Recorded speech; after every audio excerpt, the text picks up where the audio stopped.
grenade launcher as well. Welcome back, everyone. This is day 3. I am Pepe. We're right now starting the QHLAN 4-on-4 clan. The tournament has just begun, and we're about to start streaming some games. I'm joined today by the famous Recall, straight out of Norway. Came all the way. Yeah, I did. Hello, Pepe. Hi. So nice to be here. I'm only joining as a social on this event. I came here yesterday, so no playing for me, unfortunately, for you maybe, but for me. But it's super nice to be here and see this awesome venue and the awesome production you guys got going. It's really fun to see the game is still pulsating and is alive. Good to have you here again. And as you see up in the left-hand corner, you can now donate to the prize pool by scanning that QR code. In fact, maybe I'll do it right now. If I do this, it'll take me to a very special link. Click that link, put in your amount on your phone and your device, and send in some cash prizes for our players. So we got a good game coming up right here. It's going to be the Dog Pound versus Get Quad or Die Tryin'. As you can see on your screen, the Dog Pound is Sane, Boga Joker, Blood Dog, and Yeti teaming up, coming all the way from Australia and the States and Canada respectively. And Get Quad or Die Tryin' is Razor and Reppy teaming up with The Chosen One and Mutilator. Mutilator usually plays in the Suicide Quad, and The Chosen One usually plays in the Axemen. Mm-hmm. How do we feel about these lineups forming? Yeah, I'm not 100% updated about every player's form or how good they are at the moment, but I know I played a lot with the Chosen One myself, and even though he's maybe not the most active player at all the times, he always have a great team play understanding. So yeah. And looking at the American, Canadian, British lineup, those are all names I'm familiar with, and it looks like a very solid. Yeah. That should be respected by every contender for prize here at QHLAN. But also, of course, Get Quad or Die Tryin' with Razor and Reppy, the old firing squad duo. Exactly. And Mutilator, of course. Mutilator is actually one of those guys that I watched a lot of demos playing duels. There you go. Trying to become better duel player myself back in the days. So exactly. So it's going to be a great game to watch, I think. So how we got here was that Get Quad or Die Tryin' beat down Business as Usual, my team, to the losers bracket, and Dog Pound beat Hell Express down to the losers bracket, both winning games 2-0 respectively. Not a surprise maybe, but I think HX is still an underdog. They got some really rough competition in the beginning, but I expect them to go quite far in the losers bracket, and perhaps even Business as Usual will have the joy of doing so well. And as you can see on our shirts, I am rooting for Team NA, and of course TCO is, Recall is rooting for his teammate, old mate TCO. Yeah, I have to cheer for my old mate TCO. Of course I have to. Yeah, I'm a bit biased this game, but let's see. It's gonna be a great watch anyways, I think. All right. We see that the map selection has begun, and I'm telling the players to go ready. And the first map out is going to be Dog Pound's map. It's going to be Schloss. Only Yeti that is left to ready up at this point. So I know everyone at home in Australia watching us right now, cheer for your friend Yeti, of course. All the North Americans, cheer for your team. Everyone here in Europe, cheer for our guys. Yeah, is it? Yeah, probably. Yeah. It's a bit of a EU-NA rivalry going on right here. Yeah, that's We're going right into Schloss right here. Reppy with the tower spawn, of course. TCO getting the pent. This is good start for Get Quad or Die Tryin'. I'm just going to call them GQ for short for the remainder of the game. Look at this. They have all the power-ups, one of the rockets, and only one rocket for Dog Pound right at the moment. They have one yellow on the carrier Sane right now. So I suspect he's trying to get the second rocket launcher, and then try to secure red armor before the next one. Absolutely. We're looking at 3 rockets now. One just went down, so GQ down to 2 rockets. They do have TCO up here on red. Holding off versus Sane, who tried to get there, but he has to retreat through Pent. Try and set up for the next item to collect before the quad comes out. Look at that, farming frags left and right. TCO standing strong here at red. Needs a bit of HP, gets poked at from the window. I think that was a teammate even that shot him. Ouch, yeah. It looks like Replicon got control of the quadrun. Oh, wow. What? He just shot Sane across the map and finished it off with a boomstick quad snipe. Perfect play there by Reppy. Yeah. So, and also very sensible play from TCO after he got the Pent. Like he just controlled the red area and set up the quad for Reppy. Yeah. As we're seeing now. So, great start from Get Quad. Absolutely. Dog Pound. They do have 2 rockets right now. They're over a tower. Wonder if they're going to set up for a red armor takeover here. Reppy is there without any armor. Does have some support from TCO, but he's low on HP. This could be a good time to push. Or will they save it for the quad? They try to get there. We see Yeti out here at Cemetery. He's quite weak. Oh, the flick shot out to taking out Yeti. You love to see Rapid doing flick shots like that, right? Yeah. Flying Dutchman. And you never get quite used to it. Because you play duels versus the guy, and suddenly there's a rocket in your face. Where the hell did that come from? Yeah. Great stuff from Rapid there, and the quad was killed. So now we're just trying to secure the armors, I guess. Exactly. Next quad. There's 2 reds at the moment on GQ side. They have Reppy with double mega as well. Pretty early. He could have left that for a teammate, actually, just to spread out the stacks a bit. Yeah. Do you think that it's a better chance of winning more of the game if you do that? Because Schloss is so intense, you might just want to get in, get out all the time. Because obviously the ticks when you have 2 megas are double the speed. Exactly. But often you have to, you can't wait too long and not doing anything active just by trying to save the mega for a teammate. Right. And as you see now, his whole stack is gone anyway, so yeah. Maybe it was I think it was probably a good call at that moment to just take it and try to do something active with your stack instead of just hanging around. Yeah, that's a smart play for sure. We see Yeti with the quad right here. He's going to try and make a push for the red, but he's up against 3 enemy rockets. They do have tower and red sort of secure. And look at that, the shot from up above. That's Mutilator recognizing the quad. He dealt some damage to it. Good information for his teammates now that are holding red. The quad has received 1 rocket and shouldn't have a red, so they know just about how much HP he could have and that he won't make the push. Indeed, he won't.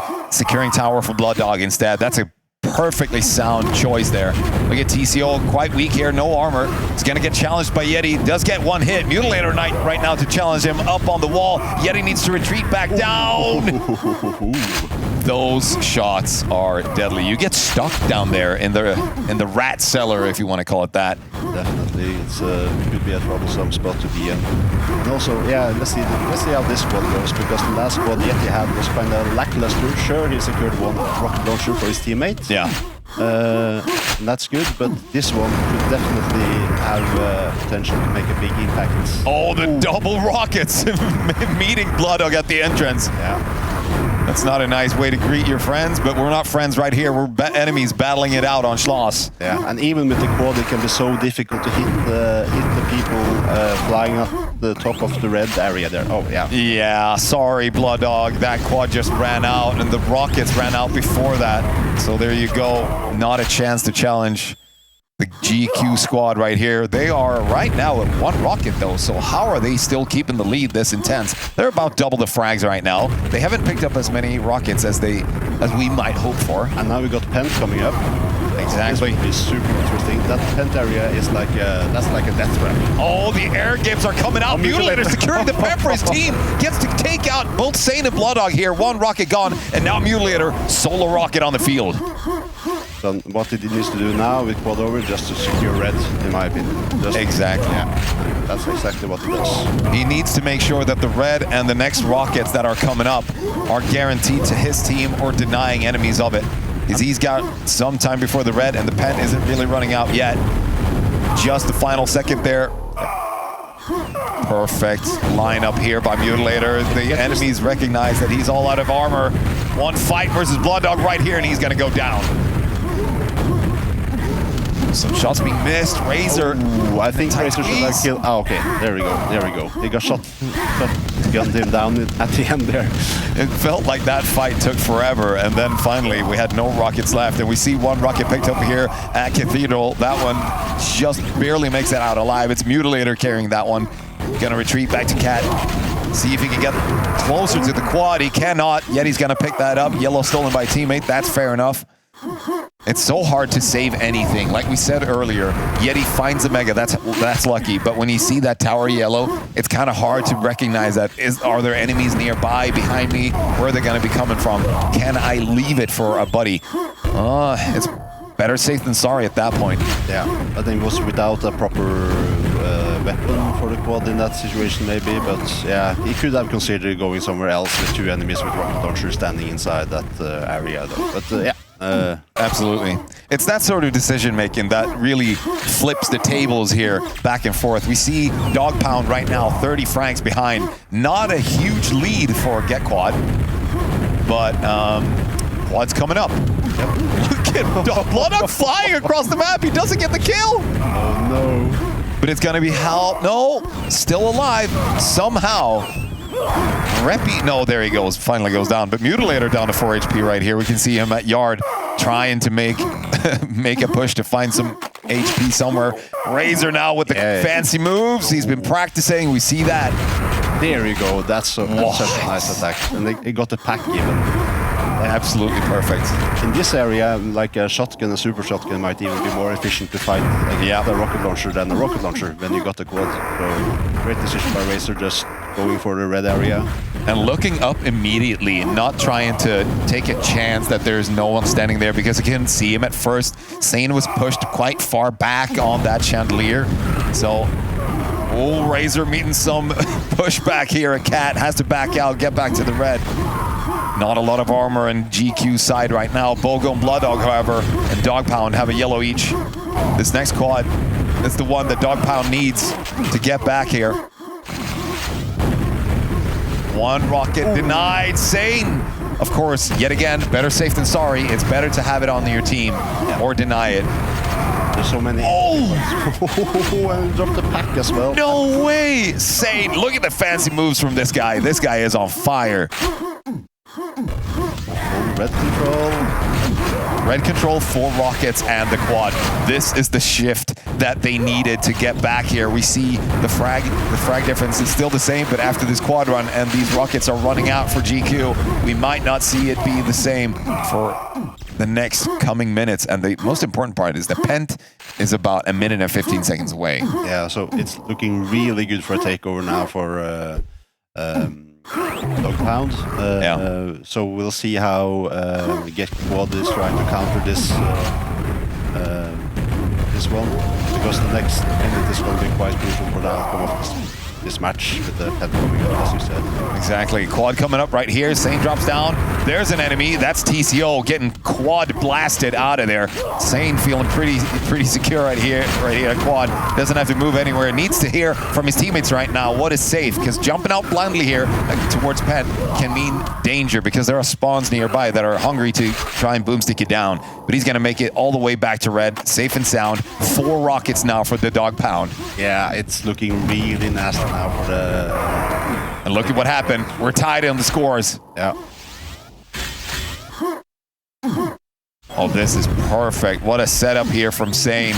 Joined by Yeti over a tower. They're going to set up for the Pent. I wonder if they're going to try to get to quad high. Because right now, they're at Tower Cemetery. There you see Sane is at Cathedral. He does have a good place to stand if he stands on top of it. Here, right here. But he's going to go all the way down. And he's going to be battling it out versus GQ. Everyone dies but Blood Dog taking the Pent. And of course, guaranteeing himself a quad right here as well. Yeah. So it's always going to be a meat grinder if you're putting your whole team to the task of getting a Pent. So, but Blood Dog did a great job stealing that Pent and also securing a rocket launcher for his teammate there. So yeah, pretty well done by the Dog Pound right here. We see Blood Dog still has 1 ring to kill, and he finds him. Oh man, that must suck if you're Mutilator. You're really trying to figure out, you want to hide with the ring, but getting away from the quad is so hard when the map is quite small, especially in the middle right here. Between tower and quad high, there's not a lot of space to hide, so you have to find out. You need good communication from your team on whereabouts of the quad. We're seeing GetQuad stacking up some rocket launchers at the moment now, trying to get maybe in position for this quad. Let's see how this goes. Yeah, Dogpound right in a 10 frag lead, but Mutilator had set himself up as a human shield for Razor. And the faraway rocket that comes out. They denied the quad from Dogpound, but that was costly. Yeah, but they did get something, but I think they lost more than they gained. Look here, Reppy has to take that Cathedral rocket, has to not give it away to the Dogpound. Being challenged left and right here from both the stairs and down at Pent. It's a horrible spot to be in when you're on the solo rocket on your team trying to defend Cathedral, because if the enemy chooses to engage you with a 200 stack and rockets, they can come up from... Oh, wow. I was just about to say that it was clever from Reppy to take an aggressive approach, and then he gets 2 rockets in the face, and I was like, okay, maybe it wasn't that clever. I was starting to think the same, because it looked like he was looking for an angle, and then the off angle came directly back at him, like, no, don't try that. Yeah. Not twice. Bloodduck taking some damage here up on the quad. He's going to fall immediately, so quad is denied. That sort of helps GetQuad more than it helps Dogpound at this point, because they are behind. Oh, wow. All the rockets were lost there. Reppy fell, and that was at the end of it. They really need to gather up somewhere right here. Sane is over at tower, trying to help his teammates find a rocket here. Needs to go back to red, but they don't know that Reppy and, Razor and TCO have rockets at this point. They can have an idea, but it's no guarantee how many rockets are on the field at any given moment unless you've just killed everyone.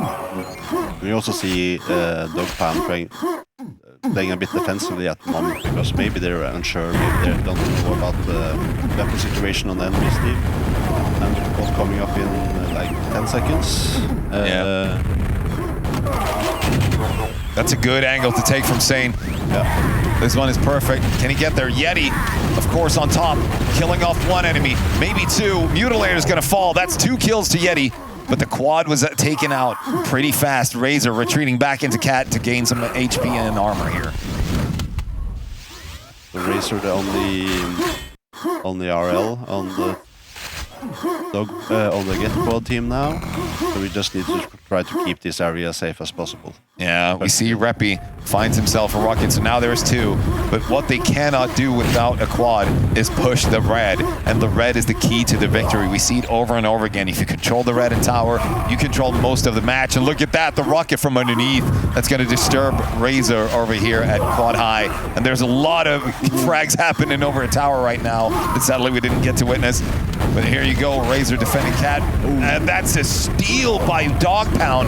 And maybe Razor's so low, he will get taken out. The quad is coming up in 5 seconds. We'll see what happens. Sane is stacked. Bloodduck has just a bit of...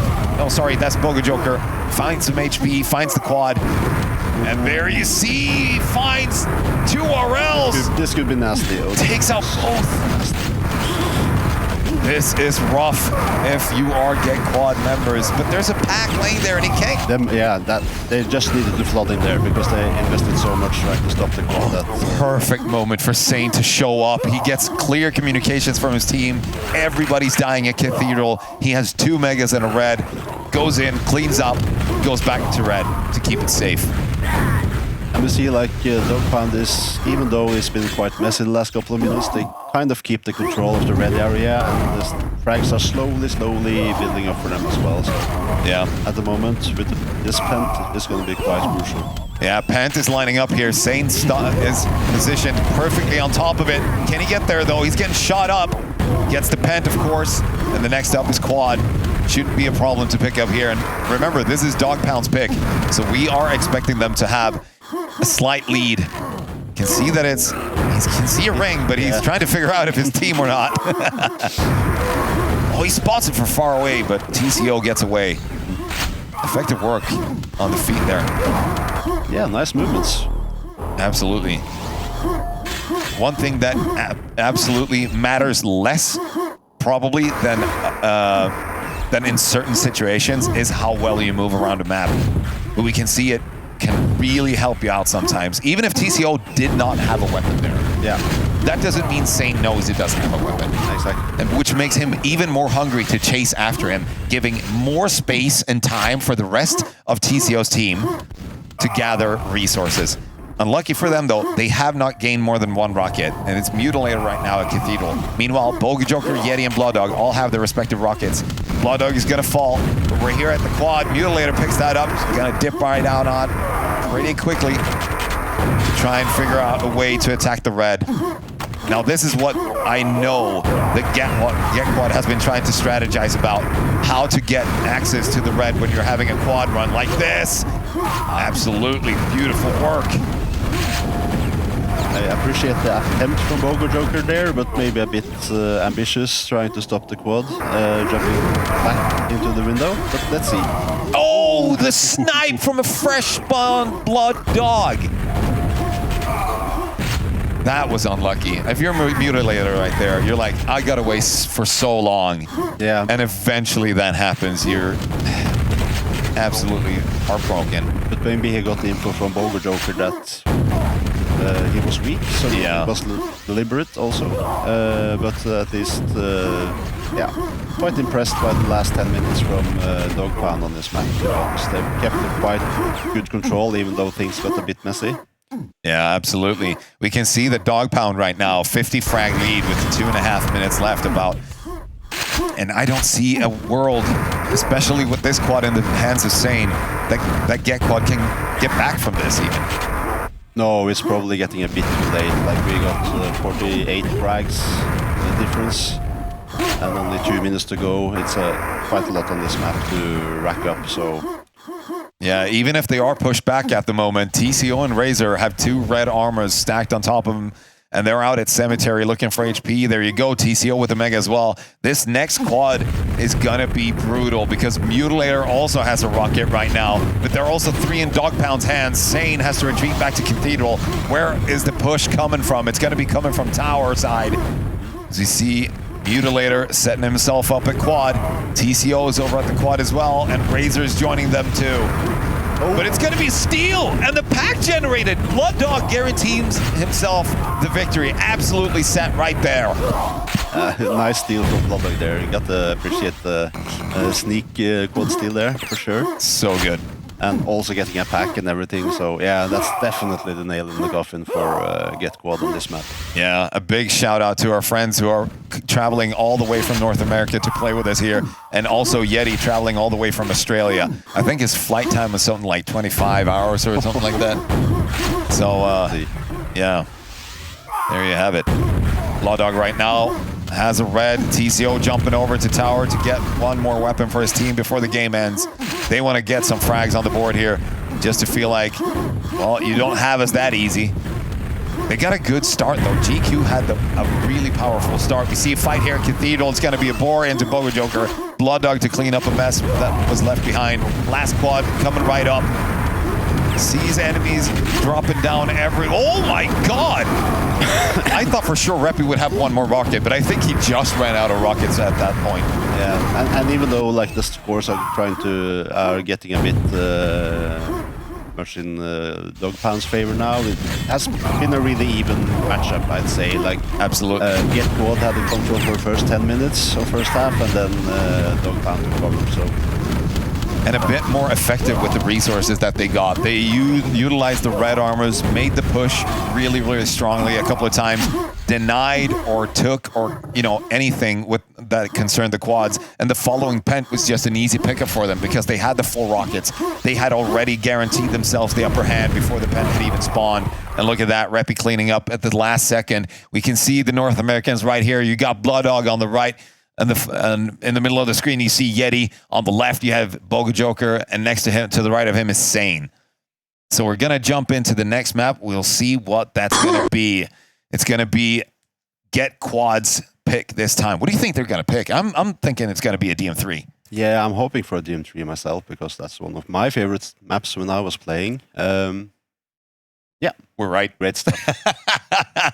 When you know people this well, when you've been here quite some time, I think the main reason for them to pick DM3 and not something like Phantom Base or an E1M2, an E1M2 and Phantom Base are so hard to contain. And we've seen these players practice a lot and play in these games beforehand that utilizing DM3, they are so good at positioning themselves to deny the enemies any access to weapons or armors or power-ups. They set up early and they set it up well. We'll see if Blood Dog and his gang, the Dog Pound, can take him on the abandoned base. Yeah, I think this is a good pick from QuakeWorld. I think the experience from their team is maybe for 4-4 is maybe a bit higher totally than Dog Pound's team. So I think that will go in favor on like the traditional DB3 maps in general, and especially on DM3 maybe. Yeah, and they do have the upper hand because they have a lot of teams to practice against, and they have practiced against Slackers. They've played against Black Book, Sudden Death, Polones, all of those teams they've had access to for at least a month and a half. Meanwhile, Dog Pound hasn't really had more time than they've been at the LAN to try and get some practice in. So we saw them play versus Sudden Death before this, and we're going to go... Oh, wait, no. I saw the countdown start, and then it disappeared. Tricked me. Yeah. But yeah, Dog Pound got some practice in versus Sudden Death before they started their tournament games because, of course, they got a bye being the second highest seed. Yeah, correctly. Which is fair. And look at that. We see the hands of Blood Dog trying to navigate his keyboard. I know for a fact that this man runs one of the strangest configs ever. I think he walks forward on like mouse 1 or something. Yeah, it looked a bit strange having the movement buttons straight above the spacebar there. Yeah, because he's got like period and comma is left and right. Okay. Something like that. It is weird. And I get annoyed every time I hear about these configs where people walk forward on a mouse button. Triggers me, but, you know, I'm not going to get into it. Not too much, at least. Let's see if they get ready here. We have just the one player left to go ready. Dog Pound with the 1-0 victory on Schloss. There we go. They're in the lead. All right, we're getting into the game right now.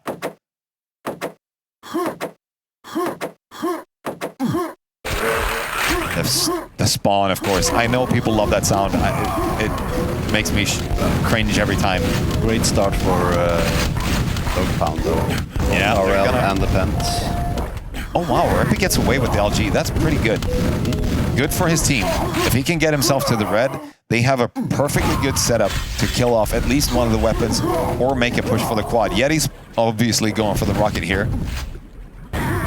See Razor try to come in and disturb right here. It's not going to work, so guaranteed rocket for Yeti here.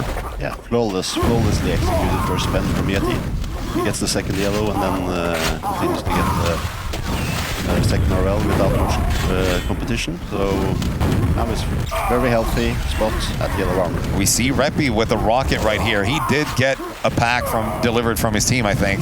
Aha! And he has a red, so he is extremely stacked for the quad here. Yeti's all alone. He's calling to his teammates, help me, I'm at window, need to push this guy at quad. And it's gonna be a get quad pickup. On the shotgun though, but you can do a lot of damage with quad and shotgun on this map, so... Absolutely. With the support of Razor here as well. Look at that, teammates waiting everywhere for HP and armors. What is Mutilator left to do? He gets taken out. Oh no! I think he dropped it on purpose, did he not? Because he gave the pack to TCO. Oh, okay, yeah, that's great though. That was great timing on that one. He just swapped over to the rocket, dropped the pack as the fight was happening between the two boomstickers, and then finally got a pack over to his buddy. But we see Yeti right here. Look at that stack. Full red, almost full mega. Just waiting for any enemy to try and make an approach here. Yeah. There's not going to be one anytime soon. Razor's right now on top of yellow, and TCO is on top of quad. But he should be earlier on quad there, in my opinion, because now he's out of position and getting spammed away, probably. Yeah. So I don't think Yeti played that one great. He should be way earlier at quad there if they wanted to go for quad. Yeah, we talked about this in previous casts sometimes about how early you should set up for the power-ups, because if you're not the first one to start spamming rockets, you're on the receiving end of them, which you don't want. And then you have to find an alternative route. And what is the alternative route here? There's only two ways to go. Do you want to go down into the middle and rocket jump up? You're setting yourself up for trouble, right? So how early do you think he should have been there?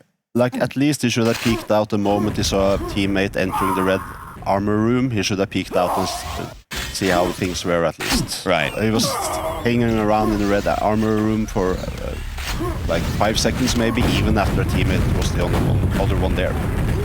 Exactly. I see 3 rockets right now, in the hands of GQ, and they have an LG. Are they going to be able to make a push without the quad, or are they going to push for the quad? Because I've seen...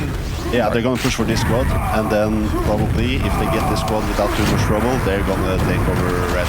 Right, because there was no early setup yet again for Dog Pound. They were way too late, had to go somewhere, and now they're retreating back to red and SNG. Maybe Razor's looking through, clears it out, so he knows right now there's only an enemy in red. Does he know that there's 2? Where's the support from his teammates right now? We're looking at a lot of weapons. Yeah, they were a bit late to execute that attack in red. I think he should have got more backup from his teammates if they were gonna do a serious attempt. Yeah. But at the end, when he missed the quad rocket at the low red there, he did the correct call by just calling off the attack and not trying to push it, because then they would probably have lost this. It's such a hard thing to communicate as well. To sync up perfectly is something that becomes second nature when you play for a long time. So we know that Razor and Reppy have played together for a really long time. But maybe so, now that they're in a team with 2 new members, they maybe haven't perfected all of their timings between... Look at this, Bogojoker is chasing, but he's going to get taken out. Razor is very weak, TCO as well. That's going to be free quad for Bogojoker because everyone else had to scatter. And perfect setup there from Yeti for his teammate to pick up the red. The quad. Well, getting bullied by TCO right here, and Razor as well. Yeah, that's a good defense from Get Quad. Your fellow countryman right here navigating in towards red. Sees that Yeti's right there, gets one shot off and has to back away immediately. Right now, it looks like he's going to struggle to get back to yellow armor, though. I remember Pent in 9 seconds, 10 seconds. Absolutely. We do have a Pent cam. That's quite clever by TCO, actually. And we see Blood Dog pick that up, and we see that he can clear out most of the enemies right here, but he's not holding a rocket launcher, and Mutilator gets away. He was there for such a long time. I think Blood Dog just tried, he had a 50-50. Do I go for this guy or that guy? And that's what happened. Yeah. Well, he gets himself an LG at least. That's powerful too. We've seen it work countless times when people try to push into SNG if they're quite weak. Oh, the perfect timing on that rocket too. Mutilator trying to find that space and time to push into red from behind, but he's not going to be successful with it. Yeti defends perfectly with his teammate. Assistance from Bogojoker to pick up the pack. Has a red and an LG right now. This is looking really good for Dog Pound before this quad because they're still behind about 20 frags. Yeah, so Yeti's been doing a quite good job, like trying to keep the red area safe when he actually has a stack. So previously I was missing aggression on quad a bit earlier. Oh, look at that! He takes out TCO as well. But he's so low on HP, so he's late for the quad or not there at all. Again, Razor now with the LG gets to push right in, and Yeti fell to TCO's boomstick. So there's a lot of people falling right now. Bogojoker has a rocket at ring. He needs to figure out... Oh, right. No, he goes down. Never mind. Yeah, so now complete takeover from Razor with that squad there. Just totally annihilated the whole Dog Pound team. So this is looking really good for Get Quad now. Yeah. Great quad from Razor. Absolutely fantastic. And if we want to learn anything from watching these guys, learn to be early for power-ups and communicate your stack with your teammates effectively. So you don't just tell them, I'm going for quad. You need confirmation from your teammates. I am here, I have this stack, I'm ready to push for the quad and wait for a response. Because if you're there alone and the enemy team has 2 weapons, you're outgunned immediately. The disrespect on that. Great stuff from this. Oh, getting backstabbed, yet he falls to Mutilator's quad shaft. Insane is hiding inside the box here. Running out of cells. Oh no, he just chose not to use them. Yeah, so like cells are really powerful and difficult resource to come by on this map. You only got like 1 cell back at SNG area and 2 cells back in the water, or 3. So it's What? Guess he underestimated the stack of Mutilator there. He took no damage. Yeah, I think he missed the angle sword. I like Mutilators. I think he smelled the discharge and pulled back behind so the angle didn't hit him with the discharge. So the discharges, man, the behavior of them can feel so strange sometimes. Yeah. When you're like, I'm fairly sure I saw the top of the guy's head. He should die. Yeah. And the game is like, well, no, you actually didn't. Yeah, actually, personally, I don't know the exact mechanics behind the discharge. So, shout out to Slime, because I think he made a discharge sort of map layout thing. I have a slight memory of this. If anyone in the Twitch chat can find the post from Slime in the QuakeWorld Discord, where he like mapped out how far it spreads depending on how many cells you have, did the math on that. Huge shout out to Slime coming back into the community and being such a heavy lifter on the client side work and server side of course as well. Now we're seeing a complete takeover by QuakeWorld or Dry Trying. They have all the armors and yeah, twice the amount of frags. Approaching the halfway mark, and the setup right now, it's what we saw the last game on Schloss, but the other way around. Then it was deep dog pound that were really running the show just before the pent that was coming up in 10 minutes. And right now, we see Get Quad. They have 2 rockets, 1 LG, and a quad to work with before this next pent. And that's an LG actually, but I don't think Mutilator knew that. Trying to figure out if he's hiding in the water. Spam rockets everywhere. Make sure you don't get discharged. Yeah. The jump out without looking was scaring me for a bit, because it could have been worse. Yeah, and I'm also a bit... like he's setting up a pent now in 10 seconds, so I'm curious if he should have stayed at window or if he did the correct call by going here. Yeah, oh! Yeah, that's the teammate. Yeah. Mutilator saves no one. He's gonna get the pent. Needs the rocket jump up. Yeah. Oh, getting denied. Yeah, that's a classic. Only 5 more rockets. No! now we probably reconsider going for this quad with the pent. Yeah. Yeah, the quad was already stolen by Blood Dog, so pretty well, a job well done there by the Dog Pound. Yeah. Denying Mutilator any access. And he's right now running very low on resources. His stack is diminishing by the second. Look at this. He's going to try and make the escape over to Pent again, but he's not going to get there. Blood Dog now with the quad coming up in the red tunnel. Yeah, I think Mutilator could have gone more with that Pent, to be honest. But yeah, things happen in QuakeWorld. Things get crazy sometimes, and also quite funnily executed by Dog Pound, denying him entrance from the window. It was quite a treat to see the first guy show up at the window, and then he's like, all right, I kill this guy, and then another one shows up. It's like they're lining up for him. Yeah.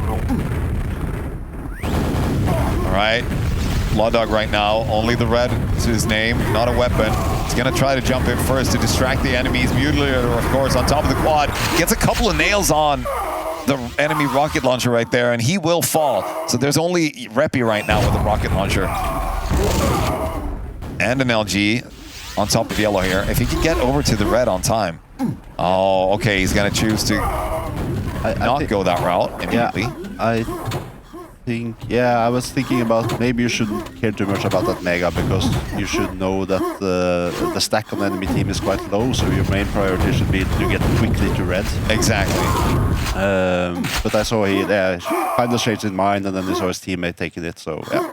It is a good call to actually in that situation send your first nearest boomsticker in to just suss out the vibes inside red armor room. And if it's empty, you just fly over there as quickly as possible because the guaranteed red helps you so much more later on, especially right now when we're setting up for quad. Razor, of course, has a red, has a rocket launcher, even has an LG. Oh. Razor's not really famous for his LG. He's more mocked for his lackluster LG aim, but we'll see if he gets to use it right here with this quad. He doesn't really need it, though. Nope. Close to getting discharged, actually.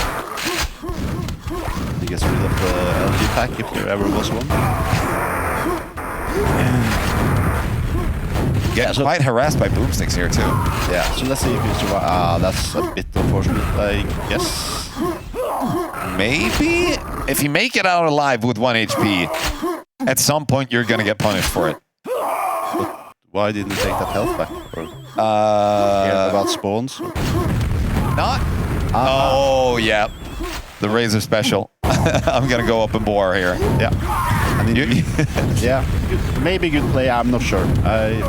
Me neither, but there was a red, so he guaranteed something for his team right there. Yeah. So we're going to see Mutilator right now run the quad, and the red and the rocket launcher is staying in the water. Smells something fishy. Yeah, if you don't have control, you don't want to gamble with that, so better just pull away and take another angle. Yeah, exactly like that. So. In a 90 frag lead, though, you might as well risk it. Yeah, exactly. Like kind of as expected, I guess. We see QuakeWorld having quite good control on this map. It's going to be exciting to see what match isn't over, but we got a 100 frag lead from QuakeWorld, so exactly, looking really good for them at least. So at this point, it's looking like a QuakeWorld victory. The next map pick will be Dog Pounds. Before that happens, there's going to be a pen. So the setup right now looks insane for GQ. They have 4 weapons against nothing. I have no idea how they're going to be able to. Look at the delay on the quad as well. They just have all this time to spend with a quad and 4 weapons to kill off enemies. If I was Mutilator there, I would delay the quad even a bit further, so we would have the quad when pen comes in 25 seconds. Right. Yeah. But, I mean, they got full control, so it's hard to criticize too harshly. But when you got control and can do stuff like that, why not do stuff like that? Oh! There, finally Mutilator gets eaten by a discharge. He's not going to be happy with that, because he's going to be running without a weapon right now. And the pen's coming up, so we're going to swap over to the pen cam right here. Reppy stacked on top of it, of course. And TCO in the window helping out. Boga Joker spawning in the lift, trying to get there, is not going to work out. Yeah, full control from QuakeWorld there, like not even remotely any chance for a Dog Pound to get that. Yeah. And we weren't really expecting anything else either. Nope. With that stack that they have lost 2 weapons though. So the first one to the discharge, and one happened a bit later on. Oh, that's unfortunate. Sane had an LG as well. Yeah. Nice rocket from Reppy though, just timing that perfectly. Yeah. And I guess Sane could just hear the ghoulish sound of a quad rocket behind him and be like, oh, shit. Yeah, he knew what was coming there, I think. Well, it seems to be quite the hammer that's striking down on the Dog Pound right now. And as the pen has run out, we can talk a little bit about the next map pick that's going to come for the North American team here. Yeah. The Dog Pound, I think they might even feel like they want to pick DM2. We talked about it a bit yesterday during the draft, that perhaps teams aren't picking DM2 because they're scared of the lockdown, more so than the ability to lock it down themselves. But these teams are very capable. And E1M2 is also one of those, like, it can be a sure pick depending on, because it doesn't benefit as much from an early perfect start or what have you. But it feels like DM2 is a solid choice for them, because previously mentioned, they haven't played all that much of Phantom Base. They've shown themselves to be quite capable on it though. Yeah. Oh, look at that. Reppy escaping with 4 HP here. Phantom Base is a new map for me. It was like sort of added after I stopped playing. Yeah. So I don't know too much about it. I just watched it a bit on this event, like the draft yesterday and stuff like that. And I noticed the layout of items and such is a bit similar to DM3. Yep. Yeah. But it's much more tighter and maybe a bit more balanced, sort of. Yeah. Yeah. It's very scary in that sense because there are weapons that spawn both in the water and up top at the yellow, and then you have the LG where all the health is. So I think it's one of those maps that is forgiving if you have a really strong LG, because you don't really have to aim much because of all these narrow corridors that I talked about yesterday can give you such a good angle. If you get the quad and the LG on that map, you're golden.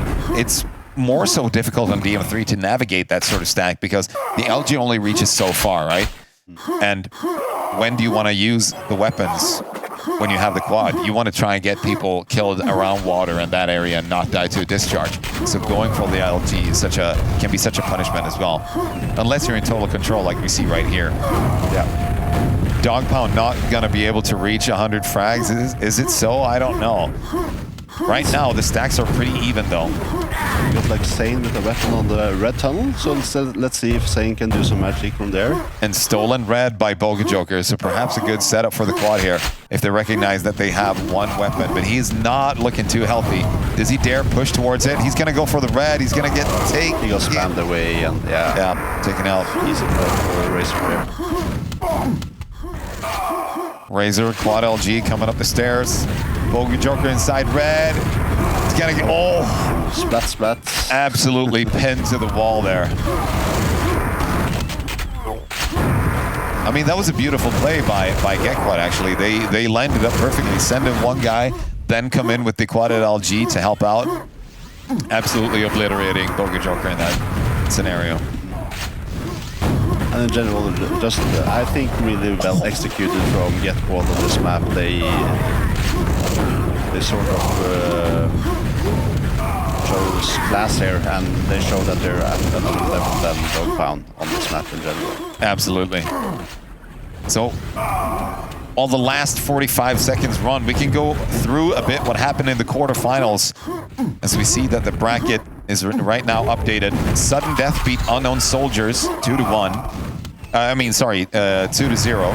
And they played versus Unknown Soldiers is Blaze, PKK, EH, PKK and EH from KOF, along with Step Cop, also fellow countrymen of yours. Yep.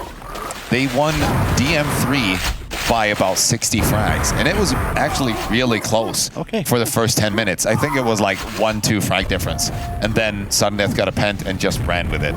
So 2-0 victory there. So Sudden Death is going to be facing in the next semi-final. They're going to be up against Black Book, who took on Slackers 2-0. All right, it's 1-1 right here in this game. And don't forget, you can donate to the prize pool if you scan the QR code on the top left corner of your screen. You see the happy GetQuad squad right here taking home a map victory against the Dog Pound TCO in the focus frame here. The man has been pretty freaking solid throughout these series. The team play that this team has built over the course of a month and a half of practicing together is so solid, because you hear these guys on voice sometimes. When they communicate, it's very quiet, as in they don't rush themselves, they don't get too stressed, and the calmness sort of really bleeds into their play. So we'll see what happens.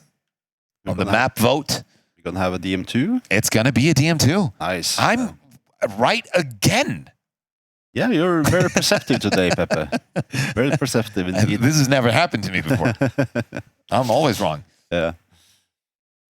All right. And what happened more here in these games? Yeah, we saw, of course, GetQuad or Die Tryin' beating Business as usual, and Dog Pound beating Hell Express to get here where we are right now. We're getting ready to start the game pretty soon. Players need to stretch. Players need to crack some knuckles and prepare for a DM2. How do you think this is going to go? I mean, Dog Pound are, of course, a powerhouse of players from the North America side, and DM2 is no strange map to learn. Everybody knows it, been playing it forever. I think it's going to be a lot less lopsided than DM3. I think it's going to be a lot of power control shifts back and forth. Yeah. So it basically comes down to which team is better at locking down, I think, when in control, and getting some good quad runs in, of course, and maybe control of low for a little while, racking up some frags. But I think it's more about that now, and I don't think it's going to be like 200 frag difference or 150 frag difference as we saw on DM3, but much tighter. Yeah, I agree. We can see Sane's mouse grip. I'm criticizing everything we see on camera because it's fun to see all the different setups. We saw Blood Dogs earlier, of course, and Sane has that really low sense and really waving his arm around. Yeah, and he waves it so like precisely, like a truck driver. Exactly. All right, heading on into DM2. Game starts. Razor and Reppy spawn low, both of them. I think the spawn that didn't happen was backroom. Sane getting the quad, getting taken out immediately there by Razor. Good job, Razor, recognizing that the quad had nothing. Okay, so kind of even start, I'd said. Like Dogpound got high in quad, but quad died, and Razor got low and still got low control. Yeah, Bogo with the high mega and a yellow. Should try to find... Oh, look at that, Yeti. The madman that he is jumps right into the low RL pretty early, and I think he got a steal on it as well. He got the steal indeed, so that's a great steal from Yeti. Great steal. It's going to set the Dogpound up really nicely for the next coming quad. Absolutely. And Yeti now picked up the secret and gets the timing of the next secret to his team. Yeah. Which can matter a lot. We see the quad is going to be coming up very shortly. Razor's going to push for it here. Through Tally, he gets stuck on the pillar, falls into the lava, dies, and Bloodigo goes on top of a high RL. Boga Joker with a quad pickup. I didn't understand that move from Razor at all, to be honest. Like, why would you fly in like that with the quad also coming up any seconds? Why would you fly into the tele area like that? I don't agree either. I can't really understand that move at all. I think he got some communication that there was a guy low at high, because we saw Blood Dog was quite low on the quad. And what he wasn't prepared for was that one guy would be waiting at Telly. Because if Blood Dog took the damage earlier, he was replaced really quickly by Dogpound. And that way, Razor fell. But here we see Dogpound right now have a pretty solid stack on 3 players. Oh, boar pack. Oh, that's not good. It's not great, because it's the worst spot to leave it in as well. It's such an exposed spot. A lot of spawns can happen there. And we see Mutilator take on Blood Dog here at Rocket High. Oh. And yes, of course, the double frag as well. Rappy running the back room. Mutilator is going to pick up the quad. Perfect execution, really, there from Get Quad. Yeah, and also have to upload Mutilator's like mechanical skills there. Like maybe his dual experience came in its full glory there to getting that quad. Absolutely. Should perhaps have denied the high RL as well. Oh wow! All right, but so 4 rockets now for Get Quad. Yeah, so they're in a really good spot, but they still have 1 rocket launcher and sort of telecontrol, I guess. Yeah, Mutilator's gonna jump up high. He's gonna find Blood Dog up here, takes him out without problem. Still has Mega left after that. Can jump down into Big, and look at that, even 1 more Mega. If he wants to claim an armor, now is the perfect spot to do so, because he has teammates all over with weapons that can replace him on the quad. But maybe he's the dedicated quad runner on DM2 right here. Oh, good replacement there. Reppy finds his way over there. Yeah, I think Mega and Red. I think in general you want Reppy and the Mutilator to run the quad simply because of the mechanical skills and their offensive capabilities. So in general, I think that's a good idea to keep either one of them as well. And also, if you can, I think it's also very often a good idea to keep the same guy who had the previous squad have the next squad as well, even though we might have a bit less stack, because he often got more overview of what has happened on the map in the last 30 seconds as well. Yeah. It's also fun to see, because right now they have TCO running backroom. He's not super stacked at this point. If Dogpound wants to find a way to get there, they have Boga Joker with an RL, and Blood Dog has the yellow. So if they get these 2 guys to work together and try... No, never mind. Boga Joker just fell to Mutilator, and that gives TCO a chance to hold this low RL if he wants to. He's going to go right back into his favorite room right there. Mutilator with the quad pickup, of course. Taking out enemies. Whoa! Full damage. No! Was it the pack as well? Yeah. Okay. I think he left it on purpose to see if he could give it to a teammate there. Okay. Nice. Yeah, funny stuff. So 50 frag lead here after just 5 minutes of play. And Mutilator and the boys are looking really, really solid. They're trying to squeeze him from both sides all the time here. Let's see if they can get it. No, he's stuck. Oh. Great stuff there. Great stuff. Perfect execution by the dog pound. Really hounding on him right there. Harassed by the whole team, I think. Yeah. For 30 seconds there or something. I don't know. It was good work. If they worked that well as a team, maybe they have a good shot at coming back. We see that Blood Dog is on top of the quad, receiving one rocket hit, and he's gonna fall. Maybe Boga Joker with a pack pickup. Oh, he falls down from that rocket. Long range shot from Reppy coming out. Can Reppy get back up to the quad here? He's getting quite stressed. Blood Dog finds the pack and the quad. With the pack as well. Ooh, accidentally shot a teammate. That's not too great, but he's gonna fall as well. He dropped the pack. Yeah. Also, wow, what a mess. This is absolutely a bloody battleground right here. Razor now, the only rocket on the field, has to try and find some sort of sense and create some order on DM2 right here. Mutilator does have Red Mega and a rocket, so Low went to get quad yet again.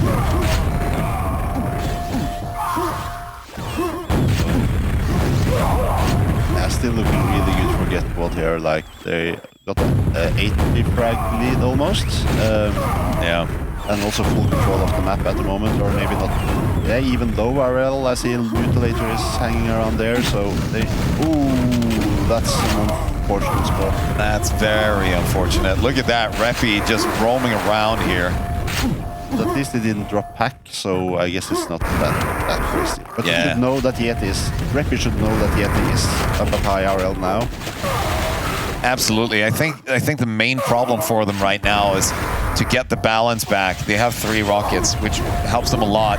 They have Mutilator running pack room right now. Yeah. And he has to run away because he's getting harassed. And quad replacement here from Reppy is perfectly executed. Well communicated by the team there. So the only thing I'm like, why don't they do... Yeah, there we go. Their Yeti is gone as well from high. Yeah. So, yeah, seems like full lockdown from QuakeWorld. Yeah. Again, we see them. They lost 2 rockets at some point, but they bounce back so fast. And Reppy's running the secrets.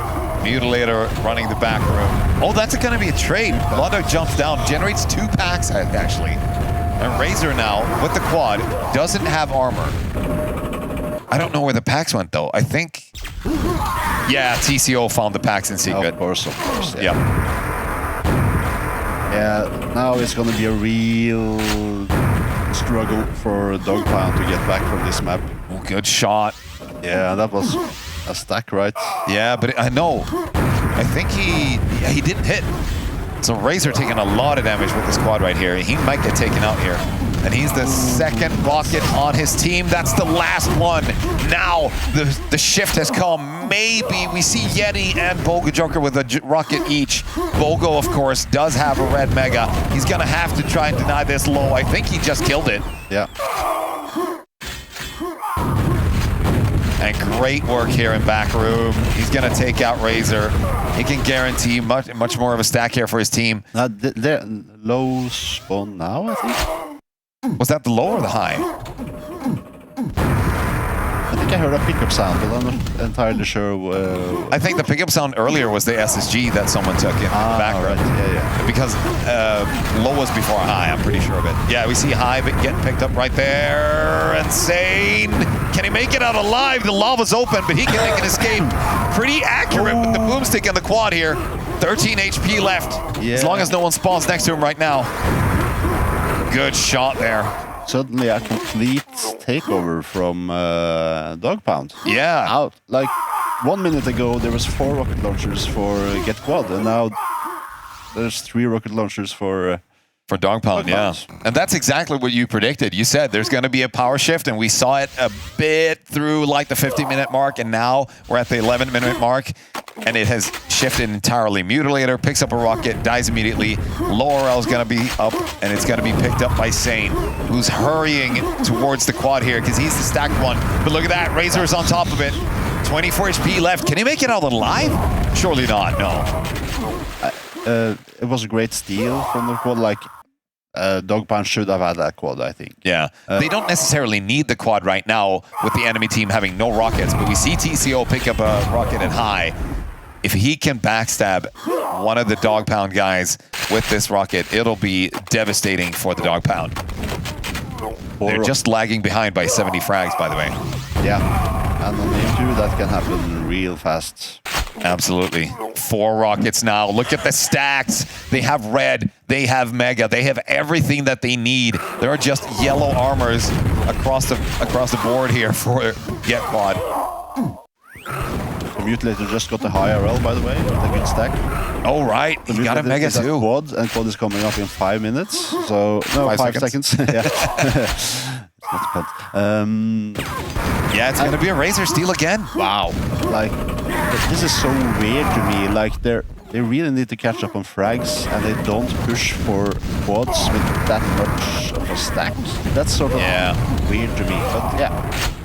And it is strange to see right now. Mutilator has a rocket, Reppy as well.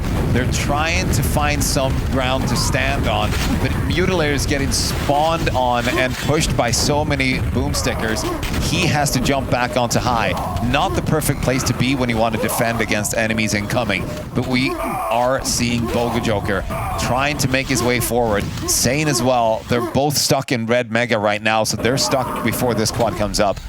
Are they going to be able to find a stack before the quad is spawning? Yeah, like the stacks for Dog Pound looks quite weak at the moment, so I'm not sure if they're in the position to go for quad. Yeah, 3 seconds here before the quad. We see Blood Dog's going to fall. Mutilator, of course, with the pickup. He's going to get that quad. No questions asked. Solo Rocket on his team, though, has to be careful because he wants to get out of here, too. He wants to attack the low and guarantee a kill onto an enemy rocket.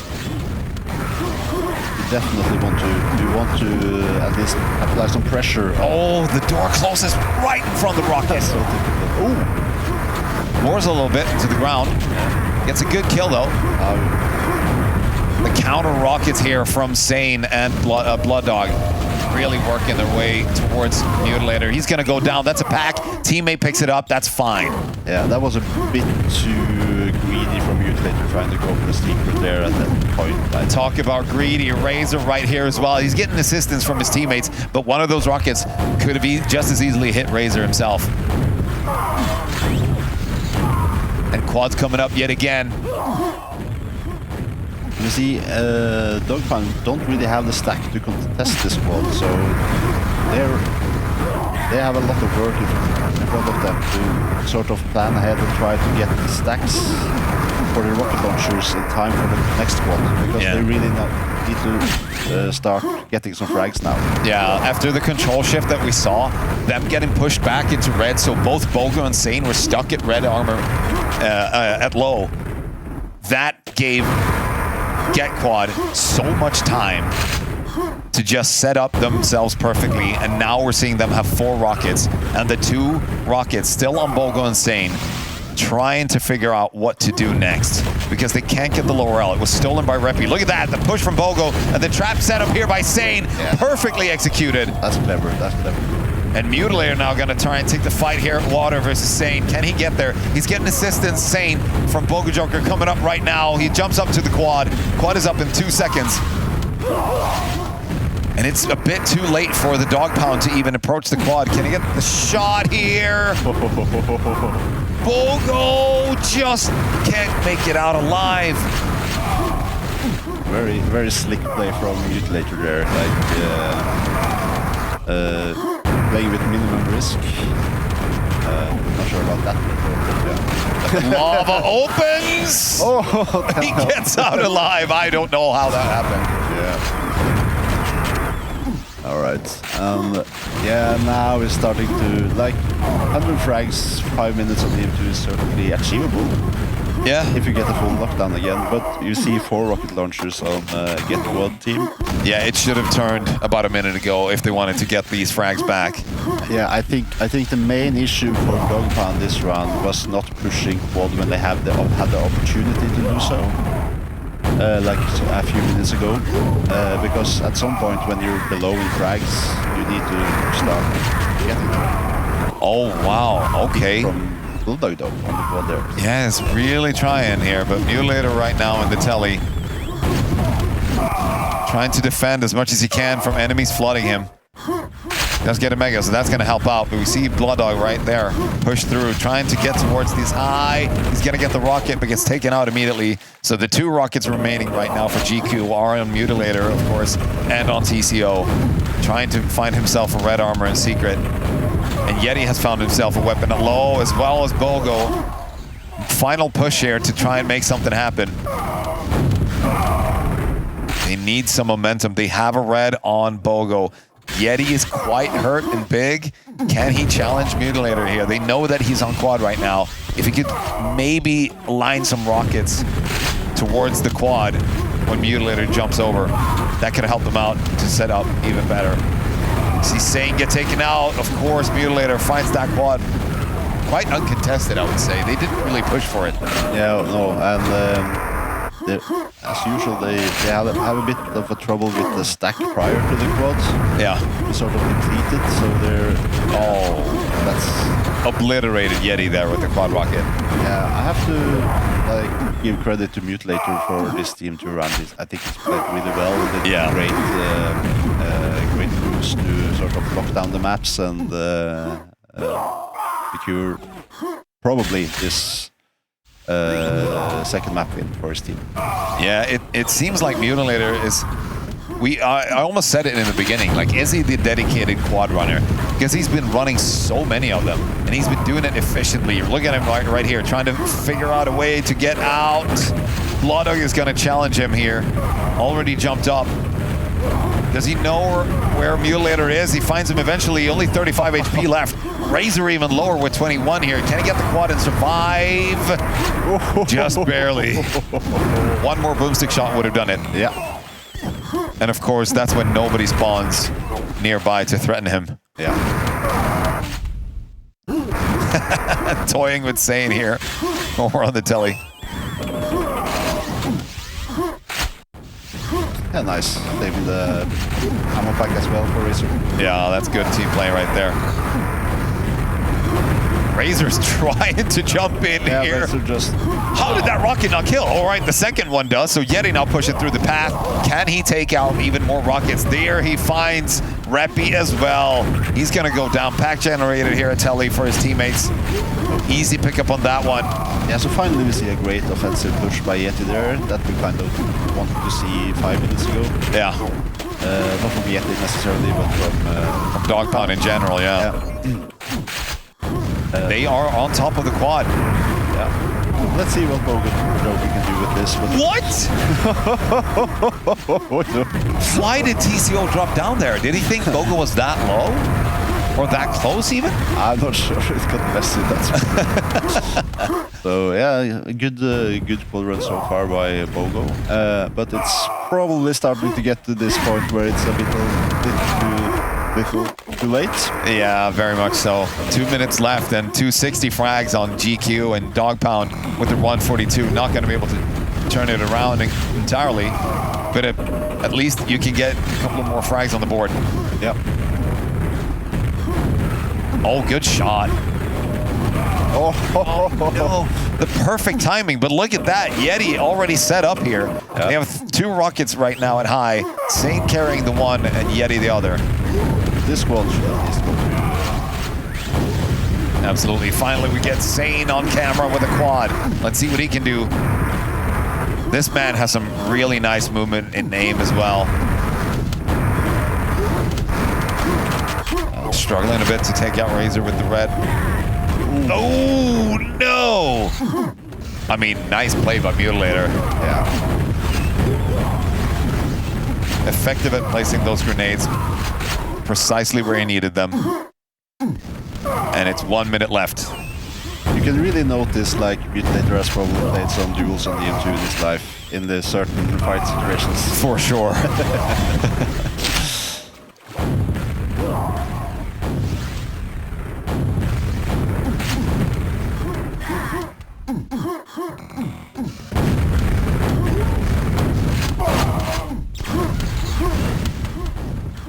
All right, I can look at the bracket right here. We see that Hell Express have beaten the Axemen 2-0.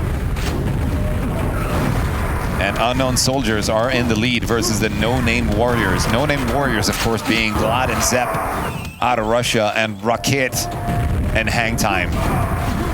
Ooh. Last quadrant here from Mutilator. He's had a couple of good ones. Can he get the last one to go all the way? No, he's not going to be able to. Gets finally taken out by Yeti, and there you have it. Yep. A solid victory there by the Get Quad gang. As you see Mutilator, of course, celebrate with his teammate TCO right next to him. Sitting face to face. These guys are playing super well right now. Now, that game felt like we saw a bit of that momentum shift from time to time, but it never really took off for the Dog Pound. What do you think that is? Did they miss too many of the quad setups? We saw them get there possibly too late. Yeah, I think like they struggled to keep the Tell area safe, where Get Quad was much more efficient on keeping the Tell area closed when they had control. And also, when we had sort of the power shift, we saw the same thing, like the Americans couldn't really close down the map. And even though when they had control over low and had a good stack, they sort of failed to coordinate attack on the quad they could potentially have gotten. Yeah. So I think all of those things sort of played in favor of Get Quad this time. Yeah, we can't really ignore the crazy attack that Razor did over at Telly, where he dropped down into the lava and sort of gave everything away. That was one of those moments where like, okay, you just lost yourself a lot here. But eventually Mutilator just stepped up and said, hang on, boys, give me the quad. I can sort this out. 5 quadrants later, everyone has a rocket, and no one in the enemy team has a single piece of armor or weaponry. Yeah, absolutely great performance by Mutilator on that team too. So kudos to him for that. Absolutely. So I guess this is which team picked this map? So it's time for Dog Pound to pick the map because they're the trailing team, right, and they're going to pick E1M2. Right, so E1M2 is coming up. So I think also going to be quite tight. That's my prediction. Yeah. If I would say anything, I would say that the experience... can't talk. Yeah, it's a perfect... No. Keep going. Yeah, I would say the experience of Get Quad is slightly favoring them to win the map, but we'll see.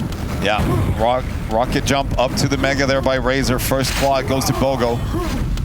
As we see Yeti claim the first yellow armor. Right now, super solid as it can be. Most games play out the same here. Unless we see Razor. Yeah, that's what I was going to say. Is Bogo going to try and challenge the rocket launcher at the start? Because it felt like Razor would be safer hanging around at Mega instead of trying to go all that way. But now he's going all the way around. And back to yellow, Bogo goes without the quad left. He is gonna fall, and the second yellow was already picked. Wait, yeah, it was already picked up. Yeah, I don't really understand that play from Bogo Joker. I understand that you want to contest the rocket launcher, but I think you should just secure the second yellow as good as possible for your team. I agree. And then you can do whatever, probably go for the second RL or... but yeah, if it had worked out, then I would sound like a fool now, right? Exactly, and we don't want that to happen. Razor now with the second quad pickup. They have 2 weapons, so this is a scenario that I've been talking about a lot in other broadcasts. I don't know what happened there. How did he lose that Boomstick fight? I think he should Practice his boomstick. All right, we don't know the cause, but we know the solution. Yeah. Reppy right now super stacked with a yellow and a mega along with his rocket launcher. But usually when I see people pick up this early in the game, they have 2 rockets. The best scenario for you to like carry on is give that quad to a boomsticker. Yeah. Because he will have every opportunity to kill enemies. Oh no, a pack dropped! Yeah. I think though that they got it back. Yeah, immediately. Yeah, so There you go. Yep. yeah. Oh no, was it denied? Because TCO just picked up the fresh rocket. So I think the rocket pack was lost, but they spawned the rocket or got there in time to pick up the next one. So you see Blood Dog right now doesn't have a chance to pick up the yellow before the quad runs out. He's going to try and challenge Razor in the water. He's going to fall to the nails already sent out. Yeah, and also not like why would you leave yellow there with the quad? I don't really understand that decision either. He could have helped out. Oh, TCO down to 2 HP. Will he make it out alive? And of course, no one spawns near him. Yeah. That's the sort of Division 0 luck that we all pray for from time to time. Yeah, so at the moment, the frag scores are really tight, but it feels like QuakeWorld has had a bit more firm grip on the map so far, but we'll see. Yeah, the quad is coming right up here. We see Sane in the box, gonna get taken out by TCO immediately when the quad was picked up. And Blood Dog challenging here. Oh no, sorry, the quad wasn't picked up, of course. It was still in the box, and Mutilator snatches it right up to get into yellow here, gets taken out. Good work by Bogo and the gang to actually set up for the next yellow, knowing that the quad wasn't picked up by the rocket launcher guy. Good attack on yellow there, for sure, by a dog pound. And this is sort of the things you can actually pull up on this map. Oh, get quite hurt. Ouch. It would make sense to drop the pack here, yeah. Yeah.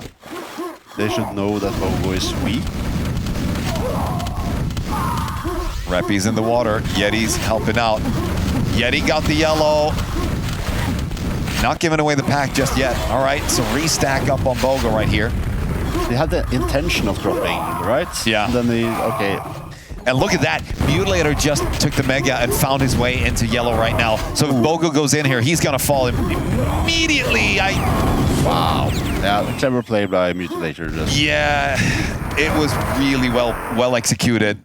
Really well. They're in a great position to challenge yellow now, though, but all of his backup ran away, so now I think he will just die. Look at that. Oh, the peek around the corner to finish it off with the boomstick. That was a perfect hit, too. Yeah, you got to appreciate the skills, right? Right. Crosshair placed center of the enemy to deal all the pellet damage, but Mutilator falls over here crossing. TCO has mega secure, though. He can make it back in time for the next yellow. Yeah, so I think you should, yeah, if they got timing on the yellow, they need to know that they should hurry. But if not, they should just back off and wait for teammates to help him out. Absolutely. Oh, he's taken a lot of damage here. Yeah. No Eventually goes down. Yeah. Spraying nails everywhere. Not connecting too many of those. Fresh rocket here for Reppy. Yeah, and Reppy should know that Mega is, yeah.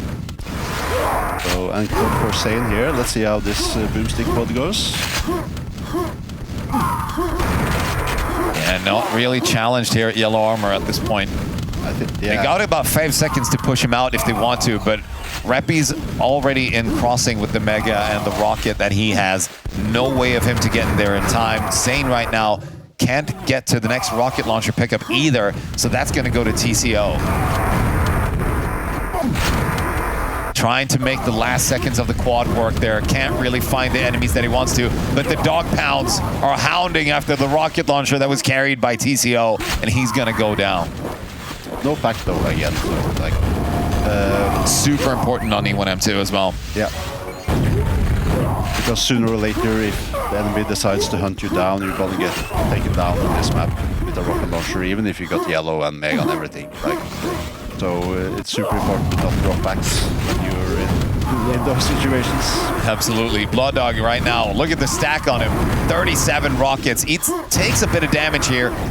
Oh, that's a teammate. Needs to scout out. Gets shot in the back. Mutilator follows the Blood Dog with the quad and rocket and just getting, I don't know, that backstab is so devious. See Reppy here line up to, yes. Oh. Can he get the second one too? He's so good at shooting rockets. He's getting a bit unfortunate with all the spawns there. But, That is crazy. well played by Reppy there. Yeah, and handover by his teammate to get the yellow as well. He still has rockets to spare too. I feel like the team play on this team has shown to be quite good. For sure, for sure. Dog Pound right now, only 30 frags behind. Not a lot on this map. And Sane has guaranteed himself a green and a rocket launcher. He probably should try to go for the quad, but he's a bit too late. He's gonna have to back out, and he goes down to Razor spawning near him with a boomstick. Reppy goes back into Mega. He's gonna try and navigate around. I think he had the Mega before, so he should know the timing of it. Okay, let's see, he's not going for it. But yeah, so he got a bit indecisive there because he could probably have gotten back to that yellow, I think. His second choice being going back to the Mega, of course. I think he heard from his teammates that there were a lot of enemies over here at yellow. Look at that. We can see Sane right here dodging rockets left and right. And can he dodge one more? Yes, he can. Takes a bit of damage, though. And Reppy just goes down to Blood Dog coming in from behind. That's quite well played from Yeti and the Dog Pound there, denying Reppy that yellow. So now the power level on each team is quite equal again. So let's see how this squad goes. Absolutely. Control can be super dangerous. Both for teammates and enemies on this map. Oh, this is so dangerous because Sane has only the 40 HP left, and I was gonna say people can spawn in front of you, behind you, anywhere, and he had no teammates nearby. But look at the fight coming out here. TCO with the Mega and the green. Can he defend the yellow against Yeti and Blood Dog? Yes, he can. Yeah. Is it gonna be a pack as well? No. I don't think so. No, there was no pack because Boga Joker is over a bridge right now trying to navigate his way back to the yellow. Meanwhile, TCO has to go back to the Mega. Some time left to get the Mega and then get to the quad.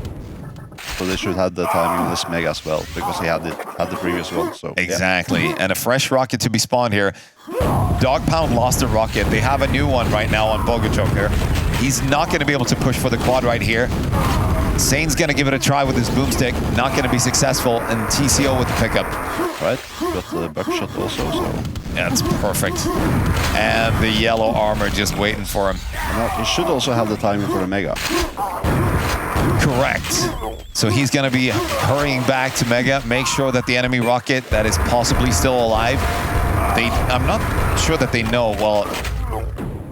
Lots of splats. I think you can assume that the rocket launcher is dead. Yeah, exactly. Yeah, perfectly. He should be quite confident in that right now. Perfectly executed from TCO there, like killing enemy RL, securing the Mega, and then probably getting back in time for the next yellow. Yeah, he was almost the alone rocket for quite some time there. He's joined now by Reppy, who's over at Mega, and TCO falls, so Reppy has to wait quite a while to get this Mega. It's going to be 10 seconds, and the quad is coming out right after it. Yeah. Yeti, look at that! Yeti comes out of crossing with a yellow and a rocket right now. Boga Joker to assist with the grenade. Not going to help out too much. Reppy's going to jump in. Yeti has the quad, makes an escape, doesn't have to fight Reppy for the quad. Yeah, I think Reppy needs to play really safe with this RL now. Can't really contest yellow with the quad there, with the rocket launcher. Oh, this is rough. Yeti's having to waste a couple of precious seconds here and taking damage as well. Not going to help him very much when he wants to go fight and find Reppy. So also, what's interesting about this map is that you can delay frags by quite a bit if you decide to hide and deny enemies multiple frags. So score is currently just 40 frags apart. Yeah. At one point, as get quad or the team in lead, you want to discuss at least with your teammates. Is it time to hide? Is it time to slow spawn? Exactly. Is it time to deny the frags instead of try to fight for control? And especially those quad runs that can happen when the quad starts roaming heavy. You really want to start slow spawning because you don't want to give them the pleasure of finding fresh spawns to kill with a buckshot or a rocket launcher. Bogo, however, not that stacked with his quad run right now. He's gonna try and go for the rocket. Razor's defending with the super nail gun. And that last pellet just hit him on the side there. Yeah. Oh, unlucky Rubber Ducky. Bogo Joker gets taken out by TCO. And the fight here between Yeti and Reppy is gonna result in Reppy taking out Yeti to spawn a pack for his teammate. Mutilator there quickly to pick it up. Oh no, he came from the rocket. Yeah, so the pack was just gone. It's gone now. So Mutilator, the solo rocket on the field, gets a fresh yellow just before the quad. This is perfect timing for them. And look at that, Blood Dog trying to get there early, but he doesn't realize which enemy has which weapon. Mutilator, of course, gets the quad, super nail gun, and rocket in hand. Nice executed.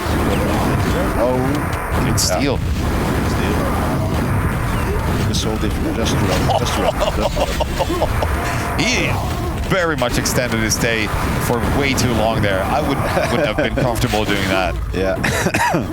It's also such an impressive view because he saw him shoot a lot around the entire yellow, and once he got, just a pixel of an enemy to show up, throws a rocket, does a 180, throws a rocket, kills the guy, and escapes through the teleporter. Yeah. So, and also now he's back in control of yellow. And just extending their lead. I think they kind of knew that Mutilator had taken a lot of damage, but what they didn't know was that he'd found so much HP along the way and also got the green armor. So he wasn't all that bad for that yellow, and now the quad setup is coming. Bogo Joker is going to be able to pick that up. Only one rocket left though. 52 HP, needs to find a way back into Mega. But, yeah. Just sort of jumping like he wanted to pick up the health packs before the Mega there. Yeah, exactly. Maybe didn't notice he had 100 health already. But yeah, let's see how this goes. Oh. Yeah, that's the confusion that can happen when you're really, really stressed and you want to get 50 frags back. Yeah. Because they are behind at 6 minutes. Oh, it's not great for them to take back 50 frags. Should be possible, but they need at least 3 rockets to do so efficiently. Yeah, but it's going to be a struggle for sure. Like 10 frags a minute is it's quite a bit on this map, I'd say. So, but now it looks like they got control of the yellow, and now they need to secure this quad, I think, to get a good start on the. Perfect opportunity to give Blood Dog the quad. He has a boomstick, and Bogo might be able to do a lot with it, but right now he's looking not too healthy. Yeah. And I would prefer they leave Bogo at yellow to defend and take Blood Dog for the attack with the boomstick, and now Bogo falls over at yellow. I think that might be the point of no return, really, because Razor and Reppy have a rocket each right now. See if they can find any ground to stand on. They have a yellow on Yeti. The Rep is heading for... he's standing at quad at the moment. Yeah. I think he's trying to figure out if he can push in or if they can get Mutilator and TCO in first, and they do. Mutilator steals a yellow, so they do have the armor. What they don't have is armor on the guys carrying weapons. It might be fine for them at the moment, but still, Blood Dog and the gang are just dying left and right here, trying to take out one of these weapons. Yeah, Reppy's still healthy. Sane is in the quad box. He's gonna get the quad, but is he gonna be able to challenge Razor over at Mega here? I think at this point you just have to try. Exactly. Yeah, I'm not sure about that. You can try a different angle for sure, but you have to enter that one. every door anyway, so why delay it? And Yeah. Yeah. It's just gonna leave him with less time for the quad. So Yeah. if he gets there finally, maybe we'll see him. Oh, look at that! Razor Reppy just came running out. It worked out in the end somehow. He took out one rocket, but that guy had no ammo left. So Razor, the one that was important to kill, already here at yellow, holding it down and killing enemies left and right. He still has a bit of mega left. It's looking really good for QuakeWorld now. So yeah, hooray for me, I guess, and my And your fellow countryman, TCO. Yeah, exactly. So I should be happy, right? Absolutely. Yeah. Well, you're wearing the Norwegian shirt. I am. I'm quite sad because I have to see the dog pound get pushed down into the lower bracket after this game. But they still have a chance to get back into the finals from the lower bracket. Don't forget that. 3.5 minutes left right here. The 80 frags are just the frag difference is just hanging over the heads of the dog pound right now. Yeah. But you take this with you to the lower bracket and you try to sort yourself out, come back stronger the next time. Yeah, exactly. And I think like on both E1, M2 and DM2, I think it's a map that could have gone either way under different circumstances. Absolutely. Crucial moments. Not as much of a skill difference. Exactly. Like we saw on DM2, it was a clearly difference in the understanding of the map.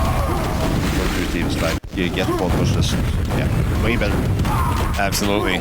As we see TCO, he's gonna pick up a mega here just before the quad. Can he get there and get there in time? Yes, he can. But there are a lot of enemies nearby as well. Getting boomstick left and right. If there are fresh spawns near him right now, he needs to be concerned. He's going into the yellow. There are enemies flooding in to try and take him out, but he's stuck down below, taking boomstick hit after boomstick hit. Insane. It's taken out I'm starting to slip here. Yeah, we need a break. That's fine. Like, yeah, and TCO controls this also really well. Just picking up the mega and going back to yellow. Yeah, he's still holding it strong. I mean, I don't think there's been a lot of time that Get Quad have been without a rocket launcher at any point during the game. Yeah, and it sort of shows that they're so good at arranging having assistance for the rocket launcher carrying person in their team to have one guy next to them to be able to help to deal with boomstickers that might show up. It's only in these chaotic sessions around the quad where you might see, oh my god, the frags. Anti-frags. Yeah, exactly. But yeah, it's only in the certain situations where almost everyone dies around quad where someone might escape with low HP and perhaps get taken out. But it's not for long that they leave a rocket unattended. And that was a rocket launcher. Yeah. Such an important kill here by TCO. He's looking so sharp right now. Yeah. If they make it all the way to the finals, I wouldn't be surprised with how they're playing right now. Mutilator on DM2, TCO really running the show around E1, M2 here. We can look at the scores right now. We see Mutilator on 89, TCO of course on 80. Yeah. And following them up, 67 and 61 respectively, Razor and Reppy. So it's a pretty even, frag distribution. But it's just that extra that Mutilator and TCO have added on top. Yeah, and when we see the scores now, like, yeah, maybe we see a certain skill difference. Like 100 frags plus on E1 M2 isn't insignificant. No. To say the least, so. It is very often a very even map, even if teams are separated by skill by a large margin. Yeah, so maybe Get Quad is definitely contender to the finals or even winning the trophy this year for sure. Absolutely. And it would be the second win in a row for Razor and Reppy here at QHLAN, of course. Yeah. Well, finishing on 101. Nice. I mean, come on. Mutilator really wanted that one. You could feel it. Well played by Get Quad or Die trying. Yeah. Dog Pound getting the win on Schloss, not bad. Maybe the pick on DM2 was a sort of Hail Mary pick to try and lock the enemy team down because we know Yeti's good on there. But Mutilator just showed them that this is my house. Yeah. You're not getting past this. Yeah. So overall great performance by Get Quad. And we saw that the Americans. What's their name again? Dog Pound? Dog Pound. Yes, thank you. Dog Pound. Yeah, there's it. Was struggling a bit on DN3, but they certainly have chances on most of the other maps versus. Absolutely. And that's going to be it, really, from me and Recall here in the studio. We're going to take a short break. Exactly, patting your chest, feeling very proud about your fellow countryman. Yeah. The countryman's performance there on E1M2. Absolutely worth it. Celebrate it as much as you can. Go have a drink with him right now. In a short while, we'll be back with the next semifinal between Sudden Death and Black Book. So catch you very soon. My Quake name is Yeti, and been playing Quake since maybe 1997 or 8, I'm not sure. It's something that's always been there for me since I was, 12 through to I'm 40 now.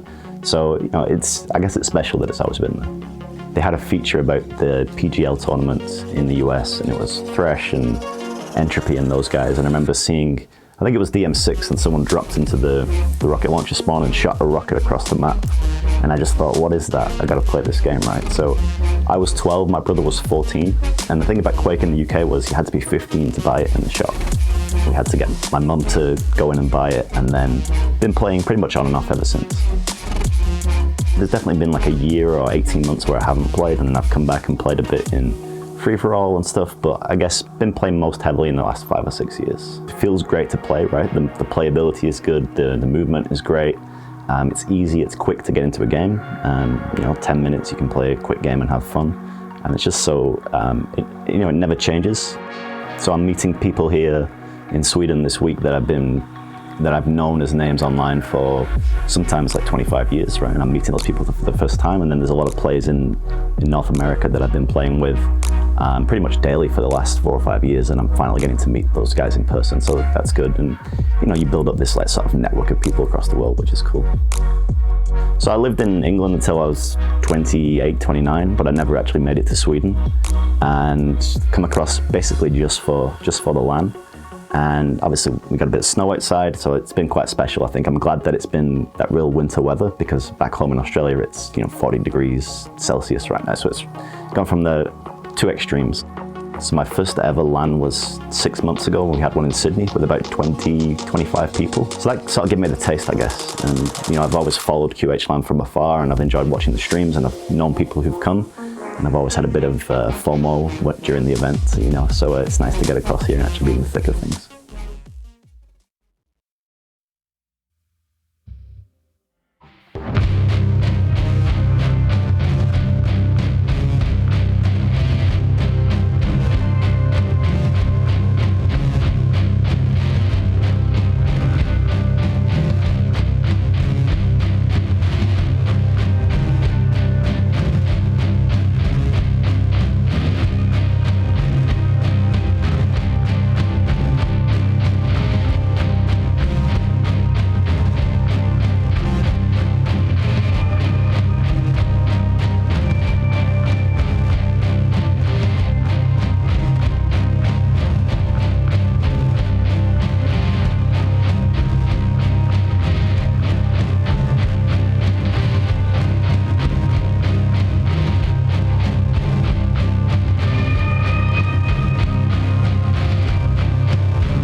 Tjena! Men tjena! Fan, det har jag sett förut. Sorry. We're speaking a little bit of Swedish here. I am Andy. Of course, we cannot go an entire QHLAN without me casting stuff. I have been sick for a couple of days. You might hear that on my voice, but I love your voice. Yeah. Sounds better this way. But you know, this is the last day, and put everything on the line here.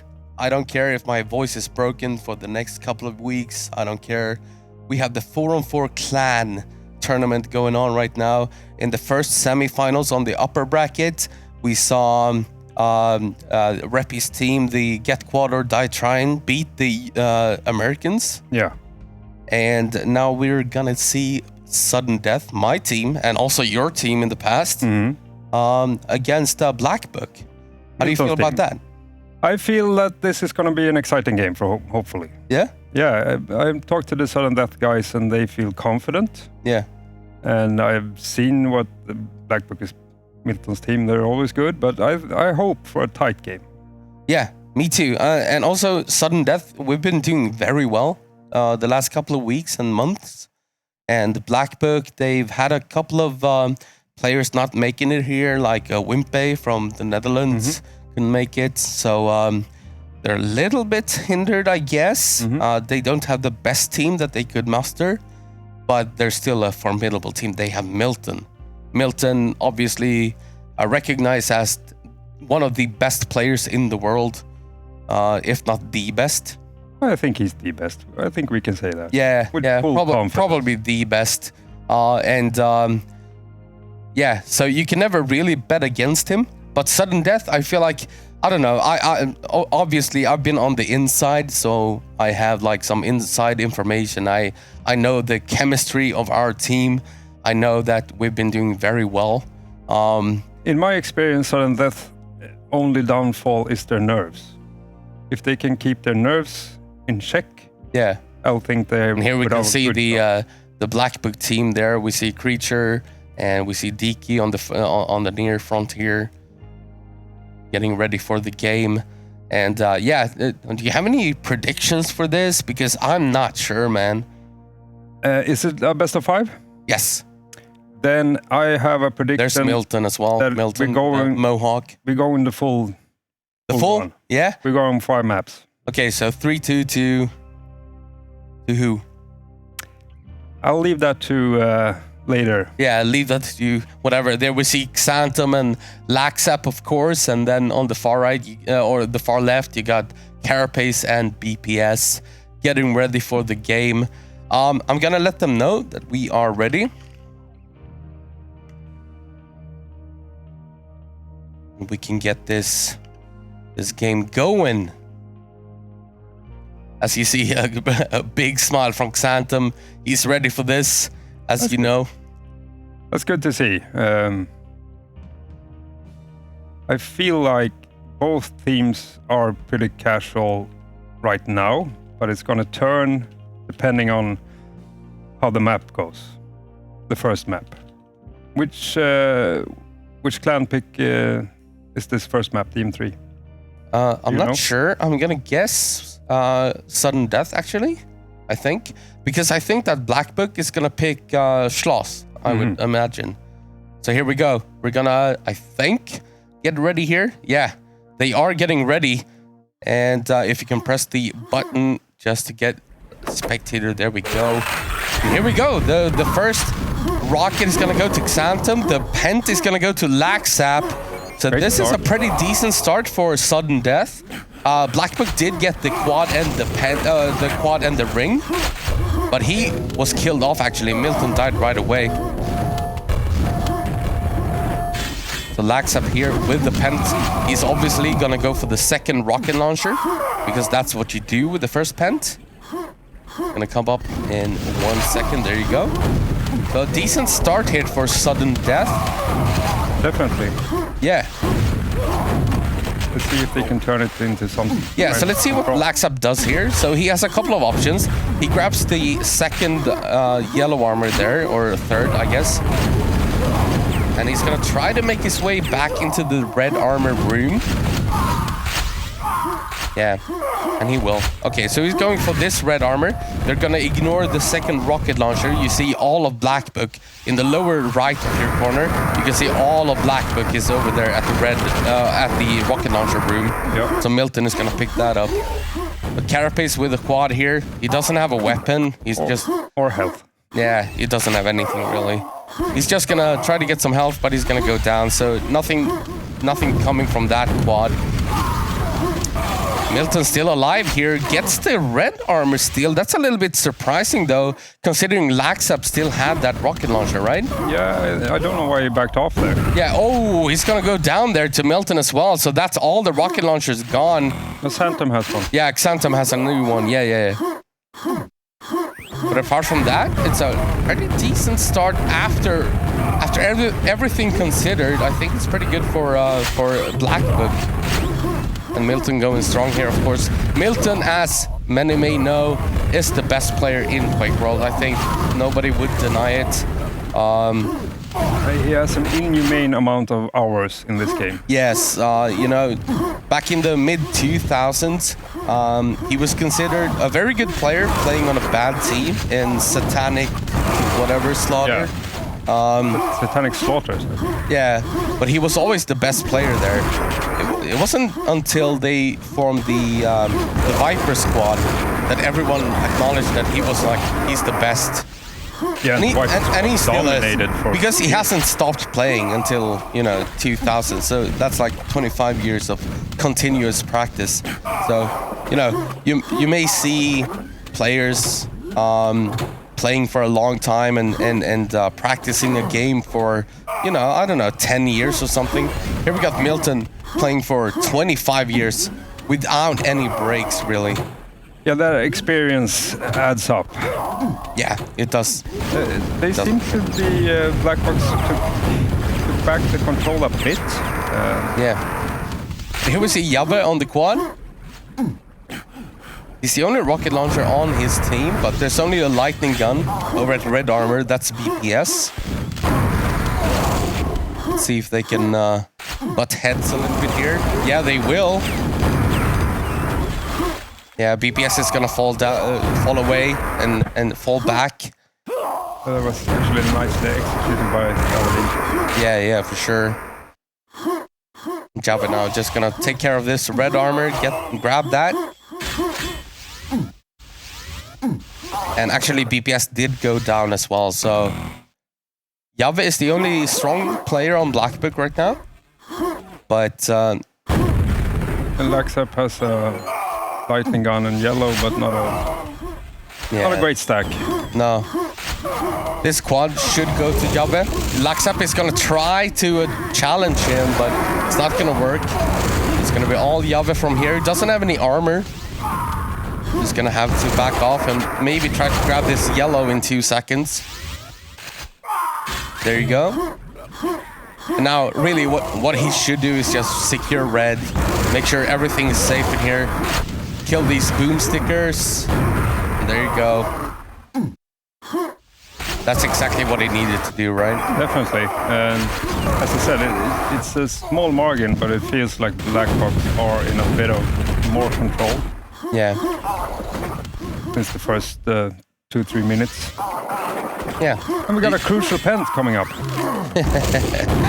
The crucial pents, yeah. In 10 seconds, we got the pent. Pretty good setup here for Black Book. Jabbe is waiting for people to jump out so that he can grab the pent. It should be him, but never mind. No, he does get the pent. I thought that LG was gonna keep him away from it, but it's gonna be Jabbe. He's also gonna get the quad, I think. No, never mind. I think it went to Laxap. Yeah. But Laxap doesn't really have anything apart from an armor. No weapon though. But Jabbe just doing what he can here. What he wants to do though is find Laxap and just get him killed off. But there are no other weapons on sudden death right now. And they're pretty decimated. Yeah. This is a pretty good start for Black Book actually on DM3 here. It is, but even though they're only 25 frags up so far. Yeah. it's not a huge split, but it's all about the map control, right? Oh, Laxap coming in with the rocket launcher. He's not going to be able to grab Java, though, but it was close. Laxap actually did go down. It's going to be a Milton quad here. He doesn't have a weapon, but he has a full red, and that's a rocket pack for him. Oh no, Milton gets a free rocket, and he's gonna do great things with that, as he always does. You don't give Milton a No, you don't want to do that, man. So now we have Jave and Milton with a rocket launcher here. Just trying to get a couple of HP packs here. He's down to 37 HP, but he should be fine, I think. Yeah, the Mega is up here. Yeah. So that's a full Mega. 137 HP. Getting back into the red armor. He's going to stack up there. He's going to tell Jave, I'm grabbing this.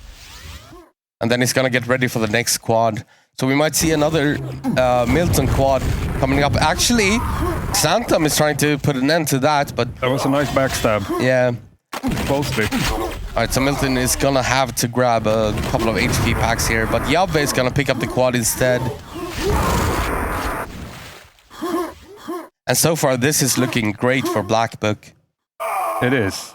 But even so, they are not extending their lead by a substantial amount. No? Oh. That's a bit of an oopsie by Jave.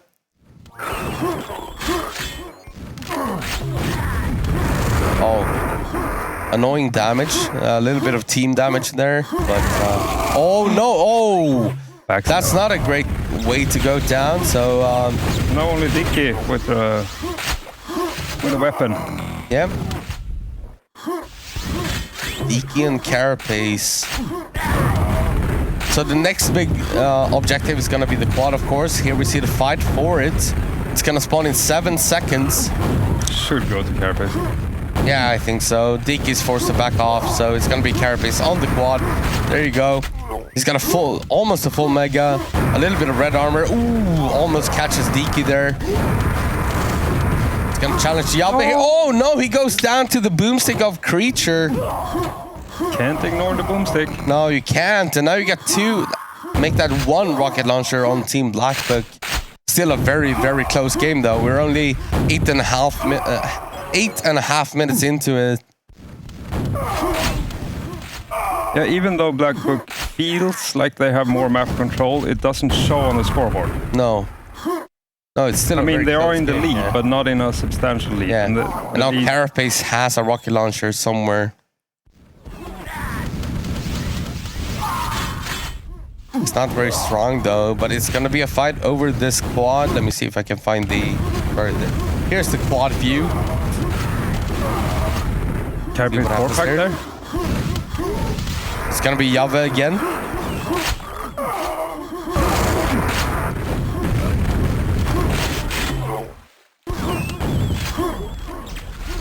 Alright, just looking for enemy weapons, but there are none to be found. Sudden Death doesn't have a single weapon, so...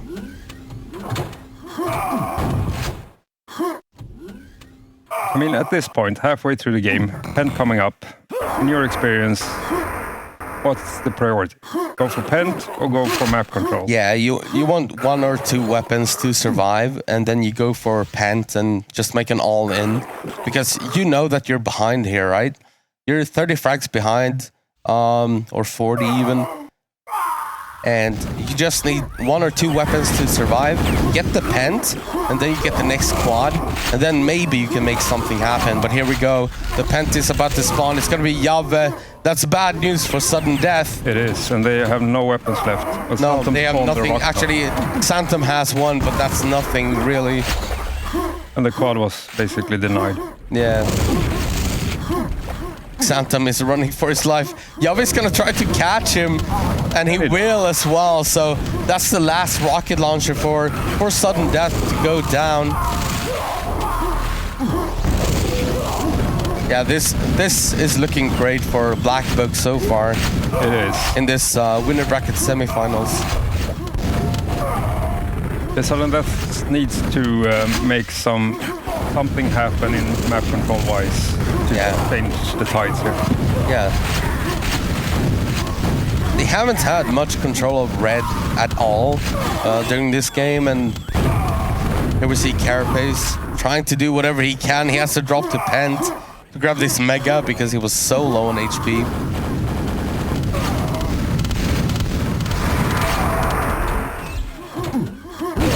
Black Sept steals the quad at least, but Yeah. they now have 2 rocket launchers. Actually, this is pretty good for Team Sudden Death. Red control, 2 rocket launchers. If they can make this into a proper quad run, then perhaps.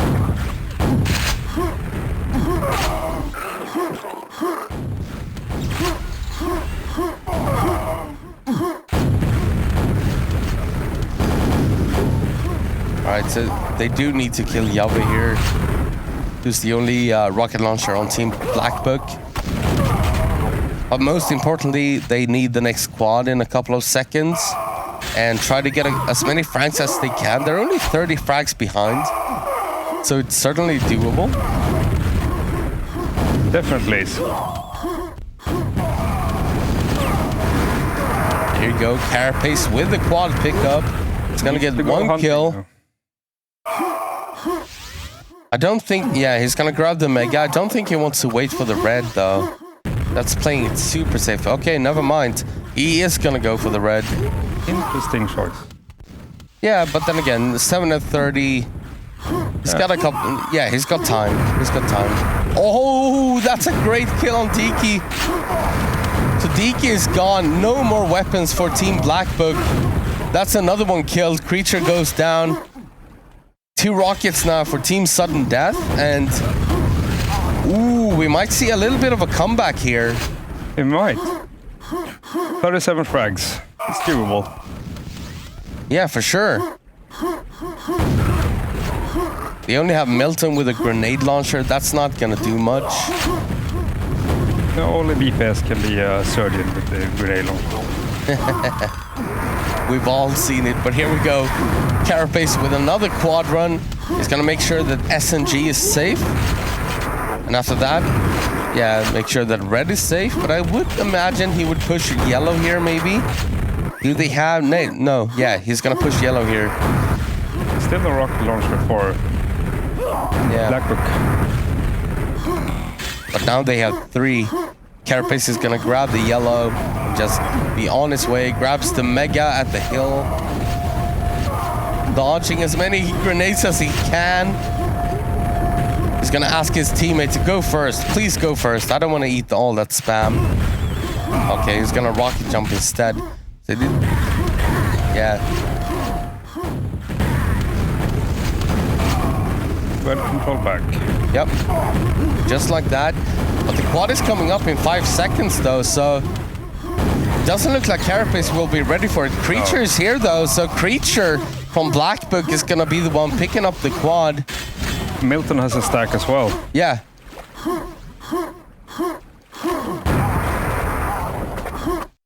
And another crucial Pent coming up. Yeah. Even though they got some controls on this, they didn't manage to decrease the lead of Black Book. No, not really. It's still super close.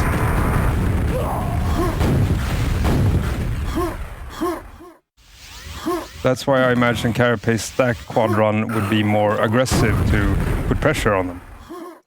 Yeah, so they're all getting ready for this Pent, and it's actually, you know, we like to say it. It's actually a crucial Pent. It actually is. Yes, because if Sudden Death can get this, they can turn it around. But it's gonna be Milton.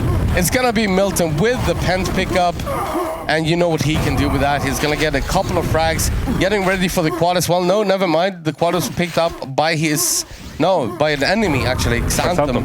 Oh, and he just went down there at the tele exit. Nice prediction by Milton that Xanthem was gonna go through the teleporter.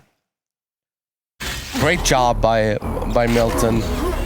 And maybe that is a way for them to secure this map. We're only like 4 minutes left, and yeah, I'm gonna need to see some magic from Sudden Death to turn this around, even though the frag white Yeah, is we need close. a little bit of Carapace magic here. Let's take a look at the scoreboard. Actually, Jave leading the charge here, having a great game, and then Carapace, of course, on Team Sudden Death. It's 4 minutes. It's equal amount of lead for Black Book. I see this as troublesome because they also can back down very It's like 40 frags here. Quad is spawning. It's gonna be Creature again. Yeah, this is not looking good for Sudden Death, but it's looking great for Black Book. It is.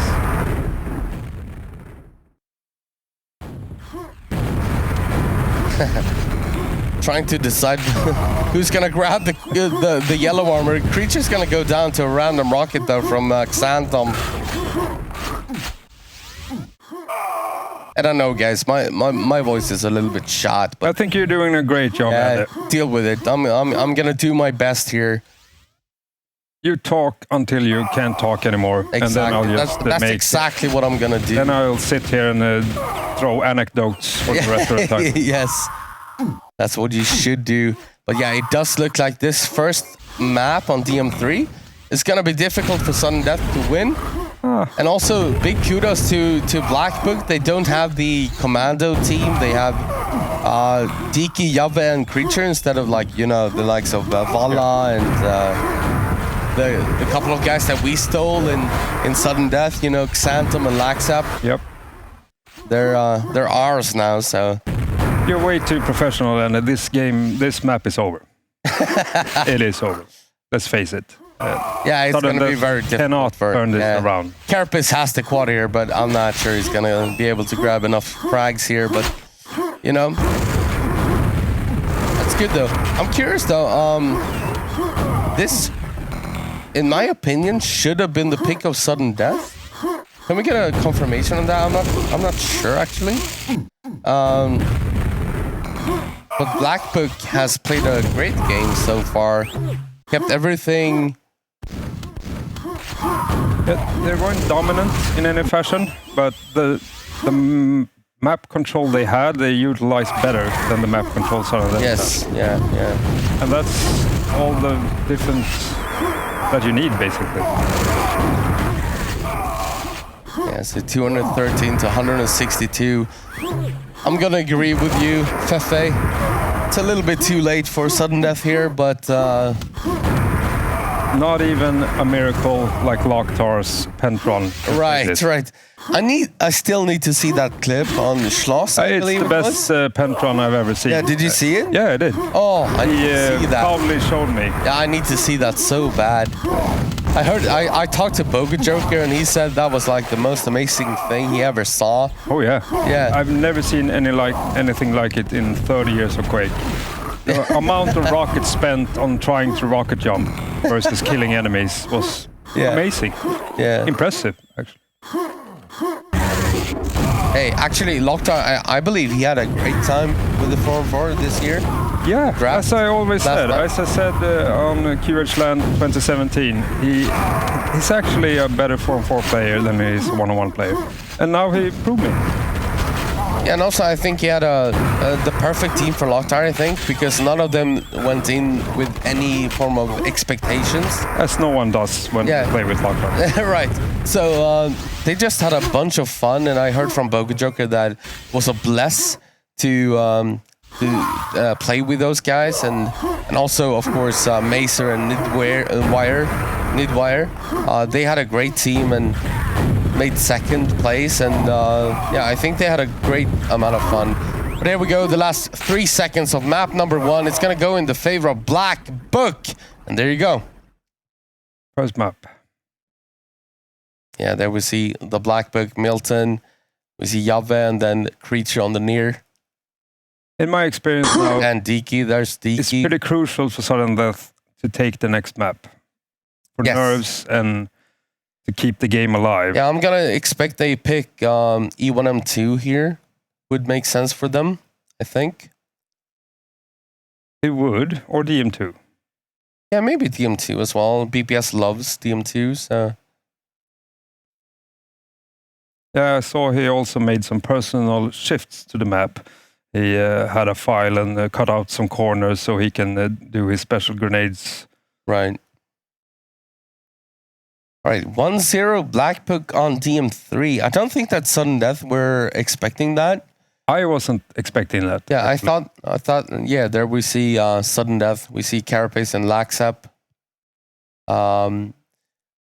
And I think they thought they would win DM3 because historically that's been one of the maps that we have been able to beat them on. Yeah, sudden deaths have been strong on DM3 for most of history. Yeah, and also DM2, of course, because BPS.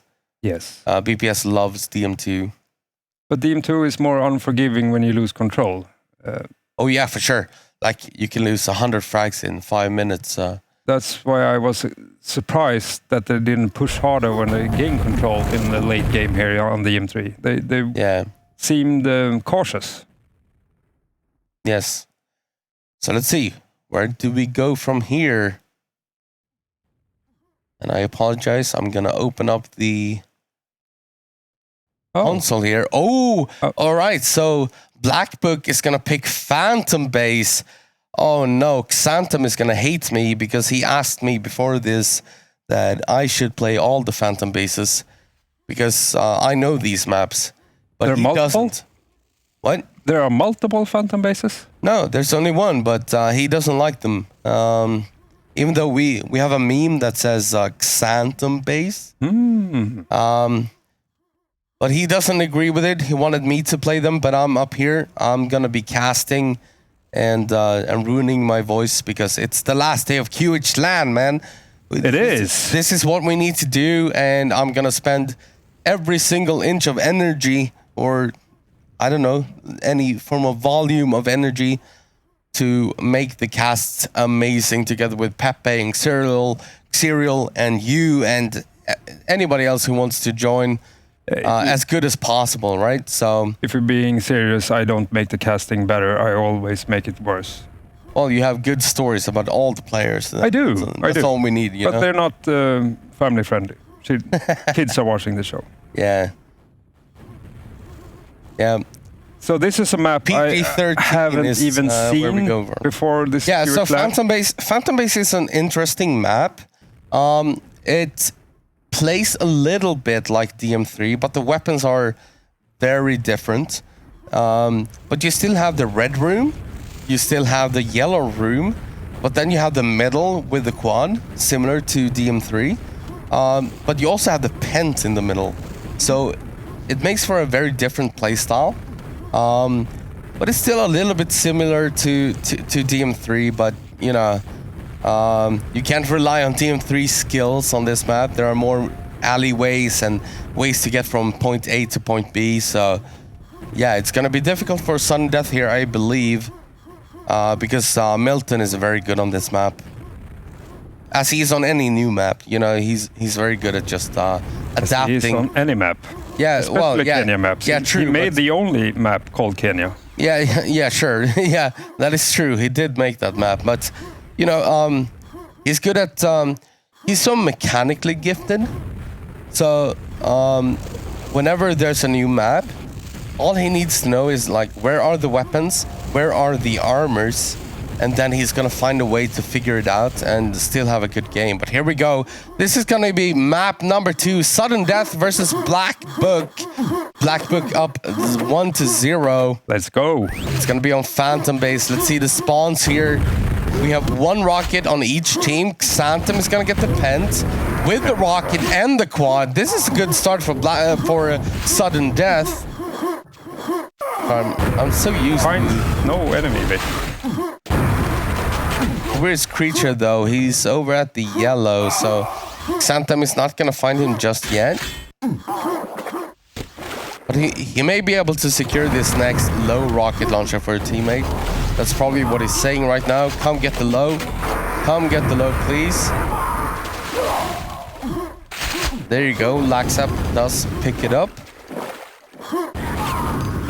Oh, it has a ladder? Yeah, it does. That's unusual. Alright. Nice defense from Xantum, but you still have 2 enemy rocket launchers on Black Book, and oh no. And he goes down. Great rocket from Jave. He's gonna rocket jump up and try to steal it.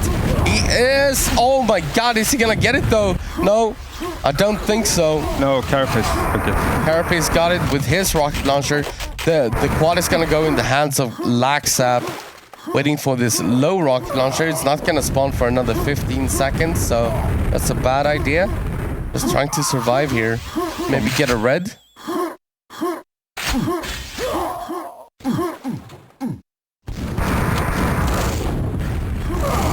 I'm still surprised Phantom backed off to hold the low RL there instead of attacking creature and decimating their weapon stack entirely. Yeah. They seem a bit cautious, Sudden Death. Yeah, and all of a sudden, Blackbook, they have 3 rocket launchers. So we're gonna have a massive fight for the next quad here. Jave goes down a couple of times.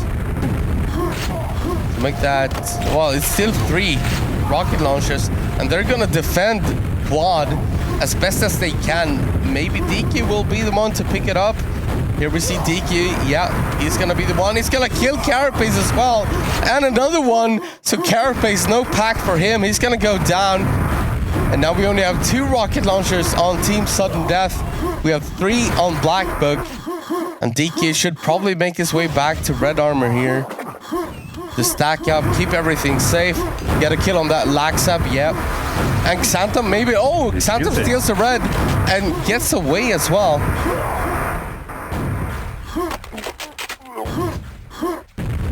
Stack-wise, it's still pretty even so far. Yeah, and also BPS managed to pick up a rocket launcher somewhere as well. Yeah, and it has a lightning gun as well. DK here just trying to keep everything safe here around the red armor room. Which is what he should be doing here. But they need to get ready for this quad. It's gonna spawn in 2 seconds. There we go. It's gonna be DK again. Is he gonna kill Carapace? Yes. Carapace goes down. Can he find Xantham and BPS though? Laxap also just got the high rocket launcher, so 3 rocket launchers against 3. DK is waiting for this red armor. It's gonna spawn in 5 seconds, but the quad is eventually gonna run out, so he might not get a lot of value out of this. No, and even though Blackbook have more quads, the frag difference still edges towards Sudden Death. Yeah. So they managed to take more quads but not get a lot of action out of them so far. Still very close. So it seems like DK is on like red armor safe kind of job. Keeping red armor safe at all times on Phantom base. And right now, Xantham is the only one with a rocket launcher, but it's gonna be a Laxap lightning gun quad. That's 1 kill on DK. DK is gone. Can he find another one? He has a couple of cells here, 46. That's well enough. Go hunting. Yeah, this is where you go hunting. Of course, he can only take 1 rocket hit before he dies. But here we go, he's gonna try. He gets Milton. Can he get another one? Somehow, Blackbook still have 3 rocket launchers though. Oh, he's gonna get Milton again. I believe Milton is gonna... Oh, he goes down! Creature gets the kill and he gets the rocket jump up to the red armor. Oh no, that was not what Sudden Death planned. And now Creature has full control of red armor. Pent is coming up in 1 second. It's gonna be Carapace. Carapace with the Pent. He's gonna go for the quad as well. Let's see what he can do with that. Maybe establish a little bit of control. Makes a small bit of a rocket jump, another one. That's BPS though, don't shoot him. And he's gonna find a couple of enemies here. Get a couple of kills. Red is safe, so he should be good. Still only 2 frags. Yeah, 2 frags between the 2 teams. Carapace, he should be going for an armor here. He doesn't have any armor whatsoever. Only chicken needs armor.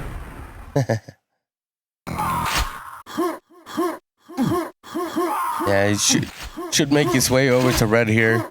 Grab a red before the next quad. Deaky and Milton do have rocket launchers on Team Black Book. But only Dicky with a stack of some kind. Yeah. Oh, but he's gonna get the quad though.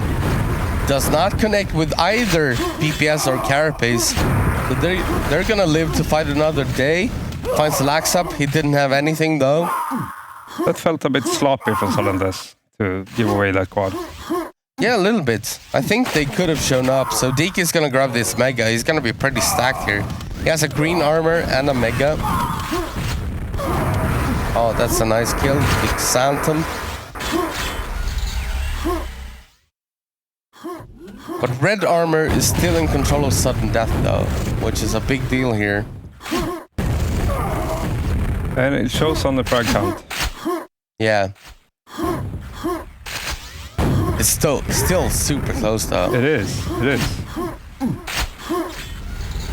DK grabbing a couple of rockets. Getting ready for this quad. It's gonna spawn in 3 seconds. You can see it on the left here. It's gonna be Laxap, Pascal, X-Term, whatever you wanna call him. He has a rocket launcher, but only one rocket. That was his last rocket. Oh! But he gets Creature and he gets all of those rockets. So now he's in good condition here. Can he challenge Creature as well? Yes, he can. It's not a pack though, so no LG for him. Oh my god, that's another pack. There are so many weapons on the map right now though. Yeah, I'm surprised that they still had 3 RLs after that quad run. Yeah, me too. So Creature and Yave still have rocket launchers. Every single player on Sudden Death has one. Carapace just went down, so he doesn't anymore. But Sudden Death has a small bit of map control now. Yeah, still 20 frags on Phantom Base. Happens like nothing. That's a pack. Carapace is gonna steal it though. And BPS with the quad, with the rocket launcher, is gonna find any damage though. That's a teammate. There's just a boomstick enemy. That's an easy frag. Probably wants to secure red armor here. Gets 1 kill on Creature. The red is stolen but killed away. A pack first. Yeah, and a pack as well. A little bit sloppy by Yave, I think, to drop that pack. That means 4 rocket launches right now for Sudden Death.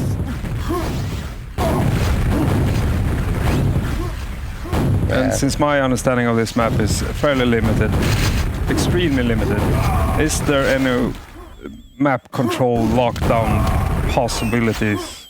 Well, the thing is, if you can control red armor and the lower rocket launcher, the one in down in the sewer, and the LG, if you can control those, you're in good shape. The red armor is crucial in DM3 as well, but it seems more crucial as an area here. Yeah, for sure. Oh, that's a good kill from Xantum. That's a pack as well. He's gonna pick it up himself. Actually pushing yellow a little bit their here. lead a small amount, but they have steadily extending their lead. Yeah. In the past 3 minutes. Yep. And actually, I didn't expect this. Like, we have a meme that, this is Xantum base because Xantum is great at it. He doesn't agree, but we think is good. But here comes the Pent. Pent number 2, or 3 actually, to be completely accurate. It's gonna go to Carapace. He picks it up. There's a bunch of packs up here. There are 2 packs. He's trying to save them for his teammates. Yeah, he's gonna keep saving them and then go for the quad as well. Here's Carapace with the quad and the Pent. He's invulnerable. He's gonna pick up the high rocket launcher. Can't find an enemy though. No, but he's doing the right thing though. He picked up the high rocket launcher, making sure that the enemy does not get that. And now he's gonna secure red armor. Only Yave has a rocket launcher now. Yeah. And that's a free red as well from Carapace. If he can grab a little bit of HP here. No, none available. That's all he needs, but I'm sure he's feeling good right now. Let's have a look at the scoreboard. We see Carapace in the lead. Oh, so far ahead of the rest of his team. Basically, Carapace is making the lead for Sudden Death right now. Yeah, for sure. Everyone else is pretty equal. He's having a good time. Yeah. Halfway through, my prediction is Sudden Death will take this. Yeah. But Black Book will come back in the last. I mean, it's only 40 frags, right? Or 35. So Black it's still will make up it in the close air. Like in the last 5 minutes. That's my prediction. Yeah. BPS with the quad here, getting a couple of free spawn frags. Gets Creature there in the yellow room. Little bit of a sloppy super shotgun aim here, but that's fine. Down to 34 HP is gonna want one of those red armors. There's a huge queue here. Xantham wants one as well, but it's gonna be BPS. 4 rocket launchers here for Sudden Death. They're having a great Phantom base, actually. I think so too. Oh, BPS is in trouble here. Yeah, he's gonna go down. It's more pack. And now the fights have shifted. 4 rocket launchers for Black Book. Yeah. Jave might be able to get the quad. Yeah, he will be. But that's a quad for Jave. Can he find a couple of kills here and especially establish control of red? Yes, he will. Nice shot onto Carapace. Laxup is still alive with the rocket launcher though. But Jave is gonna grab the red armor. And they have 4 rocket launchers against 2. I mean, 7 minutes. There's absolutely a chance for Blackbook to turn this around. Oh, that's a great kill on Laxup. And that's a pack as well for a teammate. And there are no rocket launchers whatsoever on Team Sudden Death. They have a buckshot. That is all they have. Yeah. As Carapace, I believe, is trying to get the high rocket launcher. And he will. So Carapace has a rocket now. But still. Mark my words. Last 5 minutes, they will make it close, Black Book. Yeah, and we still have a 6:45 to go. Here comes the quad fight. Mythid is downstairs, but it's gonna be Creature. He has a lightning gun with 33 cells. That's enough to kill plenty of enemies. As long as he can find them. Diki gets the kill on BPS, so Creature doesn't have to worry about him. Very passive quad. Yeah, I think he should move towards red, I believe. But Jave is over at red, so maybe red is just completely safe and they're just looking for kills here.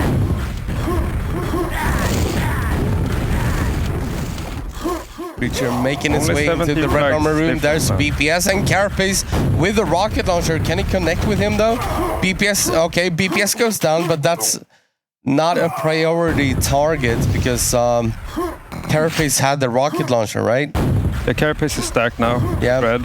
Yes. And we have 3 rocket launchers on Sudden Death. But the stack favor is still Black. Oh, Carapace with the quad pickup here. Can he find the kills that he needs though? It doesn't miss. He does get Milton. Oh no, but he goes down to Creature. Oh my god, this game is still up in the air. Who knows what's gonna happen? Creature takes a little bit of a lava bath. Only 10 frags between the 2 teams. With 5 minutes left. Yeah, and we have a pent coming up in just about 10 seconds. A crucial pent. Yeah, this one actually is crucial. Thank you, Fefe.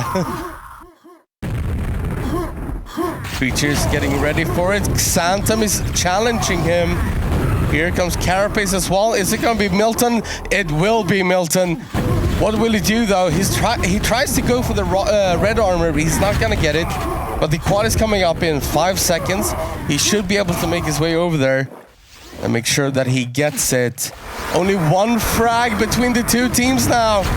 To make that a tie game. At the 5 minute mark. At the 5 minute. Oh, can he connect with the shots? Yes, he will. BPS goes down and Carapace as well. Oh my god, Blackbook just took the lead. 4 minutes remaining of the game. Okay, we're tidying. Oh no! He goes down to Laxup. What a play from Laxup to catch Milton there. But we're still tied though. 2 rocket launchers to 1. Black Book in the lead now by 1 frag, but this is so up in the air. Suddenly feels like an E1 M2. Yeah, pretty much, right? Trading back and forth. Black Book in the lead by 3 frags, but still 4 minutes to go. A couple of quads. This is gonna be such a close one. Here we go, Milton. He's gonna bore on Carapace. That's 2 packs. Xantom picks them up but dies right away. Creature with a quad. He does have a lot of ammo but no weaponry. So you can't use that. I'm sure he wants this lightning gun. But it was stolen by Laxab, so couldn't get the LG. Carapace with the red armor here is gonna get the rocket launcher. Kills 1 enemy, but not Creature. Creature is still fine. 4 frags.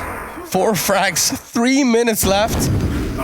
We still have 3 quads though, so it could go either way. Let's see what happens with those.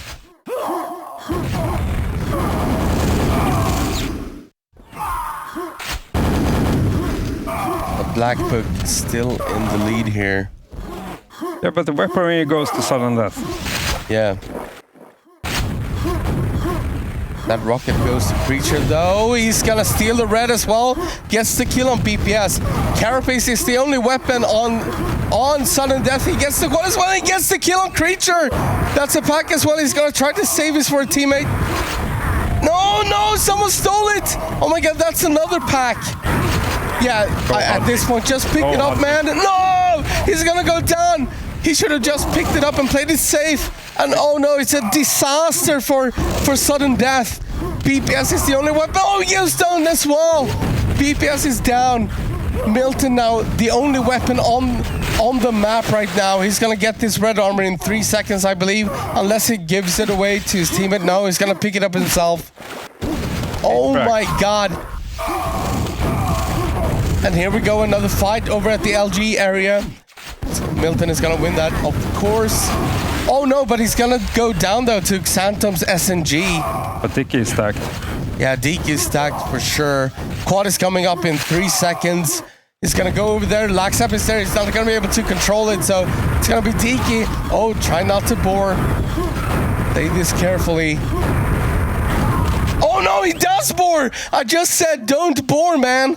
All right, so that's a pack. Who's gonna pick it up? It's actually the sudden death crew. And we're still only 12 frags behind between the 2 teams. Last quad decider. Yeah. This last quad is gonna be what?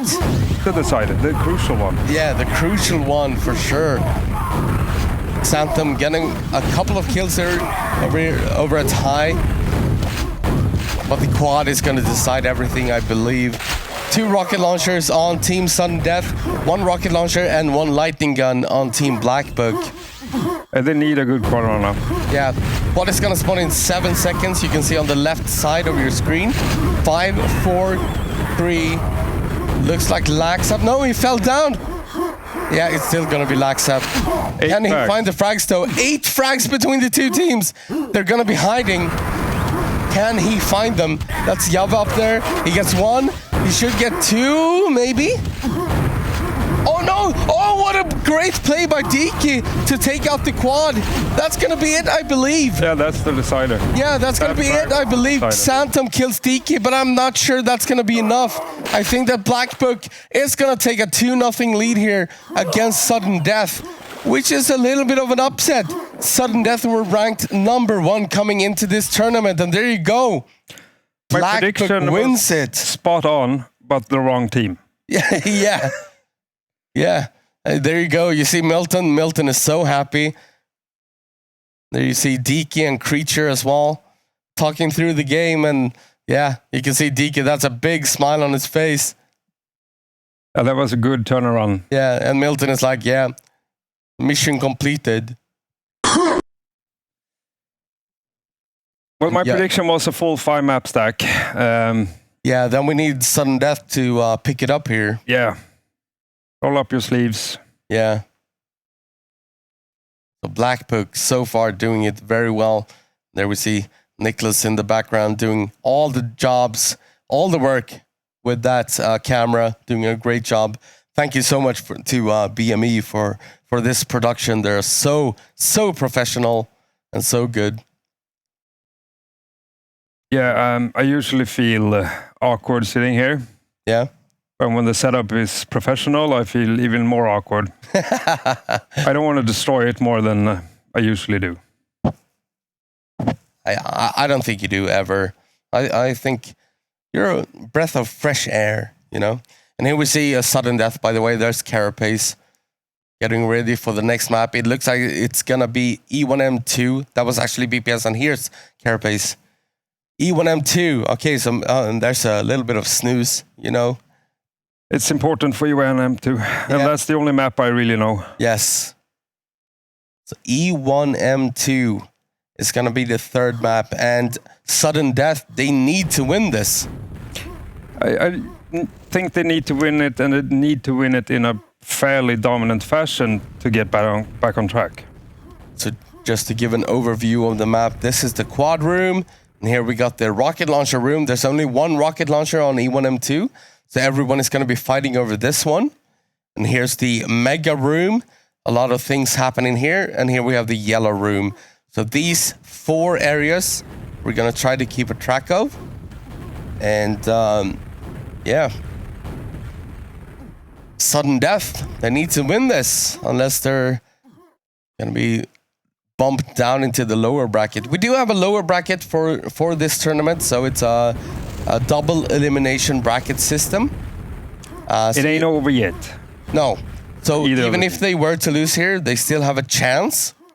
But obviously, I mean, if Black Book wins here and get quad or die trying, they've already won against the Americans. They're going to have plenty of time to just practice and chill before those final couple of games, because I mean, we're still early, right? Yeah. So they'll have plenty of times. So you really want to win this series, because then you can practice and you can refine your strategies and all that. And even though loser bracket leads to the same grand final, it's more gruesome. Yeah, because you have to fight like 7 different teams to get there, right?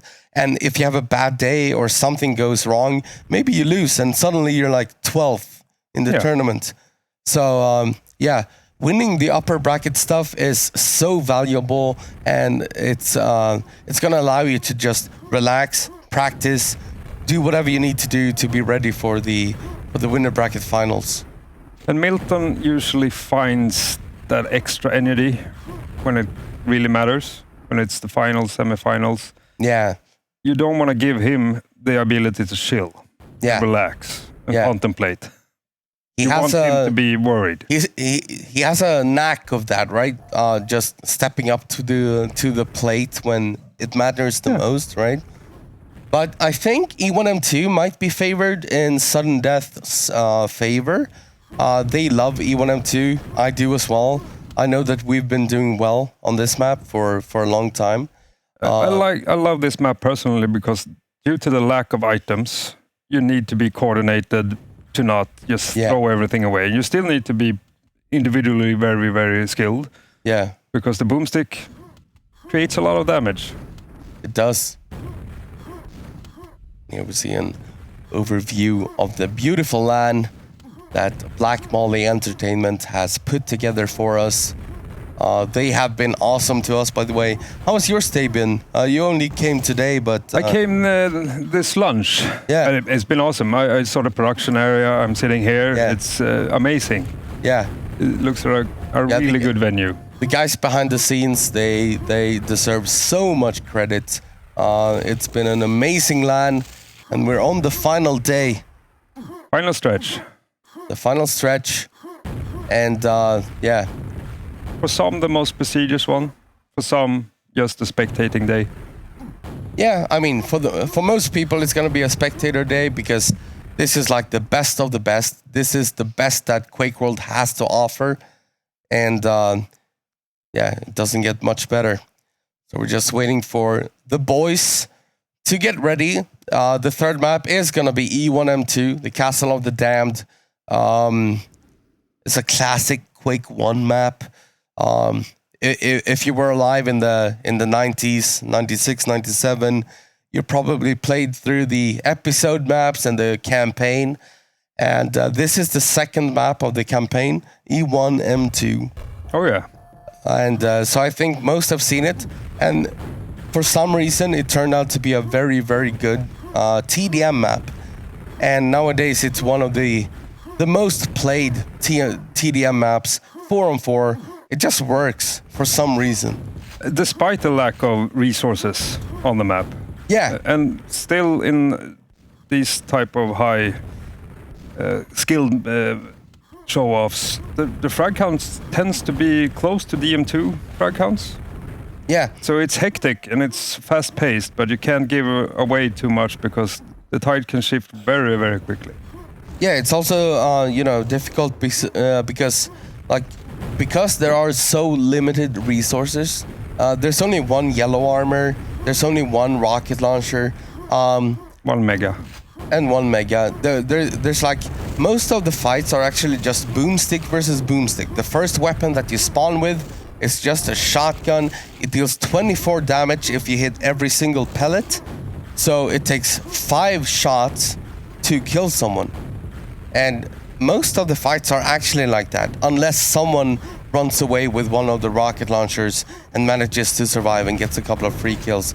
But that also means that E1M2 tends to be very close. Yeah. Like the frags never tend to like fly away either direction. So the map lockdown on E1M2 is fairly unheard of in a high-level game. yeah, it doesn't really exist, really. It exists in a time frame of 30 seconds. There's not enough resources to sustain more than like 2 or maybe 3 rocket launchers. So the other 2 players on your team is gonna be boomsticks, just running around and trying to create some chaos and get information for your rocket launchers. So it may not seem very strategic at a glance, but E1M2 is super strategic. And if you see a player with only a boomstick and he's running around looking like he's not doing anything, he actually is. Yeah. He's gathering information and he's relaying that information to his teammates, saying that this is what's going on. Here's an enemy weapon. Be careful of this area. And they're just communicating non-stop. Like the what to do boomsticks on guys are the spies. Now, it is an interesting map because it's also easier for newcomers to understand and get a grasp on. Because it's a small map, few areas, you can't control it, so you have to communicate and you have to coordinate. You can't play individually and expect to win E1M2. Even with 80% accuracy of the boomstick. Yeah, but boomstick percentage does help here. But it does help, yeah. Especially when you coordinate it. But here we go, potentially the last map of this semifinals, winner bracket semifinals. Here we go, who's gonna get the weaponry? I don't think anyone spawned rockets. Nobody spawned rocket. There you go, Laxup is gonna pick it up. But that was late, and he goes down as well, so no rocket launcher on the map whatsoever. And BPS took out quad. Yeah, BPS killed the quad. So the mission right now is to get the second yellow armor, and Sudden Death are ready for it here.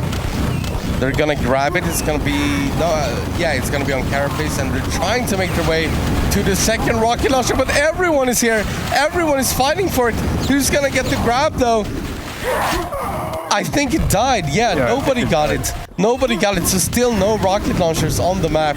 This is high-level QuakeWorld, baby. Like, this is how it goes. If E1M2 is played well, then nobody has a rocket launcher. Because people are so on point on being at rocket launcher when it spawns, but also being there to kill him. Yeah. Right? And So it displays on the scoreboard as well. It's super close early on, and it usually stays that way. yeah. Okay, so Milton did pick up the third rocket launcher. It's about 8 seconds later than it usually spawns because nobody spawned there. So an interesting fact about E1M2 compared to like DM6 or DM3. So DM3 has only 6 spawns. Yep.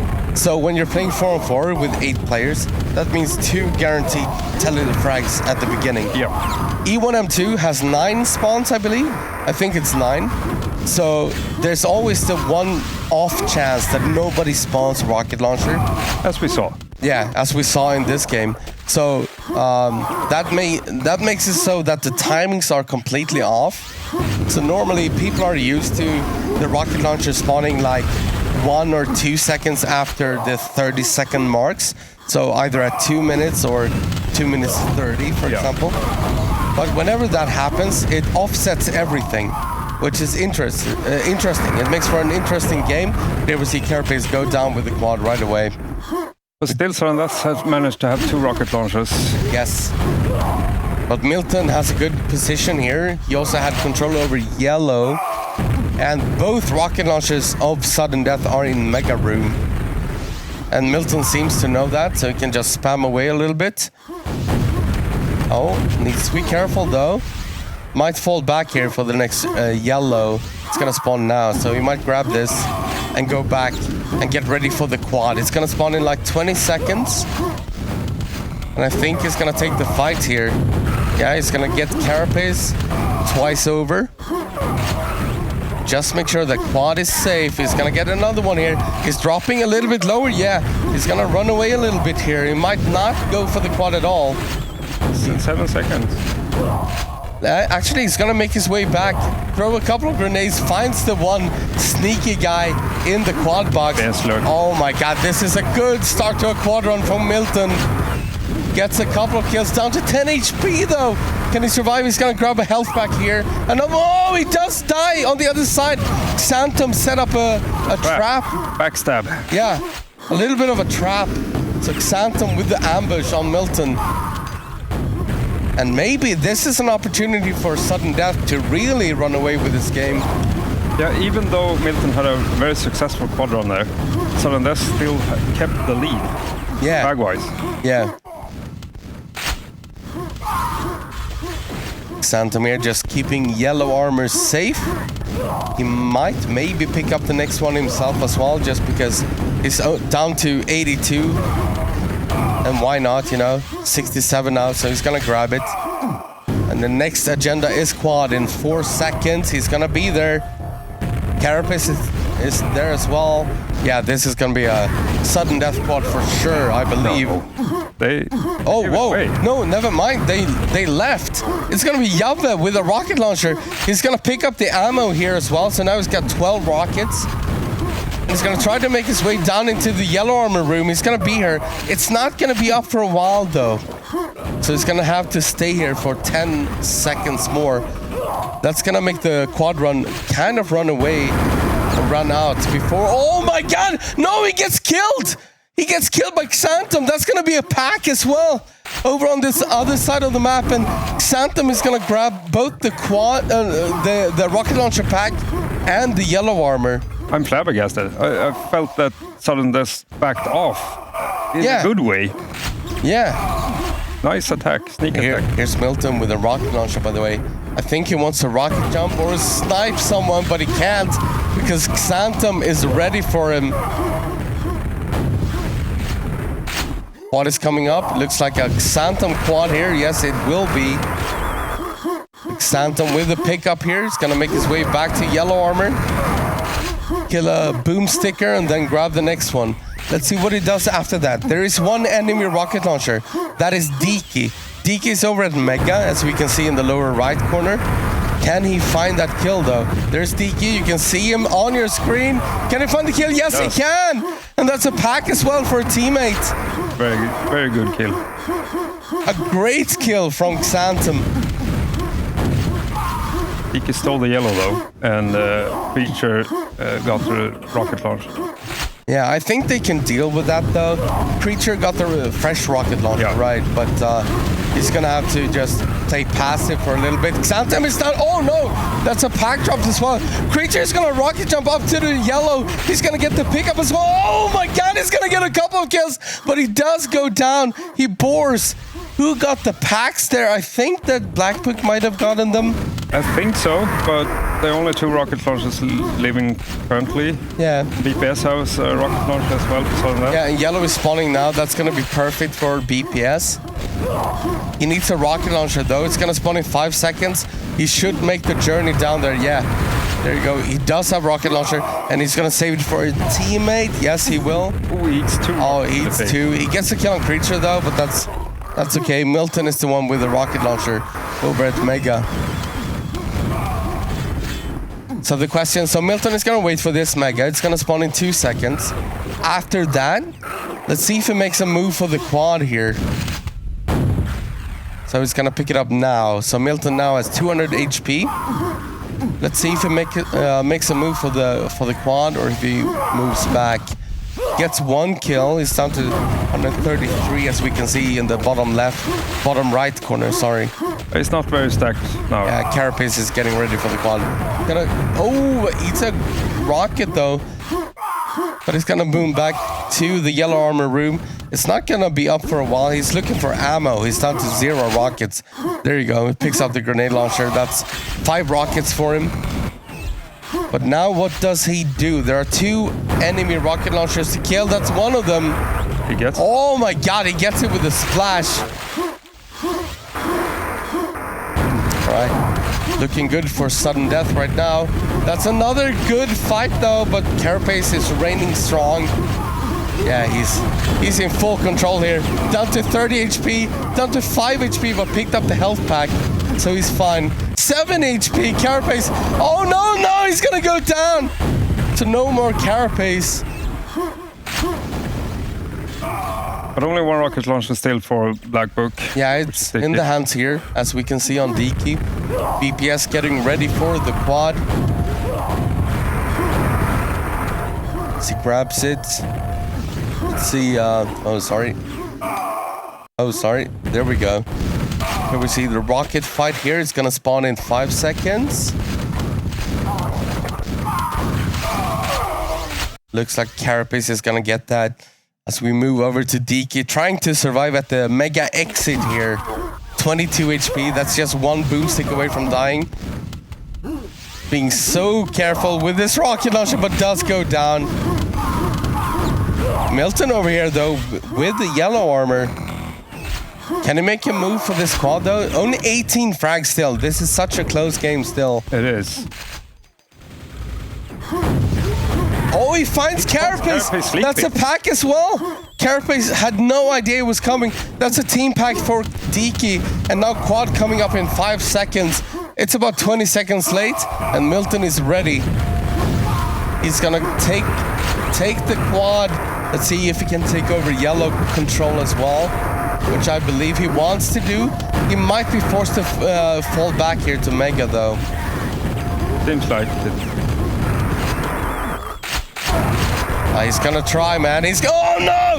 He goes down to the grenade launcher of BPS. The famous BPS grenade. Yeah, the BPS grenade. Everybody's felt it in the QuakeWorld community. They are so annoying. But still, we have half the game to go. Diki goes down as well. Creature right now, the only rocket launcher on the map. And he has to make a safe. It's gonna spawn in 2 seconds. And it's basically just a 10 frag lead for sudden death. Yes. With half the time. So got the pickup here, Creature did. Quad is spawning in 5. So he's gonna stick around here, get the quad. Let's see if they can help him get to yellow. Oh, he's under pressure here though. Oh yeah, he's gonna go down. Yeah, no chance. Milton with a rocket here as well. Oh, he goes down as well. Not a single rocket launcher on the map right now. Just a couple of boomsticks and a super shotgun. There we go. Milton picks up the next one. 3 enemies right there. He needs to run away.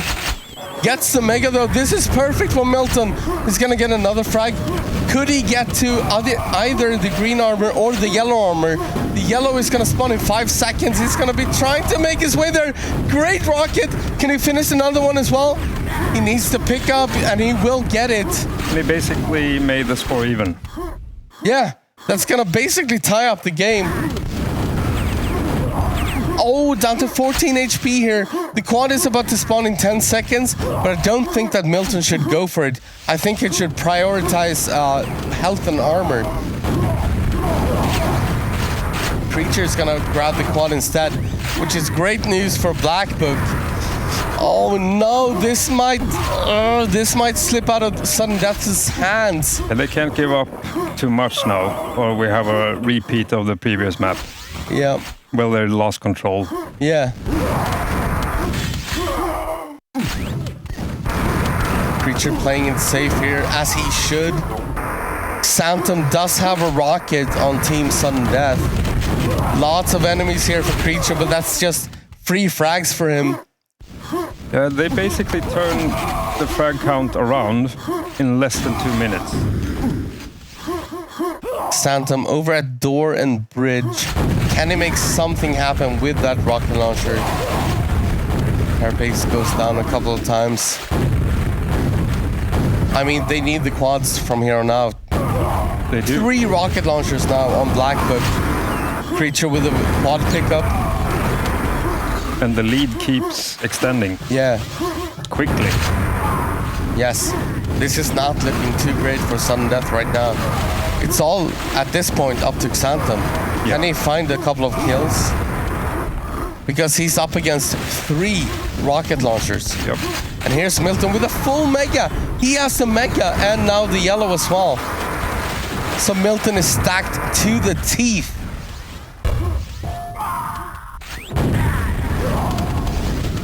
Yeah, this is not looking good. This is looking very bleak because this frag difference in this short amount of time.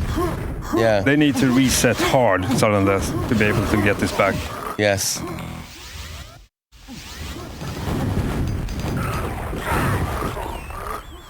There we go. We still have a couple of quads left though. It's not impossible. Sudden Death are gonna try to attack, but not gonna happen. It's gonna be Milton. He has almost a full yellow. No mega yet. Oh, this is a big fight. He gets Xanthem. And that's a team pack as well.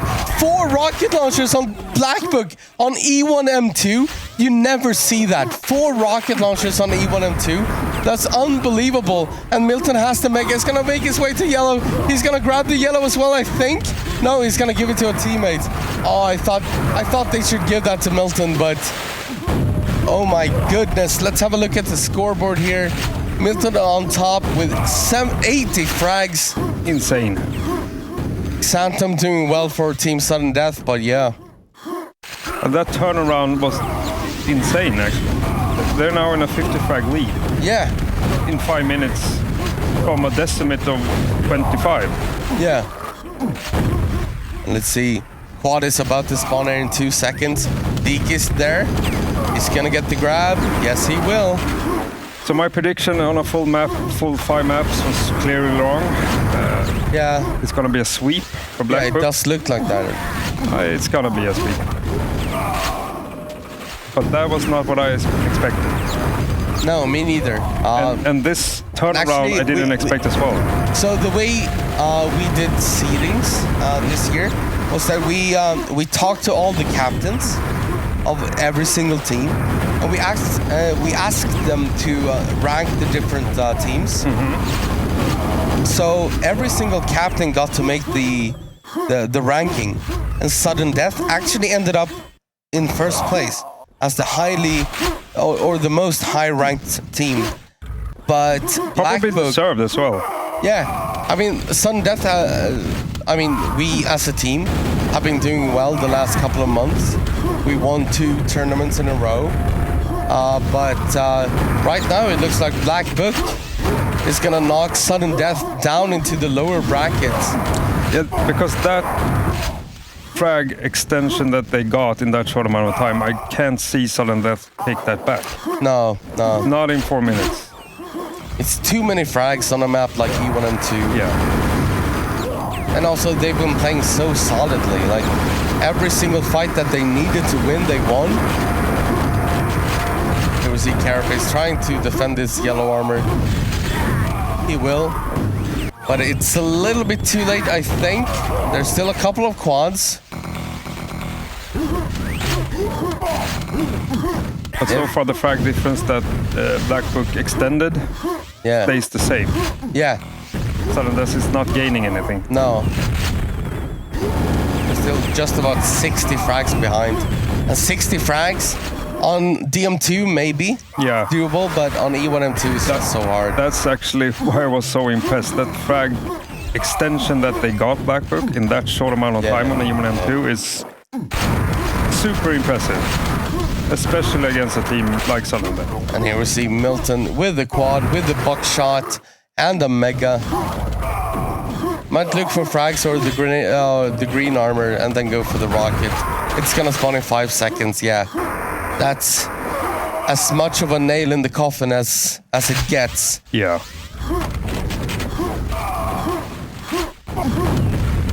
BPS still has a rocket over a GL and a yellow armor, but yeah, 2 minutes and 50 seconds remaining.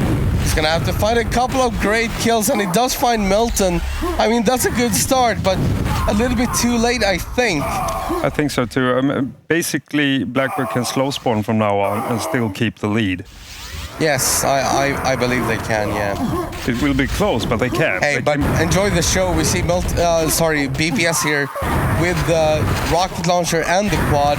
Gonna get a couple of kills. Misses that one though, but he's gonna keep trying, you know? Oh no! That grenade from Milton. Milton gets the grenade kill on BPS. And that, if anything, is gonna be... That's the nail. Yeah. The 9-inch nail in the coffin. Hey, good call. 9-inch nail. For those of you who don't know on the stream, by the way, of course, Trent Reznor of the 9-inch nails made the music for Quake 1. Yeah. So we take every opportunity that we can to shout them out, especially Trent, of course, because some of the screams and stuff that he did for the Quake 1 soundtrack are just amazing. So 9-inch nails and Quake 1, we go hand in hand. Yeah, and they got the homage on the nail packs with their logo. Yeah. So if you ever see one of those nail gun packs like the ammo, it actually says NIN. Yeah, NIN.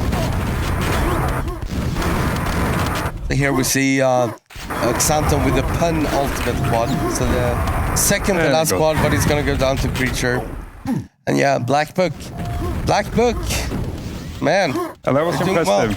It was really impressive turnarounds on the last two maps. They were in the sudden death control. It could have went the other way, but the turnaround that... Milton on 97 right here. Insane. But the turnaround they did on both maps, these last two maps, were really, really impressive. Yeah. Because they were in a deficit. Sudden death could have taken it home. Both maps. Yes. And you know, it's funny that earlier this morning, Sudden Death were practicing against the American team, and they actually beat them like 3-0 on all the maps that they practiced. Earlier, like yesterday or 2 days ago, Black Book were practicing against the Americans and lost every single map. So we might see a clash of good teams coming up. Although with Black Book advancing now, that means we're gonna see Black Book versus Get Quad or Die Trying in the winner bracket final. Winner bracket finals. That's gonna be quite a while away though. Yeah. Because we have a lot of loser bracket games to get through. Look at the fist bumps here. I love to see that from Diki. That's great. Great team spirits.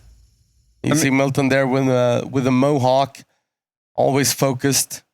And to be fair, all the maps were pretty close. But it was really, really impressive turnarounds the last two maps for Black Box. Yeah. Black Book. Yeah. I mean, yeah. Just, I didn't expect a 3-0. Neither did I. I predicted a 5 map, but I could not anticipate those turnarounds as well. Yeah. I think Sudden Death gave away too many frags just to gain back control. Yeah. Yeah. And losing E1M2 was a heartbreaker, I think, for them. I think so too. That was in the bag if they just kept their cool. Yeah, for sure. All right, so we have the winner bracket finals now. Get Quad or Die Tryin versus Black Book. And but before then, we are going to go through a couple of loser bracket games, and that's going to be a heavy battle down there. So Sudden Death is there now. yeah, Sudden Death is down there. They're going to have to fight through it, and yeah. So we're gonna chill a little bit and then get back to the loser bracket games and move on from there. We're gonna have dinner later, and then later tonight we got the big games going off. So yeah, stay tuned for the upcoming games as we take a little bit of a breather here and get going afterwards. See you. Joni Milton Sivula from Finland, somewhere around 97. Towards the end of 97, I remember reading about Quake. I don't know, something about Quake just struck me as really, really interesting, and how they were describing the online scene that was already up and running back then. All seemed super exciting, and then I asked my mother for Quake as a Christmas present. That is how it started. Then I just read the magazine for instructions on how to connect to the online games. Forever to download the maps that they were using through the client. The modems were of course super slow back then. As an 11-year-old with limited English skills, you are just wondering, like, is it ever gonna work? It is this community that not only when I was 11 and growing up, but still to this day, just joining a Quake server, and sounds like a cliche saying that it's almost like a big family.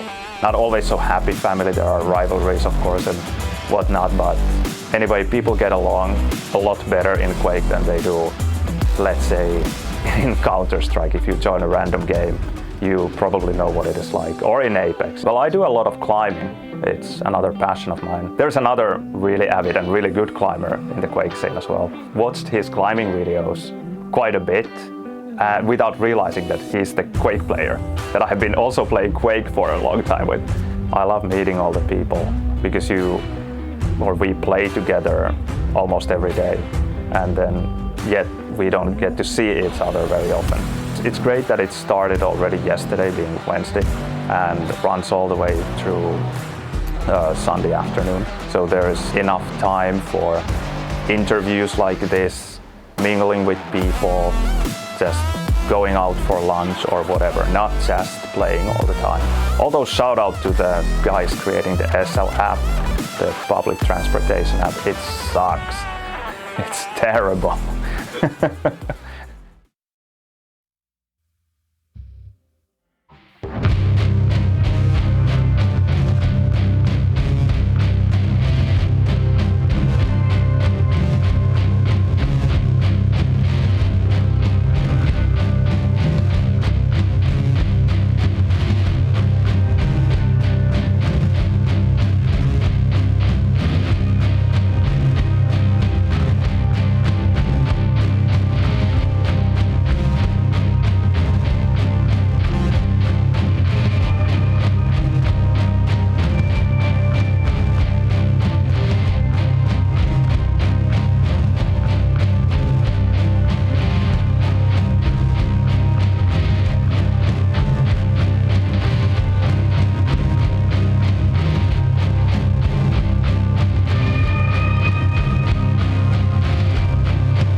It's gonna happen again.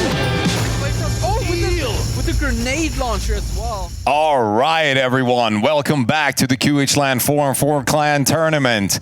I'm Pepe. I'm joined this time by Rio. Hi. We've been on the same team today, haven't we? Yeah. And we've played together a lot. We have. And we didn't do so well today, did we? Not as good as I hoped for, no. But we had a great team. We had a lot of fun. Yeah.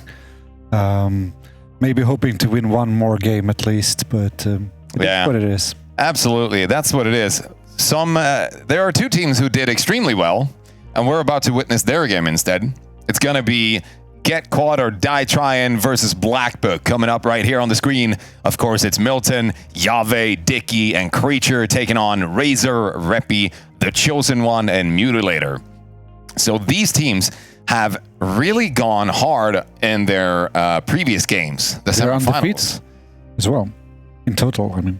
Yes, but also, wait, no, Get Quad or Die Tryin' lost a map versus Dog Pound. Oh, yeah, right. So almost undefeated, but still a pretty clean sweep. And Black Book taking on Sudden Death with a 3-0 win.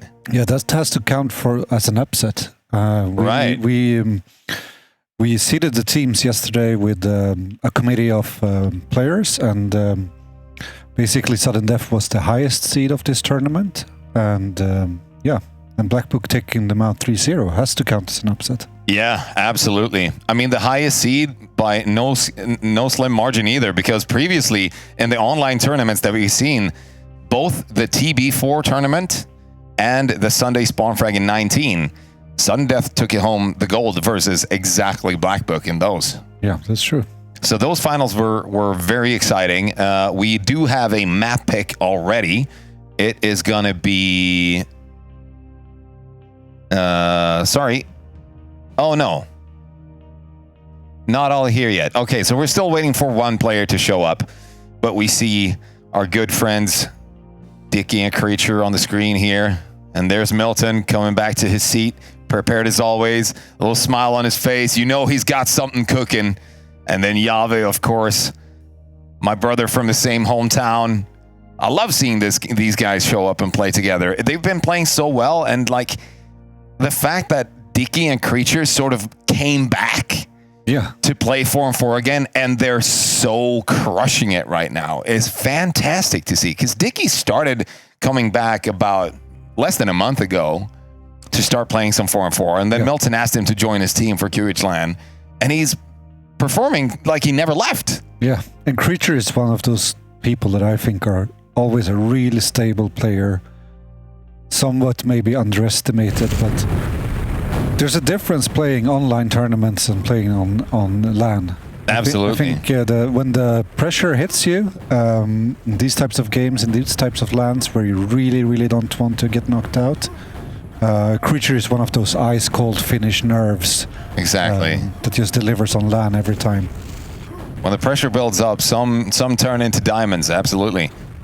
And looking at the other side of the field here, we got Mutilator, Razor, Reppy, TCO. We've seen them impress us in the previous series, in the semifinals as well, taking on Dog Pound. They had some back and forths, but the DM2 was in no contest really run by Mutilator for a long time. A couple of really good quad runs had him just taking over the field. I wonder if he can do the same versus this team that has gone undefeated so far. Yeah, and I mean, this team, the Get Quad team, they were created for this tournament specifically. Sure, they've been playing for the past month or two online as well, but everything was done with the lineup intentional for this tournament. Exactly. And Reppy is one of those guys who just comes back for QHLAN every time, still performs super well. We have a map pick right now. It's going to be a Phantom Base pick. And who picked it? Black Book. I'm pretty sure. Yeah. I think they're the only team to first pick Phantom Base. Well, besides us, but it's one of those picks that could make the opponent nervous if they haven't played it enough. And me knowing full well that Reppy has played it a couple of times now during practice and such, but Mutilator is more so accustomed to the map. Razor has played it as well in his time in Slackers. And TCO, of course, has played so much because the Axemen never stop. Yeah. So this lineup doesn't really seem like they are scared to take on Black Book right here. What's your prediction for this map? I think actually that GQ has a pretty solid chance on this, because I think Mutilator, like you said, is extremely strong on this map. I remember us playing against TSQ on this map in one tournament where he demolished us single-handedly, basically. And Razor is surprisingly good on this map as well, even though he's maybe not traditionally a Kenya lover, so to say. But he's shown on this map that he can really play it well. Safe to say they've put in the work to actually get somewhere. Let's see if we have people going ready. Yes, a couple of players are ready already. But on the other hand, Milton, of course, early adopter of most maps played in tournaments. Strategic is just one word to describe the man. And he's joined by a team of players that he's played with for quite some time. Yeah, for sure. And you can never count out Milton, never on any map. And so I think it's going to be tight, but I'm actually thinking that GQ can win this. Yeah, same.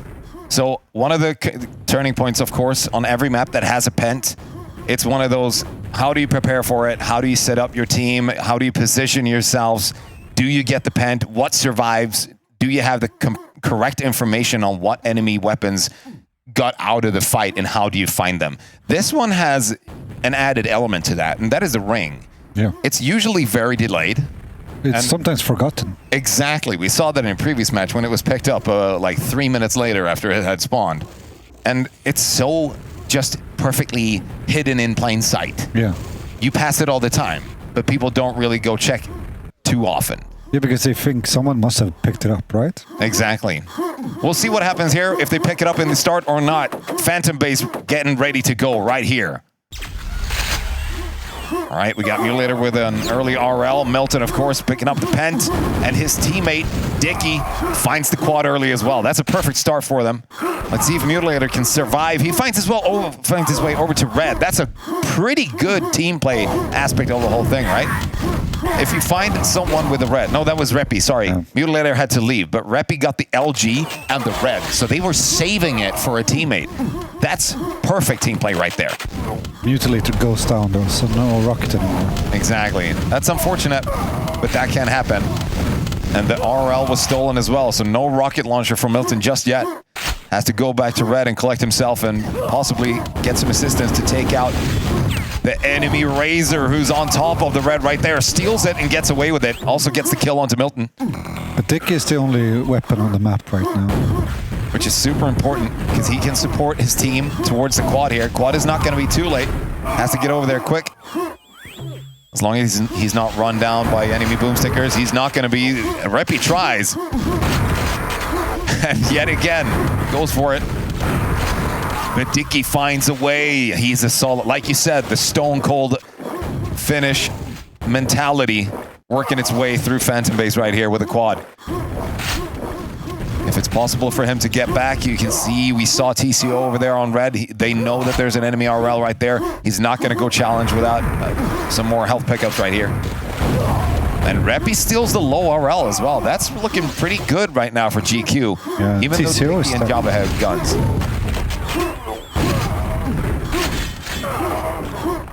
All right, TCO with the red. And he's going to clash with Dicky over at yellow. That's a good read. Well placed by himself to get over to the yellow that quick. Yave and Milton, no armors, the only guns on their team. Can they get to this quad at all? They're not going to challenge it. It's only going to be creatures who try and steal it. And Mutilator, you've seen him before. There you go, gets one kill and a pack delivered to him as well over there at yellow. Now he's going to go back to red for the quad ends so that he can try to clean it up. Sound choice, good work with the LG and the quad. It is a very tight game this early, 2.5 minutes in, and we're almost tied on the scoreboard. really well played by Mutilator there. I think when you have LG and quad like that, you want to go to yellow because A, you can get a lot of frags there, and B, you can pick up some more cells. Exactly. And then you want to ideally end the round. The ring is... it was forgotten. What? It was forgotten. Even amongst the two top performing teams right here, no one thought to go check on the ring before minute 17. Oh no, Melton kills a team ring with a gun. Mutilator's gonna fall. Razor with the quad pickup. Gets himself a pack as well, but he's famous low. Racer LG there as well. 12%. Don't knock it yet. But he's very low, and good shot by Dicky to take out Razor. And he gets instantly fragged back by Reppy, who gets the Mega with 4 HP. Yeah. This is twisting and turning as we go. You better strap in here, Rio. Oh. And the immediate return frag by Yabe. There you go. Yabe kills the other rocket as well. And Milton gets the high rocket. He's pointing to a pack, but I don't think there's a rocket in that one. He just got it hidden. And TCO is down to 5 HP over at red, trying to really hold on to his weapon there. They want to guarantee themselves a quad here. Needs some support. Yabe can't be alone to grab it. Does have the support of 2 teammates. And down into lower L we go, and there's a collision! Yabe falls! Was that a pack dropped as well? No, it wasn't. Oh. But TCO still holding on to red. Mutilator with the LG. Gets shot in the back by Milton. Jumping, shooting. Reppy steals the red there. Trying the angle that works so well very often, but once your enemy sees you, it's easy for them to spread apart and not get hit by the splash damage from those rockets. Like you see right there, Mutilator hiding his LG for such a long time. Perfect play. TCO, we've seen him hang around for quite a bit, and he finally shows himself. It's pen time. It's pen time, absolutely. This is really important to protect teleporters so no one comes. Oh, collision there by Milton and Reppy. Creature finally gets the pen pickup and the quad as well. Sorry, you were saying? Right before the pen there, it's a good move like he did to go down and protect the teleporter so that no one just comes and steals the pen. Exactly. Good point. Trying to navigate the rocket jumps with pen quad can be hard sometimes. You don't really practice it that often. Maybe some nerves there on the LG.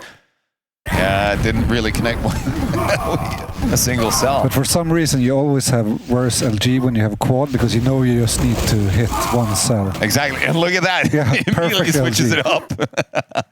All right, he's gonna hold that pack, maybe? No, there you go. Gets rid of that, and Creature right now colliding with Mutilator, taking a lot of self-damage there. He's ready for the quad. Yave's even more prepared with the red and the rocket launcher. It is wise to give the quad to... What? The steal? Gets away with 1 HP as well. Finally, okay. It felt like he almost gave that away. He was like, I can't believe I got away with that. So he had to give something back. Well, that's nice of you, Mutilator. 56 to 67. 2 pence in. Almost halfway through. It is a close game still. But there's a slight upper hand right now. I mean, a big upper hand right now for Blackbook. They have 4 rockets in their possession.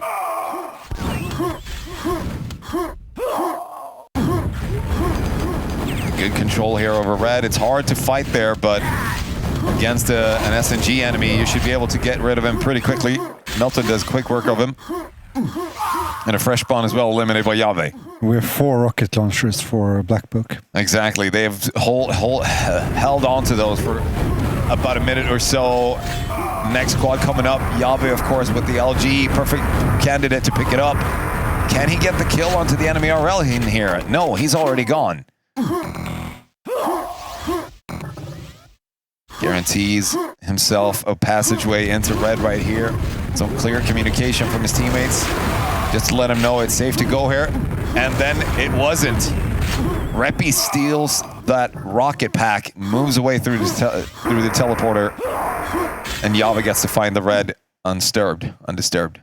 All right, 2 weapons now, and there we go.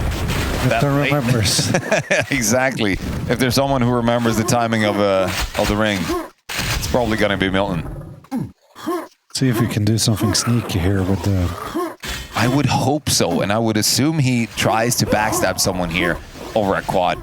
Might catch someone off guard when Reppy spots him.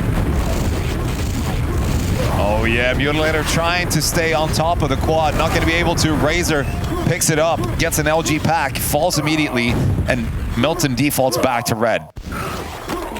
They lost 1 weapon, now they lost 2.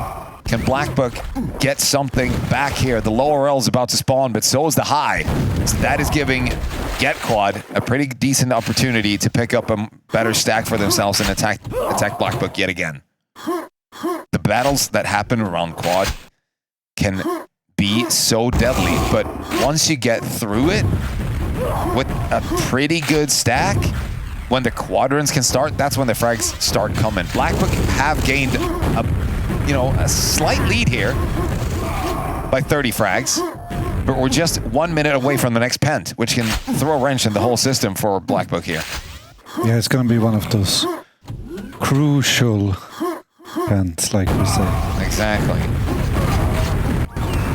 Quad's picked up by Reppy, only a boomstick in hand. Is he gonna be able to find something else to do here with 28 HP? Jumps right in, just like Mutilator did, survive with nothing HP, and jumping straight into the mouth of the lion. Okay, so Milton is just gonna hang around here probably for the next red, and then go fight for the pent. I would assume so, as long as he's undisturbed. Sorry. All right, a bit of a wait time here. We know that TCO has a rocket, and we know that Reppy's in possession of a rocket and a yellow. So at this point, how far do you get this? Because Pent is coming up pretty soon. Milton's really stacked. You don't really want to take on a huge fight here.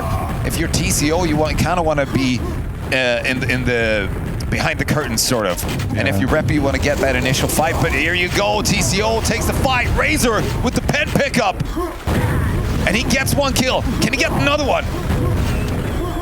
Missed the rocket jump twice. Finally gets up there. Yeah, and there's still 2 weapons in the hands of Black Book. Where are they? He needs to start looking. There's one. He saw Dicky. And heard him as well. He's a bit confused here. Oh yeah, he lost it. Yeah, there was 2 people in the water and he got confused. And he didn't spot Milton, so Milton survives as well. 3 weapons still alive after a pent run by Razor. Well, he guarantees himself a yellow. Yeah, maybe not the pent quad run they were hoping for, but at least they didn't give it away. And they have... they had 3 weapons, now only 2. And the sharp-eyed among us will see that Milton fell, and his weapon is gone, as well as Creature. So this next quad could be something that carries Get Quad or Die Trying to the lead. Quad picked up. Oh, that is a beautiful pack generated by Razor. He's going to pick it up himself because he's quite low on HP here. Doesn't want to take another fight just yet.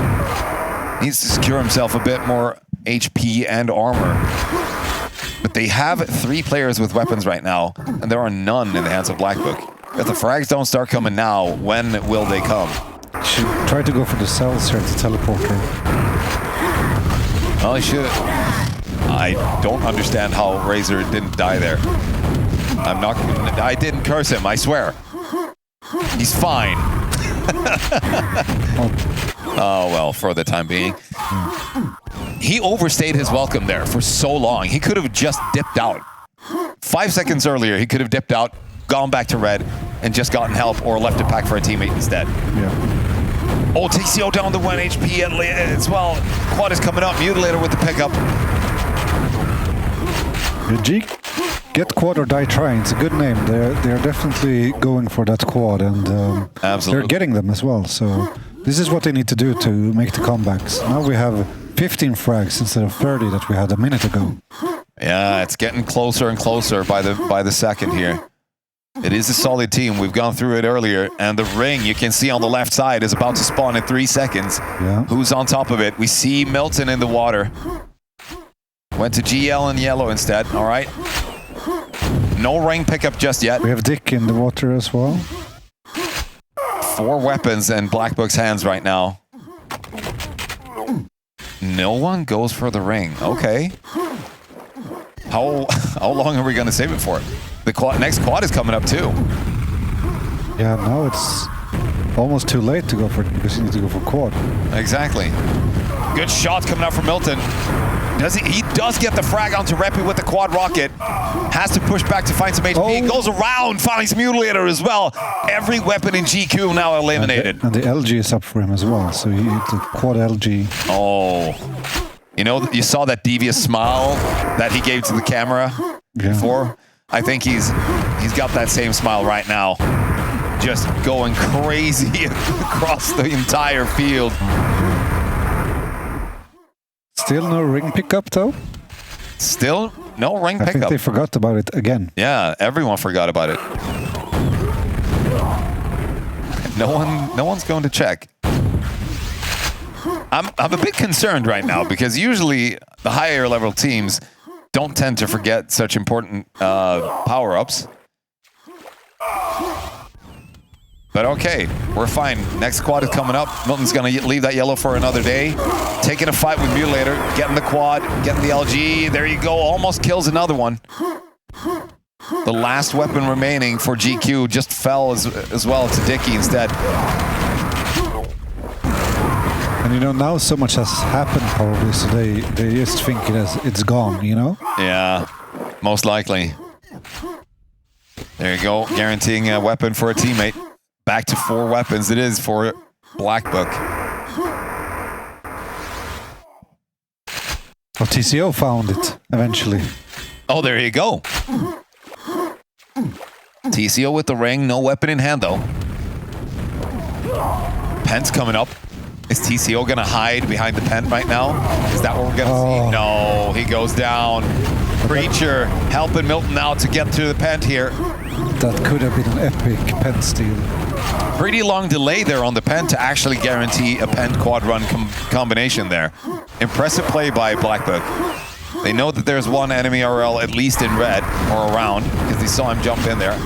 He's probably already dipped out. Yeah, we see Mutilator with an RL over at water. Oh wow, nice boom 6. Impressive work by Creature right there. Speed jumping like that and still hitting the shots. And just before the Pent ran out, he took a rocket to the face. Could have been devastating.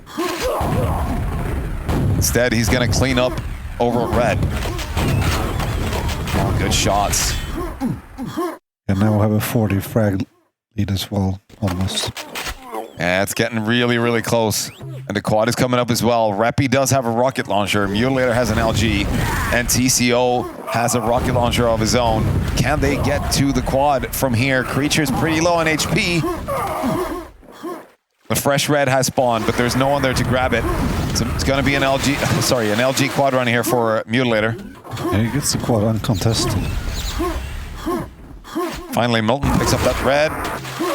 Needs to start finding more enemies to kill here. Yeah, this Not a lot of cells left, though. Needs to make something happen here. It's more important to kill the guy on top of the red.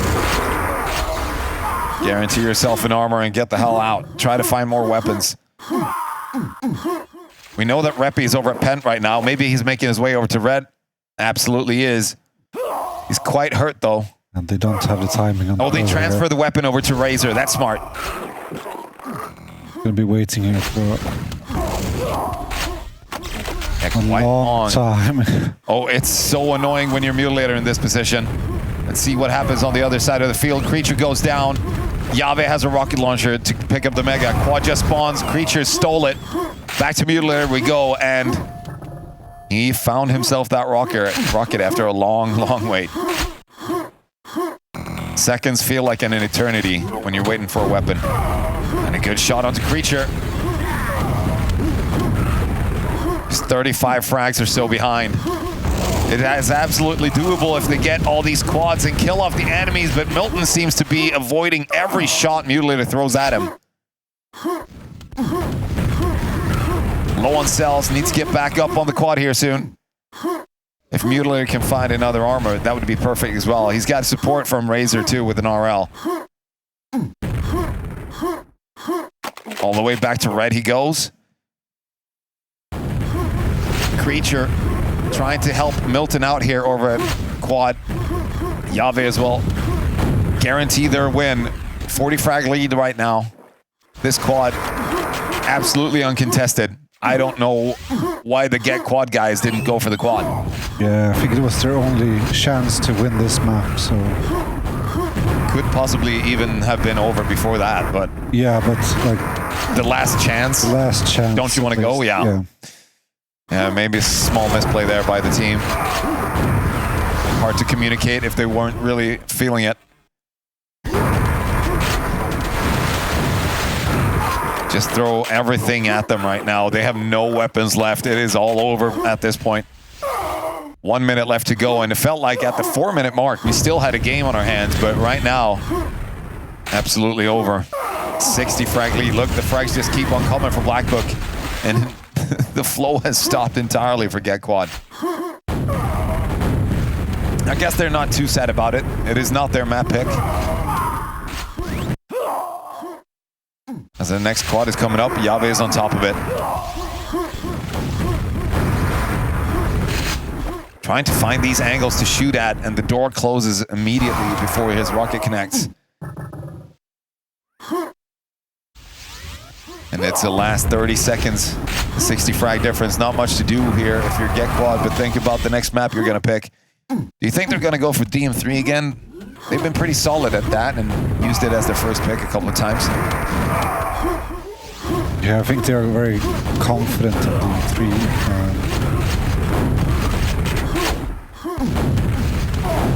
We did see Black Book beat Sudden Death on DM3 earlier. And there you have it. Last seconds don't really matter, but a 213 victory over 141 for Black Book. You see, very even frag score there. No individual player really standing out. No, exactly.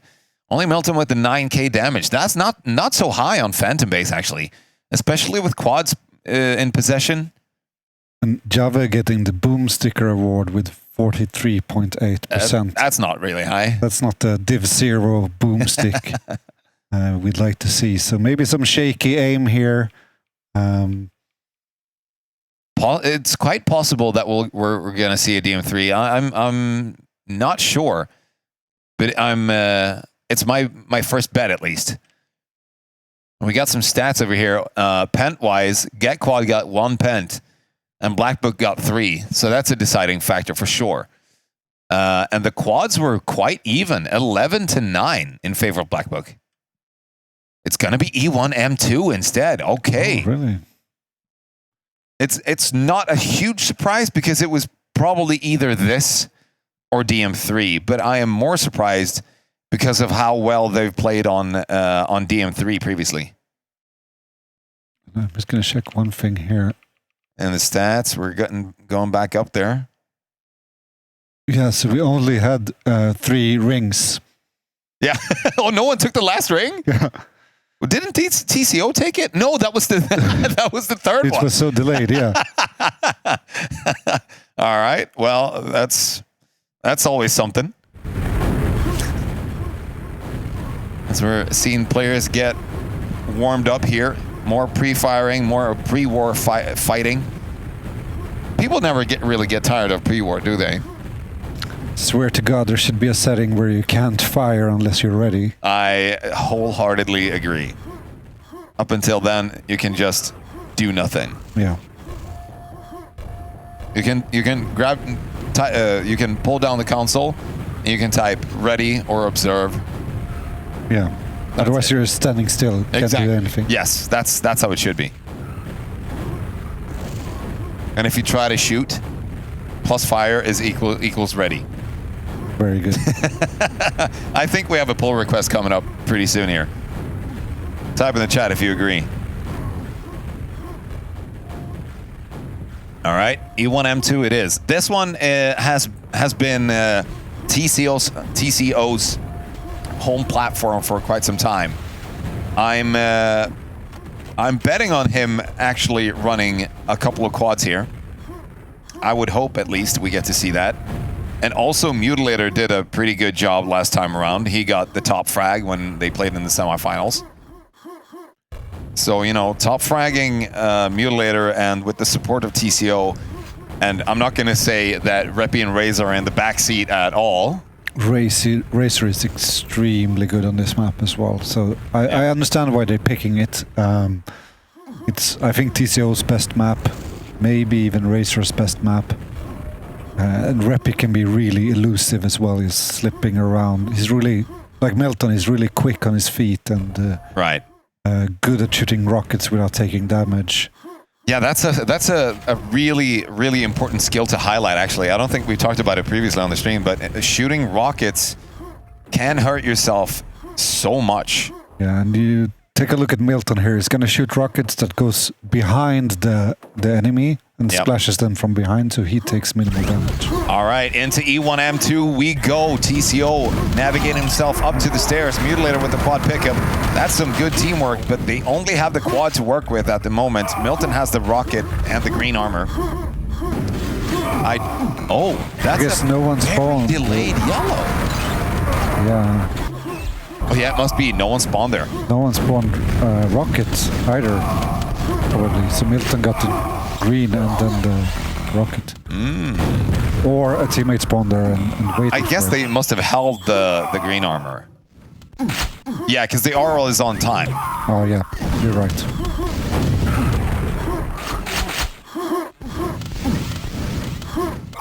Oh no, it wasn't. It was delayed. Yeah, because the clock is going the other way. I'm still confused by clocks everywhere. So the RL is about 6 seconds late, which would make sense if someone spawned at start, and then they hold the green armor, or they come from the green armor into the RL, listening for those enemy spawns. All right, so second quad, gonna be picked up by Reppy. RL is 8 seconds delayed. Some good shots coming out here, denying Reppy any entry into the yellow armor, and even all the doors aren't even open yet. Yeah. But you see there how Black Book favored. Oh, that's interesting, Boar. They favored stacking up their rockets there instead of going for the quad. They had 2 rockets, but still Reppy got the quad with just a boomstick and no armor. And he was the only one there, basically. And it was so easy to get rid of him once he showed his face around the corner there. So now TCO is holding on to the Mega for dear life. Only 1 rocket left. There you go. Getting the kill on the enemy to pick up the rocket pack that they picked up. Yeah, so the points being quad is obviously important, but on this particular map it can be better to ensure the rockets stay safe instead of going for a quad. Absolutely. You see TCO shoot 1 rocket into the quad box. Dickie's gonna pick it up with the boomstick. That's solid because they have 2 rockets already. So they only need a boomsticker with the quad to try and snipe out long-range shots onto the enemy rockets. And where are those enemy rockets, Rio? Oh, they are one at Mega and both at Mega. Exactly. That's the way they stack up to try and defend themselves against the quad. So I guess they have that information because right now they're going for the 3rd rocket. Jumping out and crossing is dangerous, and they know it. So defaulting back into the... Oh, okay, all the way back to RL we go. Taking the route to restart. So what happened to... Reppy just fell. He didn't have the rocket. That was TCO and Mutilator. So one of them dropped a rocket. Mutilator found himself with his rocket into yellow armor right now. So how did Black Book lose the yellow armor like this? Should be impossible, really.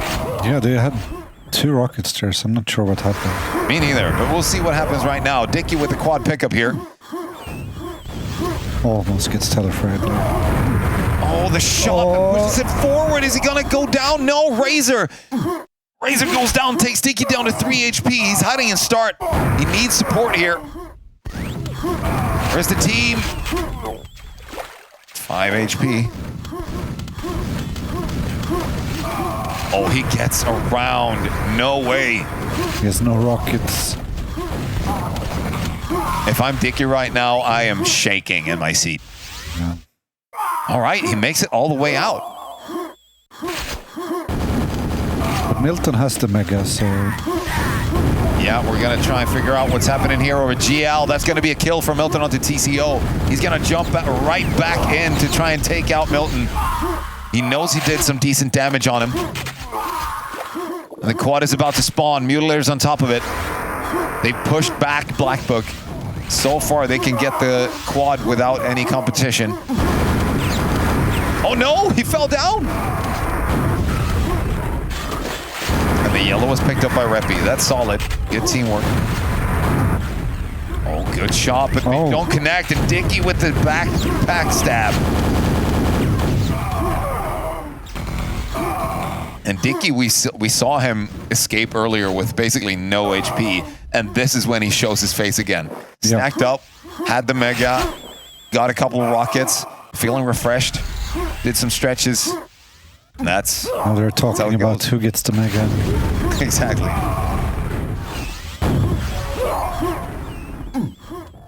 Slight whoopsie there on a teammate. It's time to go to quad. S&G pretty powerful there by Reppy, and another spawn is gonna take Dicky down to half HP. Creature with the pickup instead.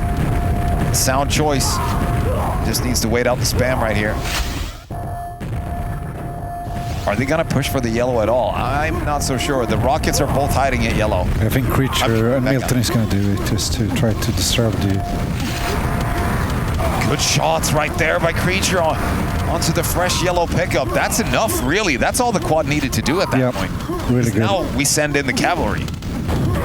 Exactly. It takes out the armored enemies and opens up for the rockets to come in. Oh, this is great for Yave. Look at that. Mega and yellow in hand and rocket in the other. I guess you don't hold an armor in your hand. You'd wear it. Yeah, I hope so.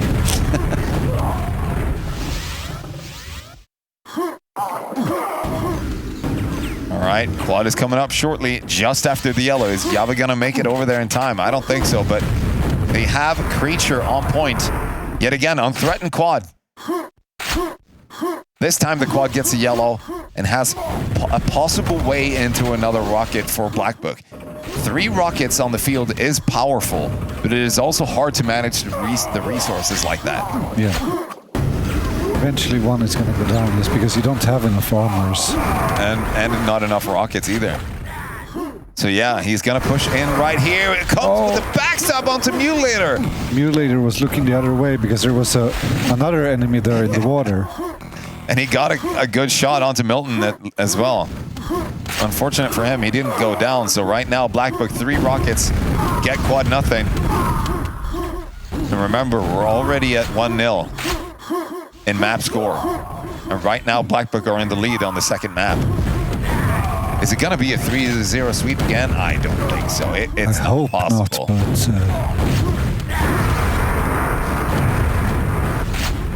it's looking a bit grim right now, but there's 12 minutes left, so definitely not over by far. Absolutely. But you see Milton with a full stack, basically, mega and yellow. Yeah. Jave also having a yellow, and now Creature as well. So. And what's Dicky gonna do now? He just needs to be a nuisance and sort of like spam around and give information to his teammates. Exactly. Sometimes you have to get in the support seat of your team and just maybe place him somewhere where he's either blocking the passage for enemy boomstickers who want to try and flood, or you get that person set up in yellow, just holding it, making sure there's no one forcing their way in with a rocket. Yeah. Yeah, he needs to like inform his teammates if anyone is coming spikes or going below, trying to sneak into yellow, things like that. Exactly. Milton being quite pushed here by a boomsticker. But he's gonna survive. He has the quad in hand. Mutilator has to escape with the rocket. He's gonna live.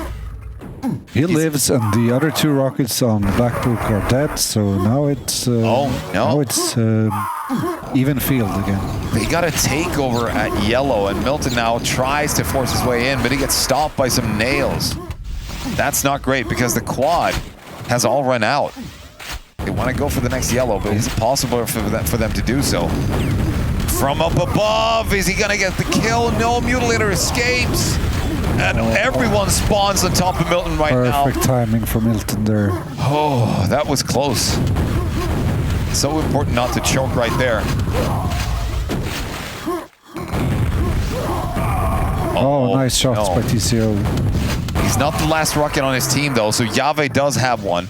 Razor with the quad does not have a rocket. He has the buckshot, though, so that can be really strong as well. Absolutely. As soon as he collides. See if he attacks Mega here. Looks like it. But there's no enemy there. Exactly. He has to start looking around everywhere. Javi is actually just chilling out on Rocket. Solid play, actually, to guarantee his teammate Milton. Right there, they get a rocket. Yave, he's going to leave a pack, and that goes to Razor, but Razor's so low. It's going to be a trade right there, and TCO is here to guard the packs. He leaves them. Now, TCO is short for the Chosen One. Yes. And I think he's admitted to the entire scene that he suffers the consequences of his younger years to still have to carry the name The Chosen One. It's a pretty cool name, though. I think so, too. It's not as cheesy when you're used to it. Look at that! Mutilator tried to get it around into the yellow, but Dicky with the great defense. 3 rockets later, there's no more Mutilator on the field, and Dicky still has his weapon in hand. I think the only cooler nickname is Lethal Whiz. Are you not biased? No, I think that's just a super cool nickname. I mean, a lethal wizard. What can we call it than that? Oh no, for sure, Dicky. He got so far, but then eventually gets spammed down by a rocket from far away at spikes. Preparing for the next quad coming up in 10 seconds. TCO with some yellow left and a full mega. Eats a pint to the face. Creature with the nails as well, and all that mega is gone. And all that armor is gone. He tries to help out Razor right here, and Razor, of course, not missing a single shot. Eventually gets taken out by a rocket launcher. That could have been a way to actually get back on the map right here. Now they have to rely on TCO to actually get them back on the field, because they are behind by 30 frags here at 8.5 minutes left. TCO struggling to connect those shots. Oh, it drops a pack there. Not the best pack to drop. Oh, definitely not. Creature had a yellow as well, so... Right now, GQ without any RL on their side. Mutilator's waiting for it, but he's not going to be in time for the quad, though. So they'll just have to sit this one out. They're trying to flood with some boomsticks. I don't know if that's the right move right here. Maybe just let this one slide and hope to catch up later. Yeah, but the problem here isn't necessarily the scoreline, it's the map control and the GQ has now. They have this side, they have 2 stacked rockets. Absolutely, and that little mid-air collision might actually not be as bad, because that sends Creature right into RL. Yeah, it kind of forced his hand there, but I don't think... What? Oh shit, yeah. How did he survive? I think one of the rockets was a direct hit, if I'm not mistaken, or as close as you can get. And the other one must have missed by just enough. Yeah. Because it sure looked like he was going to get direct hit twice.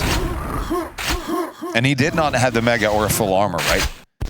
He almost had a full yellow, but yeah, not entirely. So anyway, 46 franc difference right here. Milton completely unthreatened here at the quad. Instinctively, he just shoots towards Mega, and there's a teammate waiting. Reppy has an RL. He's at the water at start. Crawling his way under now. can't steal the yellow. But TCO with the steal instead. Reppy's still alive, gets out, has to go into Mega right now, and he's not going to be able to find it. Interestingly here, both of the GQ rockets are on the hunt. Very much so. We see Dicky running around. Oh, the rocket jump into RL. I'm not really sure why he felt like he needed to do that, but maybe they feel like if they can just keep their rockets down, they're gonna win this map just by the timer. Yeah. Really pushing way harder than most would have done. And I think Milton's quad instantly taken care of, but I think Milton's like the only person to actually utilize that trick frequently on this map. Because most players just don't rocket jump at all on this map. Yeah, I mean, it's not a bad move. It's a really good attack, but I'm not sure it was necessary. You see now how the control is flipped in terms of weapons. Right. And Reppy now, 34 rockets, a Mega, and probably a passageway into Yellow if it opens up for him. Yellow's gonna have it up in 10. He wants to be there on time. The only thing that can stop him right now could be Milton shooting a rocket from underneath. But he's not going to get the angle, and he had to back away. Yeah, so we have 40 frags and 5 minutes left. Definitely doable. Absolutely. If he can get the quad and then circle back to Mega, because he has the timing of the Mega right now. Yeah, they have to go for the attack here, I think, on Mega. No, he knows that someone might be hiding here. Still a bit early for the Mega. Doesn't have to do much, but just take care of boomstickers. Really good timing there. He goes in and clears it, then knows he has a couple of seconds where he can try to get a frag or two, and then goes back for it. Yeah, and he's hunting for enemies everywhere right now. He's trying his damnedest, trying his hardest. If there ever was a chance for get quad or die trying to come back, it is right now after that quad run. They had 3 rockets, they lost 1. The Black Book only has 1 on Creature, and he immediately goes down after picking it up. Yeah, good spam there by Reppy from crossing. Look at this, setting up yet again. Now it's Reppy's turn yet again with the Mega and the Yellow, the rocket launcher in hand. Doesn't need to do much, but pick off fresh spawns everywhere. This is an important choice now, strategy-wise, for Black Book. Are they going to try to slow it down or fight? Oh. No. Some miscommunication there. He could have had 4 rockets. Absolutely. Reppy trying to push even further into these boomstickers that are hiding at Mega, but he can't do it. Needs to wait for the second quad to show up, and the Mega's going to be coming up before that. So that gives Black Book more of an edge to defend here. Yeah, but look at the stacks from GQ. They have 3 rockets, all of them having armor. Absolutely. It is a strong lineup we see right now. I don't know if Milton really wants to go for the quad here.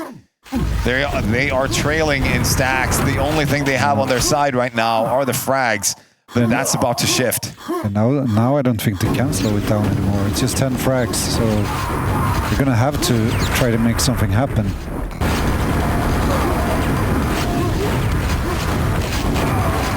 See here. Underneath Yellow. Just wants to scout out if anyone's trying to go for the... Can he do the rocket jump? Yeah. Oh, great direct hit onto a Creature right there. And waiting for a teammate to follow it up. And it's 2 frags apart right now. It is so close, and the frags are just coming in. We're tied. And there you go. GQ takes the lead. Less than 2 minutes left, and they are now in the lead for kind of the first time. Oh, quad was free. We take those. It's going to be 1 more quad before the game is over. Still a lot can happen in this time. There's one rocket just fell in GQ, on GQ's side. That was Razor. Milton has a... Sorry. Rep is the only weapon now. Yeah. Milton's prepared on RL with the yellow. Yeah, but what a weapon. He has Mega and the yellow now. Exactly. Super stack doesn't need to do much more than just sitting pretty and wait for the next quad. Send the entire team back to yellow. Hold on to this RL for dear life and don't let Milton get close to the quad.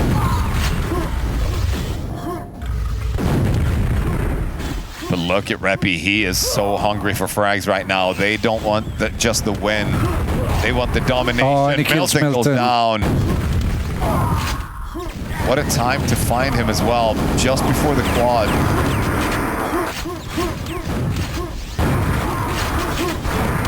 And Reppy with the team kill. He's got to be careful here. It's only 2 frags between them. 3 right now. 30 seconds to go. And Diki finds him. And Diki gets blocked by a grenade. 2 frags. It's really coming down to the last few seconds here. Where do they find the frags? Get Quad or Die trying. 4 frags They're ahead all right now. 4 at rocket launcher. Oh no, they are. Now Dickie needs to do the rocket jump. But it's too late. It's too late. It's 3 frags apart and they all end up at RL just to keep themselves safe and take home the map win. Wow. Yeah, you see Reppy shaking his hands. He was gripping his keyboard and mouse tightly there to get that lead and bring home the win. That is impressive. We're tied at 1 against 1 here in maps. I mean, can we ask for a better second map? That is so exciting to watch. Yeah, that was really nice. It looked like Black Book was going to take it back as well when Dickie attacked by the quad. And he just gets denied by a random grenade someone throws to try and disrupt the flow. Yeah, and for me, one of the crucial moments there was when Milton went for that offensive play. Yeah, he went to attack at GL and Reppy came up behind him. No, I meant when he earlier on when he decided to do the rocket jump. Oh yes, and he lost his weapon. That's when he lost control and where. GQ was able to claw back into the game. So absolutely. I mean, all these decisions, you have a plan and you think it's going to work out some way. And how you get knocked down and how you get back up from that plays a huge part in how you take home the win. And it's going to be a Schloss map vote for map number 3 right here. Not surprising at all because Black Book are fans of Schloss. We've seen Milton dominate on this map so many times. Yeah. And I, for a fact, know that GQ have been trying their hardest as well to figure out this map, to see what structure they can have, what setup they can do to take home wins like teams versus teams like Black Book. Yeah. Yeah, they've been struggling a bit versus the better teams on this map, but they're definitely not bad on it. They are still very good players, and they're very good on this map, but not to the same quality as some of the other top teams. Right. And I mean, it wasn't long ago. It was about a year ago when Yave returned to the scene. Really, came back swinging, started playing a lot. Formed the clan Exodus after being in Tribal Chernobyl for a while. Played with Frenix, Zerial, Fix, and Exterm. And when they entered tournaments, Yave hadn't played Schloss for how many years? I don't know. So it wasn't really as ingrained into the back of his head as maybe the TB3 maps. But he's proven himself to be quite impressive here as well. I've seen him do some really cool quad plays, but the problem with all of the quad qualities you might have is that it can get disrupted so fast by just the enemy team holding down the red. Yeah. Key to victory, get the red armor, deny the quads or steal them or, what have you. But you cannot lose grip of the red armor. And that's why I think Milton being the solid, frag runner that he is, with Dickie, Creature, and Yave backing him up, there's a good chance they just sit tight and rotate around through the reds, and Milton goes hunting against Cathedral to try and disrupt as much as possible, so GQ don't get an upper hand. Yeah, and then of course on this map we're gonna see it like the pent fights. It's so chaotic. It might just, you know, be a flip of the coin who gets the pen sometimes, and that can really turn everything around. Or exactly. There is some strategy to it. You can go there and you know, be there early and stand on those logs inside the pen room. Not everyone knows that there's actually logs there. That's what they are. Exactly. If you don't run textures in game, they might just be brown blobs. Yeah. But it's actually wooden logs stacked upon each other. So. And it's to keep all of these flames and the nice cozy, you know, castle warm. Exactly. So we looked at the console just there for a second, wondering what's happening, and Reppy needs to stretch a bit after that game. I mean, he did some pull-ups right there in the last game on E1M2, so we forgive him for that. Take a second to stretch out and, you know, shake off the tension in your arms. Might be important for this upcoming game here. It's gonna be a rough one, especially against Black Book. Yeah, I have to say, I think Black Book has the upper hand on this map. I would agree. So we're at 1-1 in map score right now. If we go 2-1 after this, if your prediction is correct that Black Book take it home, what is the pick after this? Is it going to be DM2 or DM3? Because that's all that's left. I think it has to be DM3. Right. I think so. I don't think they're... If GQ loses this, but this is my guess, I don't think they're gonna want to gamble on a DM2.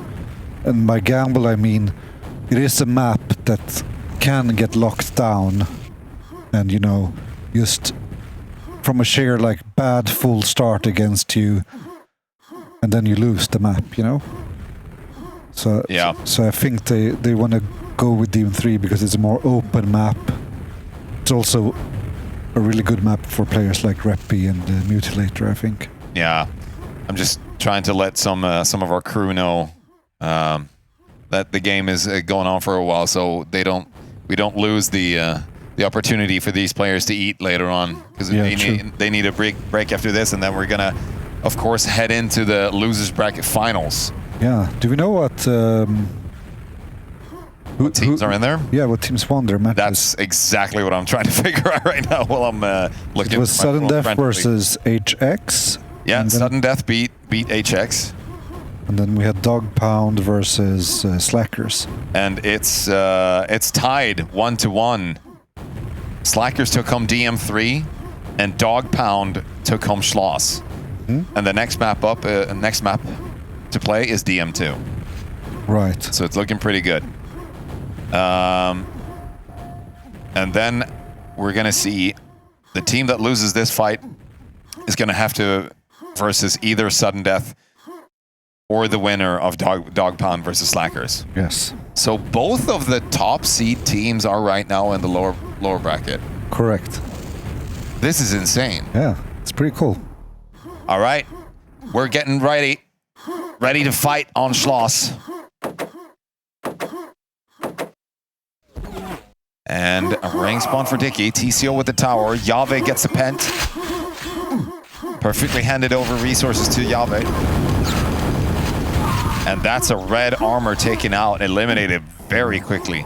Look at the weapons though. Both weapons went to GQ.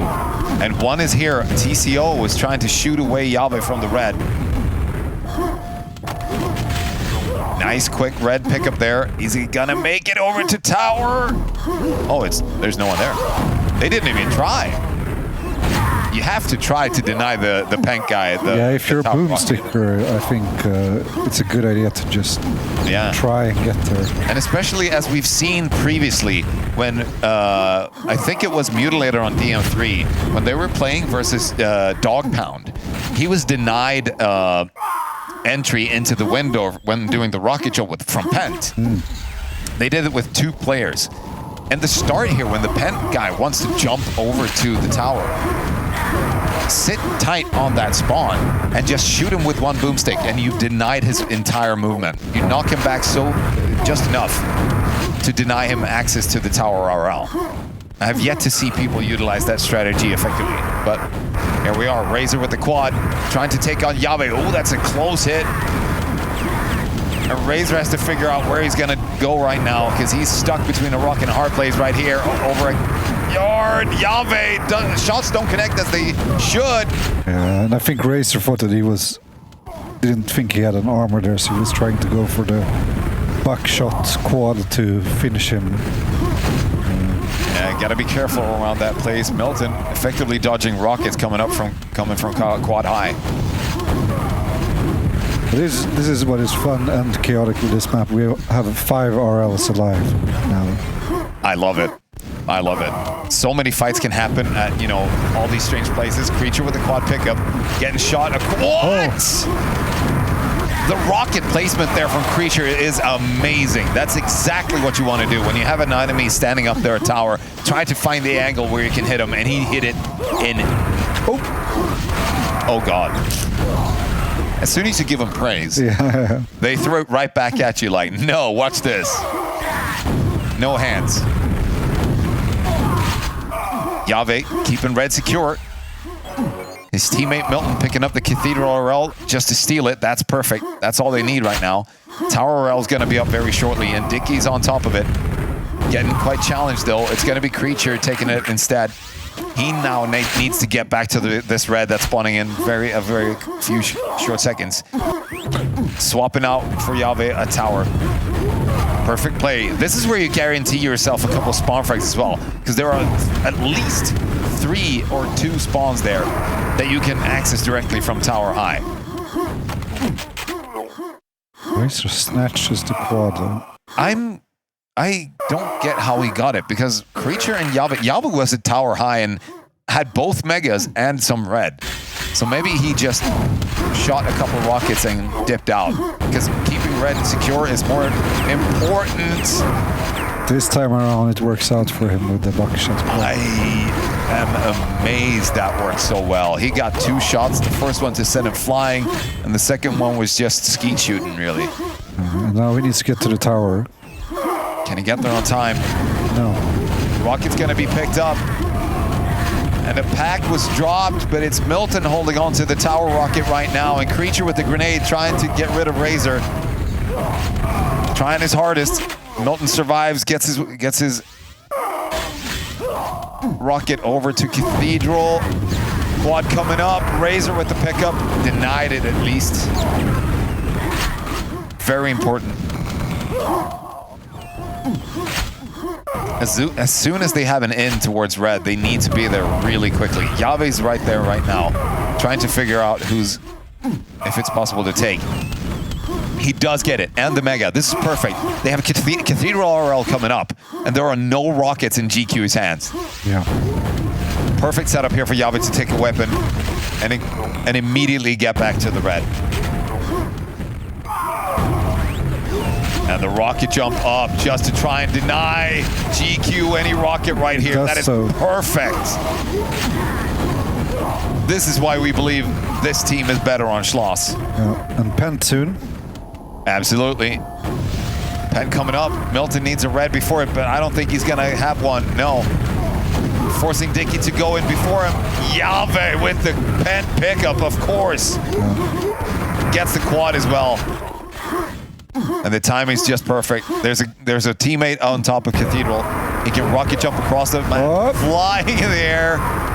And not that one either. Trying to get to tower on time. A bit late. There's a Razor with a ring right now, trying to survive as well. This is like a Locktar. Pent run, yeah. If you missed it, there's a clip on the Twitch channel with Locktar rocket jumping like crazy with Pent. I think he was just trying to have some fun there.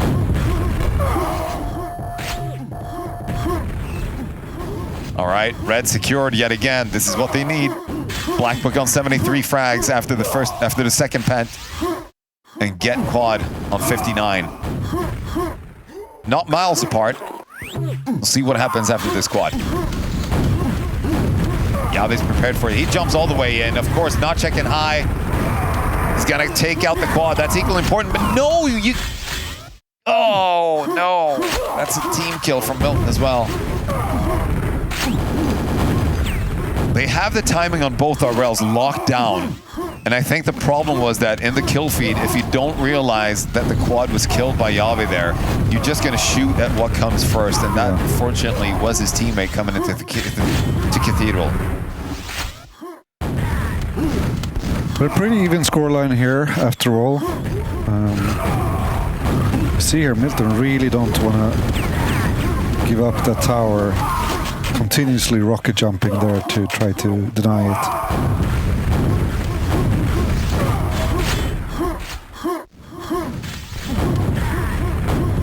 I mean, from the looks of it right now, both megas are going to spawn just after the quad. That's going to give Creature a hell of a hand if he gets this quad. He's not aware of the mega spawning though, but he moves right on in. Oh, what a perfect delivery. Dicky jumps in and swoops up that Cathedral RL. So mega picked up there by TCO. And Creature just playing it slowly here with the quad, as he should. Oh, close grenade. That's the second grenade that was so close to hitting him. Unless you picked up the mega yourself, this is a map where it's really hard to keep track of the mega timings because there's so much going on. And because there's two megas. Let's see here if Yave can survive this. It's a really awkward fight. And he drops a pack to Reppy. Don't think that was in his plans.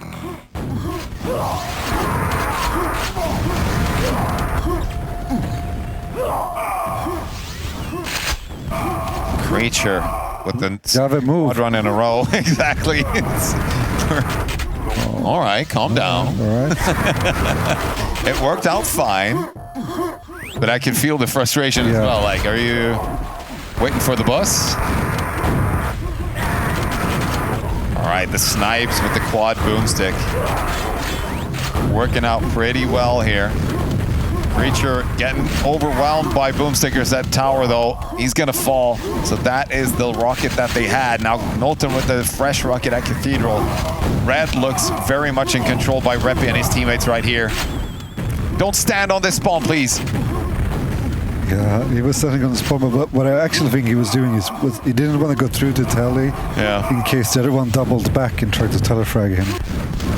All right, quad's coming right on up. It's going to be a mutilator quad right now. We've seen him work quads previously on DM2. Let's see if he can do all that heavy lifting again. Lining up his crosshair. Oh, almost. There was no one there, but I've seen him practice that earlier. It's a pretty good trick. Yeah. And packs galore out here at the cemetery. Fitting, really. When you think about it. There's two rocket packs there, right? I think so, but no one's there to show up and pick it up. Oh, there you go. Might as well take both. Was that Razor? No, it was Reppy. All right. I wouldn't have been surprised at all if it was Razor. Sometimes he seems so focused, and at other times it's like he's just running in mist. Okay, Pent here. Pent time. Reppy on top of it. Absolutely going to get it. And does he get the kill onto Dicky as well? Yes, he does. Two weapons still remain in the hands of Blackbook, though. That's not one of them. He wants to try and find Yave or Milton or both. Milton has the ring, of course. The timing here on red is still far off, so... Yeah, and he's spending a lot of time... He's going to run out. Exactly. He's not going to have time to go through the entire map. Milton does have the ring. Let's see if he can make some creative play here. Yeah, he's gonna try and fight for... Oh, look at that. Shows up. Oh, a bit too late though, Rep. Yeah, the ring just ran out, so I think maybe he was hoping to go in there, shoot a rocket with the ring still active. Yeah, about 40 frags apart after that pent run. It did help a little bit, but there are still a weapon remaining here in Milton. Can he win the fight versus Reppy? They're gonna bend to the fight, both of them. It's gonna be a creature quad run here. No weapon. But as soon as he gets back to the cathedral here. Everything is served for them. Exactly. Are they going to be able to line up here? Mutilator from up above. Oh, nice rocket jump from Mutilator to avoid the quad rocket as well. Good shots coming out. Long range shots from Mutilator. Not going to help, but that one does. Razor taking out creature and the quad. 3 rockets now for GQ and only the one in Milton's hands for Black Book. Now this is hard because Black Book are still in the lead, but they have less of a stack, and Milton is barely hanging on to a thread here with that yellow pickup. Oh, can he get away from here as well? TCO up above. He needs to find somewhere to go, and quad is coming up shortly. What? Yave gets the quad, and Dicky somehow didn't die. That's going to be a pack. And some HP lying right next to him. That's perfect. Milton gives up the HP for Java. Yeah, this is where Java can make a difference. Can he land these shots? Chasing away Mutilator. Mutilator again. Rocket jumps to safety. Oh, that's perfect. What a good trap setup. Yeah. By GQ, but it didn't really plan out or pan out as they had imagined it, I think. I think one of the rockets missed there as well. Yeah. Or didn't connect as well as they hoped for, at least. So the frag difference remains the same, about 30 frags apart, and Black Book in the lead. We're about 2 minutes away from the next pent. Yave looking into Cathedral, sees Reppy right there, has to retreat back again. Towards this quad, it's going to be a Razor quad, but immediately taken out.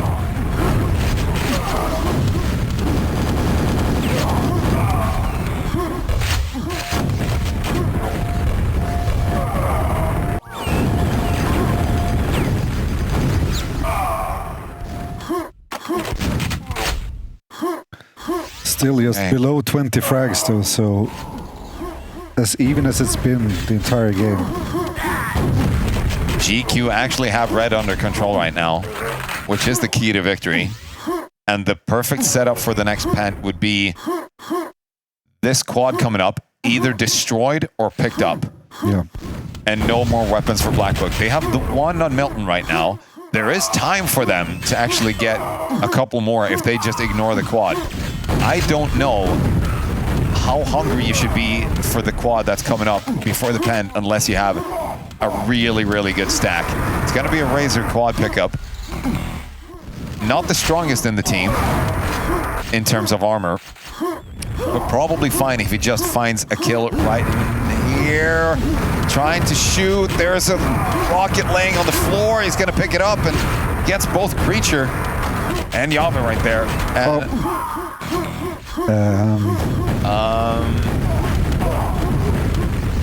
yeah.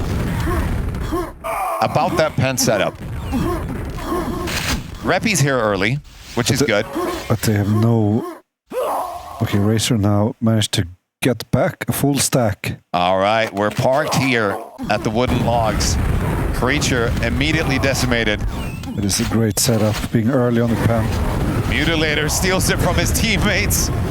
Both were prepared, or was he up there as well? I can't remember. No, it was Razor and Reppy, but yeah. Okay. So he did steal it from his teammates. But it doesn't matter, as long as they get it. Yeah, this can change a lot here. We're only 4 frags apart. There are no weapons in the hands of Black Book right now.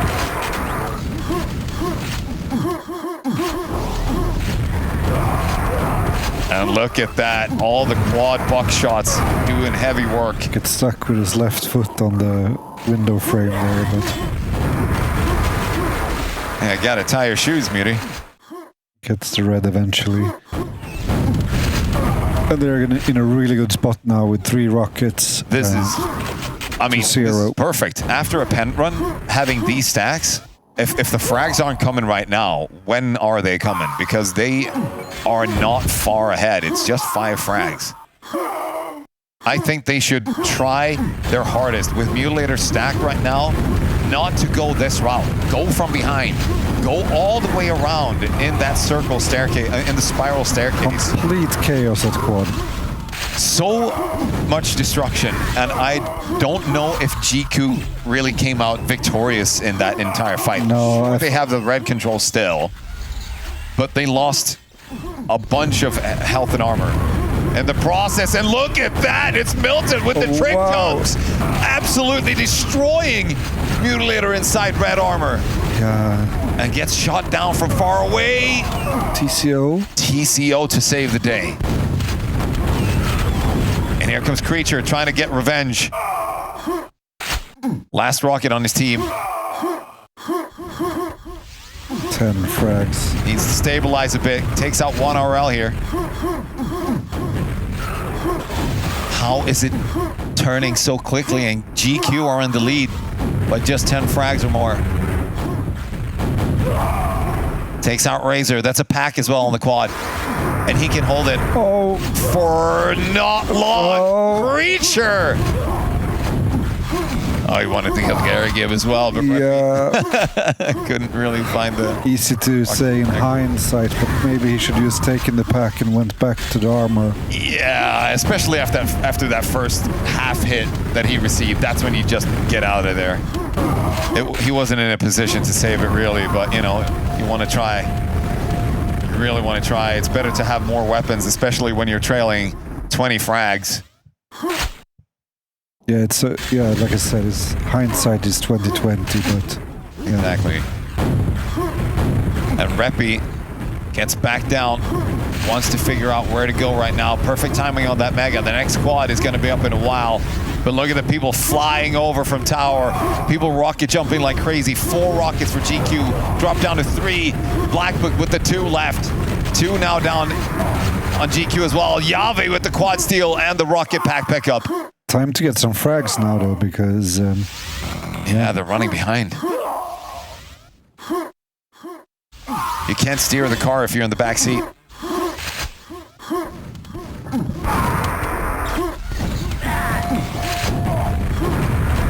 That's a nice one. Frag onto Reppy. Wow. Perfect timing on the Mega as well. Generates a pack for a teammate. That's perfect. They have 1 minute. 1 minute to chase back all these frags.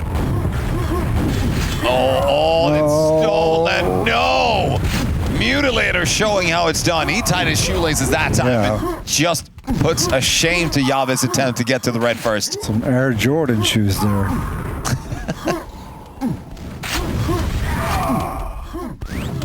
Maybe the Marty McFly.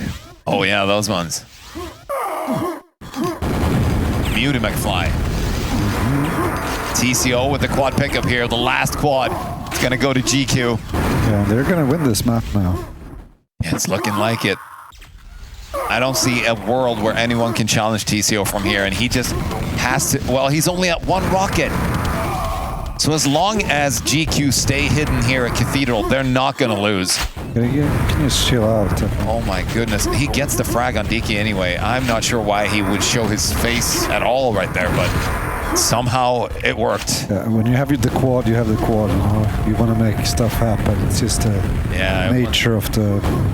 Wants to get something to show for us watching from home and from the LAN here. So that's going to be GQ taking Schloss versus Black Book. Not what we expected, but it was close. My predictions are not going really well. Not great, no. Let's see if I get the map pick correct. And you said it was going to be DM3. No, that was if Get Quad would lose. But isn't it their pick anyway? No, because they're trailing. Okay, is that how it works? Stop messing with me now. Everybody's trying to make me second guess everything this entire event. All right, don't forget, you can donate to the prize pool if you scan the QR code in the upper left corner right there. Oh, let's see if I can do it. I think you can. It's going to be DM2, absolutely. I am not surprised at all. This is usually how it happens. And Blackbook are so good at DM2, not to say that GQ aren't, but there have been times when we see, even in high level games, where we see Milton just run amok across the map and generate, 90 plus frags. So, okay, we're just about to get ready. I guess no stretches needed this time. And some tactics talk here, delivered by Milton. Team captain, of course, for Blackbook.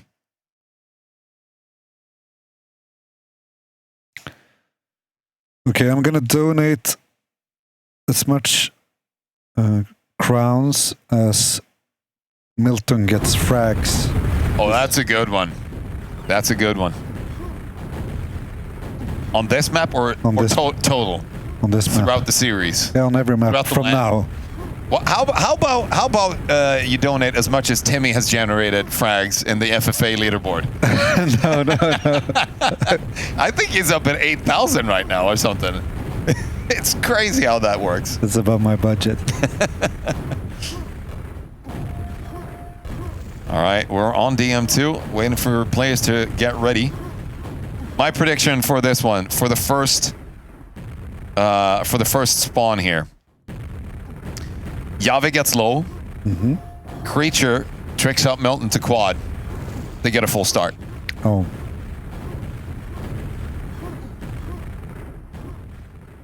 Sounds about right. Thank you. Not impossible. We've seen full starts before it happen. All right, so we have confirmation that Sudden Death and Dog Pound are in the losers bracket semifinals. That's Dog Pound eliminated Slackers. Okay. Yeah, they took home DM2. Listen to this frag line, score line. 177 against 160. Oh, that's both tight and quite small scoreline for exactly. DM2.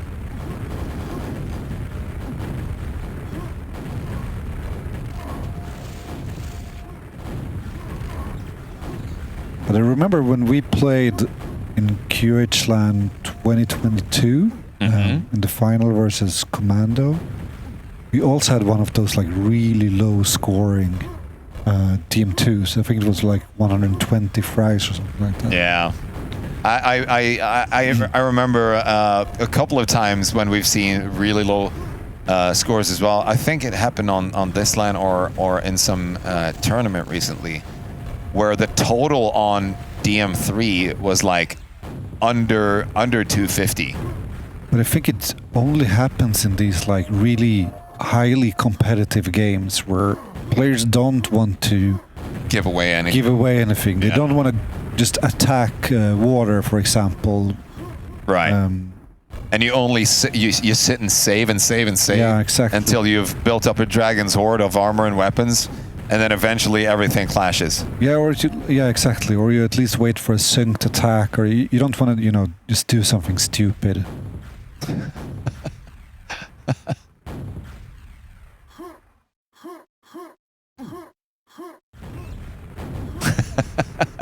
some trash talk between the teams there. A nap between games. Good work. Good banter there between Milton and Razor.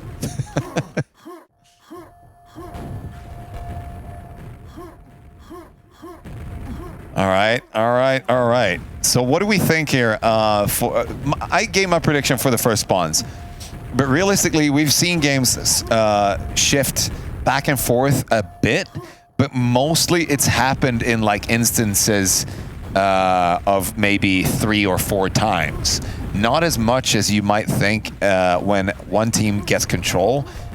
You would almost expect the other team to really quickly retreat back. But in some instances, it's just impossible to do so. When your only rocket is stuck with a yellow armor up at high RL, for example, you want him to try and get the quad or deny something, a kill off an enemy. We'll see what happens here now that the game starts. But I feel like those shifts, we might see more of those in this game. TCO backroom creature low. Yeah. Did I say that? You said Java, but almost. Close. Milton boosted up. I mean, 50% correct. Yeah. Not a full start though. Maybe not boosted in the way you thought, but still. I mean, details. Come on. It counts. I'm pretty happy with that. Reppy now taking home the low RL area here for his team, trying to assist. They get it. And it goes to Mutilator. No, sorry, he got the high. So it goes to TCO, who's quite low at secret, trying to battle it out. Dicky attacks him. Not going to be successful. So it's more or less a pretty good start here for GQ. Creature holding on to his RL for dear life over at Quad. And he's going to go down to Mutilator's RL. Yeah, it's a really strong start here from GQ.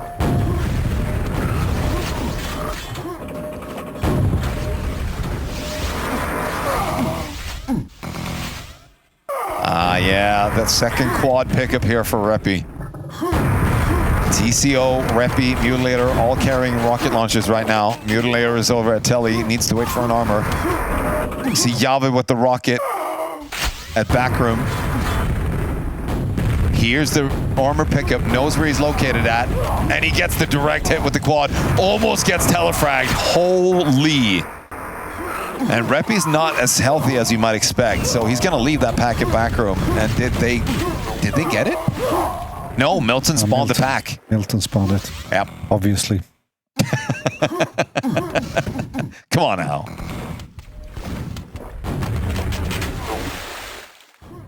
Luck is a skill. We've heard it so many times from Bad Sebi. Shout out Sebi if you're watching. I think he's been streaming some of the games that we're not showing, which is really cool. Thank you, Sebi, for taking care of business on your end. All right, Razor, no rockets on this quad run. GQ still holding on to 3 rockets for quite a long time now. And there's not really right now a team in super control because, I mean, sure, Razor just killed Milton. They have, oh, okay, never mind. Creature. And Dicky. And Dicky. And maybe Dicky. No, TCO killed him. All right. I was just about to say that even though they're in a 20 frag lead after 3 minutes, it didn't feel like they had so much under control, but Razor pulled it off. That quadrant was actually working very well.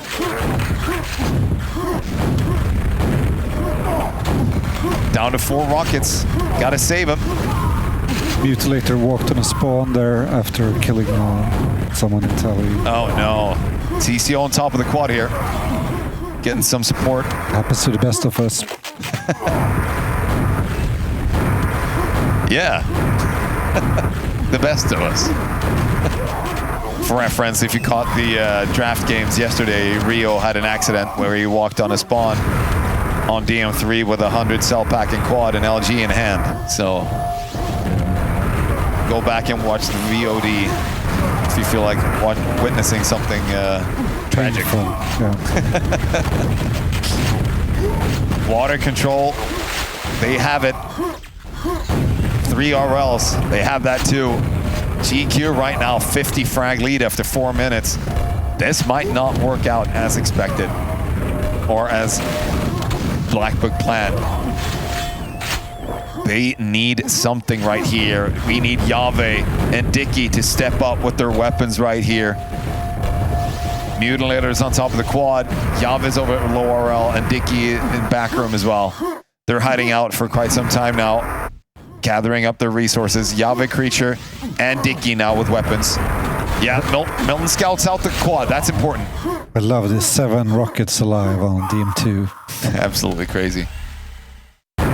Milton, the only one without one. Yeah, getting denied any entry there. Stealing the low, that's fair. He got Dicky. Yeah. And it's at the same time, we see Razor jump in the back room. Mutilator kills his teammate as well, but I mean, still, 2 packs Yeah, I think that was a net positive for GQ, Yeah. especially since they have control of this side of the map as well. Yeah, but all in all, they only eliminated one rocket. So, oh, there you go. A couple more frags flying in from the side. TCO lost his. And there's only yellows on Reppy and Razor right now. They're not looking too healthy. Oh my God! How did Mutilator not just bore himself to death there? Nice flick shot there by Muti. Needs more armor to carry on the quad run. And Creature and Milton right now hiding at Red Mega, and Creature has made his way over to high. And he faces Mutilator over at low. Unfortunate for him. Mutilator stealing the low RL, wants to get out really quickly here. An attempt from Yave to see how low Mutilator really was, but wasn't gonna make him bore right there. They're really defending this water and quad area effectively, aren't they? Yeah. It is a great display of just, you know, replacing each other when they need it, playing as a team, holding down the fort. Stolen secret there by Creature. That's worth something. Quad run here for Razor.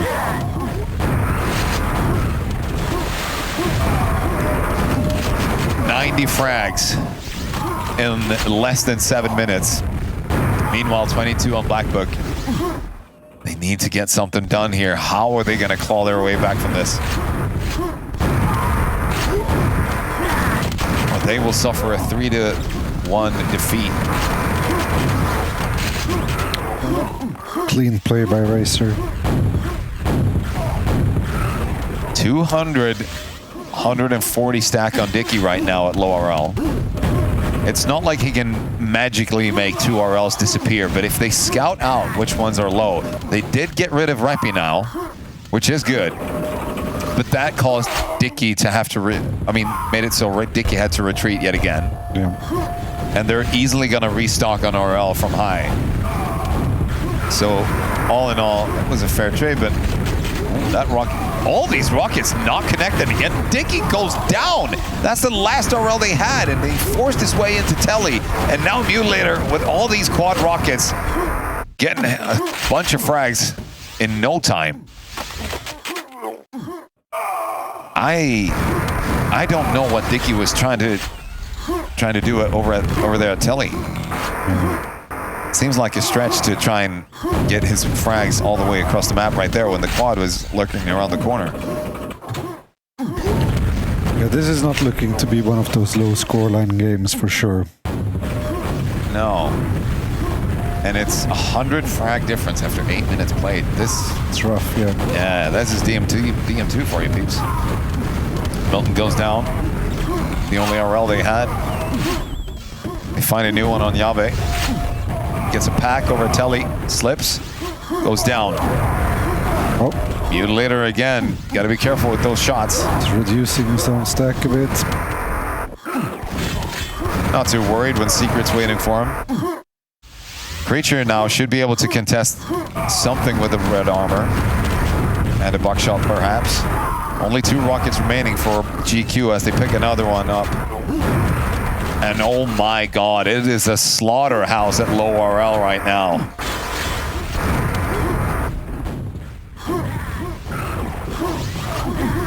$110 frag difference, not even halfway through the map. It is looking grim.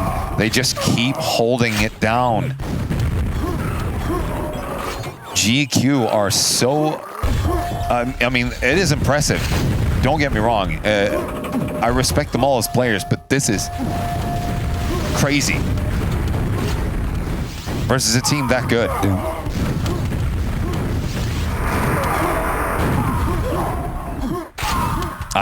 Yeah, speechless. How do you do it? Mutilator, another quad run here, trying to figure out where all these boomstick enemies are so he can get more frags for his team. If he doesn't pass 100 frags in at least one map on QHLAN, I bet he will not feel the victory at all, really. But this is basically what I meant before, but now it's obviously complete other way around, where like this map can become like this. And that's maybe not a gamble you want to make for the last pick, so to say. Absolutely. I mean, right now with Mutilator running backroom like this, and we do have Creature trying something here and big with his teammates. Can they get to the low here? Let's see the attempt. They need to get there and block off Mutilator from here. And they don't get the rocket. Mutilator, he does go down eventually though. Yeah, but he... So 2 rockets dead at least, that's something.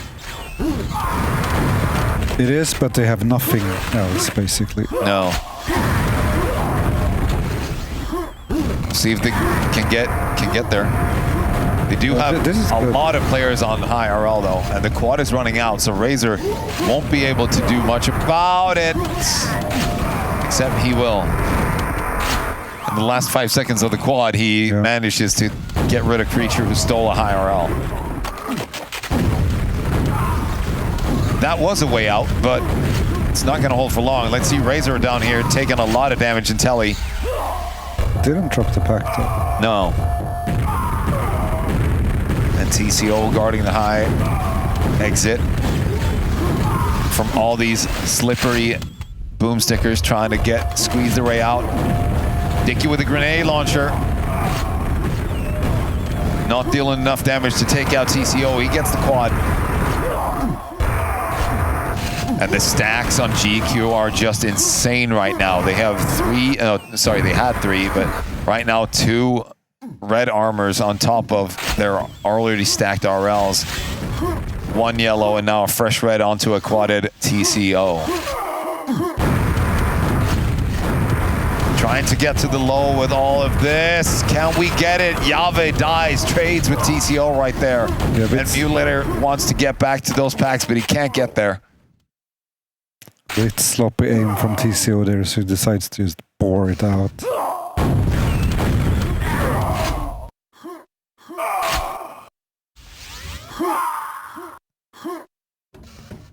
All right, we're at a 180 frag difference, if my math is not failing me. And we're just over 7 minutes remaining on the map. Creature with a quad. I mean, even if they get a turnaround from this quad run, how much can they expect to gain? 180 frags? That's it's been built over way over 10 minutes, so I fail to see how that can happen. Oh, look at that. Nice move. We've seen some big comebacks before, but of maybe 100 frags, but not this much, I don't think. Yeah, I mean, I don't want to sound like Dr. Gloom and Doom here, but they didn't get a lot done to take anything back until this late, so it might be over.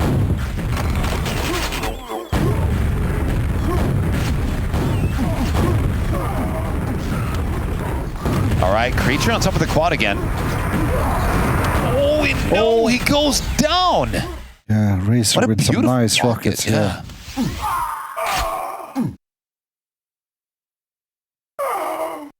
Melton right now in quadway, and Mutilator still running backroom. I think he's been here for at least 10 minutes now. It's pretty good when you're in this sort of lead, because you can obviously deny a lot of comeback potential from the enemy team. Exactly. Doesn't want to take everything in backroom just yet. Needs to time it for the low RL. Oh, that's the teammate.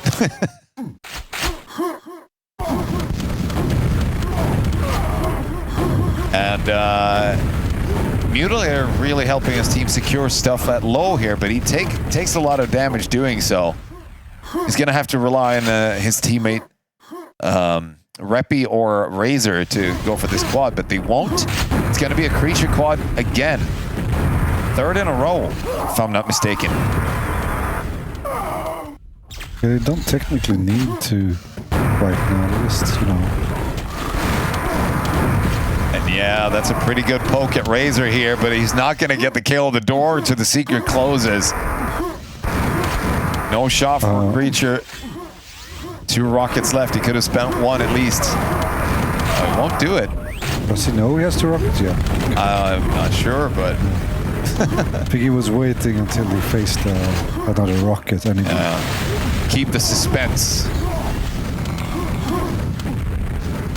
Finally, a new pack of rockets right there, and we see 4 rockets in the hands of Black Book right now. It might be a turning point, but it's a very late one. We needed this to swing way earlier, and I was confident that it would swing so many more times, but we only saw one big shift, really. Oh, there you go, Mutilator. Absolutely getting rid of Creature and the quad.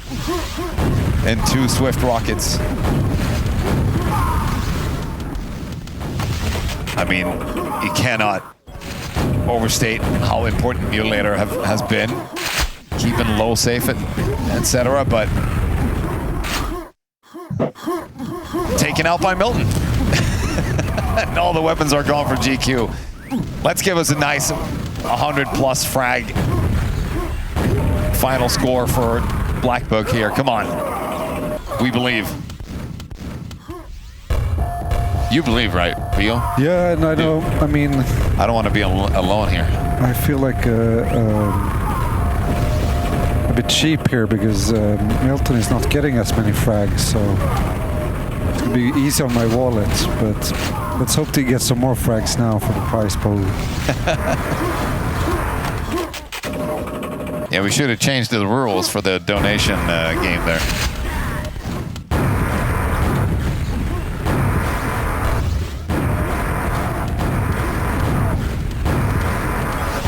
Milton on top of the Mega, still holding the quad here. Wants to find a way to get an armor. Controlling water like this with the quad is so satisfying. Can't ignore it. Getting a pretty solid amount of kills here at Telly as well. There you go. They push past the 100 with 3 minutes left to spare, and 4 rockets to spend it with. 3 now, but immediately taking out the pack. This is what we like to see. A furious Milton running across the map, shooting at everything that moves. Reppy with the quad gonna go down immediately.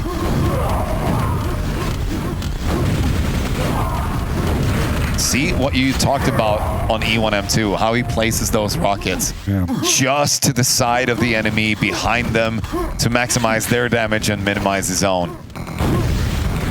That's hours and hours and hours of gameplay to learn those angles.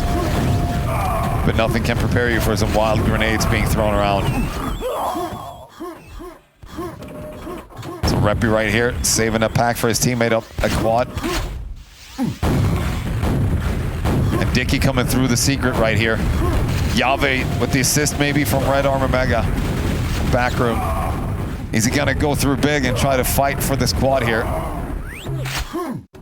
Christian stands now that Dicky is eliminated.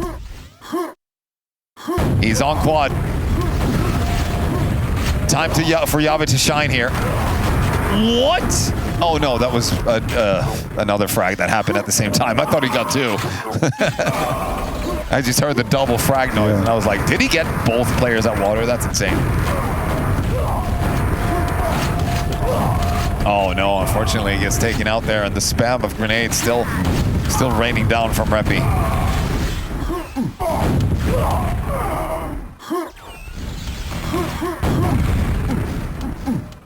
Now they're trolling each other.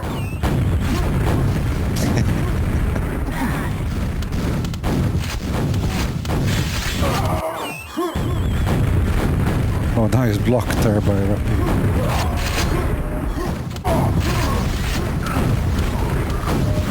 Oh, good shots by Reppy right there, but he's gonna face Milton under quad here immediately after. Razor and Reppy, both with rocket in hand, trying to defend this last quad coming up. It's gonna be a steal from Creature and a massive final quad bore. That's exactly what you want in a map like this.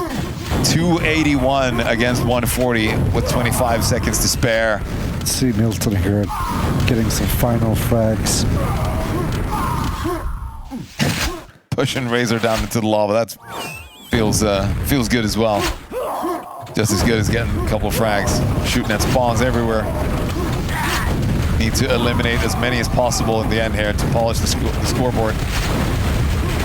And there comes a Wild Rappy to shoot, get the last kill. Mutilator with 80 frags in the end. And Razor raising his arms. Rappy as well. Well played, GQ.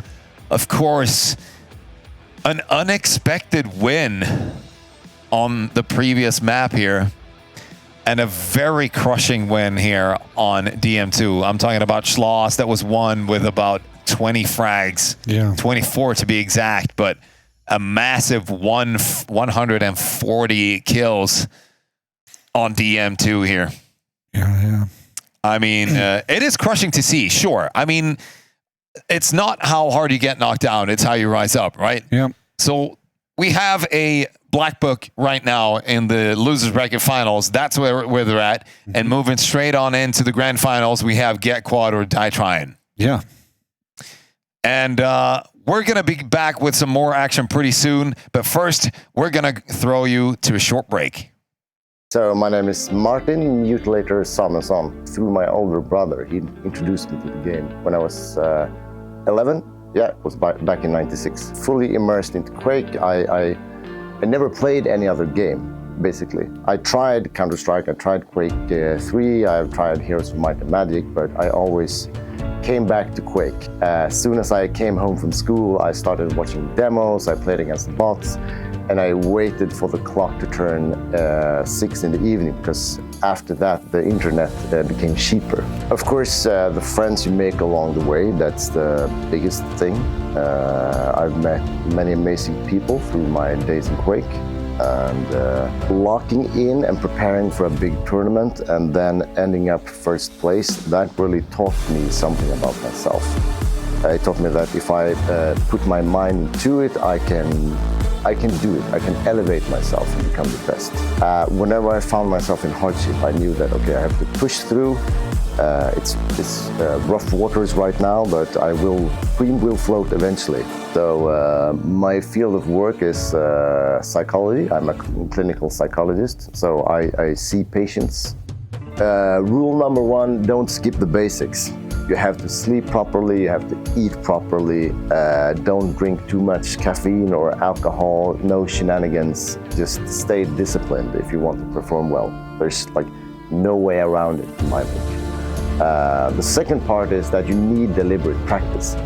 I seldom play for fun, I gotta admit. I do love the game, but I also love winning. Because I had been playing more planlessly, just mindless playing over and over for several years. And I had become pretty decent, I would say, but I could not compete with the top guys. Mutilator, you have spent so much time mastering this game, maybe you should like really commit to it for once. Yeah, so good to be here. So good to meet all the people again, meet some new people as well. Everything is running so smoothly here. No, it's amazing.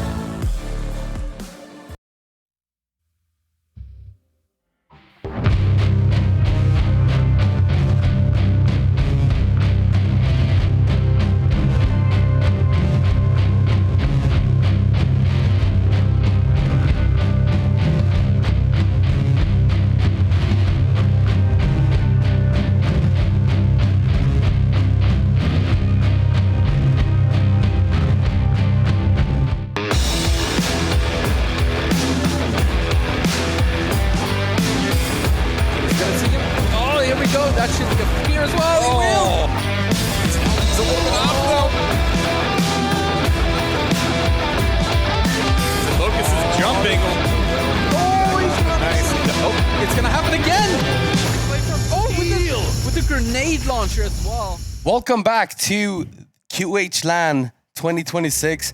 I'm actually joined by a very, very special guest today, Mave, from, I guess previously from Bakerman and then Sudden Death and wherever else you played. Yeah, last I played was Sudden Death 4-on-4, and it was about 10 years ago. Yeah. A little bit rusty on the scene and 4-on-4 in general, but nice to be here. Yeah, I'm so happy that you showed up to the LAN, as so many other players did as well, and spectators. And yeah, it's been really great meeting familiar faces and also saying hi to a lot of new faces that I haven't met before. So it's been a great day, and yeah, happy to be here.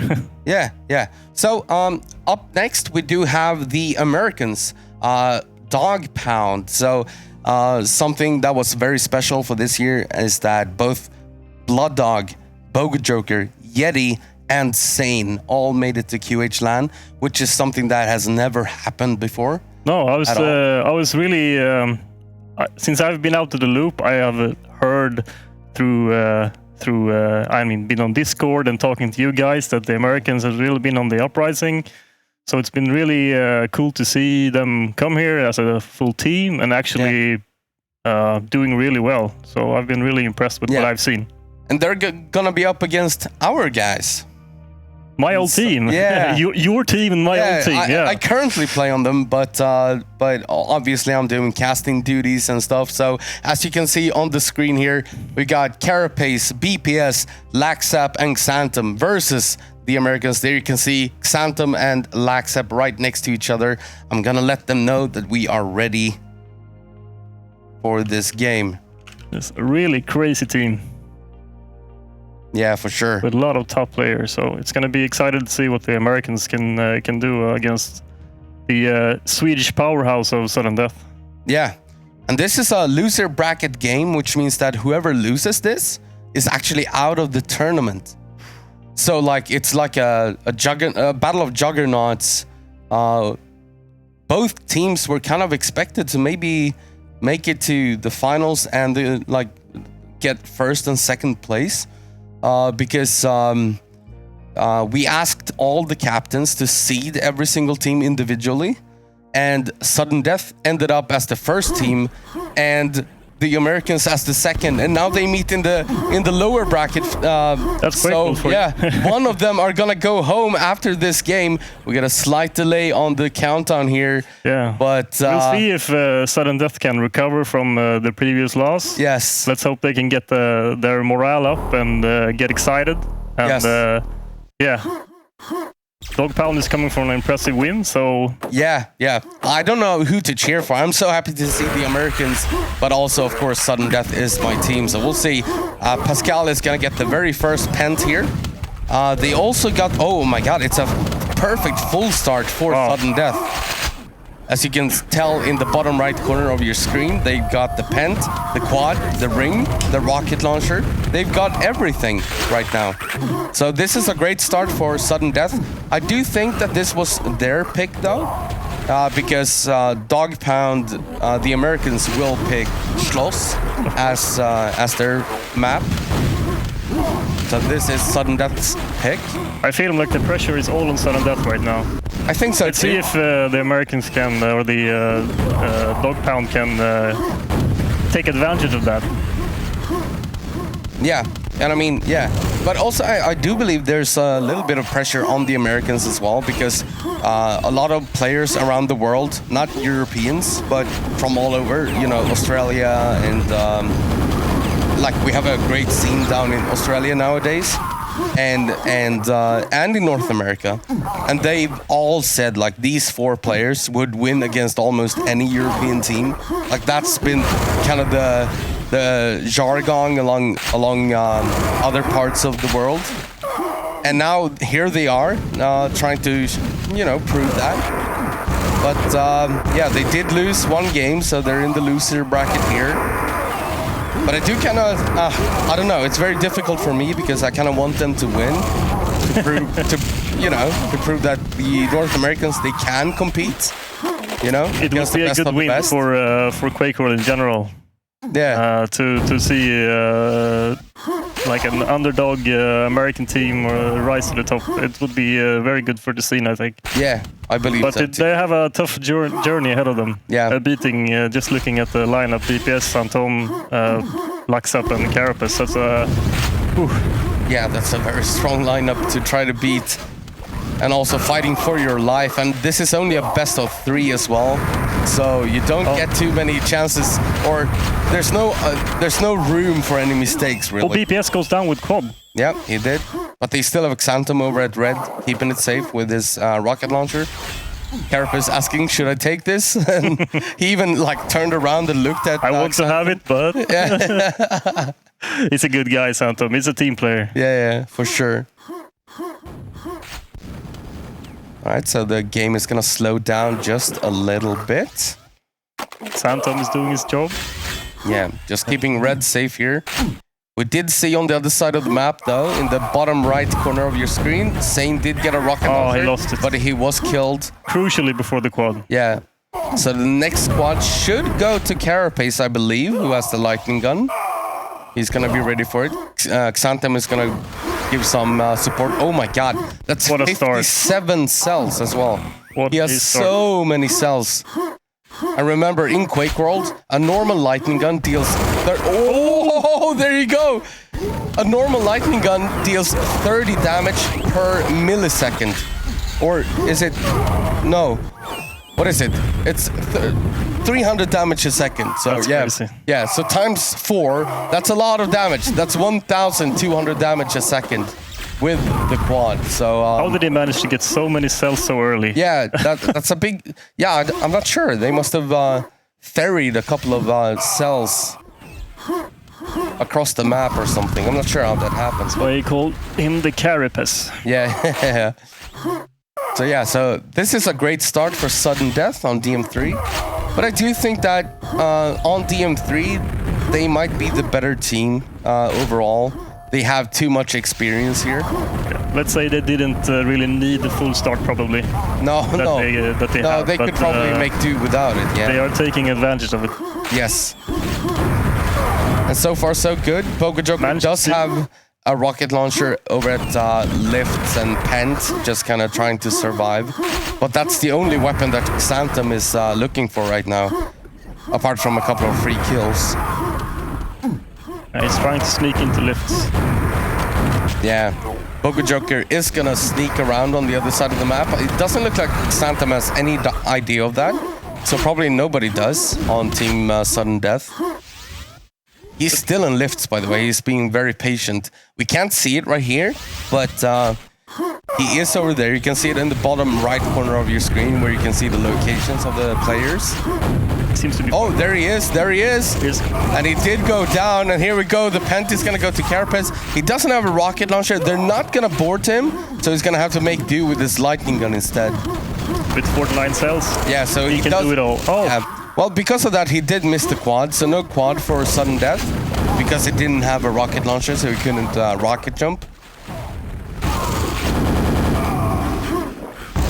But he's gonna make do anyways. He's gonna stay here for another 5 seconds until the rocket launcher spawns. On the other side of the map, though, because they are so heavy on this side, I think that the Americans probably got a couple of reds. Yeah, I see Sane with a full red and a rocket launcher on the other side of the map. Let me have a quick look here if I have the... Yeah, okay, I do. I'm just checking for the camera hotkeys, that I have them under control.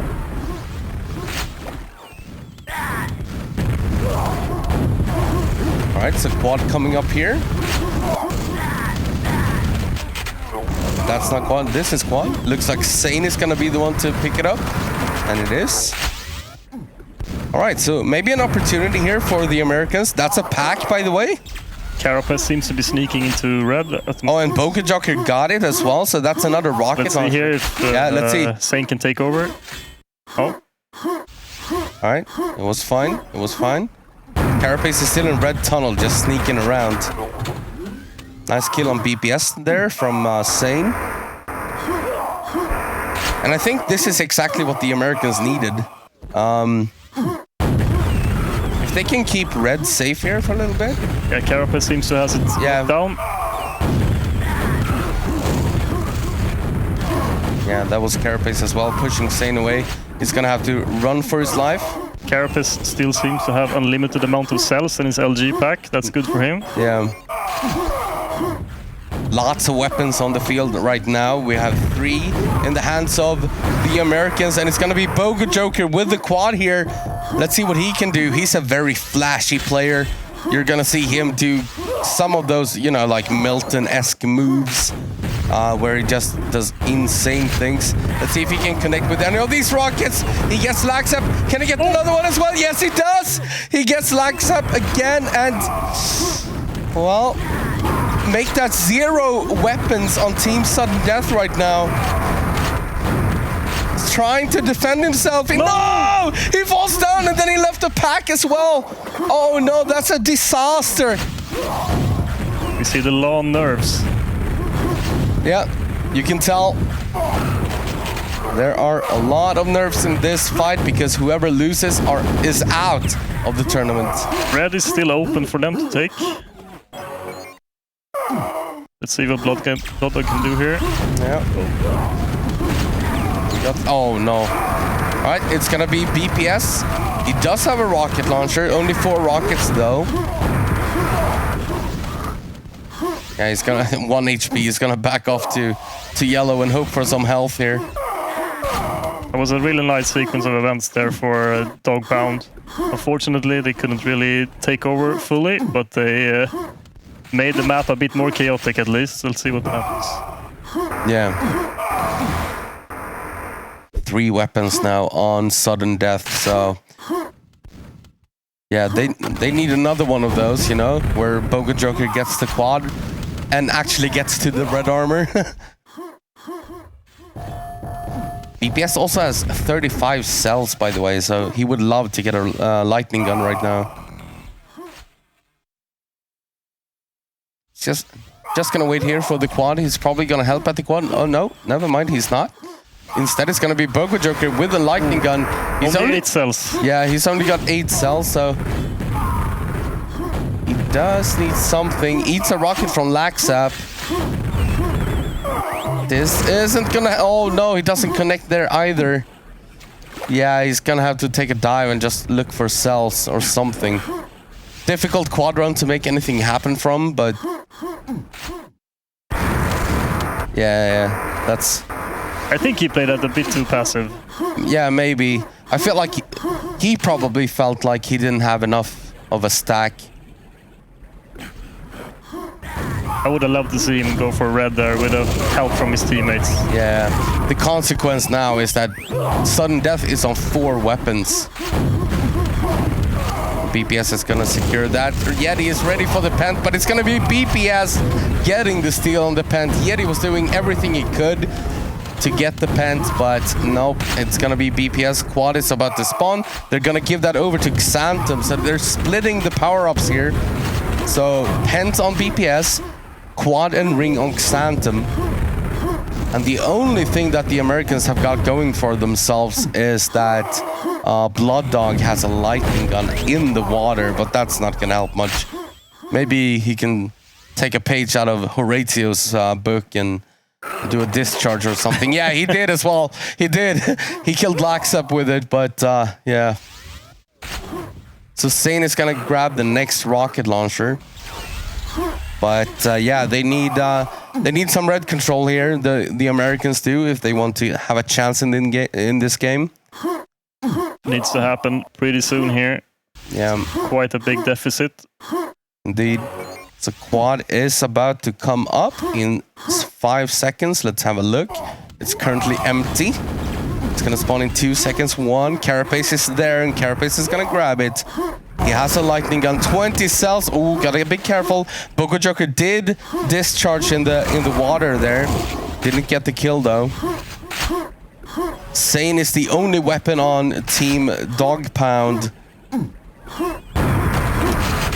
Carapace grabs a luxury RL just... Oh, but he does get discharged by Yeti. Greedy play from Carapace. Yeah, to stay around that low bridge area is way very too comfortable there. Yeah.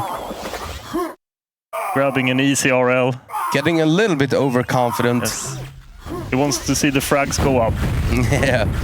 But then again, they do still have 3 weapons against nil. So they are in a very good spot in this one.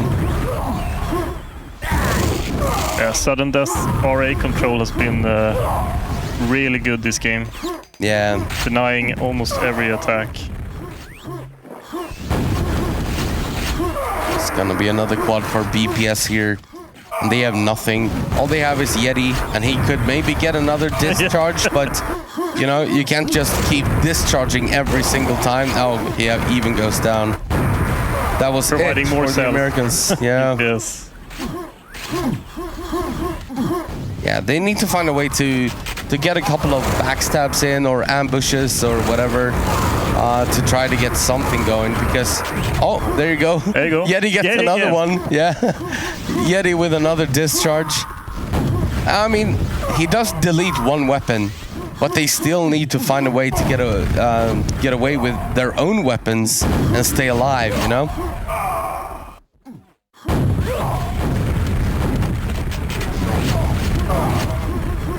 Xanthem keeping this area so safe over at the ring. Yeah, just being ready if someone spawned there. And here we're gonna see Carapace quad run. He doesn't have a weapon yet though. Oh, he gets discharged again, this time by Boga Joker. So, I mean, maybe they did take a page out of Horatio's book and just keep discharging. It's not going to help them on the score, though. They're down just about 100 frags. So, yeah, they need to establish a little bit of control around the map to have a chance in this. See, we have Jetty trying to sneak a lift attack. Let's see what he can do with it. Yeah, it looks like he's going back to water. He seems very aware of it, though, so he's backing off. Yeah, he's swimming down there somewhere. That's not gonna help them too much. Okay, Blood Dog with a rocket launcher as well, and a yellow.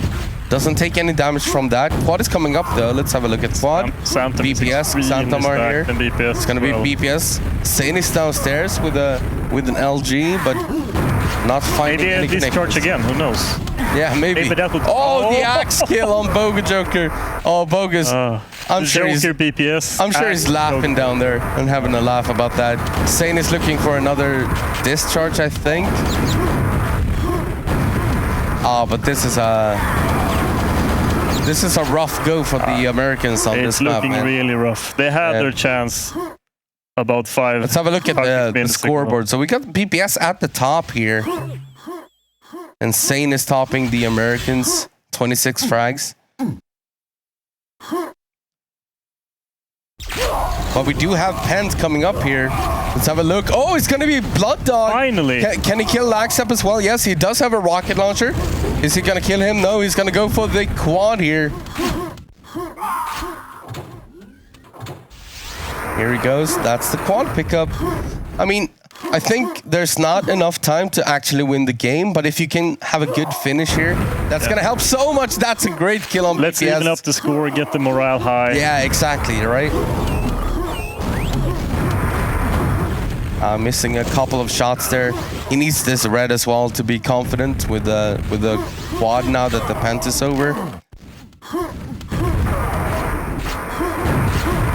Oh, I thought that would be a double kill. It wasn't though. Still gets a couple here.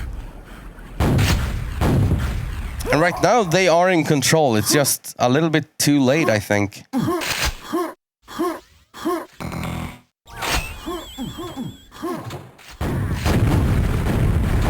Oh, wow. Yeah, okay. Xanthem does survive somehow. How did he survive that? Yeah, I don't know. Yeti getting ready for the quad here. There we go. Yeti with the quad. He has a lightning gun and a rocket launcher. Just looking for some damage here. Can't find the kill on the first one. He gets backstabbed. He does survive though. Nice attempt from Laxap. Gets a freebie as well. Oh, there's BPS with that rocket launcher. Oh, he actually got the kill on him. Wow. I thought he was going to be able to dodge. Yeah, he can do more stuff than discharge with his yeah. And rockets. For sure. Let's see if they can establish some sort of control here and just bring back the frags a little bit. Feel like they have a chance in the next map. Yeah. And I'm sure the next map is going to be Schloss. And that might be difficult for sudden death. Yes, you told me this is the American map for 4-on-4, right? Yeah. Schloss is where they dominate really, especially Boga Joker. He's so good on that map. Yeah, I was gonna ask you who is the dog pound, so to speak, star player or. You know, Sane has a knack of being the best player sometimes, but so does Bogo. Blood Dog is like the perfect complementary player, right? He's always gonna make the right decisions and play it safe and, you know, all those things. But I think if you want to open a map up, you need Sane or Bogo Joker to do something. But it's gonna be too late in this one, of course. But still, it's gonna feel pretty good to have a little bit of a, you know, control and dominance of the map in the end of this one, the first one. Yeah, obviously the score is about 100 frags now, but I felt like the first 10 minutes, Sudden Death had the control, but Dog Pound kept the score to at least a minimum. They didn't give away too many frags, so they at least had a chance. But I mean, a few moves maybe gone their way, they could have equalized this game, but a few crucial mistakes made Sudden Death just keep on fragging and too many discharges. Exactly, they put too many. Look at that beautiful BME logo, by the way, all over the maps. Thank you to BPS actually playing in this game, remaking all of these maps to include all the amazing logos. Yeah, it looks great. Yeah. Well, yeah, we're entering the last minute of this one. Sudden Death will win. But if Dog Pound can end on a good note here, which they seem to be doing, I was about to say they have red control, they do not, as they just lost it. Blood Dog remains the only player with a weapon on Dog Pound.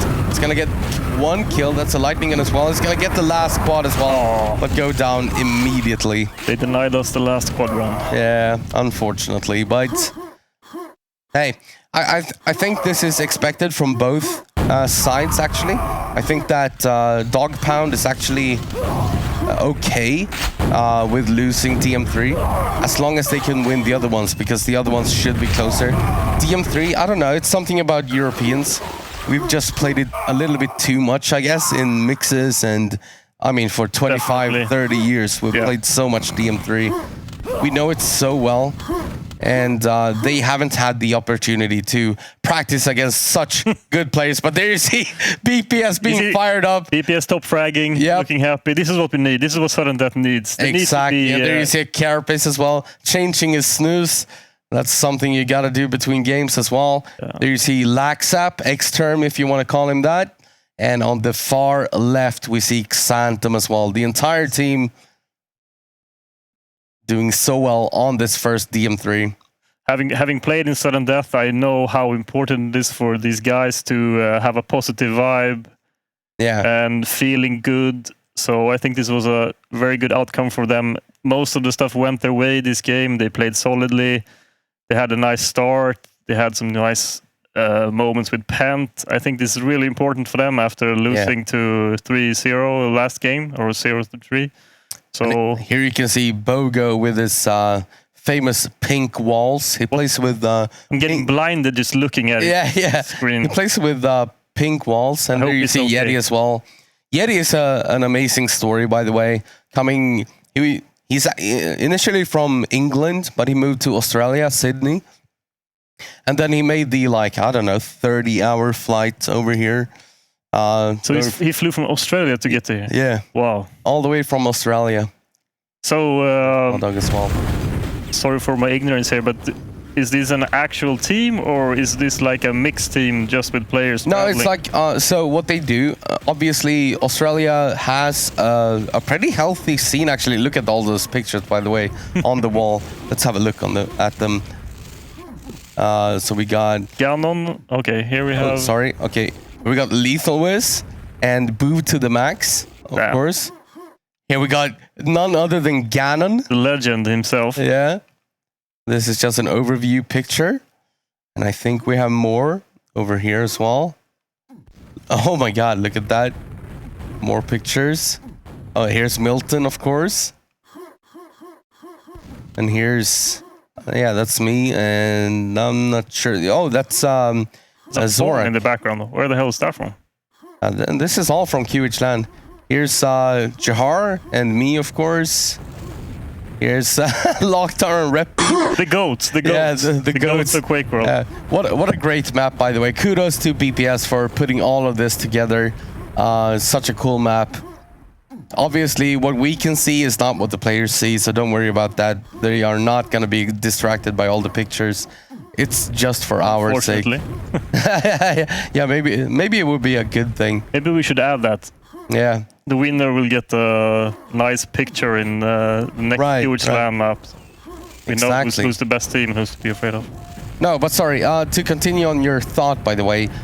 So Australia has a healthy scene, but they are on a little bit of a lower level than Yeti is at. So what Yeti does is that he plays every single night, or actually morning his time, I think, with the North Americans. But he plays on 155 ping every single day. That's Quake life to him. So he's actually at a disadvantage here playing on long ping. Well, you could say that. Maybe. I mean, I'm sure that he loves it. Like, oh my God, my rockets actually fire when they're supposed to, and you know, things actually happen as I expect them to. So he's probably happy about that, but he's not used to it though. Just because his entire Quake life is just playing on 155 ping.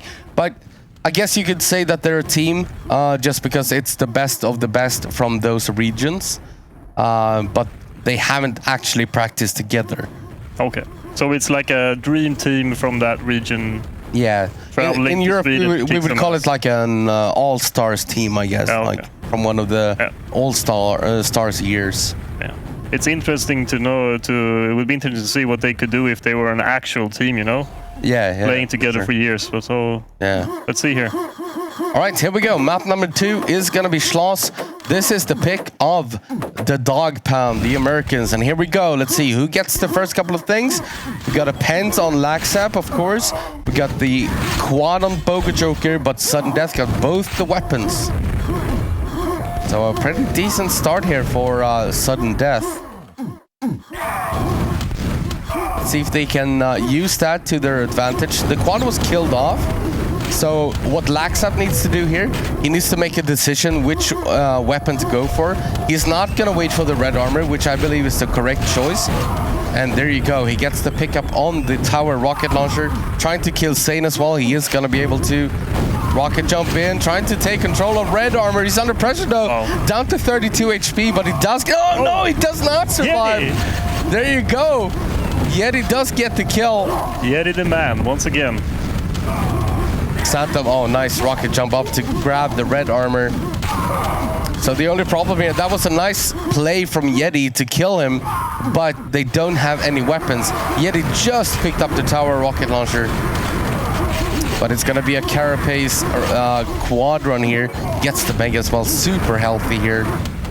He could even fall back to red if he wanted to and stack up even more. But instead he's gonna challenge Boga Joker, I do believe. He's trying to find the kills here instead. That's gonna be one easy one. No, he's gonna let him go. That's a teammate. Oh no. BPS is not gonna be happy about that one. He just got the yellow as well. But Cathedral is up here, so just waiting for a teammate to grab it. It's gonna be BPS anyways. So 3 rockets against 3 here. 6 weapons on the field. And still a very close game. It's all gonna come down to the next quad here. That's a lot of weapons. Yeah, lots of weapons. Now. Anything can happen. BPS did go down, so it's 3 versus 2. Blood Dog is getting ready for it. He's gonna get the pickup, gets the quad. Is he gonna find a couple of kills? No, he goes down to Xantum. Xantum gets the kill on him. Carapace doing his best to stay alive here. Down to... No, he's not gonna be able to. Boga Joker with the super nail gun gets the kill on him. Man, this map is total chaos. Yeah, it's so much chaos. That's part of its charm, I believe. I just like, saw it makes it so much fun 5 to people play. die and there's still 4 are alive. Yeah, like how did that happen, right? All right, Xantum just fighting off Blood Dog here. Looking for ammo. He's down to only 2 rockets. But look at that. We're back to 6 weapons on the field. 3 rocket launchers on each, on both teams.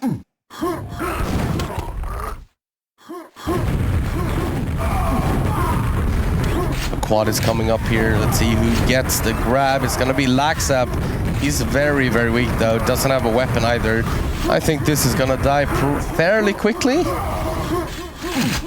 Actually, well, he's going to help secure one rocket launcher before going down. All right, so Yeti over here over at Red Armor. Making sure to keep it safe. That's a mega for his teammates.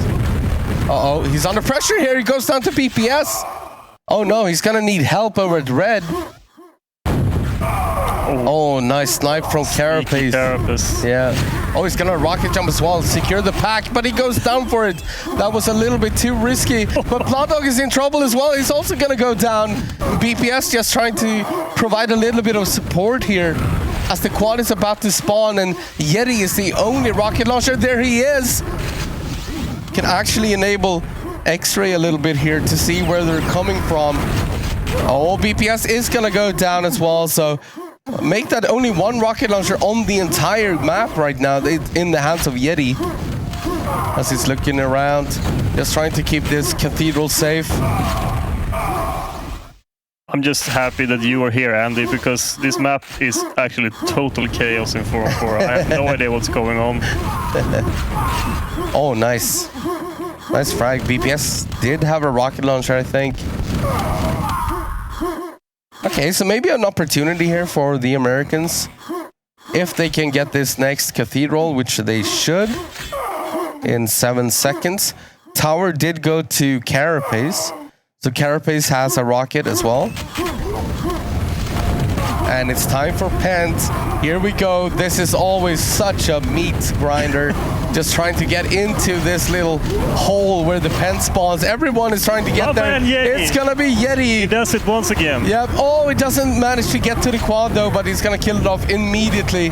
The ring is gonna be picked up by Xantum on the other side of the map. Yeti wants a little bit of HP, but then I think he will make his way into the red armor room eventually. They have 3 rockets though. Maybe it's absolutely safe. They might be telling each other, well, don't come red because it's safe, but you don't need to. We have the whole map and right. Or else. And for a second there, they even had 4 rocket launchers. Down to only 3 now though. But Sudden Death doesn't have anything. BPS just picked up the tower rocket launcher, but died right away. So as we can see now, the ties are scored, or tied. The scores are tied. As Dogpan just now takes the lead with 3 rocket launchers. They should be fine for this next quad. Never mind, it's actually gonna be BPS. He grabs a yellow as well. Doesn't have a weapon though, so he needs to wait for this cathedral to spawn before he can do anything. It's not gonna spawn for another 10 seconds. So he's gonna waste a lot of time here. He denied the quad in a crucial moment here. Let's see if he can just grab this and yeah, let's see if straight he can, into RA here. Can he get to RA? Yeah. Well, it's actually kind of empty right now. Yeah. Oh, just barely missed Yeti there. Yeti down to 20 HP. All right, so nice takeover by Sudden Death. It's such a interesting 4-on-4 map. The 2 strongholds are so close to each other. Just a few jumps from yellow armor, and then you can attack red. And it can happen at any time, from any position. There's a lot of cool movements to be done on this map.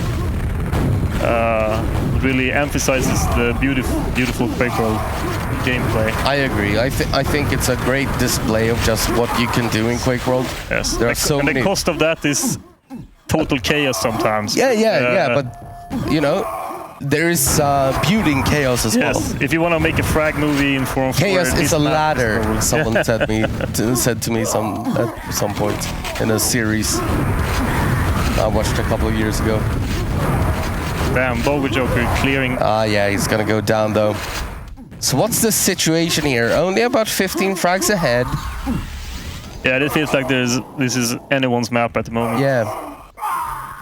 No one has established any sort of control. Yeah, whatsoever. I think what both teams should do here. There is one more quad before Pent, but I think what you need to do here is just try to survive with the weapons that you have, and then set up for the next Pent, because it is gonna be a meat grinder. But if you have 3 rocket launchers versus 2, chances are you might get the Pent, and the Pent means so much here. The Pent is in such a ludicrous place in this map. It is. I mean, I think the DM3 one is a bit chaotic as well, but this one is just in a small locker. Yeah. In a game like QuakeWorld where everyone has rocket launchers, it's crazy. All right, so a couple of rocket launchers spawn. We have 2 on each side. Sudden Death picks up a 3rd, but he did go down immediately. BPS seems like he might be going down on the other side of the map, down to 30 HP. Oh, he's gonna stay alive for a little bit. Yeti keeping this red armor safe so safe. And they're gonna make a move for this quad, it looks like.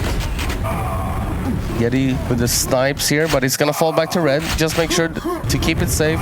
So instead it's gonna be Carapace. He gets a pack actually, so he does have a rocket launcher now. Oh no, that's a great kill. He's not gonna save the pack though. Place it safe. Or maybe he just wanted the ammo. Who knows? Trying to... Oh! Yeti goes down as well. That's another pack. He picks that up as well. Oh my god, he's getting a lot of kills with his quad, and he's gonna secure the entire red. No, he's not! Blood Dog comes back. Blood Dog comes back out of nowhere and gets the kill on him. Yep. An impressive quad run, but even a more impressive kill there on Carapace. Let's see, it's 10 frags. Next Pent coming up in 5. Yeah, the Pent is gonna be, we hate to say it as casters, but it's gonna be so crucial here. Who's gonna make it there? Who's gonna grab it? It's gonna be a meat grinder. Blood Dog is ready. He's actually gonna get it for free. And he actually has a rocket launcher as well. He's gonna make his way over to the quad. He grabs it, and now he's got free reign. He's trying to save this cathedral for a teammate. DPS is up there, but he's gonna go down as well. Poker Joker comes in. He's gonna grab the rocket launcher. And now all Blood Dog needs to do is just make sure that red is safe. Oh, gets a nice frag there. And now make sure that teammates get rocket launchers. That's all he needs to do. Carapace was the last rocket launcher on Team Sudden Death. He also went down. And there you go. That's a perfect Pent run from Blood Dog, just making sure that everything is safe that needs to be safe.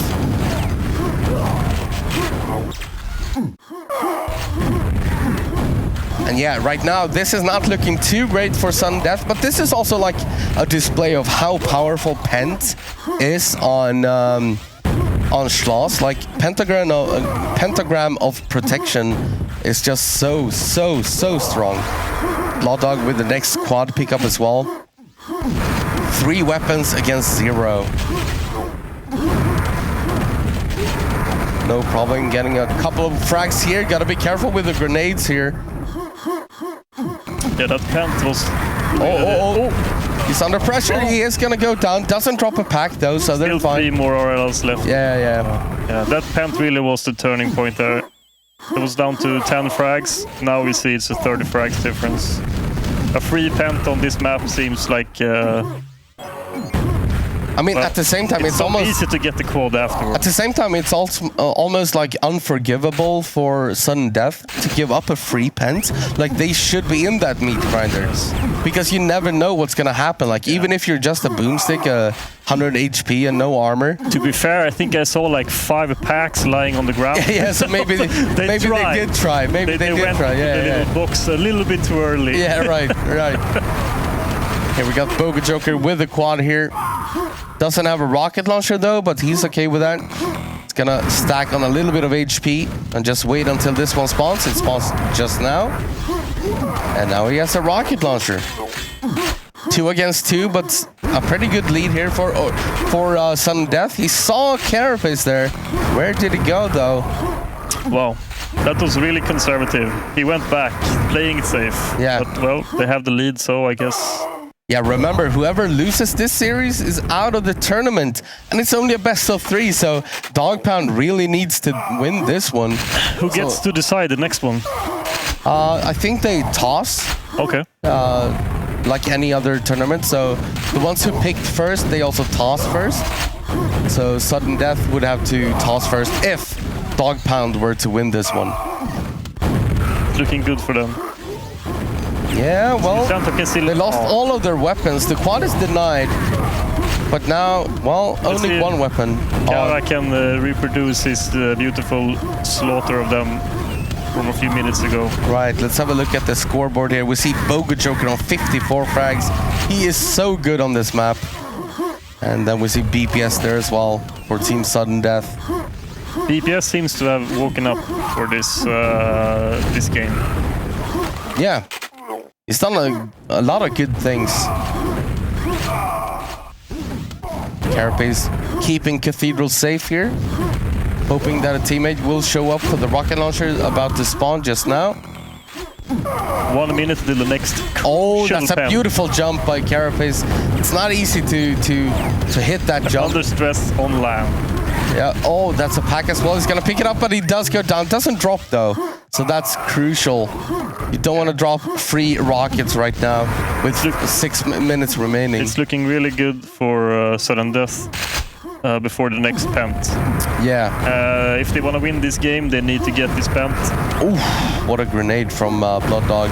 Oh my god, BPS gotta be careful here. Oh, nice kill on. Oh, don't kill your teammates. The green ones are your friends, man.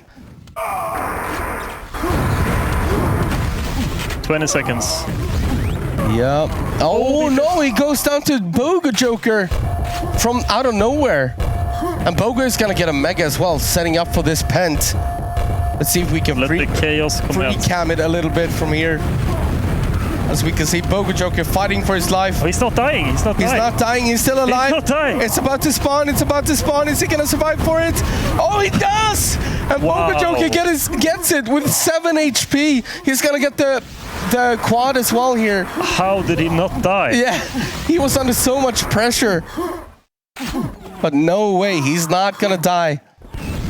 Now he's gonna secure tower as well, kill the ring. There you go, the ring is gone. Make his way back to red, and he wants this red, and then he's good to go, man. Boga Joker in a nutshell. He does not care about the pressure, he just owns on this map. He doesn't care about pines or rockets. No. Either, it seems like. How did he survive that? Yeah, that was crazy.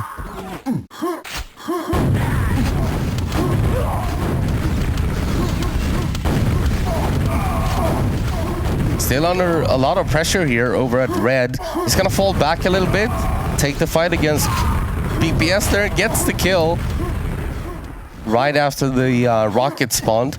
Quad is about to spawn here, but I'm not sure if Boga is gonna go for it. It's gonna be before the yellow, so he's probably gonna stay here. Yeah, it's gonna be a boomstick quad for Laxap. But obviously with a boomstick, like, you can do a lot of damage, but it's difficult. Yeah, he's just gonna secure this red armor and then make it to tower to try to get a rocket launcher. That's what he needs. He eats a grenade to the face by Blood Dog. Yeah, he's gonna give it away to a teammate even. What a gentleman. Yeah, gentleman move. But why though? Yeah, I'm not sure. Maybe Laxa felt like... If he had a rocket there, maybe he could have killed 2 RLs and... Yeah. I don't understand that though. But yeah, he's maybe a bit of a too much of a nice guy. Who knows? Yeah, and also like a confidence thing, you know? Like, it's better if you have the rocket instead of me because I don't trust myself. But if you have quad, you need a rocket. Yeah, if you're behind 40 frags, you're not going to win a map by giving away a rocket there. No, I think so too. Yeah. Oh.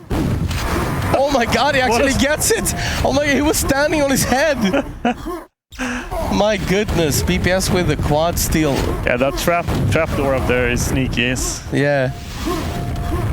And also, when he fell on his head, he didn't actually make like a thud sound. No. So BPS had he had no idea. Isn't QuakeWorld coded like that? If you stand on someone's head, you get the actual power-up or item? No. If you're within the bounding box, which is like a cylinder, it's actually a 50-50 chance for all intents and purposes. Like, it does have a little bit of to do with which packet arrives to the server first.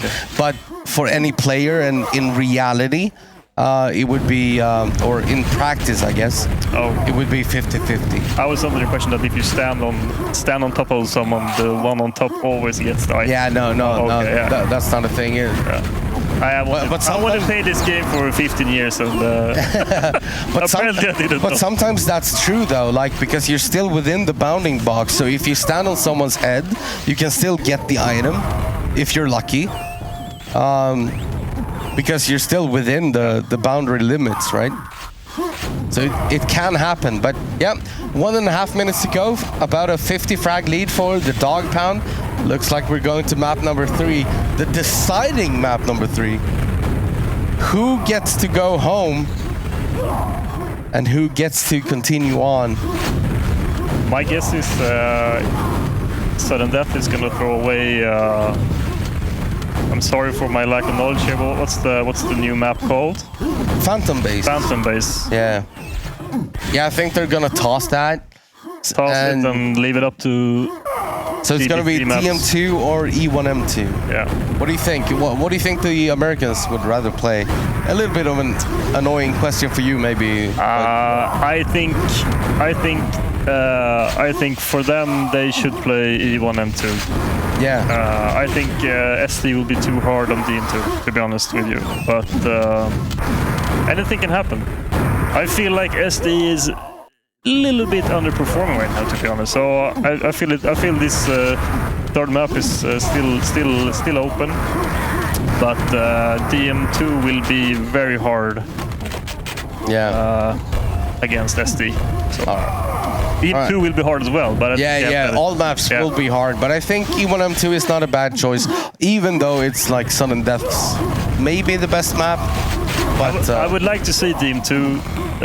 I think it's a bit more exciting to watch. But, yeah, there we go. GG. Here we see the Dog Pound, all of them. We got Sane on the left, Bogo on the second on the left, and then we got Blood Dog on the right, and then Yeti on the far right. All winning that map in a brilliance on Schloss. So now we're gonna get to see what do they pick. So Sudden Death is gonna toss first. So we're gonna await what they get rid of. I'm gonna assume Phantom Base, just like you said. Well. Yeah. There you see a close up on Sane. Damn, he's focused and a little bit tired. Tired and focused, but that's land for you, man. Yeah, they're gonna drop a Phantom Base. So no Phantom Base. Let's see what the Americans decide to play.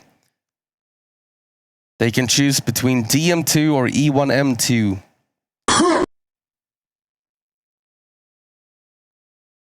And there you see Nicholas flying by with his big camera, doing an amazing job. And also here you see Xantum eating on something. Looking at the. I would like to get a shot of his desk. Because earlier it looked like he was having a hairdryer blowing on his hand. He does. It's true. It's so true. So his hand gets cold. Crazy. Okay. So he has a hand. He's got a hairdryer that he just enables for a little bit. There we have it. On. Yeah. That's probably the most gamer move I've ever seen in my entire life. Yeah, there you go. My man. There's the hairdryer, keeping his hands warm. That's a gamer for you, man. That leaves me no choice. I'm gonna have to cheer for the hairdryer. Yeah. Let's go, Sudden Death. That's so good. That's so good. I love to see it.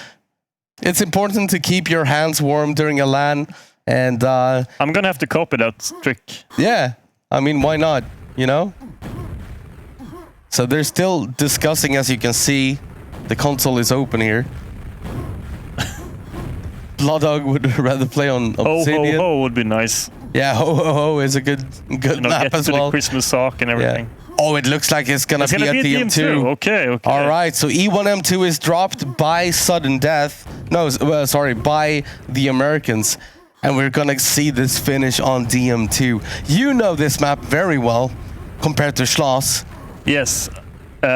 This might be a little bit less chaotic, but I mean, QuakeWorld 4-on-4, it's chaos. It's chaos all around. But hopefully we could get a little bit more overlay what's actually happening. There is no pent in a little small building, so yeah, we'll see what happens. So DM2 to finish the entire series. Ooh, you know, so many things can be decided on this map, from like good spawns, having a full start. QuakeWorld is brutal. It's brutal. There are so many things that can go wrong or right on this map. As you can see, this BME logo, and also of course the QHLAN Masters. Let's just be neutral here and hope that none of the teams gets a full start with both RLs and quad. I agree. I want to see it split. Let's keep it exciting for us and the viewers, and let's keep it really stressful and hectic for the players. Yeah. I don't want to see anyone feeling comfortable here. I want everyone to be stressed the fuck out. I'm sorry. Yeah. I want it to be close and, you know, not a map lock either direction, just slugfest until the end. Just trading punches. That is what I'm hoping for. And here we go. The map is about to start.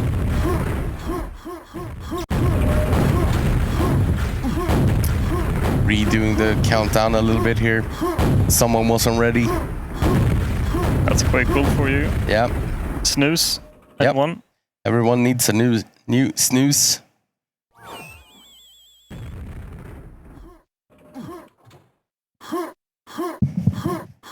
Let's see if Carapace can put on his carry backpack here and have a classic Carapace DM2 performance.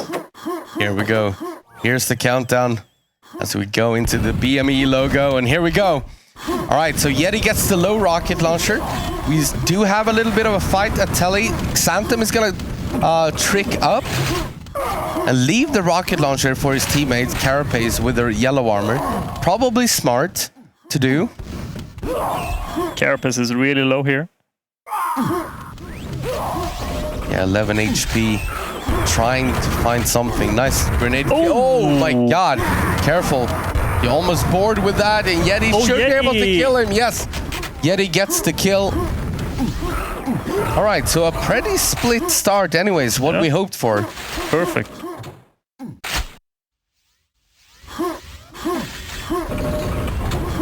Yeti gonna make his way over to the water side of the map. The quad is gonna come up in about 10 seconds. Oh, that's a pack as well. Good job by Yeti. And now he should probably slip through and get ready for the quad, which he is. He's gonna have to kill this grenade launcher first though. Down to 23 HP. He's probably gonna leave that too. Oh, okay, it's gonna be Sane. Little bit of a lack of a communication there. Sane probably gonna die here. Ah, never mind. Good boomstick.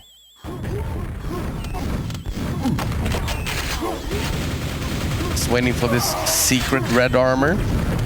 And look at that, 3 rocket launchers on the team of the Americans. Oh, and he gets to... No, he did not get to steal, but he did kill it off. Okay, so he's gonna go down. But that's okay, though. That's a neutral quad run. Like, nobody got the rocket launcher, right? So... It's better than... Looking good for the Americans. Yeah, so far so good for the Americans. They're down 1 or 2 frags, but it's all about who controls the map, and especially this side of the map. And Boca Joker is over here at high. He's gonna... Oh, Yeti did not need that, but here comes the quad. Who's gonna get the grab? And it looks like it's gonna be Yeti. What a start for Yeti. Yeah. Yeti has had a great start to this game. The first 2 minutes have been awesome, but he does go down to BPS with a little bit of a snipe of a rocket. Quickly gonna check which hotkeys. Okay, I do have those. Okay.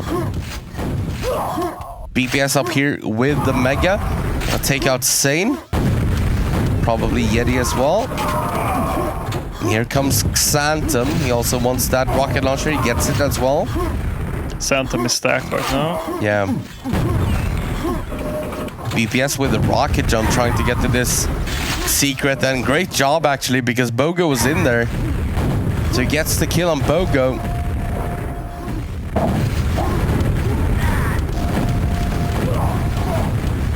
It's gonna be interesting. Oh no! Oh. That was actually a pack drop as well. Right, currently we have 4 rocket launchers on Team America or Dog Pound. Are they going for it? They're not going for the quad though. It's gonna be Laxup instead, but he doesn't have a rocket launcher. So there's not a lot of things that he can do. Okay, they're gonna transfer a rocket to him. A bro moment. Yeah, a bro. Oh no, that was a double team kill. Oh my god, but he gets a couple. I'm not sure if he's net positive or net negative, but he does go down to Sane. Sane with a play coming in almost with like a lightning speed from Path, getting the kill. And now it's a 3-0 lead in terms of rocket launchers for the Americans here. Yeah. I was gonna say, it's so easy to like be too cautious and play too passive on DN2, but the Americans really showed us how to attack and how to put pressure on the quad side. Not camping too much and bringing down the quad. Yeah. Right, so Carapace does have a rocket launcher over at high actually. I think he's setting up for this quad. This quad is about to spawn. Let's see if we can find it. It's gonna be over here. And it is gonna be Carapace. Oh no, he goes down. And Sane actually gets the pack. 33 HP. Is he gonna, oh, he was down to 1 HP. Okay, he is gonna go down. I'm sorry, Kara, I jinxed you. Really asking for a performance here. Still though, such a close game still. Yeti is the only rocket launcher on the entire map. That's a big fat armor that you don't really want to fight if you can avoid it. Uh-oh, this is not a good situation for Yeti. He's gonna go down with the only rocket launcher. But we do have 2 more rocket launchers. Sane has 1, BPS has the other. BPS is down at low, and Sane is just trying to survive in the telly area. Oh, Boga took a lava bath. That sucks.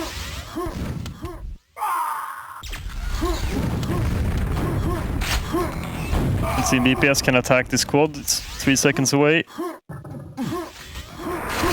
No. Gonna be Blood Dog. A free pickup.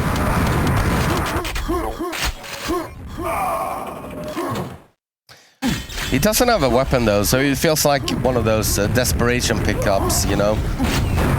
Oh, is he gonna find the kill here? Yes, he does! But he does die as well though, but doesn't leave a pack, but he did kill BPS. So what do we have here? We have Xantum and Laxup, both have rockets. Laxup is at water or telly, and Xantum is in big, so I think they're gonna try to make a move here. Will they be able to, though?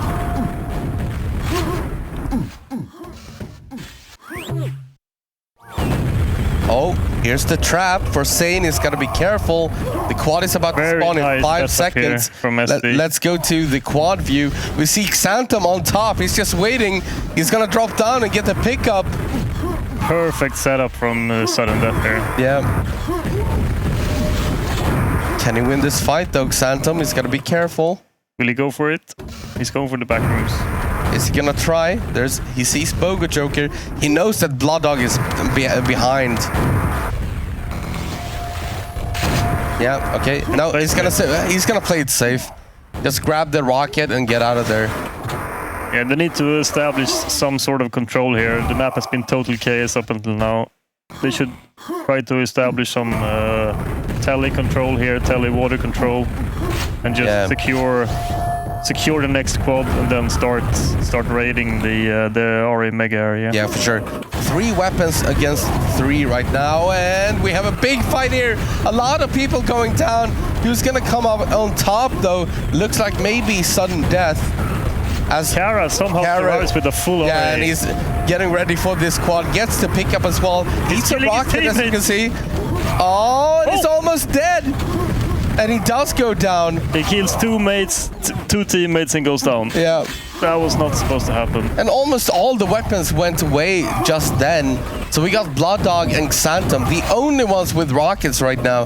Xantum is in the back room waiting for the red Mega. And of course, Blood Dog is over here helping his teammates get this low. Voco Joker picks it up, and there you go.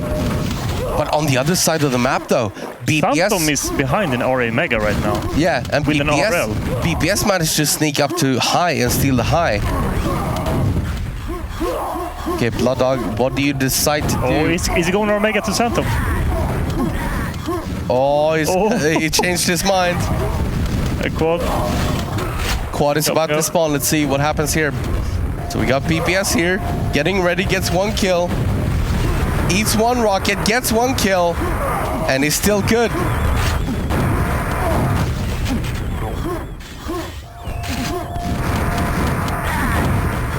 Oh, right now, this is not looking good for the Americans. They only have 1 rocket, that's Yeti. He's up at high rocket launcher. Let's see if BPS realizes. He is up there, that's Yeti. No, that's not Yeti. That's Yeti, somewhere back there. Is he gonna slip through and take the fight? It looks like he will, and he finds him, Yeti goes down. Oh, BPS taking so much damage here. Even goes down. I would really like to see SD try to establish some sort of control. It feels like the American team is thriving in this chaotic gameplay right now. Yeah. Everyone's getting fragged from left and right.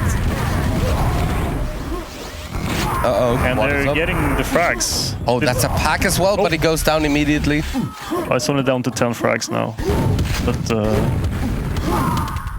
yeah, but most importantly, there is 1 rocket launcher in the hands of BPS, and we are on board with him. Let's see what he does. He gets a kill on Blood Dog. He wants that Mega. Don't take it from me. He's gonna leave the grenade launcher like a true gentleman. Yeah. Gets a couple of freebies here, and that should almost even out the score here. Yeah, we should see it even out very, very soon, as the Americans don't have a single weapon right now. Oh, BPS under pressure, but he makes it work. Only 7 frags now. 1 rocket on the board.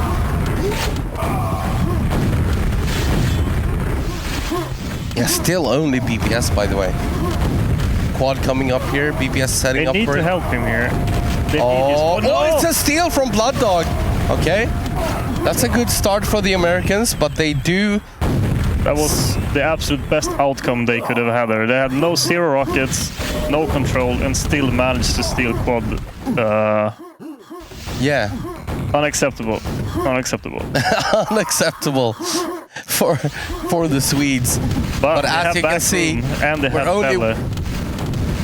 we only have 1 frag between the 2 teams right now. Sudden Death does take the lead, but that's a boar pack. Who's gonna grab it though? It was Blood Dog. Are they gonna trade? No. Oh, actually they are. Carapace boars as well. Who gets all the packs though? It looks like Carapace spawned it, and Laxup has 1 as well. The Americans, they desperately need weapons now. They are playing all without weapons. They have a grenade launcher, but that's it. But that's not gonna help you too much. Yeti is up here. He's setting up for the quad as it spawns. He is gonna get the grab. Still doesn't have a weapon though. There you go. There's the rocket launcher, but now he needs a little bit of armor. I don't think that he can really push anywhere here. Just needs to play it safe and secure this side of the map, right? Oh, BPS about to go down, but Yeti a little bit scared here. He needs armor. As we see Xantum die in the lava, that's a little bit funny. Oh, don't kill you. Oh, he gets Carapace on the long-range rocket from downtown. Gets a couple more, and now suddenly, all out of nowhere, this is looking pretty good for the Americans. Remember, whoever wins this map is going on in the tournament, and whoever loses is out. They lose the 4-on-4 clan tournament of QHLAN 2026. So if the Americans manage to win this, that would be a heartbreaker for me and my friends in Sudden Death. and a really big upset. Yeah, for sure. They also did a couple of practices this morning, and Sudden Death won every single one of them. But well, pracs don't mean anything. That is true. Pracs don't mean anything. You can scrim all you want, but when it comes down to it, and in a live action tournament game, everything is just different. Doesn't get more real than this. And there you go. We are tied with 7 minutes to go. We have 4 rocket launchers on the American team and 3 on the Sudden Death team. They're all setting up for this upcoming quad here. It's gonna spawn in a little bit, and let's see if the Sudden Death team are gonna make a move for it or not. I mean, they should, right? They have 3 rocket launchers. It's gonna spawn in 7 seconds. Let's go to the quad cam. Bogo Joker is trying to defend it here. Blood Dog is there to help. Looks like they will get this one for free. It's gonna be Blood Dog. We had to wait 14 minutes to get the first free. Oh no, but he's trapped already. Oh no, he goes down. Sane is gonna help out though. Secures one of the packs. Still though, 3 weapons against 3. Oh no, this is another big fight. Laxap is gonna win that against Sane. He gets Yeti as well. That's 2 kills for Laxap, but oh no. Carapace gets 1 kill. Sane, BPS, Laxap, they get so many kills there. Suddenly 4 rocket launchers for Team Sudden Death. This has to be the most even game on Team 2 I've ever seen. Yes, it's this only is 6 so minutes left incredibly close. And all of a sudden, Sudden Death has 3 rocket launchers out of all of that chaos. I'm not sure they made the right choice given the quad to Blood Dog. He couldn't really win the fight over at water, and now they're 4-0. Last quad was free quad for Dog Pound, and next quad is free for Sudden Death. Yes, How for did sure. it happen? As here we go, Carapace is gonna get this one for free, and maybe he can pad the scores a little bit. They are about 20 frags up now, after being tied just 1 minute ago. Oh, that was a disastrous fight for the Americans. What happened? Yeah, such chaos over at the water area, and they did not come out on top. That's a good kill on Bogo Joker and on Sane and on Blood Dog. Carapace kills the entire team, apart from Yeti, who is somewhere, but he doesn't have anything. Carapace killing the last quad there at water could have been the deciding factor of this game. Yes. Oh, this is looking rough for the Americans. They flew halfway around the world for this tournament, having high hopes to win this one. This one QHLAN with so many stacked teams, but it does not currently look like they will be able to, all from that chaotic fight at water. It doesn't matter if you have quad or not, if you're getting micromanaged on the stairs at water by an RL under pressure. It don't matter if you have a quad or not. You need to hit your shots. And I'm telling you, if they do manage to win this, the Sudden Death team, they are gonna be so happy about it, because Dog Pound, the Americans, they have put up such a fight, and this game was going either direction for the majority of it. It has been so close. Like, it's only even 2 minutes ago. Yeah, like just 2 minutes ago, we were tied, and just like that, we are 50 frags ahead for Sudden Death, because they managed to get the better trades over at water and just managed to get all the packs and everything that they needed. And you know, this has to suck so bad for the Americans. BPS is even gonna win that fight against Sane with a buckshot, actually, in the end. He does go down to Carapace, killing his teammate, but 3 minutes, they need a miracle at this point. They don't get the quad, they don't have anything. They have 1 rocket launcher on Yeti. Oh, but man, this is a tough one for the Americans. Like I said, they flew. Oh, careful! He gets the squish on a teammate. That was his teammate. Gotta be careful of the floor out here in Big on DM2. But yeah, the Americans, they flew halfway around the world. Bogo Joker, of course, hailing out of San Jose on the west coast of USA. Sane coming from Las Vegas in Nevada in the US.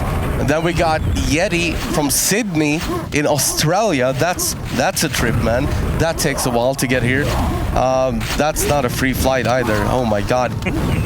And then, of course, we have Blood Dog, originally from Canada, Montreal. and currently living in Montreal as well. But he's spent a lot of time in Boston as well, on the East Coast of the US. But it looks like this might be their last hurrah. Sane with the quad run here though, but he needs to find so many frags. Yeah, if we're talking traveling distance, Dog Pound takes his home. Yeah, but, if we talk DM2 right now, it feels like Sudden Death is gonna... Yeah, we got San Jose, Las Vegas, Sydney, smoothly walk Sydney over the and Montreal. That's quite a few, flight hours compared to the rest of us happy Swedes who just, take the train for a couple of minutes. Yeah, it's been snow chaos here. It's been a bit tough for us to get here as well, but nothing compared to them. But they put on a great fight here. It all got decided 6 minutes before end.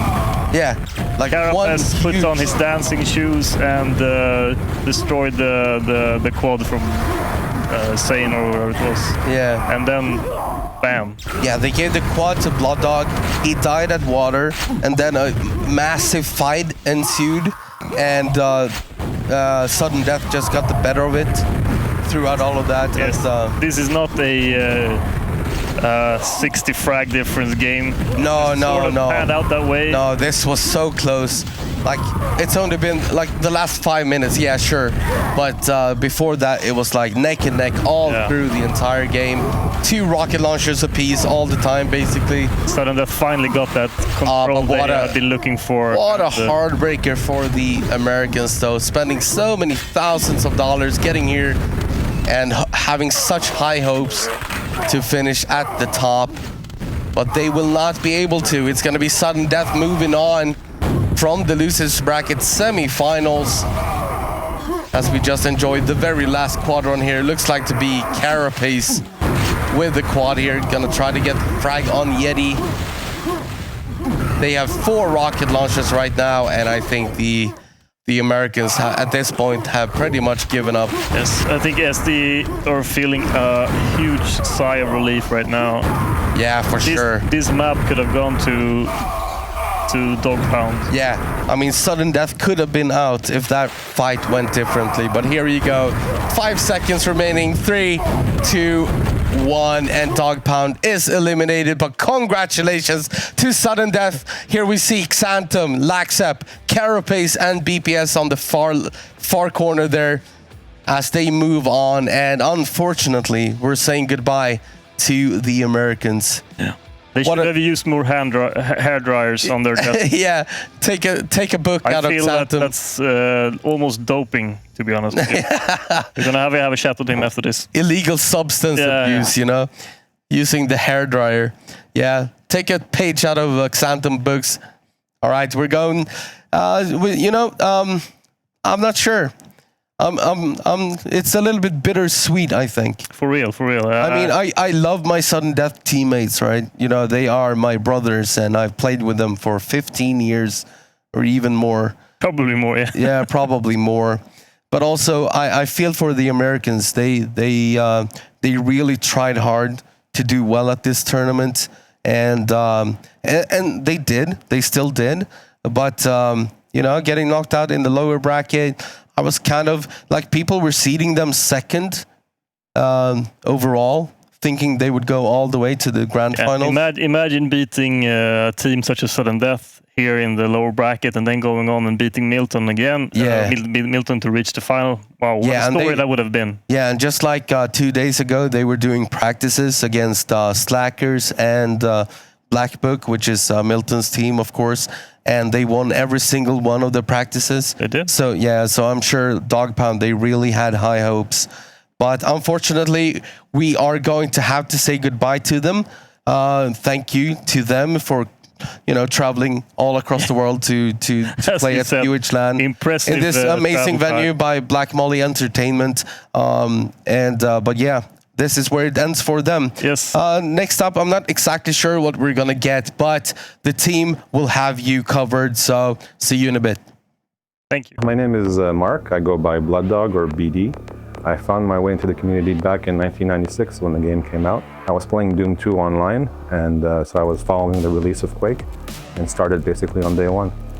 I took a break from 2000 to 2004, 2005, and when I came back, I kind of moved to a deathmatch at some point. I was always into gaming. With my brothers, with my friends, we would play Mario Kart, GoldenEye, even board games, video games, any kind of like competitive game was always something we were doing at home. The competitive nature has always been something that's been fun and kind of rewarding, but also the people you get along the way. A lot of friends, actually, I would say, from playing 20, 25 years, almost 30 years with the same people. It was always about like entering tournaments and trying to do well. I think people always laugh at me that I'm always trying to find a way to win, even when I lose. Even if I lose a match, I'll say I got the last red armor, you know, so that was kind of a personal victory. Besides gaming, my other hobbies were Brazilian Jiu-Jitsu for about 25 years, and just now took up judo with my older son. But he always wrestles with his two younger brothers anyway. So. Today is the 4-on-4 clan day, which is the reason I came to this tournament. Personally, I think Sudden Death is probably the super stack team. Hopefully we can make it to the upper bracket finals and face them. A long day, but that's what I'm here for, so looking forward to it.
nade launcher as well. Welcome back to QHLAN2026, hosted by the beautiful Black Molly Entertainment. This is going to be the second to last game of the evening. If you caught the last game, we saw that the Americans were knocked out by sudden death. And obviously, they are going to go up against Black Book, who were also knocked out by Get Quad or Die Trying, the Racer and Reppy team. And for this cast, I will be joined by Xerial. And welcome. This is the first time we actually... Sorry, I'm going to put my cord a little bit better. This is the first time that we actually get the cast. Yeah. What a great opportunity. We've had a lot of dealings together since I returned to Quake a year ago. And now, finally, on the big stage together. I've been looking forward to it so much, to just get to chat with you during a game, and I love your anecdotes and your little inputs. I think you do an amazing job as an analyst and an expert commentator instead of a play-by-play commentator. I think that is so awesome. So I'm so honored to be able to cast with you. Also, I hear that you have a friend with you. Yeah, I do. And if you put the camera over here, you'll see that there's a giraffe here. Grab him. And I'll grab him. I'll grab him and let him have a seat over here. And naturally, people are going to wonder, what's this dude doing here? And he is he belongs to my son, my 5-year-old, who is a huge Quake fan. And he told me when I went to the LAN, Dad, in the last minute, you have to take something to the LAN so it'll go well. I said, yeah, sure, buddy, give me anything. And he just, take Gardner. And I took him and I brought him, and I've been keeping him sort of in a bag by the computer. And every time he asks me, because he's been watching the streams, where's Gardner? I'm like, yeah, he's guarding Daddy's PC when Daddy's casting. And now I felt like he's got to come out and finally make it to the big stage himself. So yeah. He might even have a few predictions. I don't know if we ask later. Yeah. Might just. That's so awesome. I do hope that you show this, unless he's already watching at home. Who knows? It's getting late though. But it's late. But when Daddy's not home, you know the rules. Hey, you can always show him the VODs tomorrow. You know, let him see what it's all about. All right, so let's talk about this game coming up here. Well, we got BPS, Carapace, Xantum, and Laxap, all Swedes, versus Melton, Jave, Diki, and Creature. Jave, of course, the only Swede on that team. Yeah. The rest are Finns. Do you have any predictions from this one? So let's keep in mind, Black Book did beat Sudden Death in the earlier stages. Yeah. And knocked them down into the losers bracket by 2-0. Yeah. So what do you think now? What do you think? Do they have, as we can see on stream here, here's the Sudden Death team. You think they have some revenge? I do. I think there's a taste of blood in their mouth. Yeah. And I did feel it a bit, because when they got knocked out, they joined us down in hell in the lower brackets. Yeah. We're Hell Express, which is my clan. We were waiting for them, and we got a severe beating from them. Yeah. And I could tell that they want more. And, the loss to Black Book was, I think, quite unexpected, especially on DM3. It can go any way, but, 2-0... I had a look at the stats, and just on the DM3, Black Book and Sudden Death have played a total of, I think, 11 DM3s in the last 9 months, out of which Black Book had only won one single DM3. So we were thinking that Sudden Death was going to take it, but they didn't. As for this game, predictions, oh my God, it's so difficult, because any prediction I make, it's just turned to shreds. By the it's kind of scary to make those, right? Yeah.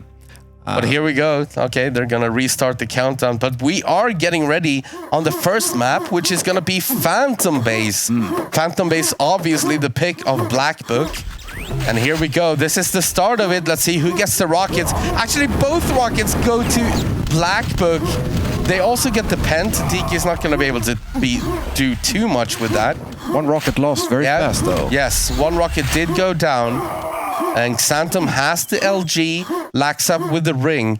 So I think Diki is just going to wait for this red armor and then go for the low rocket launcher. Pretty split opening, I guess. A little bit better for Black Book. But no, gotta be careful. Yeah, he did get it. That's so scary. You never know. Like it's a 50-50 chance. Yeah, no wide dance steps when you're waiting for the rocket or pent or Yeah. small All right, so steps. Diki, I think this is something. Oh my God, he just goes down. He actually bores. The packs were picked up. It's such a stack. So something I think that a lot of players do wrong on this map is that they keep red safe, which is awesome. But I think you also need to pressure yellow. Yeah. So a lot of players think about it like DM3, but it's actually not really DM3. But one thing is still true: you still need to pressure yellow. Yeah. Otherwise, you give so much area on the map free to your opponent, which is something you don't want to do. But here we go, Creature with the quad here. They do have 2 rockets. Milton has one as well. Oh, nice attempt there. Wow. Yeah. Didn't quite work though. Not the greatest spot to be in, you know. No. Red at Phantom Base it's awkward to hold and it's awkward to attack. And when you have no armor and 60 health or so there, you're nervous. Oh my God! Oh! Creature's gonna die in the lava, and Xantom is like, "Thank you for that," and he's gonna grab the red armor, and just like that, Xantom took over red because Creature died in the lava. Quad is about to spawn. Watch your step, Creature. Yep. It's such a Is ready for it here. nuanced, fine detail move by Phantom there.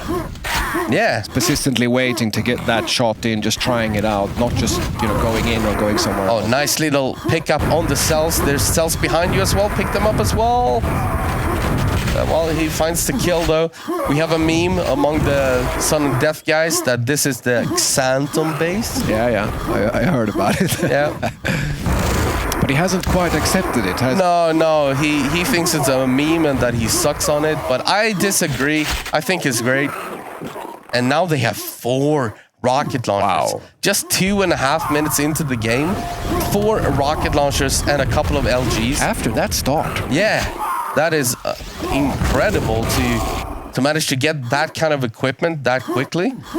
So what they need to do now, and something, you know, I play with sudden death, so Yeah. I have a little bit of insight as Xantom does go down.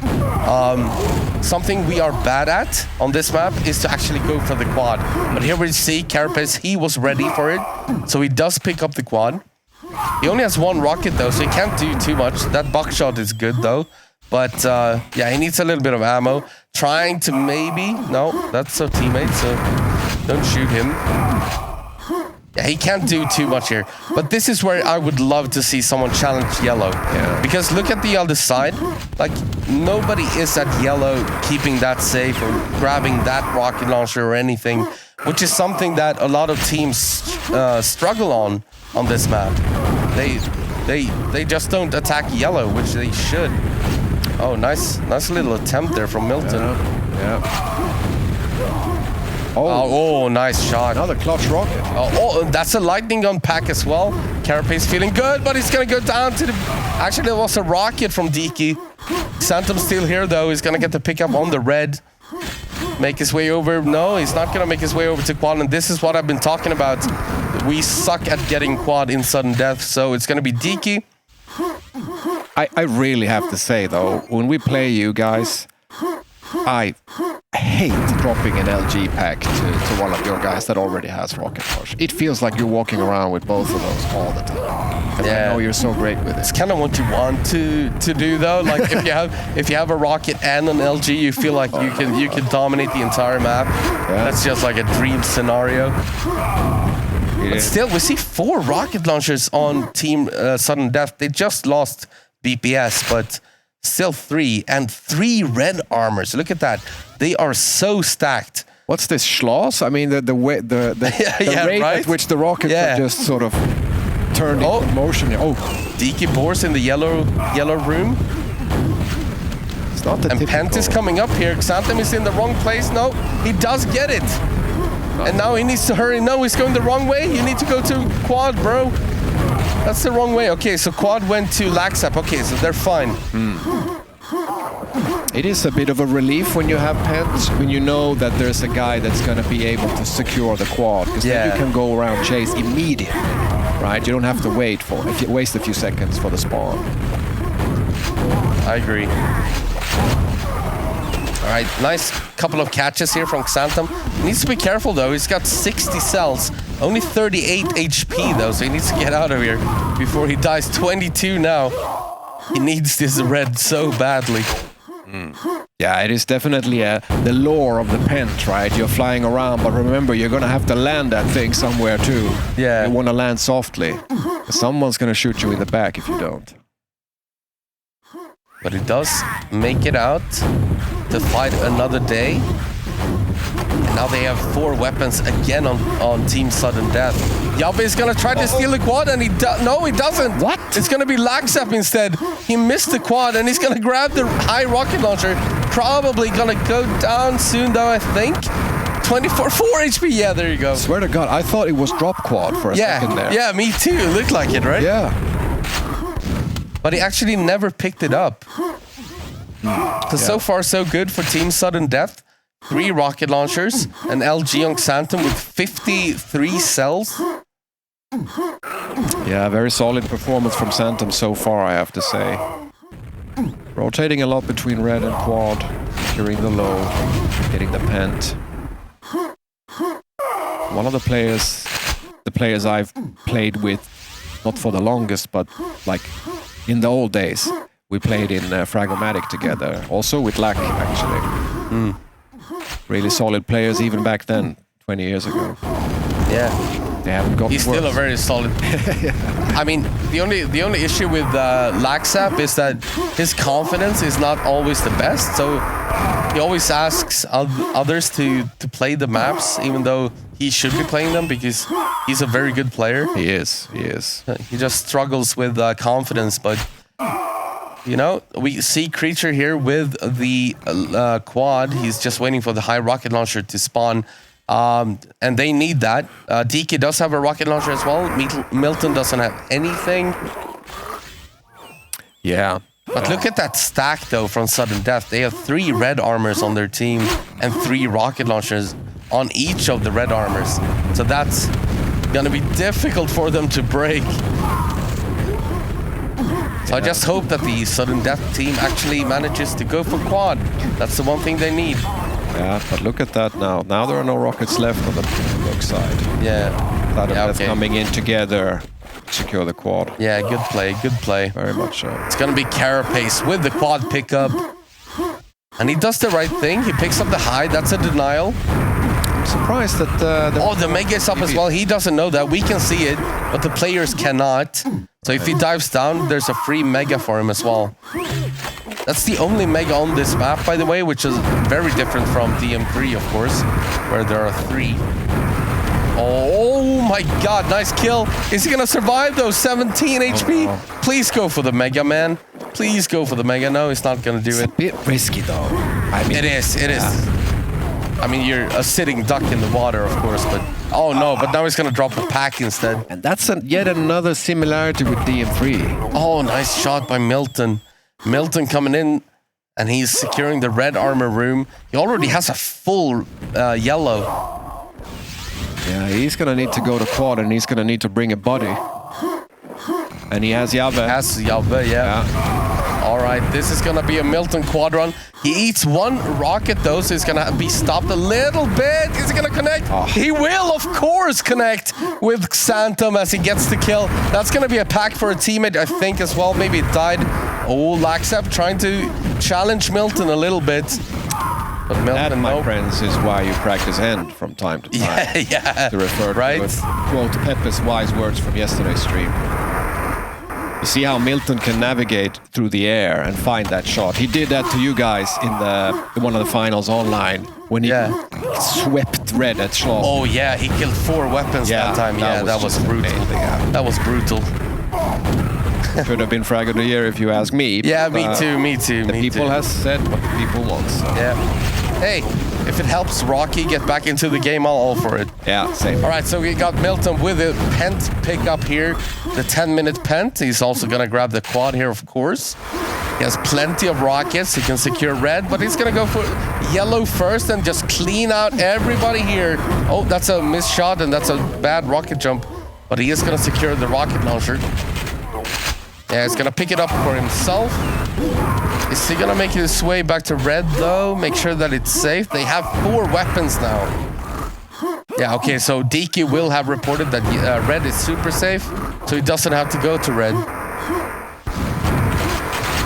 Yeah. Oh, and this is exactly what Black Book needed, right? Yeah, but now we get to the point that you talked about earlier, Andy. It's 5 seconds to... Is it high or low? I guess it's high, and Milton is now pushing the yellow side, because he knows they don't have any other rockets. Oh, no! But that backfires. Yeah, that backfired hard. So Carapace gets a free pack. He still has a little bit of armor and health left.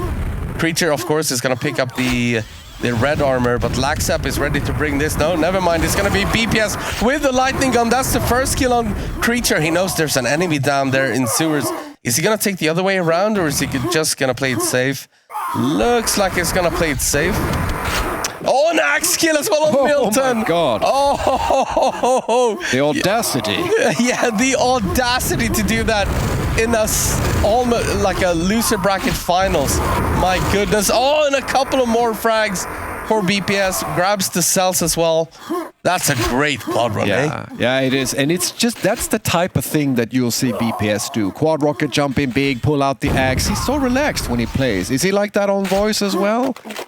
Like a relaxed guy? It feels like it's... Yeah, he actually is. And then whenever he does one of those things, you know, the quad axe thing, then you can hear him giggle a little bit in the background because he finds himself so funny. Yeah. That's BPS for you. Yeah. All right, another quad. It's going to be BPS again. Let's see if we see another axe. I don't think so, but oh, got to be careful here. Went wide with that shaft. Yeah. Oh, he's in trouble here. Down to 24 HP. Oh my goodness. That's a big quad bore. And it's not the first time I see him do a bit of fancy stuff or showboating or a nice play, and it ends in a spectacular, but not the most ideal way. And that's the hubris, you know, Zeus striking lightning in your face. Right. But let's see, it's 50 frags almost here, with 7 minutes to go. Yeah, and I felt like Black Book would have gained more frags from that small time of momentum that they had. But it doesn't seem like it, and Sudden Death are still fighting back hard. But I think you find that when the top team plays, it's always a high circulation of rocket launchers, because they have to go. They play offensively and with risk. Yeah. And it's not a dummy or a bot you're playing against. You're playing against someone with the same skill as you, with the same mentality. So yeah, and it's not always super easy to capitalize and make, you know, a good trade into a lot of frags compared to like lower teams where if you have a good play, you might gain like 50 frags or something. Oh, this is an interesting situation. DK goes down. Is he gonna find any more? No, he does go down to Milton. So Black Book had 4 rocket launchers just then. Yeah. And BPS tried to attack red, but it didn't work. What did I say about the awkwardness of red? Exactly, right? Yeah. So 3 rocket launchers against nil. And I think it's also... Ooh, a board there. Who's going to get that pack? It goes to Book, I believe. Creature picked it up and died instantly, it seems. Yeah. But I also think it comes down to the fact that, you know, when you play on this level, there's never or extremely rarely going to be any rockets on the map, you know, spawning and collecting dust. As soon as they spawn, they're in someone's hands, and that means they're going to be used, and that means that, you know, there will be more packs from that point of view also. Yeah, for sure. And also, it sounds weird, but a lot of players on this level have a great amount of confidence. And what that means is that they will fight until they're dead. Yeah. Which might sometimes mean a couple of more dropped packs whenever they're wrong. But the thing is, most of the time they're right. Yeah. And they win the fight and they collect a pack for somebody else instead. But that's the name of the game on this level. Like, the players are so good. And here's the Pent. It's gonna be Jave, our dear friend from up north. Yeah. From Stockholm. In Uppsala, so I guess it's a little bit up north. Yeah, for us it's... We get away with that. Yeah. He's gonna get the quad as well. I think Carapace might not agree with you that he's... No. He's gonna hate me for even saying that. Rennick will. Yeah. Not like that, but hey, cut us some slack, will you? Yeah. You're from Stockholm, okay? At least I am. I mean, where are you from? I'm from Eskilstuna. I'm from the same town as TB Doomer. Yeah, okay. Yeah. Doomer even, yeah. Oh yeah. That's a name from the past. Eh? That's a name from the past. The first Swedish Quake legend, I guess. I guess 9 is probably. Yeah, Clan 9. Oh, that's a nice pack from Jabbe. Nice. Although I think Doomer was a legend before they played versus the Americans. What was the name? Fresh's clan. Death Row. Yeah, Death Row. Yeah. Legendary game. Yeah, Death Row versus Clan 9 is probably one of those early legendary matchups, I guess. And I got to talk to Sneak It himself yesterday for the first. Yeah. Oh, look at that takeover from Lack. Yep. My God. Down to 22 HP though. Has to be careful here. This is gonna be scary. Don't drop a pack, please. It's Carapace in there. With the awkward. Yeah, that's a little bit awkward. Come on, guys, communicate better. Alright, so he's just gonna wait for this. Hopefully secure this. Oh my god, hit your shots. Yeah, there you go. Good job, though. Oh, this is gonna be a trade, I think. Actually, no, he just died. So now we got 2 rockets to 1. Or actually 1 to 0. 0, yeah. Yeah, we got 30 frags in between them, and it's less than 3 minutes left. Oh! Oh no! That's not the first. That's the worst way to go. Not the first very important telefrag we see here in this land. It's not going to be the last either, Andy. Yeah, true. But still, though, they do have 2 rockets, even though that telefrag happened. Right, but we're getting to a point where hiding is even possible to. Yeah. And there are many spots on this map to hide, actually. Indeed. So. You got Milton with a big stack also running around, being that frag engine potentially. Yeah, BPS and Lack get a couple of boomstick kills, and Creature gotta be careful here. Lack is so weak. 2 LGs on Team Sudden Death. That means it's gonna be difficult to just attack them, just like that, because you might get pinned by an LG. Lack got killed. Now it's 3-0. It's 1 minute and 50 seconds left. Quad's coming up. This might be a nail biter, but as we said, there are many ways to hide on this map, and it might not be so easy to find the frags. We'll see, though. This is the last fight for the penultimate quad, I guess. Diki gets it. It doesn't have any armor. Yellow is not going to be available for him, so he's going to have to relax a little bit. But still, grab the green and then just go for it. But that's a bad attack. And Xantum is going to hit him and get the kill. Xantum did go down, though. So we're still at... it's only Jabbe with the rocket launcher now. And then they need frags, man. Yeah, that death trap to jump in. You're in the air. Like, it's so open for a person with LG just to shaft you even higher up in the air. You have no motion control. I think Xantum actually may have stopped the train here. Not saying it would have gone BB's way. I mean, that LG was actually, we hate to say it, but crucial. Yeah, it was. Potentially map deciding play there by Xantum. And he started off early in the game also. Still only 20 frags, but with 40 seconds remaining, it's going to be so difficult for Jabbe to find the kills that he needs. What's that, Gardner? Oh, Gardner says it won't happen. It's not enough time. And this is so annoying. You can hide in so many different places.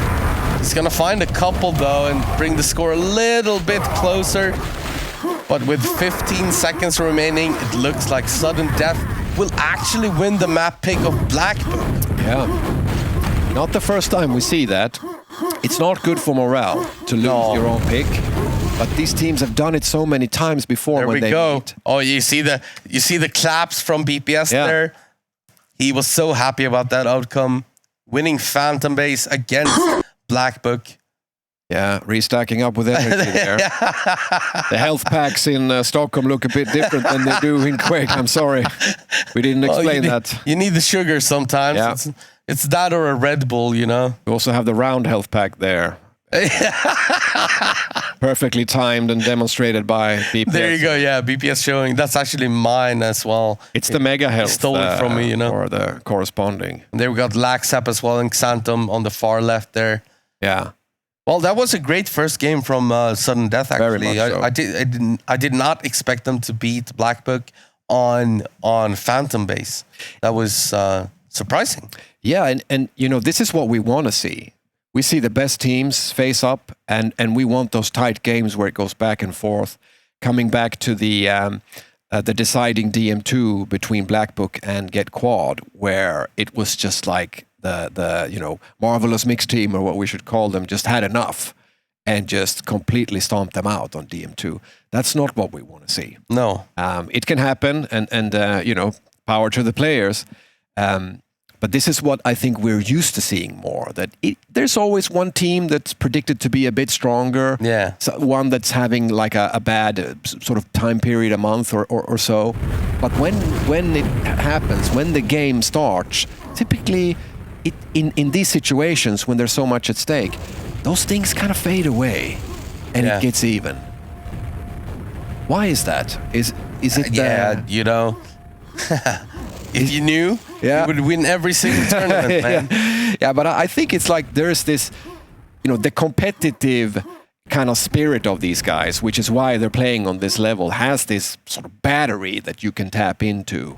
We're going to DM3. Yeah. I'm going to give a small, quick shout out to a little part of a detail on this map. Can you see what this says? BD was here. Nice. Is it Blood Dog himself? Yeah. BPS. He keeps leaving these small, you know, little things on Easter eggs. BD clearly went to a private school, given the quality of his handwriting. Yeah. Look at that. It's so fun, though. BPS does such an amazing job on these maps. As, you know, we always bring a little bit extra for every QHLAN, do everything we can. We also, of course, have the BME logo here. Black Molly Entertainment. Also doing a terrific job here. I'm so impressed. Absolutely. They have done such an amazing job this entire LAN. Yeah. And been just amazing for all the Quakers. We may be a rather small community, but we love whatever we can get, and they have really showed us something that we don't see often. Yeah, and you know, I thought about this a lot, because the last time I was at a QHLAN was 20 years ago. Yeah. And a lot has happened since then. Yeah. And like I find myself... one of the schools or... No, not in a school. It was it Galaxen or something it's called? Yeah, you know, Galaxen, so it was still a quite big venue. But nevertheless, you know, the quality has leveled up many times. Yeah. And I've sometimes, you know, when I talk to the guys from Black Molly Entertainment, and, you know, of course, the Quakers and all the sort of potential comfort you can have, I kind of doubt myself, or how should I say this? I'm not sure if I'm a participant or a guest. You know, I feel like I'm a guest at a wedding. You know, it's such a great event. Almost like an imposter syndrome. Yeah. Oh, it's too good to be true. Yeah, right. No, they've been amazing to us, and also the catering has been great. The food has been amazing. Everything that BME has done for us this LAN has been absolutely fantastic. So please, guys, if you are on the stream, go on and donate. There should be a link somewhere to donate to the prize pool, and also help out BME by any way you can. But here we go. This is going to be map number 2. Looks like a BPS pen. They did the lift trick there. They get every single thing. And the rocket must have been telefragged. Yeah. So no rocket on the map. And they did the lift trick. So they have every single power-up on 3 different players. This is an amazing start for Sudden Death. Yeah, and this is one of those maps where an amazing start, like we saw in the last map from Black Book, is not as easily turned around. No. You can, but it's not as easy as on any other map. Yeah, but if Sudden Death decides to keep some presence over here, over at the weapon room, then it's going to be so difficult for Black Book to get a weapon and survive, right? Yeah. So that's why on DM3 you always want to have presence over at yellow and high bridge to just deny any potential weapons. But second quad is about to come up here. Should be another one for Carapace. Or BPS actually, sorry. Just making sure no weapons make it out there. Yeah, having that pressure on yellow area. Oh, he survived. Not enough cells. Yeah, not enough cells, but he did get 2 enemies killed, but not the quad. So he killed 2 players, but not the quad. He could almost get a team wipe with that one. Had he had like, I don't know, like 5 cells more, it would have been game over for Sudden Death's pressure here. Yeah, but instead it turns out to a great opportunity for BPS to pick that LG up and giving him an effective escape. Down to 7 HP though, it needs to survive here. Someone's yelling 1 HP on the BB voice at the moment. Flood him, come on. He's almost dead. Nice play though from BPS. He's so calm and methodical in a way when he plays. And another guy that's really great at putting pressure on the yellow side is this gentleman right here. He's terrific at that. And I kind of think of the expression "nip it in the bud," you know, when you talk about the importance of doing that. Because if you have that pressure, there's really nowhere for it to go. No. Or at least you eliminate. I mean, you can sneak through water, through, you know, Pent to SNG, but that's a long route, takes time, and a narrow place of entrance that lifts that you can control on the other side. Yeah, we just saw Javve as well trying to challenge Xterb here, but he didn't have enough cells, so... We saw Javve being nipped in the bud. Yeah. And look at Creature though. He has taken that alternate route, I believe. Yes. That ring with a big stack. Yeah, so he's gonna be around SNG, getting ready for this quad perhaps. Well, he's gonna take a fight here. It's not gonna go his way. So he's gonna be forced to back off. I'm just gonna check my... Yeah, okay. Sorry about that for a second. Just checking the hotkeys here. And this is one of Lax's strengths, I believe, that he is an intelligent player and he has the ability to slow down and speed up, and he doesn't jump, you know, fall on head over heels into every situation that presents itself. Yeah. Instead, he carefully wandered into the quad. Yeah, so it's... Oh, he's gonna go down here. But yeah, it's interesting. In Sudden Death, we have a couple, like me and Carapace. We are both a little bit too aggressive sometimes. But then we have BPS and Laxap, who are extremely methodical and smart about their gameplay. So they don't make the same mistakes that maybe me and Carapace do. And Carapace, of course, most often he succeeds. I mostly fail, but he manages to play that way. But I have a similar play style, whereas BPS and Laxap are so methodical and smart in their playstyle. And so far, so good for Sudden Death, as we see BPS here with the quad. Pent is gonna come up this minute. Indeed. And it's looking rather gruesome here. You got Santom with a big stack holding the bridge area, 14 seconds to rocket.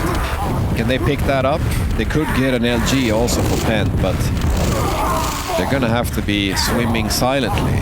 Yeah, and they're gonna have to start thinking about it now. Get an SG guy to lift, perhaps. Yeah. And you got, They have to make a YOLO play here. They need the Pent because they're so far behind at this point. Let's go to the Pent view, see what's happening. Santom is there. Milton comes in. Everybody comes in. It's gonna be BPS. Everybody dies except for BPS, as you see him rocket jump away. How much HP does he have? Look, 14. Yeah, 14, yeah. You can see how low he was. But there you go. Milton gets killed. It's gonna get Javve here as well. And of course, the ring and the quad were picked up by Laxap as well. So they have everything. Ooh, don't shoot him. And what you're seeing right now is something I find that I hear too little communication about. You know, it sounds ridiculous to make the call, Pent is weak, you know, because they're immortal. But it actually matters, because if he doesn't have any armor, well... The moment it runs out, you have a beautiful opportunity to kill him. So But you have to time it perfectly, right? Yeah, I mean, you should run away from Pent, but you should also, if you can, keep track of what Pent is doing. Yeah, if it's running out in 2-3 seconds, then maybe just hold out on the fight and then attack. Because most likely he doesn't have any armor, maybe just 100 health at most, and yeah. Another quad here for BPS, and things are looking great for sudden death here actually. 102 to 30. They have 4 weapons. The only weapon on Blackbook is Milton with a lightning gun in the water. That's not going to help him too much, and I don't think that Milton wants to discharge or anything. Vicious stack on BPS, right? Yeah, right. 200. Takes a little bit of damage there. Don't be arrogant. You still G. Yeah. Lost more than he had to. Yeah, with a great SNG actually. And those small things matter. They stack up. Yeah, for sure. They really stack up. You think you're in sort of a desperate situation, and you kind of are, but don't stop doing those small things. 'Cause that might actually be what puts BPS down eventually. Or at worst, it'll take some time from him. Yeah. Another quad for sudden death. This time in the hands of Xantum. Oh, that's a pack as well. He's gonna die for it. He heard the noise of Reacher taking the rocket launcher. Oh, nice splash there on Yalve, by the way. Of course, the players do not see through the water the same way we can as spectators. So when you make those prediction rockets down into water, they look great. Did he just walk across the spawn there? Yeah, for a tiny second. A little bit scary, but he didn't watch as long Rio. as you keep track of the kill feed, you can kind of assume, unless some 500 IQ guy is delaying his spawn. And yeah, but you kind of have to know where everyone is also. Yeah. To do Another discharge by Yava on the other side of the map. Gets the PPS and carapace, but that's not quite enough. I'm not sure what Xantum was shooting at there. There's nobody there. Here we go, another quad fight here. Yeah, as we see. Being picked up by Creature. Doesn't have any weapons though, only 11 HP. Will die to... Oh, he's not gonna die to BPS. BPS needs to practice his boomstick, I think. Oh, nice little flick shot on Laxap. And on the topic of morale, we talked about what does it mean to lose the first pick when it's your own. Now, I would make the case that even though it sucks, these players are so used to it, it's not that big a deal to sort of shake off.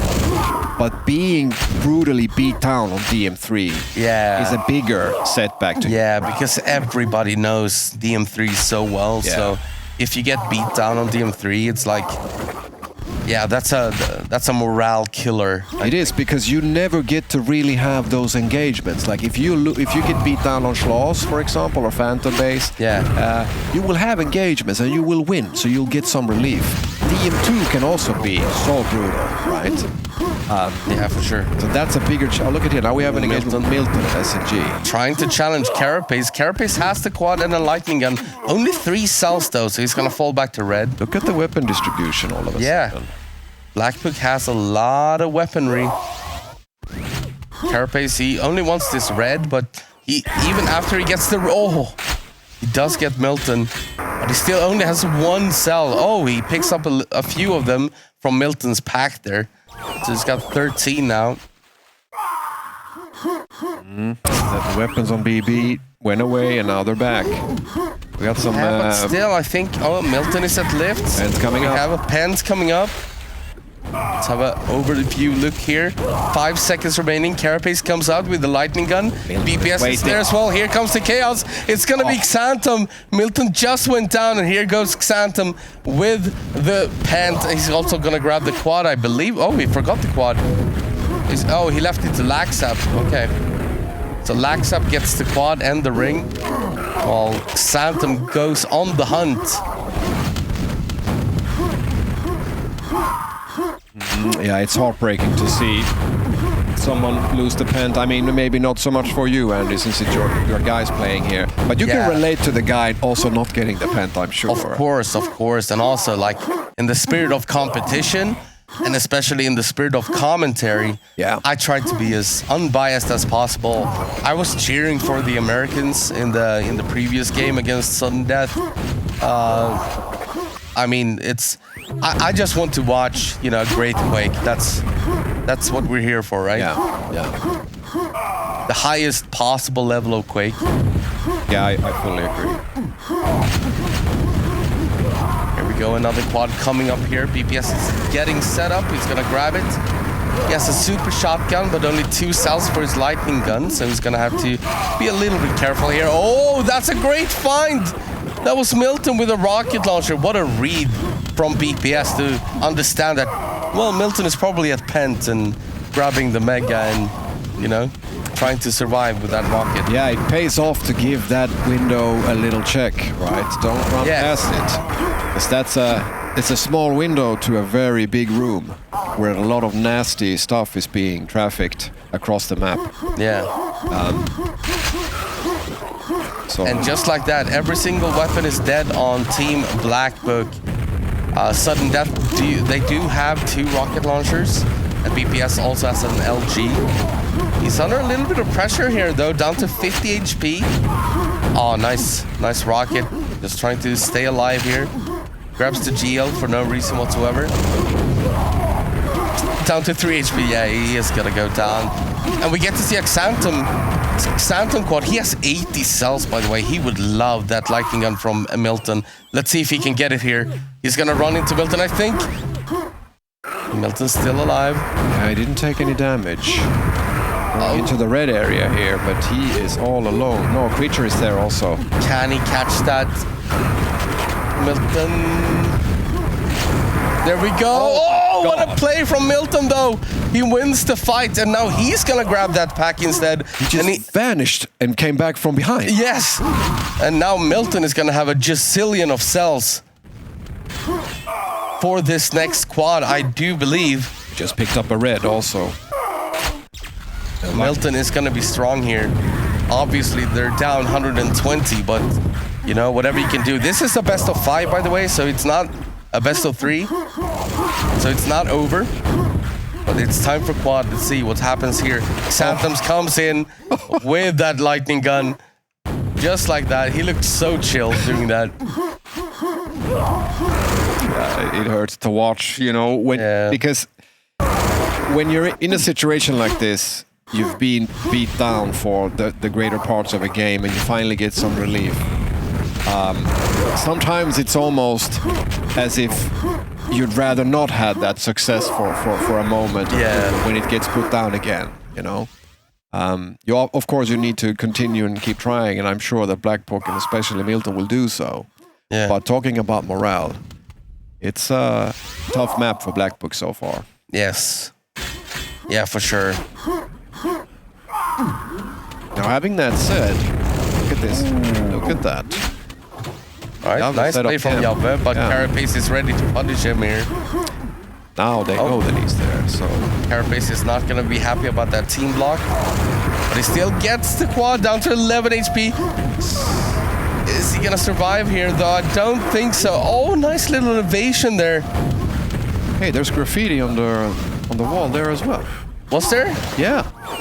Oh, you can grab the mouse next time we're close to it and just show it. Yeah. He promised to bring us back to that. BPS with his Easter eggs, you know? Yeah. Now I'm curious. Oh, nice play. Here's Milton with a rocket launcher. Blackbook does have 2, and we're about to enter Pent area again. Yeah, and even if BB is behind a lot and DM3 is slow to frag and come back, getting this Pent is also... Oh, it looks like BB is very ready for it. BPS is going to try. No, it's going to be Milton. BPS said, nah, I'm not going there. Yeah. Very undramatic Pent. Yeah.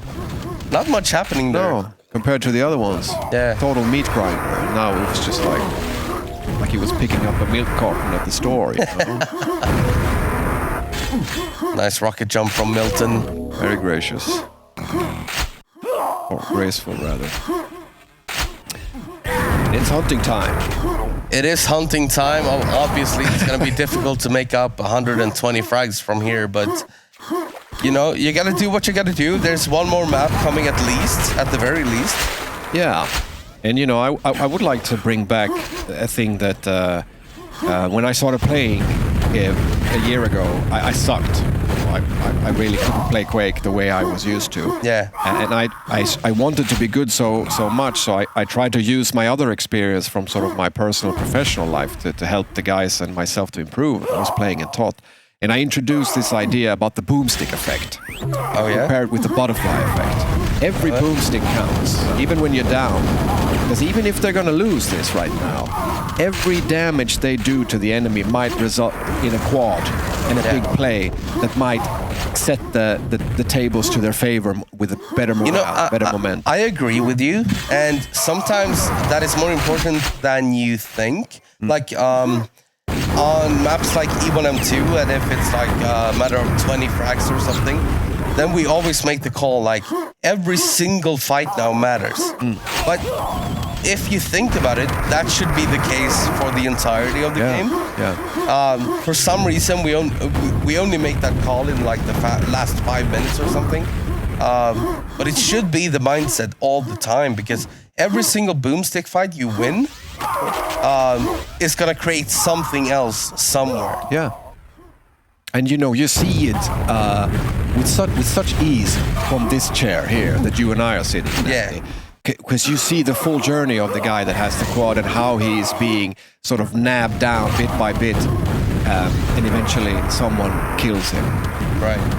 How often do you see a 100% efficiency game? Yeah, not often. Right. And all that damage killed them.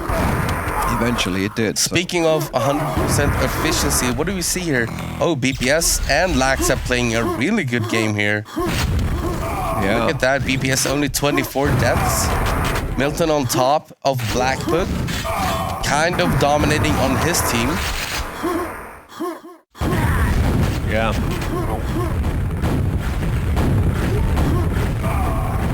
See, this big creature and Milton sort of having most of the... So after this game, obviously Sudden Death is gonna win this one. There's no way to get this frag lead back.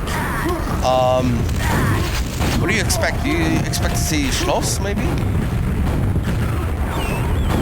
Right, so it would be Schloss, DM2 or E1M2. Yeah. Right? Yeah. And the picking burden is now with Blackbook, yeah?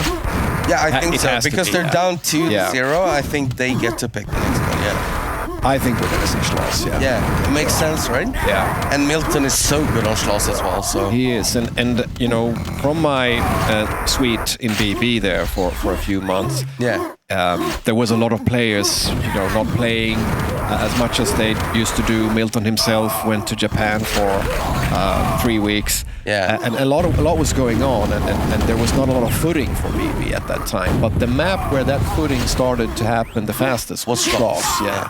And that has kind of persisted since then. And yeah, I don't have the stats in front of me now, but I think we have seen very solid play. It's funny, we have that in common, because I also played with them. Yeah. We weren't actually called Blackbook then, and maybe for a short while, but I played with them when Sudden Death had enough players and they didn't, so I was like, Milton, I can play. Right. And I played with them. And then it turned out that Sudden Death didn't have enough players anymore. So I rejoined Sudden Death, and ever since then, if you go on the Blackbook Wikipedia, it says that Andy is a traitor. Yeah, I've seen it, Andy. I have. On many occasions, and you know, when I decided to leave, they were certain friendly, but a little bit hostile. Yeah. You know, banterish slurs thrown at me. Oh, another Swede leaves with the Black Book of Knowledge. Yeah. But there we go. This is going to be a 2-0 lead for Team Sudden Death, and there you see once again with the claps from Carapace, and BPS is like thumbs up. Yeah. I know exactly what he just said. I wonder if we get to see the BB guys' expressions now. Yeah, that's where the heavy burden lies now, with a 0-2 loss streak. Yeah. And a big map coming up. It's going to be some grave faces over there. It's 100% going to be Schloss. I wouldn't expect anything else. But, yeah, I don't know. How do you feel as Black Book right now? You lost your Phantom base pick, and now you have to go into deciding Schloss that you might win. But if you win that, then after that you're gonna be forced to play probably E1 M2 is my guess. Yeah, most likely. Well, it's a tough situation. You're up against the wall here. Yeah, and and here you see the Black Book guys. Right. They're looking a bit not mystified, but look at the eyebrows, look at the facial expression. It's not obvious now what to do, but they're discussing it. They're gonna find a way. Yeah. And then they're gonna stick with that. Yeah, and you see there Milton with his mohawk, and he's talking to his teammates that like, what can we do to make this better? Yeah, and that's what you need to do. You can't just go in, guns blazing, hoping for the best to happen. If you do that, then you're not going to be on this stage where these gentlemen are at this moment. No, and I mean Milton, whether or not he wins this game or not, like everybody in the QuakeWorld scene is pretty much unified in the way that Milton is the best player in the game. Yeah. And that is because every time he loses, he can spend so much time going through the demo and make sure check what went wrong and what could we have done better. And that's usually how it goes. And that's how you learn. You learn from the losses. You don't learn from the wins. Like wins, then everything works. So you don't need to learn anything from that. But if you lose, something went wrong and you need to learn from that. And Milton is like the master of learning from mistakes. Yeah. And that's outside of his amazing, movement and aim and all that stuff. Yeah, indeed. But just the way he thinks the game, I think he has the greatest QuakeWorld brain in the scene.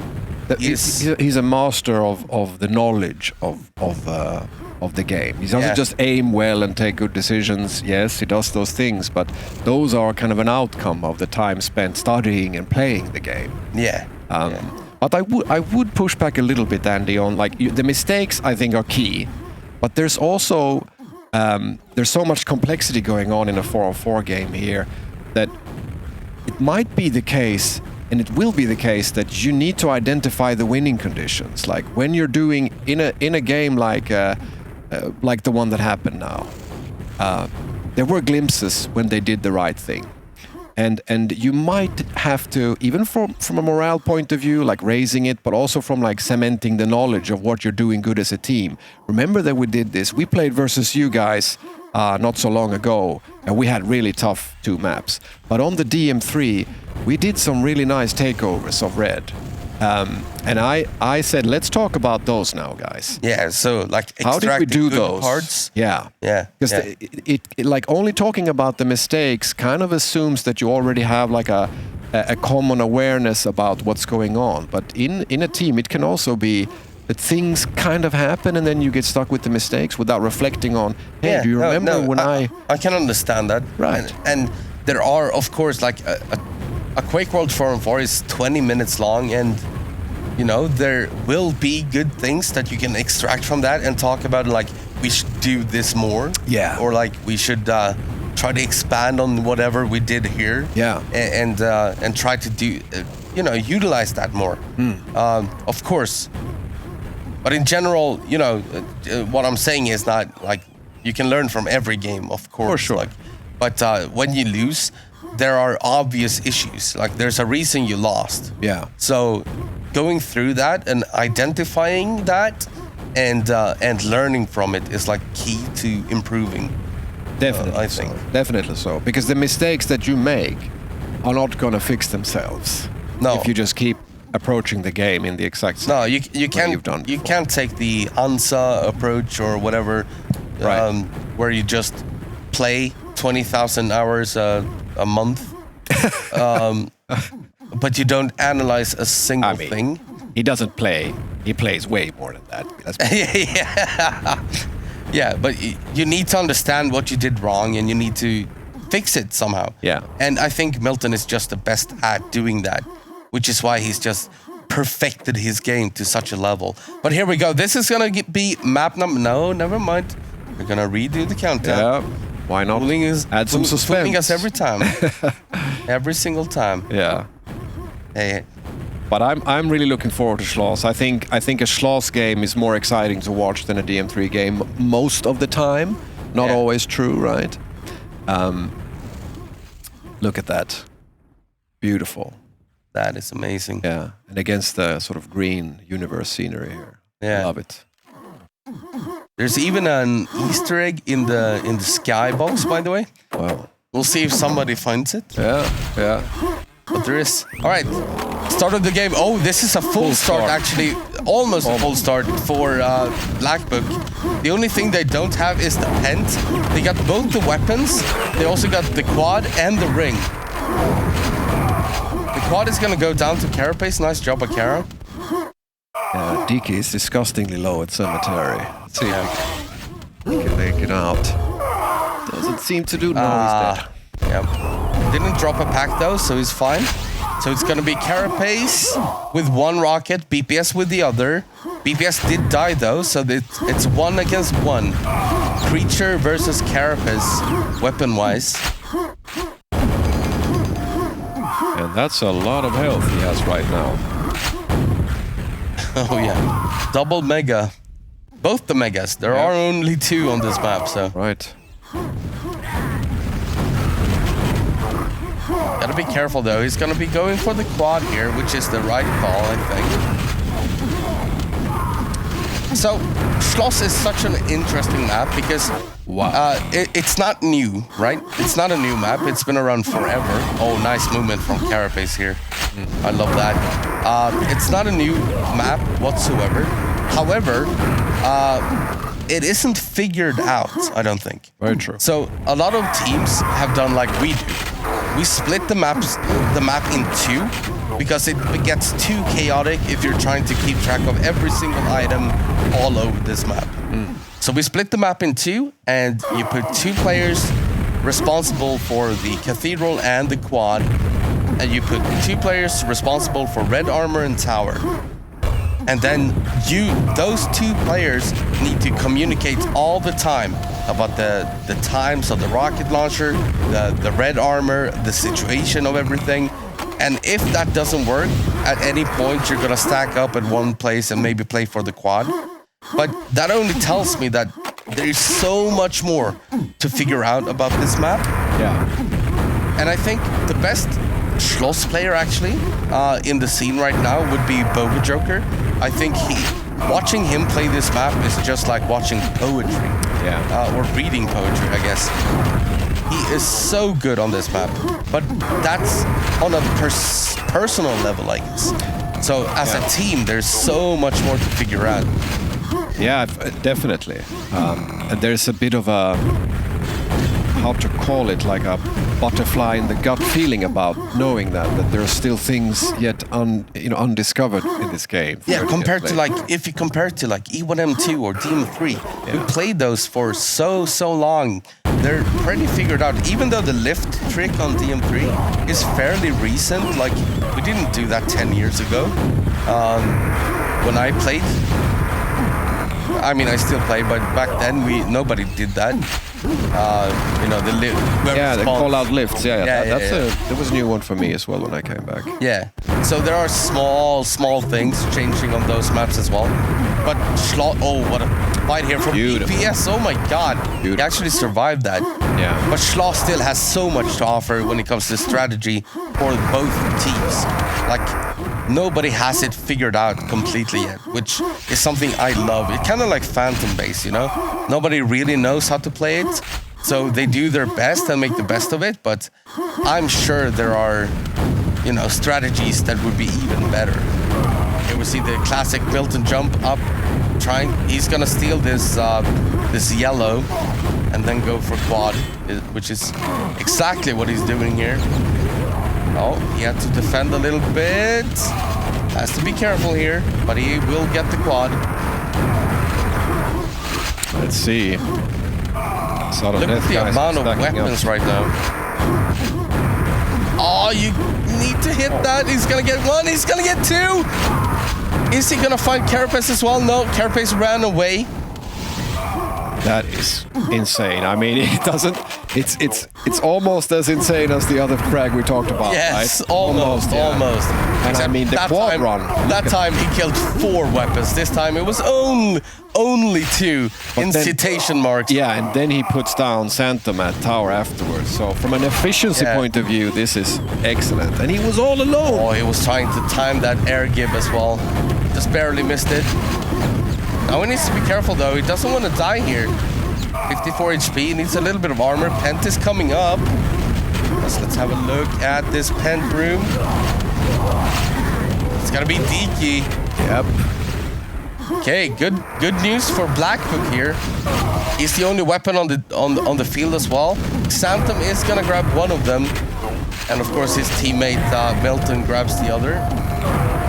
Yeah, you don't have to be careful here. You have just go, man. Yeah.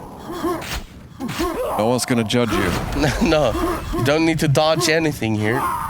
Yeah. It's kind of like bungee jumping, you know? You instinctively don't want to jump down because you know you're going to die. Your body is like, feels do it. wrong, but... Yeah, rocket jumping with quad is the same I don't thing. think you're quite invulnerable in bungee jumping, though. No, you're not, but there's the death instinct, right? Like, or the fear of dying. Yeah. Kind of adds to the awkwardness of those. Right. The difficulty of mastering that type of rocket jump. And one thing I want to add about, well, let's watch this play out though. This is an exciting face-off here from tower to... Yeah, quad coming up. Yep. It's gonna be a big fight. It's gonna be Carapace in the end. They have 3 rocket launchers now. Yeah, Jabba decided not to join. Well, sometimes I believe that's the right decision on Schloss. Sometimes you can play like red armor and try to survive. Yeah. Which isn't... Oh, well, that's a bad decision though. Yeah. Well, I think you played it correctly up until then. Yeah, because you kind of have to expect that the quad is going to come visit. Yeah. And a lot of the time it's going to be from that particular teleport. Yeah. But on the topic of Schloss, what I think is sort of uniquely great about Schloss also, in addition to what you said, is that if you compare it to a map like Phantom Base, which is also new and has this, you know, open path ahead of itself, is how Schloss kind of unites the low-skilled players, the medium-skilled players, and the sort of high-skilled players in being an enjoyable map to play. Because there are so many weapons and it's such a chaotic map that you can get away with not being an expert, you know, straight away. Obviously, it's going to be tough. Quake is not... It's not for beginners, if you know what I mean, although we want more of them. But Schloss is much easier to play and have some success than, say, Phantom Base or DM3. Yeah. And I think that's why it's played so much in mixes also. Yeah, and I think there are so many cool fights and so many opportunities for you as an individual to make some great plays. Yeah. Like if you get one of the armors and a rocket, you could potentially make a play for the quad, and if you get the quad, you can deal some serious damage on this map. So, you know, there are opportunities for everything, good or bad, or you know, whatever skill level you're at. But this looks like it's gonna be a Milton quad, and they do have the lead here. Sudden Death did creep back a little bit, but Blackbook, they do have 3 weapons here. Milton is down to 70 HP, trying to attack here. It's not going to be cool. Oh, well, he gets Xantum. It's not going to be quite the same kind of attack as we saw him do in the TB4 or whatever tournament that was. But it's such masterful, you know, picking off the Sudden Death team with a shotgun. Yeah, and even though Milton died, look at his teammates. Yeah. He opened up so much space for them that they have 3 rocket launchers. They have everything. Every single rocket has some armor. Yeah. And they have red under control. So it opens up so much, but this might... Oh, it's actually a great fight for Jabba. Oh, no, he dies. So the pack is going to be picked up by an opponent. Yeah, Milton is like the proverbial ram. He just knocks, you know, like a bowling ball, just knocks down the whole team. Right, yeah. All the time. And the audacity to stand and pick them off with a shotgun without having any armor from range with 2 rocket launchers inside of The it. audacity, I love that. Oh my god, Carapace, you need to hit the shots! DK is gonna bore onto him. There's another pack there. BPS is trying to save it. There you go. 3 rocket launchers now for sudden death. Only 5 frags between the 2 teams. Make that 6. Pent is coming up. Yep. See if we can get a good view of that Pent as we're getting closer to it. Yeah, and the stacks favor sudden death. Yeah, for sure. Definitely. Milton has a rocket launcher, but as we know, a lot of things can happen over at Pent. As we can see here, what's Milton gonna is waiting, happen? though. BPS Milton is in waiting. there. And it is gonna be BPS getting it. Yeah. I think he did the right thing by trying to wait that out. He's not going to have a chance versus like 3 stack guys. Yeah, I believe you're right. Yeah. But, you know, did have the odds stacked against him there. So. Oh, nice shot by BPS. We're tied, guys. We're tied 11 minutes into the game on Schloss. Yeah. That doesn't happen every day. No.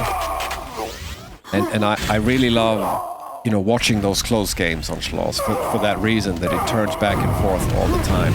Pent is such, sometimes I refer to it as the phone booth, because that's what it feels like, you know, like 8 people fighting in a phone booth. Yeah. And Quad is as well, I mean, if you think about it. Yeah, I mean, it kind of literally is almost. I mean, you have so little room to fight at, and you try to stay alive at least until the pen spawns, and it's so difficult, which is why it just becomes a beat grinder all the time. Yep. As we see Carapace pick up the quad here.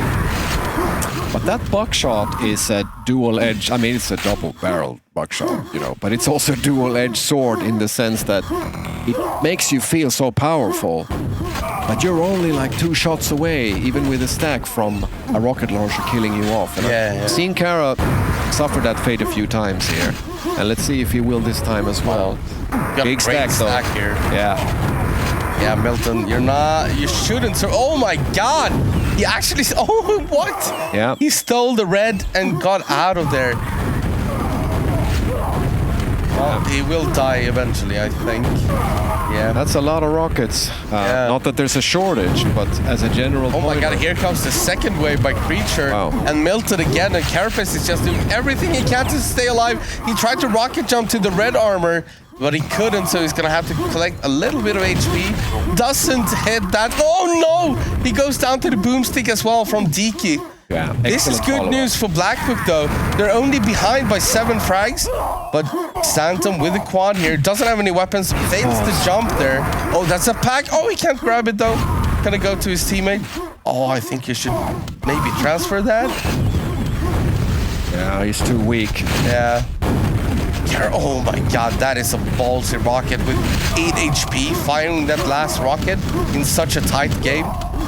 If you miss that and you drop, that could be an easy 20, 30 frags for the opponent. You see this all the time, and if you don't see it, then you should reevaluate what you're doing. There's no social distancing in Quake, my friends.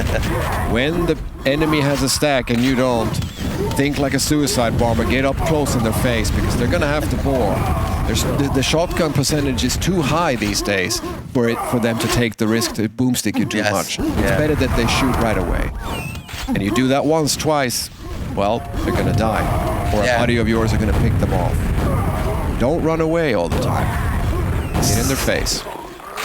That is good advice. That's just good advice, quick in Quake-wise, I guess. Yeah, and this is something that BPS is very good at doing. You'll note that he'll stop and sort of ponder the possibilities of where from the enemy might come, and then he will get in their face. Yeah. I mean, we all do it, right? But there's a particularity about his ability to do that, I think. Nice play by Milton, firing that rocket and securing the yellow. Oh, that's a ballsy attack. That's a pack as well. BPS goes down. So another rocket launcher for Blackbook. They are behind by 10. Oh, that's another one. Oh my goodness, Milton turning up the gears here a little bit. Wow. Showing just what he can do. Just amazing things coming together. His knowledge of the timing, his audacity. I'll say it again, Andy. You like that one, so and then just the skill and aim of putting them down, saving that. He's making the plays that don't make sense, and then he does them, and they make perfect sense. Yeah. I mean, look at the absence of weapons on. And look at that. All of a sudden, Yeah. does go managed down. to get one there. But from that, Black Book has taken the lead. Yeah. And we are getting so close to the pent.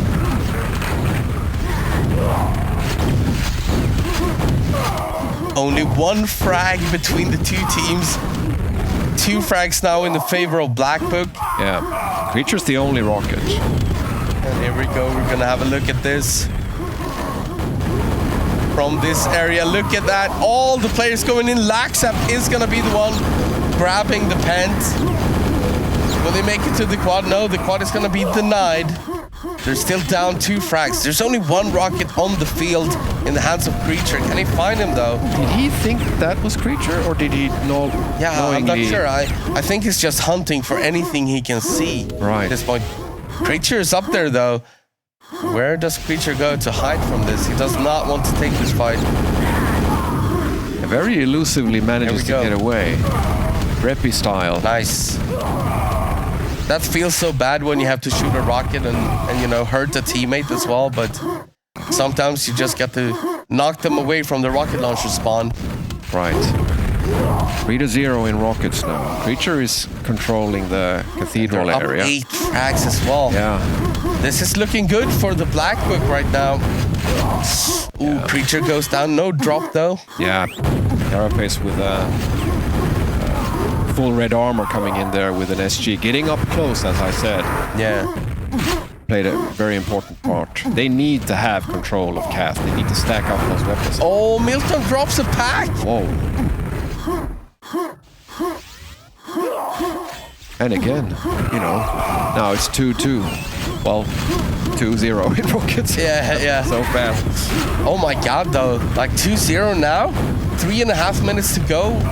Only 4 frags between the two teams. Carapace keeps the yellow safe. Grabs it for himself. Milton is trying to harass him. That's not gonna go. He was sent into space.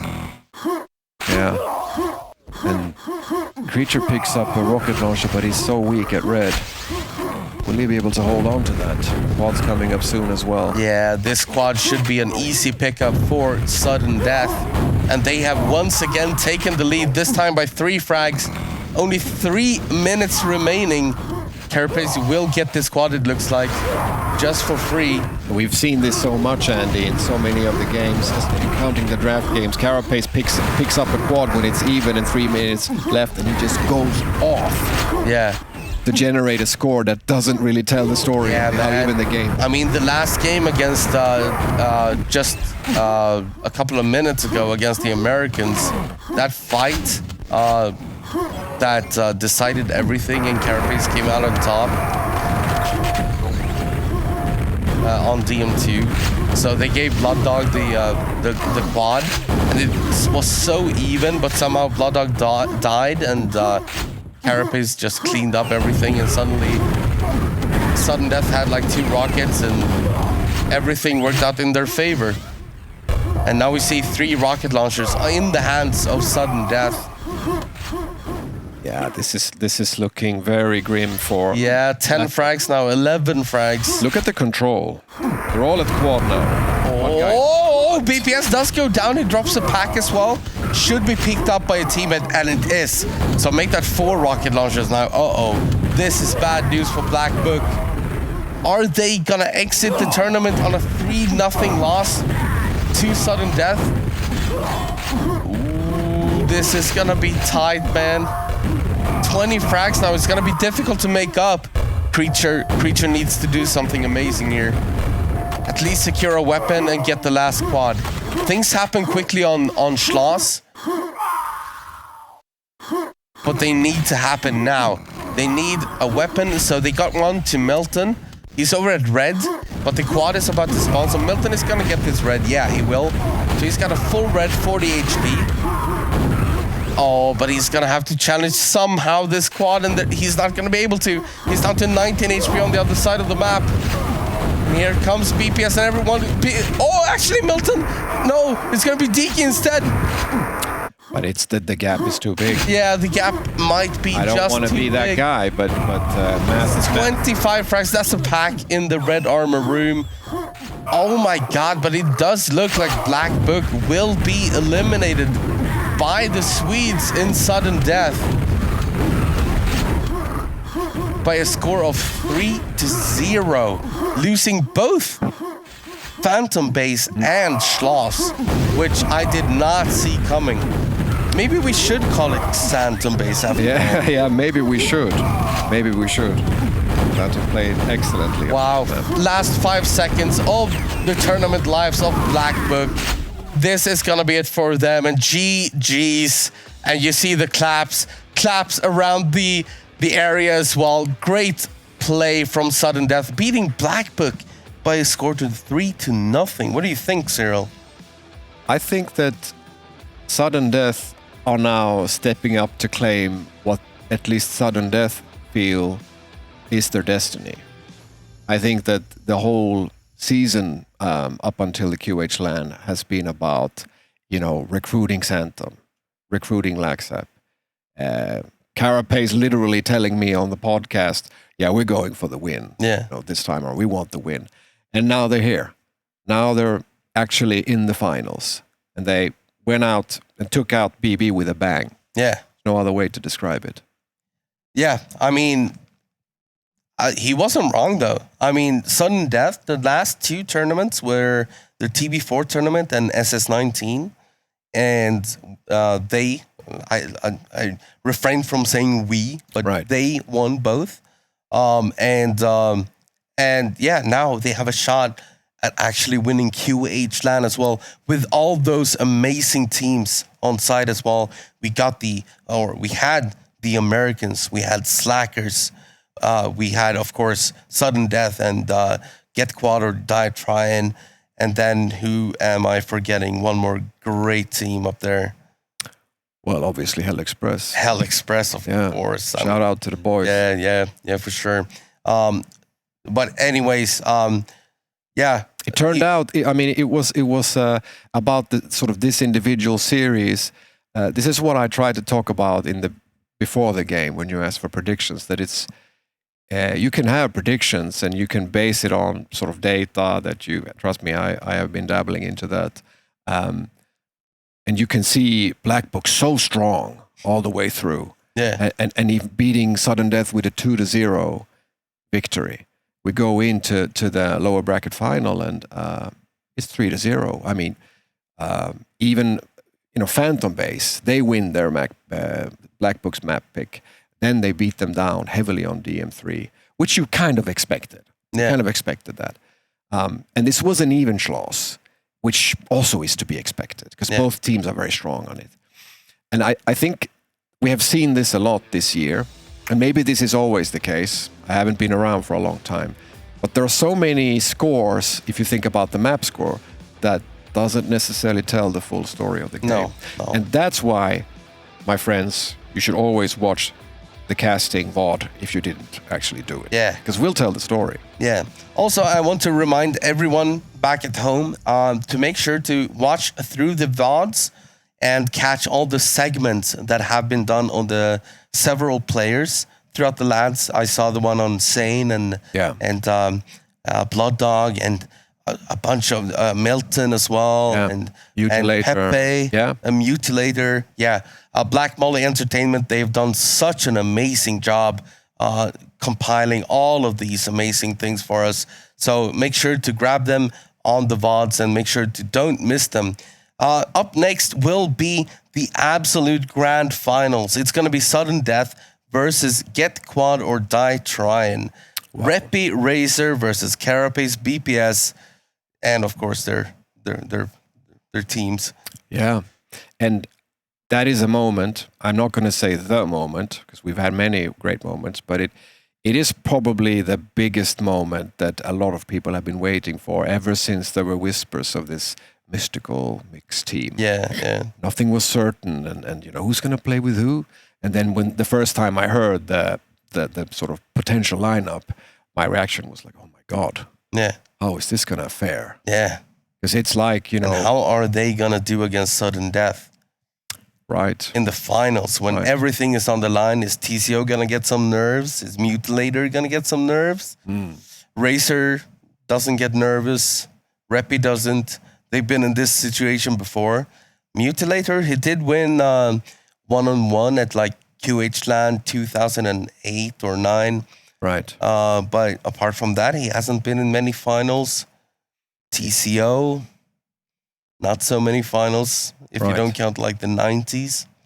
Right. Yeah, it's going to be so interesting. But yeah, go back, watch all those VODs. Next up, anyways, is going to be the grand finals. And as a passing of the torch, I know that I usually do all the grand finals at QHLAN, but Pepe has done such an amazing job at this QHLAN. He has done basically everything, and it's only right that I pass the torch over to him for the grand finals. And he's going to do them with you as well. Yes, sir. Because you and Pepe, they have done an amazing job the last couple of months covering everything in QuakeWorld over on Pepe's channel, and just kept the scene alive when the rest of us haven't had the chance to even help out. So you guys are the true heroes. So Pepe and Serial will be the ones casting that game. So Gardner will also be here. Oh yeah, he will. Yeah, of course. Yeah, never forget about him. No, and make sure that your kids see this. Yeah, I will. Yeah, trust me. Right. So if production is ready, we can go to break. And good luck in the finals, in the cast. Thank you so much. I had been looking forward to cast with you. It was an honor. Yeah. I love you, and love you too, I man. hope that we can do this more often. Yeah. All right. Thank you. See you in the finals, guys. Take care. I am Pepe. I came into the scene when I was probably 15 because I was introduced to QuakeWorld by the founder of QHLAN, Lornlin. His little brother went to my high school class, and he dragged me home to their house to play Quake, and he absolutely destroyed me for a couple of weeks. Then finally, when I got my own PC, I went to my first real LAN, and it was QHLAN 8. So that's kind of how I was introduced to the scene and how I got hooked. Yeah, I was gone for about 12 years, and then BPS contacted me before QHLAN2022, and he was like, hey, you used to be crew. Want to do that again? And I was like, yeah, I do. And I got back into the game. So thanks, BPS. So coming back to QuakeWorld and finding that everyone's still battling online and there's still tournaments happening, and I had to get involved. I can't really escape it. Now I'm just addicted to it. I made so many friends through this game that I did not expect I would make. I mean, organizing QHLAN is one of those things. I don't see any better place for people to really get together than actually doing it physically. Now it feels real. I have a face to the name. I have everyone here. I can give them a hug. I can shake their hand. I can share a coffee or a beer with them in the morning or evening. This means so much to me that people travel so far to just play this dumb game from 30 years ago. As soon as someone tells me that they're happy they've arrived and they are having fun, I feel at home. This feels so good.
big one. Oh, it's gonna happen again. Oh, with the grenade launcher as well. Welcome back, everyone. It is time for the grand finals of the 4-on-4 clan tournament. We have sudden death. We have get quad or die trying. They have been battling it out fiercely throughout the tournament, and now we've finally arrived. Right. How does it feel for you, Cyril? We've been here the whole day. Yeah, it's been quite the experience. Sometimes a bit confusing for me with all these brackets, and you're in, you're out, and then you're back again. Got to be honest about that. But it's such a pleasant surprise to have this sort of steady, continuous flow of games. And I think we're seeing the final that a lot of people have been talking about and expecting. I think so too. A lot of people pinned Sudden Death as one of the top teams in this tournament, and they managed to turn around a 3-0 loss against Black Book into a 3-0 win against the same team to get to this grand final. Right. How does that even happen? I am so stunned. Yeah. I mean, it tells you about the mental strength and resilience that Sudden Death has, the experience. Absolutely. And also, Black Book took on Get Quad or Die Trying, and that's how they ended up in the lower bracket. And Get Quad or Die Trying, they've been telling me, hey man, we haven't played for a while now. Sudden Death have been playing full on for quite some hours. We might need to get this going, or our old limbs are gonna get stiff. Right. So I'm gonna tell them that we're ready to go immediately. Right. I hope everybody at home is feeling hyped. I hope you got your snacks, your drinks ready, because we sure do. Yeah. We got some drinks. We don't have many snacks, but that's fine. That'll just be an annoying sound in the microphone I get. Yeah, I guess. But we have snacks on the inside to sort of pool our energy from, Exactly. And that's the most important part. Yeah. What's inside here? Love. Yeah. Love is inside there. And it's also in the textures, and it's also in the venue, and with Black Molly Entertainment's level of service, and TCO's facial expression right there. That's love. That's everything. Yeah. Quake is love. It is, yeah.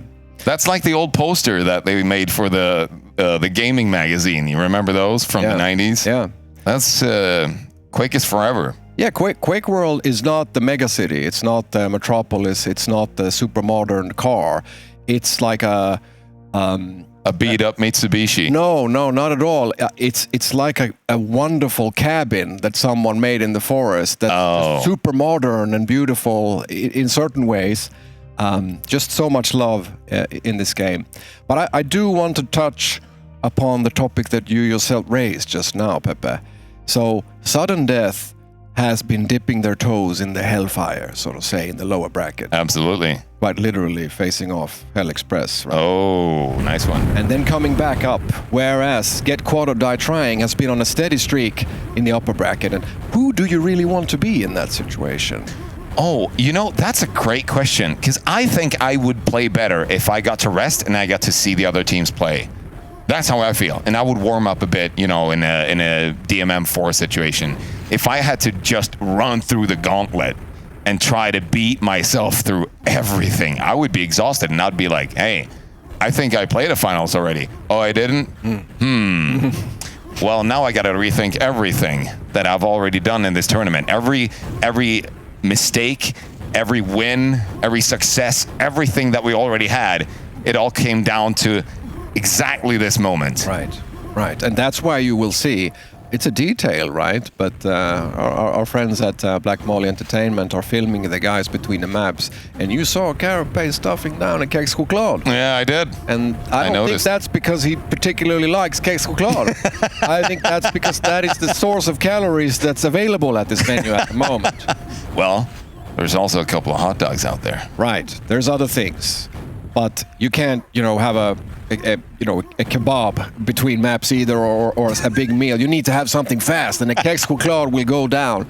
Not the smoothest piece of snack, but it will do its job. You need to have those calories. Yeah, you can't have the kebab. Absolutely, says the Turkish guy, always bringing it back home. Hey, sorry, man, I'm just such an ambassador. No, that's fine. That's perfect. I love it, man.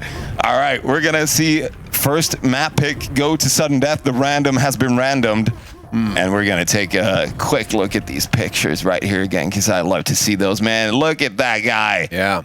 Just beat out, but still happy, I hope. Speedball and Bernie.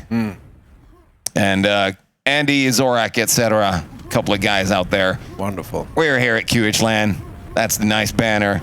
I love to see this design, man. It's so cool. Yeah, it adds such an atmosphere, right? You know, and to think that BPS and others also have been doing this for hours in their free time, it just makes it all the more appreciable, right? I mean, if I had time to spare, I wouldn't bother opening Trench Boom ever again, I think.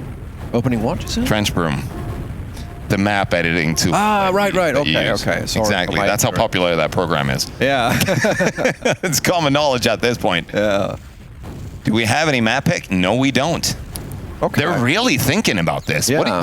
What do you think they are thinking? What's going through the minds of Sudden Death right now? Getting the first pick should be, a privilege, should be a boost, a bonus, if you will. Right. But there is also that other factor that we saw. Something that you really don't want is to, pick a map and then lose on it.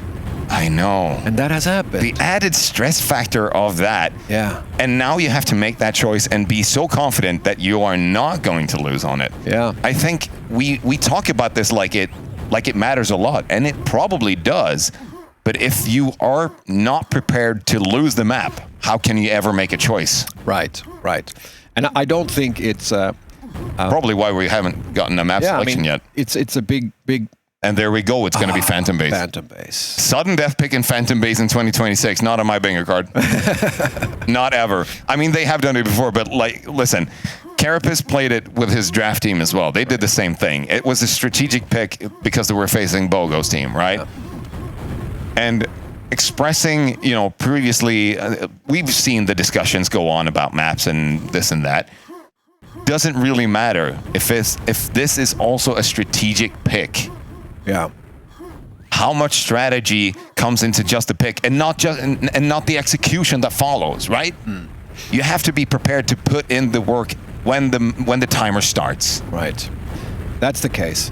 And I do think that this is like it's a two-part rocket, so to say, because yes, it's not the sort of most played map for the GQ guys. Yeah. It just isn't. That's a fact. But it's not only, let's pick the map that they suck at, we also kind of suck at it, which can happen. I know for a fact that's the level of confidence you want. Yeah, I mean, it does happen. But Sudden Death have talked a lot about how to play this map. Yeah. When I was in EXO and we played them in the quarterfinals, I think, of EQL. Yeah. We picked Phantom Base, I believe. And we thought that, they're not going to be as good as on the other maps, and for sure. But they had talked about it, and they had like a big talk right before the game. Yeah. They have strategy, splitting up the map, and they know what to do. So still a smart pick, I think. I think so too. Yeah, I think so too. A lot of clans weren't really prepared for Phantom Base coming into EQL and actually being established quite fast, I would say. It didn't take a long time, because when we played the EQL Cups, credit to Horatio again, he's here in the house, and he gave me this beautiful hat right here that's on the table. I hate it because it has my face on it, but still, that's it's why what I it gave is. It to you, During the EQL Cups, we saw Phantom Base become very popular, and once NAFA did the voting, the poll on what 4-on-4 should be, what should be the map pool, how many maps should it be, and what maps, Phantom Base stood out. It was the most popular choice, just behind the TB4. Yeah, and I did a similar pool before we did. What did we call that draft now? But you know which draft I'm talking about. Yes. Was it Get Quad draft 2? No. Anyway, not sure. The latest big draft that was held online, right? Yeah. I did the same thing, and I asked which map should be the fifth one, and Phantom Base won by a landslide. Exactly. Also there, and that tells you something. The game is about to begin. I hope everyone's ready out there. I know we got some people spectating in the venue as well. Cheer if you can hear me.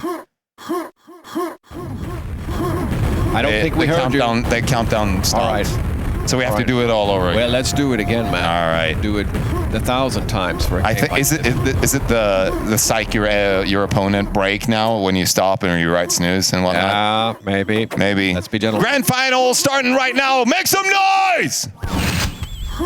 Here we go. Good start here from Mutilator, BPS as well, and TCO. That's a pretty good stack up right now for GQ. They have a weapon, they have a pent, and the quad is taken out quickly and efficiently.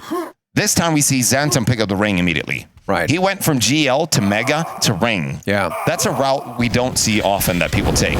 I prefer taking the GL route over to the low RL, but perhaps since the low RL was on his team, he didn't want to go there and try to disturb. Right. It might be kind of a new lift thing we're seeing. Exactly. That's the strats that we were looking for on this map that might come out soon. It would be nice to have the voice recordings of these teams along with the VODs later on, right? But we don't have that because I just thought of that. Yeah. I think that would be a good thing for the backlog. For sure. Right. Next time. Yeah. TCO with a rocket and a red, preparing for the quad right here. It's going to be coming up in 5 seconds. And Xantum has a rocket of his own. He's on the other side of the map. X-Storm, of course, helping out here with the LG. Gets the quad. Oh, and he gets a pack filled with cells. Santa came late this year. Handing out packets. Yeah, he had to, because TCO put a very nicely aimed pre-rocket to his face there all across the quad room. And look at this. 2 LGs right now, battling it down here over at low RL. It's going to be up very, very soon, along with the red armor as well. So the timings right now are quite awkward to try and find some sort of stability and control, because you can't be at 2 places at the same time. Right. Even if you split the team in half, who gets the red? Who gets the? How do you decide that in a 10-second time frame? Very difficult. It's so hard. Yeah. And you kind of have to rely on instinct to some extent here. Skirmish at LG. Absolutely. Look at that. Mike just flew up in the air there. Oh, no, sorry. That was the other guy. Not the best position to be in there for Lack. Mutilator with a quad pickup. He's a full yellow as well. Waltzing right into LG. This could be devastating. Look at the stack on Get Quad right now. They're going to be pushing into red so quickly. Here we go. They were already inside. No one to stop them, really. And there we see BPS fall. Xantum now, solo rocket on his team. Sudden death, bleeding everywhere right now because the weapons aren't there, man. What do you do in this situation? Mutilator goes down 4 HP, and he's going to eat the last shotgun shell to be eliminated. Xantum is still alive. He stayed alive for an entire quad run. He must have been learning some tricks on hiding. We talked about quite a bit about hiding, and you and Andy did as well. Yeah. In the previous Phantom Base game. That was a close one. Yeah, I mean, this Phantom Base thing is just going to stick. I don't think he's going to get rid of it. And it's even better when you may not really enjoy the map that much. Yeah. Is it the whole Castle of Vana thing all over again? Yeah, I think so. Or Castle of Razor, or you know. Yeah. This happens to be a very nicely... That's a good attempt, actually, by Carapace, because if he gets that rocket hit to hit before Razor shoots his rocket, there's a chance he sends him off sideways and the rocket doesn't connect from Razor, or he shoots the wall and bores. Right. So many possible scenarios in that situation. So it's better to gamble than not. I mean, don't gamble, people. It's a losing battle. The house always wins. Yeah. But in Quake, it might not. Your house might win. Exactly. And it's also it's about like the level of risk taking that these players do, and where absolutely. you are in the game. You're very early on here. You have a lead, and you know, he was not that strong. He could have been taken out by that rocket as well. No. And you got to be aware of those things, especially being aware of the grenades that are being thrown out from enemies left and right. Carapace, without armor, gets taken out by a quad rocket. Mutilator, absolutely he's getting hurt by these grenades. And no one spawns nearby at all. This is Carapace, fresh rocket picked up. Can he get the kill here? Doesn't need it. A boomstick will do the job. Never underestimate the power of the bagpipe, Pepe. Don't let it be there. Pick it up. And when I say bagpipe, I'm talking, of course, about the grenade launcher. Yeah, absolutely. Yeah, I know. It makes a whistling sound. Well, I'm not sure. I mean, the reason why I came up with that awkward analogy is because of the awkwardness of the grenade launcher itself, you know? Yeah. And I guess the sound is a bit funny, it acts a bit funny, but you can do beautiful things with it at the end of the day, you know? I know. Just like a bagpipe. Setting up for Pent right here. Carapace going to go down. Mutilator on top of it. He's going to get the Pent. Absolutely perfect. Almost gets the rocket jump all over to the other side for the quad. Pretty good timings now on the quad and the Pent. And Ring is picked up by Laxap. He's got a rocket launcher as well, so that is a good thing. He needs to hide down here at water, though. Hopefully for him, Mutilator doesn't try to go this route. Right. And you hear, that's the sound that you hear. Right. You heard the breath being taken by Ranger there. Yeah. And that makes you think, is that an enemy? Is it a friend? Yeah. Yeah, and you know, the sort of insides of the head of a Mutilator was discussed here in the studio for the previous game. Absolutely. His experiences. Will he be up to step up on the big stage here in the grand finals? And so far, I haven't seen any doubts. No, not at all. Not for me either. 3 rockets right now in possession for Get Quad. The one only on Carapace who has just 100 HP right now. This is going to be an easy quad pickup right here for GQ. Ooh! Or am I entirely wrong every time? Not with lag on the other team, you know. He's notoriously good at just jumping in and stealing quads. Yeah. Denying them from the enemy. You could say he's the Rusty to sudden death. Yeah, yeah. Because of the draft action we saw yesterday, Rusty being on point, also being in Carapace's team. It's just shoplifting his ass off, man, to be frank here, just all the time. And you need to do that. Because that's 5-10 frags that they didn't get because of that quad. Oh, look at that. The timing on the low is perfect right here. It's just before the red, so if he had a teammate nearby, he would have had another rocket and red stacked on top of each other. Doesn't really matter right now. They have plenty of weapons, and they have plenty of frags. 50 frag lead after 7 minutes. Yeah. And there's one more pen coming up pretty soon in 3 minutes, of course, but Sudden Death needs to find a couple of stacks before that one, and they cannot be forced out by this quad that's going to spawn Mutilator right now. Probably very interested in this LG. Absolutely going to try and get it. Sees there's an enemy inside. Xantum base no more. No. And while it wasn't in the sort of POV here, we could see that Razor traversed into the yellow area and really putting a stop to X-Terms going forward, reducing his health a lot. And this is what they're so good at, Get Quad or Die trying. When they get that hold, they're not letting go. No. And it's so hard to figure out, like, what makes your enemy, like playing into the head of your enemy team, right? To try and figure out what are they thinking at this point. Because right now they are just stacked to the teeth. They just have to run around and frag, really. Yeah. But they have a plan. Yeah, they do. 4 weapons is what they also have right now.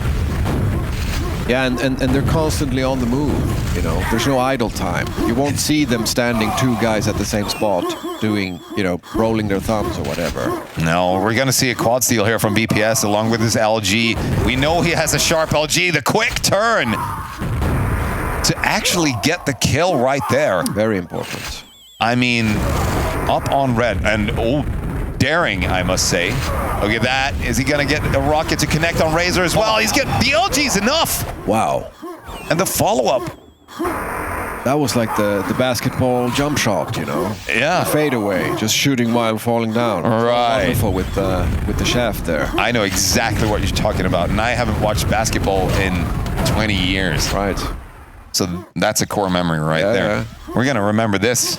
Yeah, the fadeaway. Really nice. BPS putting his stack to use right here. And what we said earlier, Sudden Death really need to put up a stack before the Pent. They have it 1 minute before for the quad here. So BPS really stacked. Carapace as well helping out. There you see a couple of hits. Good LG connected with Mutilator over there. TCO is going to suffer almost a rocket hit right there. Instead, we get Razor falling to the LG of BPS and the quad. And look at the stack of his ammo box right there. Oh, he's got 55 rockets, 55 cells, getting the red, getting ready for Pent. And you see that in these top-level games, that they move so efficient, these players, and so being so aware where things are. So they pick up everything. Right. So even early in the game, you'll have these amazing packs. Oh, look at that. The trade-off over here at red. The timing is not on their side. TCO rocket jumps up. Reppy almost hits him in the back. There's a bloodbath over here at Pent right now. Mutilator, Razor, we see his point of view instead. It shifts over because he has the rocket. He has the Pent. Getting ready for quad. There is not a single weapon left on the field besides Razor. Reset.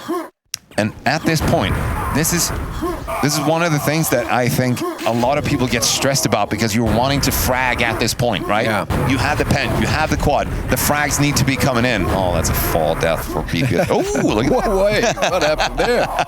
I mean, Acrobat Razor, right? Well, what is this, pole jump? Man, he just kind of went over. I mean... Swedes are known for that. Armand, what's his surname? I forget. Duplantis. Mondo, man. Yeah. They got so much in common.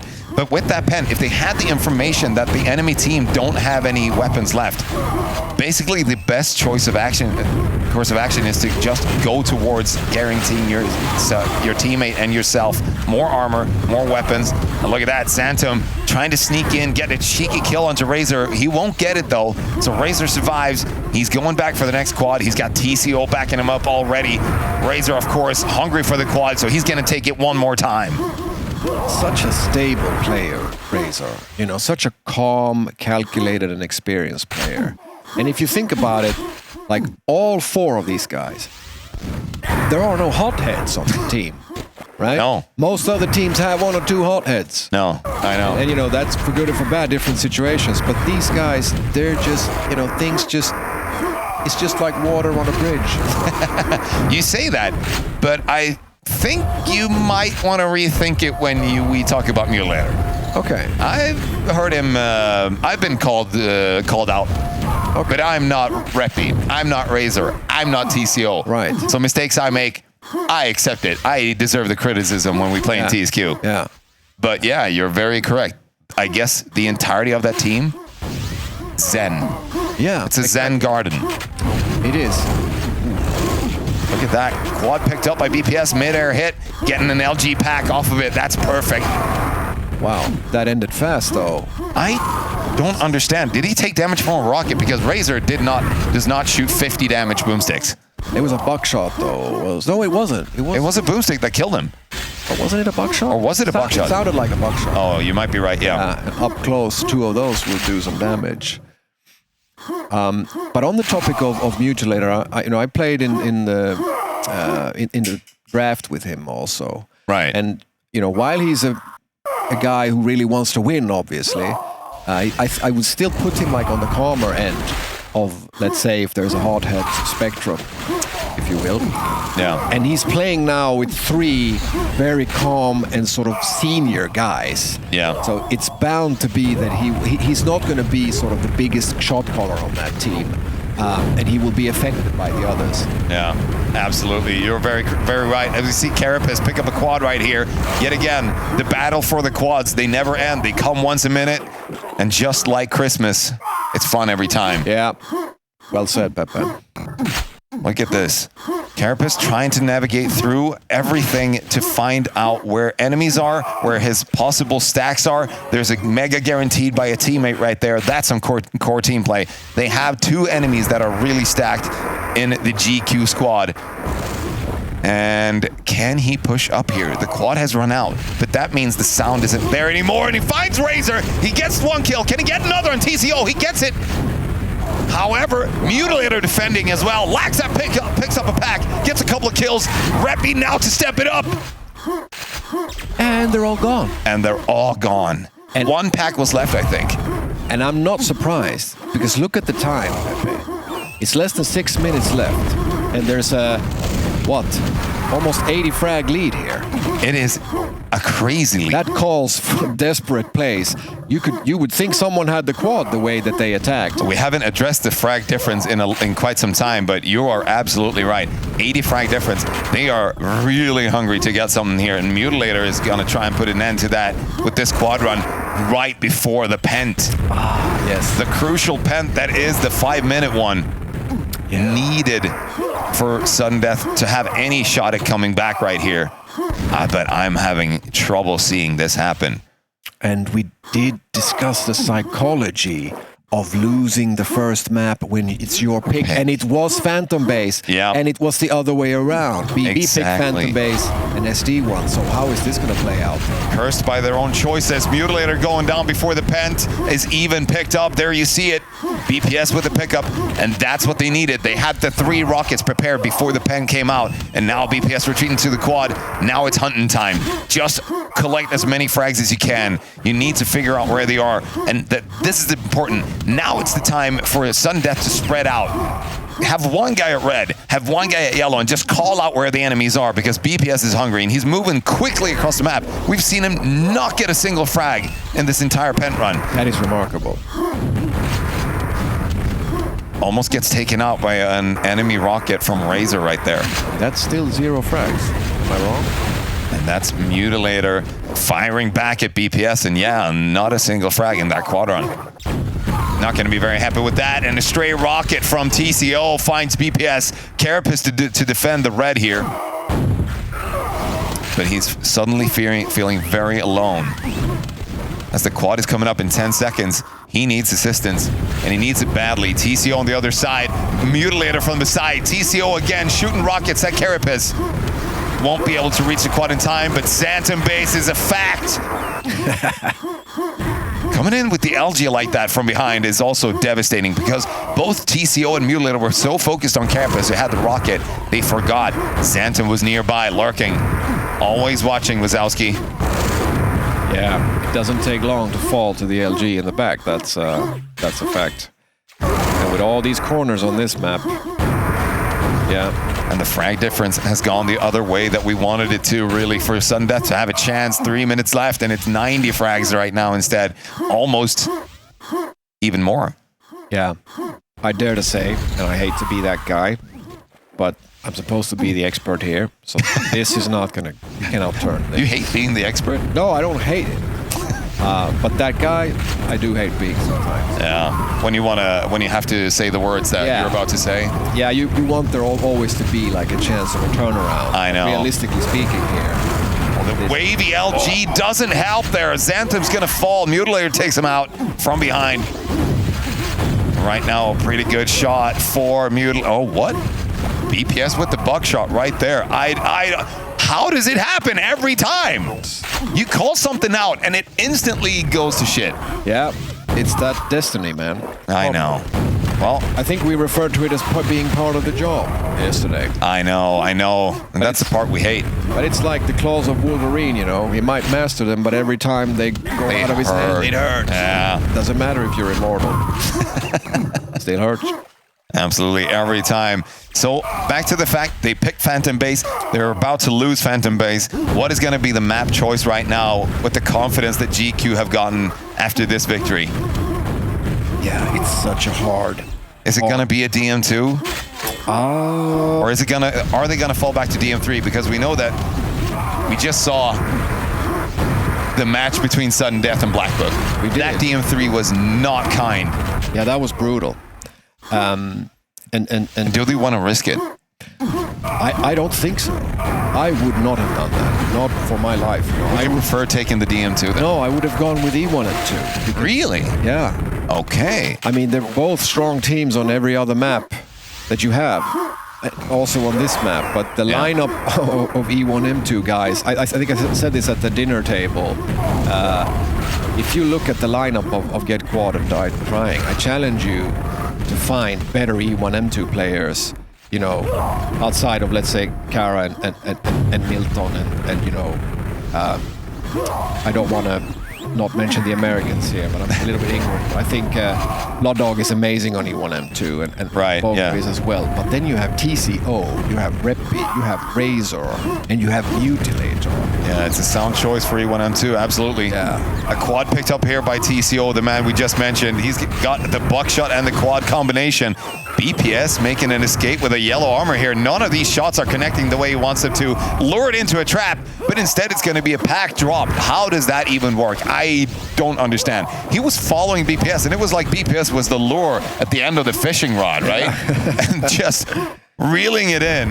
He didn't die, though. Oh, what? That's a nice bagpipe frag right there. With the quad factor added to it, makes it even worse, because usually BPS is not on the receiving end of those grenades. He's the one handing them out. Yeah. And he's the one playing the bagpipes. Yeah, exactly. 254's final score line against Sudden Death's 138. Some claps, and we got some audience right there out in the cafeteria here at Black Molly Entertainment. Absolutely fantastic venue to be at. Can't thank them enough for all that they've done for us. Indeed. And that was, I don't think, you can't describe it as anything else than a very decisive victory, given the circumstances. 100 plus frags. I mean, that's good. And this was, again, Sudden Death's map pick. So they find themselves on the receiving end of this, unfortunate psychology, let's call it. Absolutely. I mean, looking at the map pick that just came out, we're both wrong. What was it? It's DM3. It's DM3. Wow. Facing the devil in the face, so to say. Absolutely. At the gates of hell. At the gates of hell, thank you. And there's no QuakeWorld in Carapace's hands this time around. Yeah, that means no smiles either. There's no reward for the loser. No snacks. No golden bar. Nothing. No. All right, we're going to jump into DM3 shortly. Players are getting ready slowly but surely. About half of... only 2 players left. Yeah. We're hungry for the games right now. We are absolutely... so thrilled to be here. Yeah. This final game, the map score right now being what it is, 1-0 for Get Quad or Die Trying. It's so hard. I find it so hard with Quake these days. Like, who is the underdog, really? Oh, it's impossible to say. It's like the underdog, the overdog, then it's another dog coming in from the side. And then the blood dog that shows up. And the blood dog, Yeah. What can DM3, let's get into it. Laxap with a great spawn. He has a teammate in front of him. That's perfect. Yeah. Because when you have a teammate in front of you, this Pent guy is not going to have any clue where he is. But look at the power-ups right now. Mutilator has a rocket, and he's at red low. He has the ring as well. He's an easy target. Ring and quad. He just glows everywhere, right? Yeah. This Pent guy is going to be busy looking for an enemy rocket, and the rocket was just taken out by Mutilator with the quad. They tried to push all the way towards the red, and the rocket was denied. No rocket on the field. Next LG coming up soon. Carapace has a rocket. He's at red. This is important for the next quad. Oh, yeah. And the second LG went to Mutilator. But Carapace is an LG, right? Not a rocket. No, he has an LG. That's correct. He's waiting for the next red. He handed the first one over to his teammate. Yeah. So he's going to get this one and hurry with his legs over to the quad. It's going to be a quad for Carapace, and the LG, of course, finds Mutilator, the perfect victim here for an LG with the quad. Oh, he does poke at him, but he doesn't get the kill, and he stops hunting. He knows he's so low. I think he felt it's more important to secure the red there. Yeah, absolutely. Red stole it though, and now Mutilator is still around. Will it? No, he's not. No, he fell. He fell to Xantam's rocket. Rocket found the guy straying, trying to find some solace in SNG, and instead he was met with his fate by Xantam. Right now controlling the yellow as well. We have Exterm also carrying an LG. Look at the fat cats over at Sudden Death right now. Is it a repeat of the last game that we saw? Maybe. Let's see. I know they're eager to do it, especially after that Phantom base. Because these might be 2 very different teams, but if they have one thing in common is that they both think that they're entitled to win this final right here. Right. And we're going to see Lack, Exterm, the man with so many names. And no faces. Yeah. You noticed his face is not in the picture. Yeah. He's a secretive guy. Yeah, I said before, I mean, I played with him 20 years ago, one of the still active players that I've known the longest, so to say. And you still don't know what he looks like. No, first time I saw him today was for yesterday, actually. Look at this, the challenge towards the rocket, but absolutely beautifully defended there by Reppy. He is very low in HP, though. Maybe a good idea to pass over that rocket to TCO if he can find him. I mean, again, the audacity to just shoot the quad on, point blank range up into the air and just air give him. No doubt there or hesitation. Maybe I'll give a pack. No, I shouldn't shoot. That's what we've been talking about. The confidence. Yeah. The confidence to know that you're able to do these things makes you able to do these things. Carapace now gonna pick up the quad instead of Xantam. He has the LG. Xantam has an RL. He's better off defending red here. Let's see if Carapace can avoid being discharged. There was an LG on that guy that he was just shooting at. I feel like I've been thinking about this for a long time. Like, there's something about the way that Carapace moves that just gives me the creeps. Okay? And now I know what it is. You want to hear it? The backstab attempt from Reppy fails because the quad hadn't run out. Now I'm ready to hear it. Yeah. I'm ready. When he has the quad and he increases the tempo, his high sense and very decisive, but still kind of blunt movement, but still with this smoothness, he's like the T-1000 in the Terminator. Oh. Such awareness and such, he's going in one direction and then he changes to another. Something mechanical about it. Yeah, that's very accurate. I think it was Drax at one point who mentioned that Locust, actually a dual player, never moves when he doesn't have to. Okay. And that's that sort of robotic creepiness that you just described. Yeah. And I think I see the same thing in Carapace, absolutely. Yeah, and when he then decides to move, it's so fast. It really is. Look at this. BPS trying to find a way in towards the red here. Can he find the enemies that he's trying to shoot at? But no, there are only friends inside the red. And the frag difference is not that great. It's 20 frags. The setup right now before the pent, it's only Reppy with an RL for get quad. Sudden Death have 2. Yeah. TCO, however, already stationed over at Pent. Yeah. And Razor is at lifts with nothing also. There to try to grab the Pent or at least be like a distraction. Yeah, we're going to go to Pen Cam right now. See what happens out here. Laxap setting up with the LG, handing it over. Look at the team play from Sudden Death right there. 4 guys converging into the middle. I don't know if it was Midsummer Dancing or if it was Pent there for a while. It looked absolutely beautiful. Indeed it was. The spot on those, I mean, come on. A peekaboo. The Sudden Death special, fine, you have to have it, I think, if you're a member of that team, the peekaboo. Yeah. There's no hiding from BPS. They really don't want to lose this game. They really don't. Yeah, he's sort of the Gimli of the squad, isn't he? Yeah. He has the eyes of an eagle and the ears of a fox. So elusive. They know what they did to Black Book just now in terms of winning their first map pick and then really winning on DM3. Look at this, attacking yellow. He's getting challenged from 2 ways and TCO survives. He's not going to be able to secure that pack for his teammates though. Really, really hungry to get some more frags, but the quad is coming up and he has no stack left. It's going to be up to Mutilator to actually hold it down here with the 1 rocket that he has and a slight stack. The armor is almost entirely gone. Is he daring enough to actually attack the red here? I doubt it. Now this is the work of a madman. He's still held firm over at Ring, knowing that there might be someone over at red. There is someone at red, but it's BPS and he doesn't have a weapon anymore. But in SNG, on the other hand, you have Laxap holding it down, absolutely hiding from the quad, finding out where he was and that he was not very healthy. And he was standing at red when Mewtwo was at Ring. So he just, he went there for a purpose. And an instant information given to his teammates. Mutilator goes down, but Reppy stays up.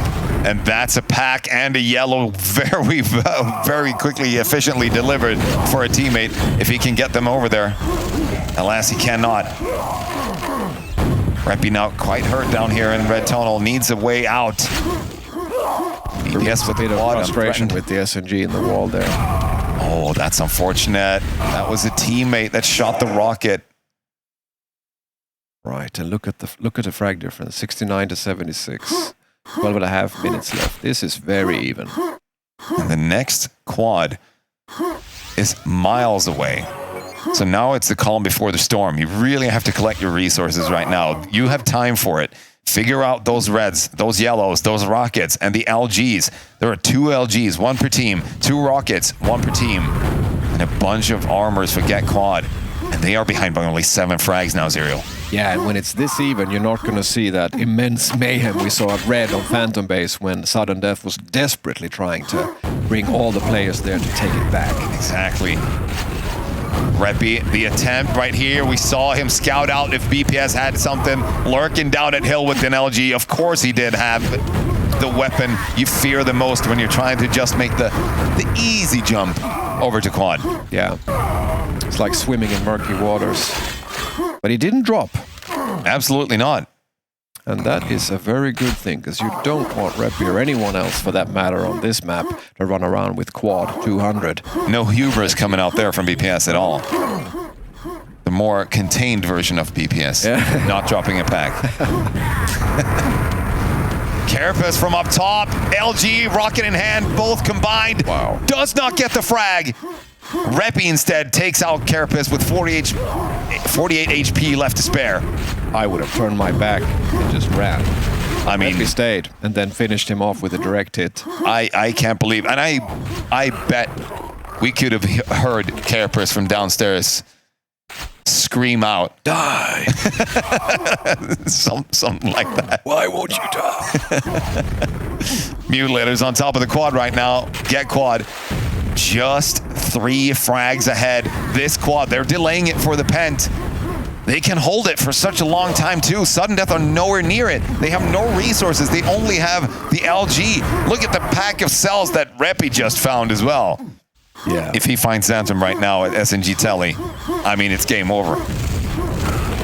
Xantum goes into red, but TCO just puts a stop to him. Yeah, and he picks up the LG pack. So they are super stacked before the pent, and it's going to be up in about 15 seconds maybe. Reppy preparing for the pent early with the quad. Perfect cleanup right here, making sure nobody's around lurking in the corners. Finds Carapace. And the setup is just perfect right now. Razor to help out. Reppy, no contest for that pent at all. I mean, you had Carapace in lifts, but it's given that they were really checking that and making sure he couldn't come down, there's not a lot there. Yeah, and Carapace is... He did find an RL. Yeah. And he did... Wait, what was that on the wall right there? We're going to pause a bit. Yeah, right. This is the old dog slogan. Yeah. I remember this. Famous Swedish quote, "No Kenya or I'll leave." Yeah. I remember that very well. I mean, a lot of people remember these players. I don't really. And I know that there's been some discussions about like what is okay and what is not okay. You know, Nick stealing, faking is never okay. Yeah. Faking as someone else, of course. But and choosing the same team name, you know, we had SK for a while there. Oh, the rocket that pushed through, and Reppy follows it up with even more damage. That was a sick angle. The lineup of those quad rockets were just perfect, and Reppy now being able to find his way into the red as well with the help of TCO that's on top of it right here. Look at the scores though. Between the players, Laxap lagging behind a bit, but TCO is not far ahead from the rest of his team. And he's been holding it firm here at red. Yeah, very evenly distributed. And a quad picked up by Razor. One more for Get Quad right here. They are in a 40 frag lead right now. Game's not over yet though. It's not, but it's beginning to become a psychological burden, I think, for Sudden Death. Yeah. Because it's TM3, and things don't go that fast. Even if you get like a full map lock, so many places to hide. Absolutely. And the silence that just hits this quad, is eerie. It's almost frightening. He's so confident he doesn't have to chase the frags. Right. He's just choosing to stay behind. Yeah. Look at that. Maybe not the best choice because he gets served a rocket to the face. I think that was Xantum. No, that was Carapace shooting him from down below. Again, challenging around the hill area on off quad time. Right. When the quad is not up, Carapace shows up, shoots a couple of rockets. One more connected onto Razor right there. Yeah. Xantum and BPS have LGs. Can they take over this quad area? The quad is going to be dead before it even leaves the spawn point. And that's what I mean when I say there's no idle time, you know. He will even go to big and shoot rockets up directly at the guy at the quad, rather than, you know, standing waiting for an armor somewhere. Because he knows he's going to get away with it. You shoot it, you go, you know, what are you going to do? The perfect crime. Yeah, exactly. TCO still defending red perfectly here. Can he just survive for a couple of more seconds here? He's going to find Carapace. The shot that was so good launched him too high in the air and he lost track of him. Yeah. Carapace ending the run of TCO that's been going on for so long. Is that maybe what they need to do? They need to eliminate the most secure player on the other team to actually push through the wall that is GQ at this point. They have a backup though. It's Razor and Mutilator preparing for the quad right here. How many times has TCO died at this point? We're going to take a look. 23. Even more than Razor, who's at 18. Yeah. Did not expect that. Oh, the bully Carapace. The rockets raining down like hellfire, but Mutilator using the power of the Thunder God, of course. Yeah, and you eliminates see the threat. The Get Quad buddies here coming in quickly to help out. You can't really put that at the feet of Carapace or say he did a bad job. You know, you got an LG with quad below with a full stack. He almost killed him. Oh, the trap laid up there at SNG and yet there again. He goes down. It's the classic, isn't it? It all adds up.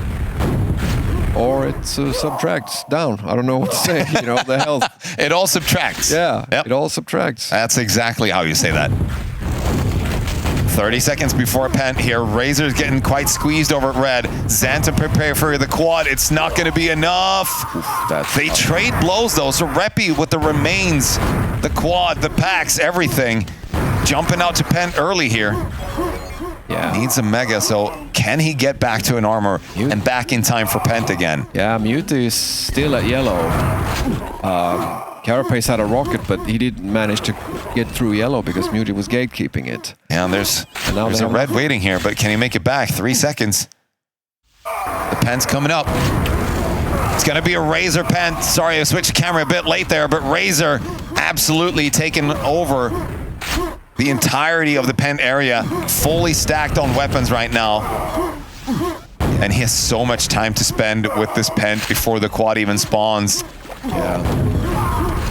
And that is, you know, getting that Pent probably wouldn't have won sudden death this map, but it would at least have spared them the foot on the neck.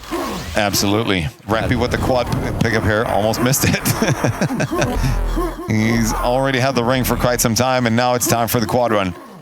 Is there any threat that they've figured out that sudden death might be lurking around SNG with an LG, or is it possible that they have weapons stacked somewhere? Probably not after that Pent. No, I don't think so. I think this is just full-on mass fragging at this point. Yeah, and just keeping everything secure. The frags, they happen with the buckshot and quad combo. It's always a treat to see, but not if you're part of sudden death at this moment. They have just under 4 minutes left to catch up 85 frags. I'm sorry, I don't want to be that guy, in your wise words. Thanks for being that guy. I'm sorry. A little bit. I don't want to be it, but I think it's over at this point. Yeah. 3.5 minutes, and they're going to be down 2 maps. They get the next map pick, of course, but what are they going to choose? They started off with Phantom Base. It didn't help. What are they going to follow it up with? There are no guarantees. No, they're not. There's not. And I mean, what do we have left here? We have DM2. Yes. And we have Schloss, and we have E1M2. Exactly. Yeah, and I think they're going to go with Schloss. I think so. I think that's a really good pick. Yeah. Mostly because I feel like the E1M2, like you said, it's a strong team that they're facing, especially on E1M2. On paper, that's one of the best squads you could put together. Yeah. On DM2, you risk a lot. Like we talked about yesterday, you risk a lot by maybe being locked down early. Yeah. And then it's such a struggle to get back out. Schloss, usually a more even fight. Right. Usually. Right, and you know, that I've heard it said that, yeah, Schloss is their sort of weakest map because, for example, Reppy isn't as good on it as he is on other maps. And we saw in the draft games that Reppy suffered a bit from not being able to move as fast and smoothly as he does on the other maps, because that's such a big part of his game. He's everywhere. Yeah. Oh, the quad bore by Reppy onto Xantum. And the pack is picked up by Laxap. Was it not, or was it BPS? Probably BPS, yeah. 3-letter names, and I'm going blind slowly but surely, staring into screens late at night. Yeah, and dangerous. Especially with the team that you're playing in this land. I mean, you all have like Pep, Smiles, Roy, Niv, Rio. Yeah, Rio, exactly. Yeah, it doesn't really help, does it? No. You felt the pressure, I take it, to reduce those letters. Absolutely. Quad has spawned. BPS shooting rockets across the map. How does he get that kill on the quad? Surely you recognize that the guy is poking his head out. If he does it one time, yeah, he's going to do it twice. Sometimes they do it 3 times. Yeah. But, you know, you're guaranteed the second rocket. Right. And if you're not quick on your feet, you have to really be confident that you have the stack to tank 2 of those rockets, which he did not. So now, sudden death, they have sort of a takeover on weapons, but it's all too late. We're 45 seconds left of the game, and they're down 100 frags.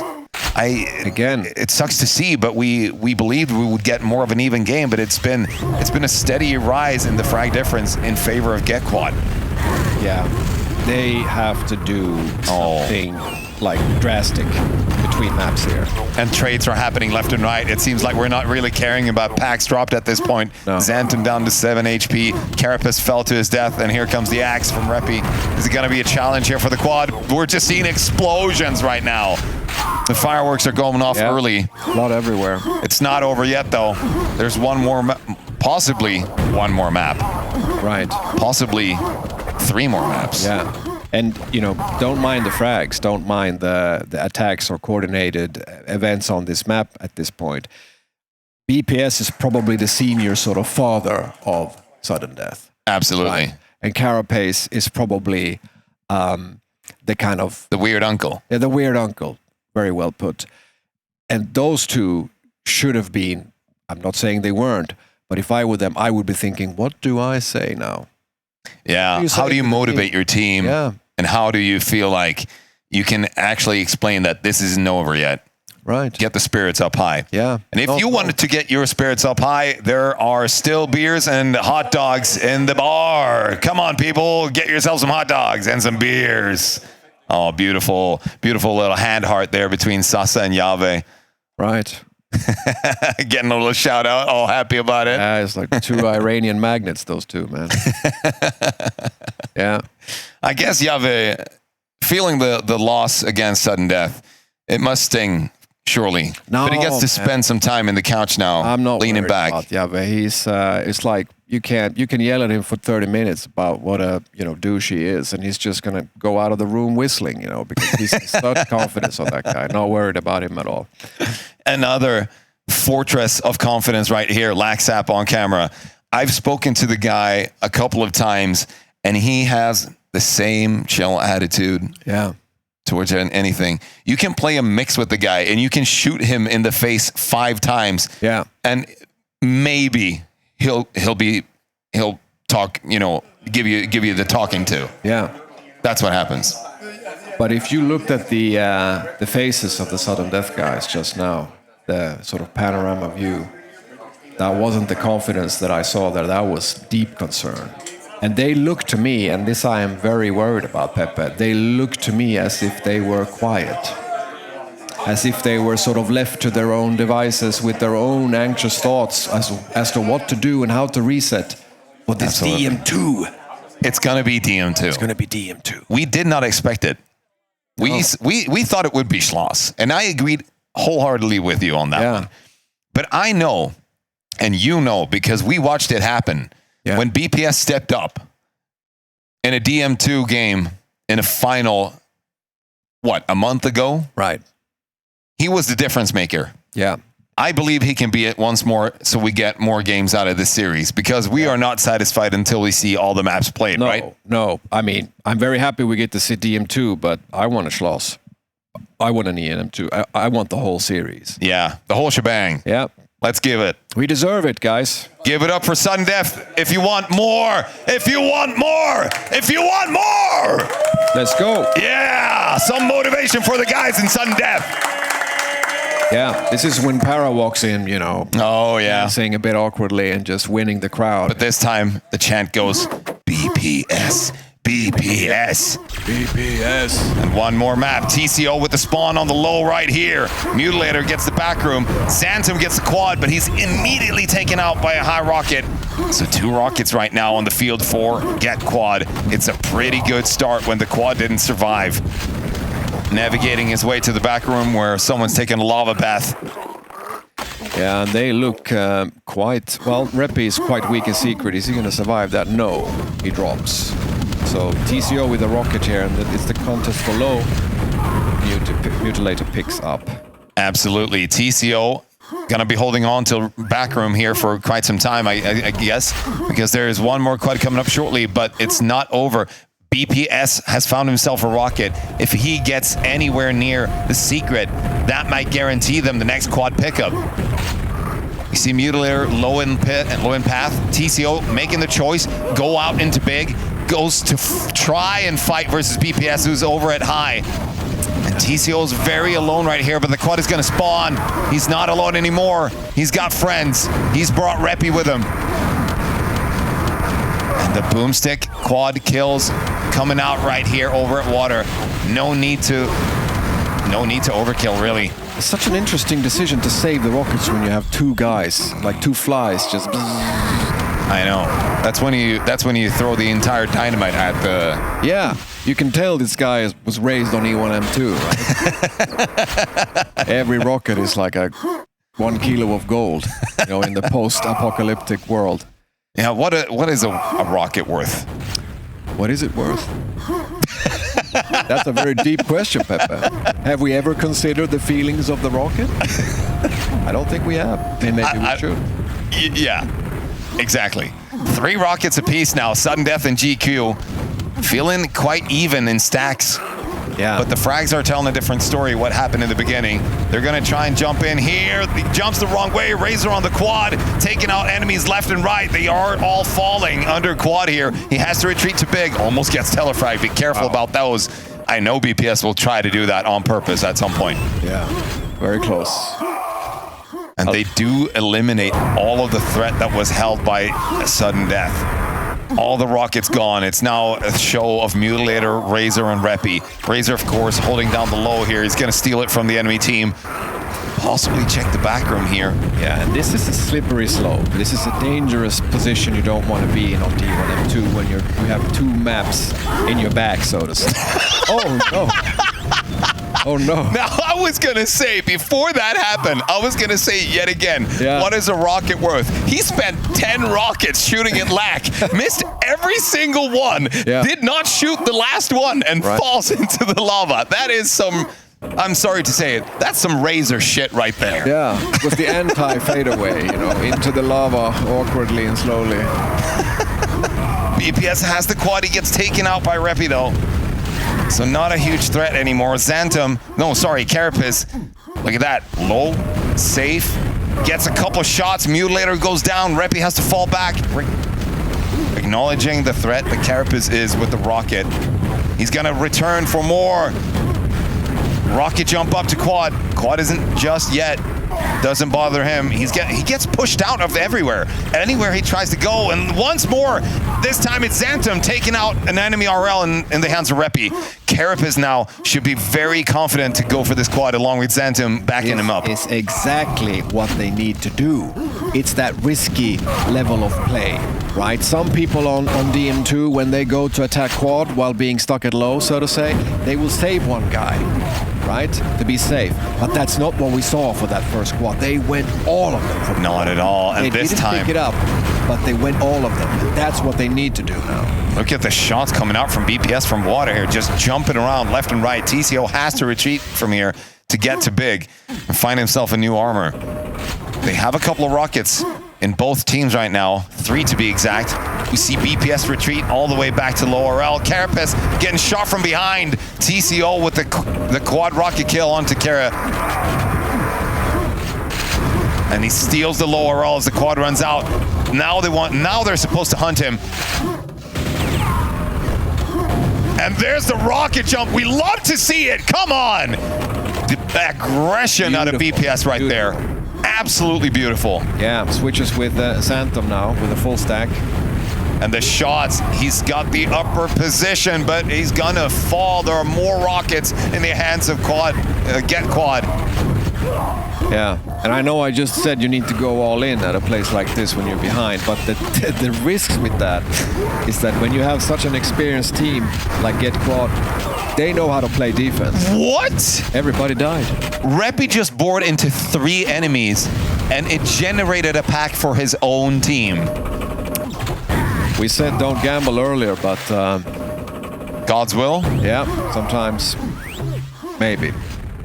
A little bit. That is absolutely crazy. All rockets, yet again, gone for sudden death. They made 2 ballsy plays. They put the aggression in. They put in the, I don't know, the extra gear that they could have. Yeah. And it cost them everything at that point. Right. Still behind, still not in control, but we'll see what they can do right now. BPS has another rocket, needs to defend from this next quad that's going to be coming up. It is, however, quite delayed. Maybe, just maybe, giving sudden death some extra time here isn't all that bad. BPS has already jumped up. He gets shot down though. Mutilator standing tall in the quad air, still has a mega, still has a red, still has a bunch of rockets as well to shoot towards any attacking enemies. Yeah, BPS just walked into Telly and then got down, dropped down to high to contest the quad. Yeah. The only rocket at that time, so this is not, you know, plus backwards play from sudden death anymore. Absolutely not. Mutilator feeling kind of threatened there by an armor-wearing BPS. Finds the Zen after a while. Yeah. Uses the buckshot, gets the kill, gets out of there. Right. But they don't have any rockets now. There's a lack on high RL who's snuck in somehow. Yeah, and he's got a stack, and they picked up low. No, not yet. And while Mutilator was stuck at Secret waiting for that rocket, his teammate with a rocket just fell.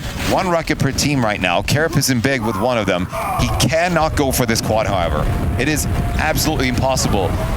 Mutilator standing on the quad, gets shot down. 1 more rocket, perhaps 1 more? No, it won't come. But he's down to almost no armor left. He needs to secure himself right here. That was a beautiful attack on quad, though. Absolutely. Carapace took out 1 guy and managed to survive and retreat. Now Mute is coming, though. The frag difference is up to 60. Mutilator gets hit, gets poked by a rocket, jumping down into back room. And he gets the frag onto Xantum with the splash damage of the quad. How that rocket killed. He shot the little wall there. Yeah, on the outside. And the splash damage was enough. Yeah. I mean, when you see someone jump like that, like he just did, I had no idea he would get the frag. And perfect timing on the jump up to deny BPS any access to the high RL. Yeah, we love the physics of this game, but you know, and it's the reason we love it isn't because it's realistic. Exactly. Quite the opposite. That's why we don't play Counter-Strike. Just had to bring that up. Yeah. Shout out your cousin. Yeah. I'm sorry, man. I'm sorry, man. All right, Mutilator with an attack onto low here. He does have a quad in yellow. Not awfully stacked though. The rocket's going to be secured by his teammate, and he has to retreat. That's a great shot from Xantum from behind. And the rocket jump to get out of there. Yeah. Efficient. Very nice retreat. And I think that Get Quad or Die Trying have such momentum now after the 2 maps, after the start. We're beginning to reach the 100 frag lead here shortly. They're gonna start, you know, not able to resist the lure of staying low once they clear it out. Are they oh, that's a boar in secret. Mutilator giving away a pack, perhaps not intentional, or maybe it was. We don't know who got the pack right there. But Lack finds the quad and he's instantly deleted from the map. There were rockets coming from the front, from the side, everywhere. Yeah. He had no shot at surviving out from that quad box. And we see 4 rockets now in the hands of Get Quad. Xantum trying to push up here at Path, down to Telly, gets shot from behind, gets shot from the front. Yet again, there are rockets everywhere. And I bet the comms in Sudden Death's voice channel is sounding something like, how do I die from every angle? Yeah. I mean, there was this a bit awkward moment earlier today when we had been beaten by the Americans, and me and Splash were, you know, very enthusiastically approaching Razor in the hallway, kind of like Kramer and George trying to tell Jerry some new insight. That we were like, the Americans, they come in pairs all the time. But that means, you know, that red is open and you can sneak in, and Razor was just looking at us, yeah, whatever. We're just gonna play the game we always play, guys. Anyway, moving on. And you do see that they do it too. Lack goes in thinking he's, you know, the new hot thing, but then there's just a teammate there that just smashes him away. Absolutely. Mutilator, now with a quad run, tries to find an opening into low RL here. Can he get it? Doesn't get the shots connecting onto BPS, and the return fire begins. That's 1 rocket almost connecting. I think one of them did, but no more. That was it. He took 1 little hit and got out of there. Right.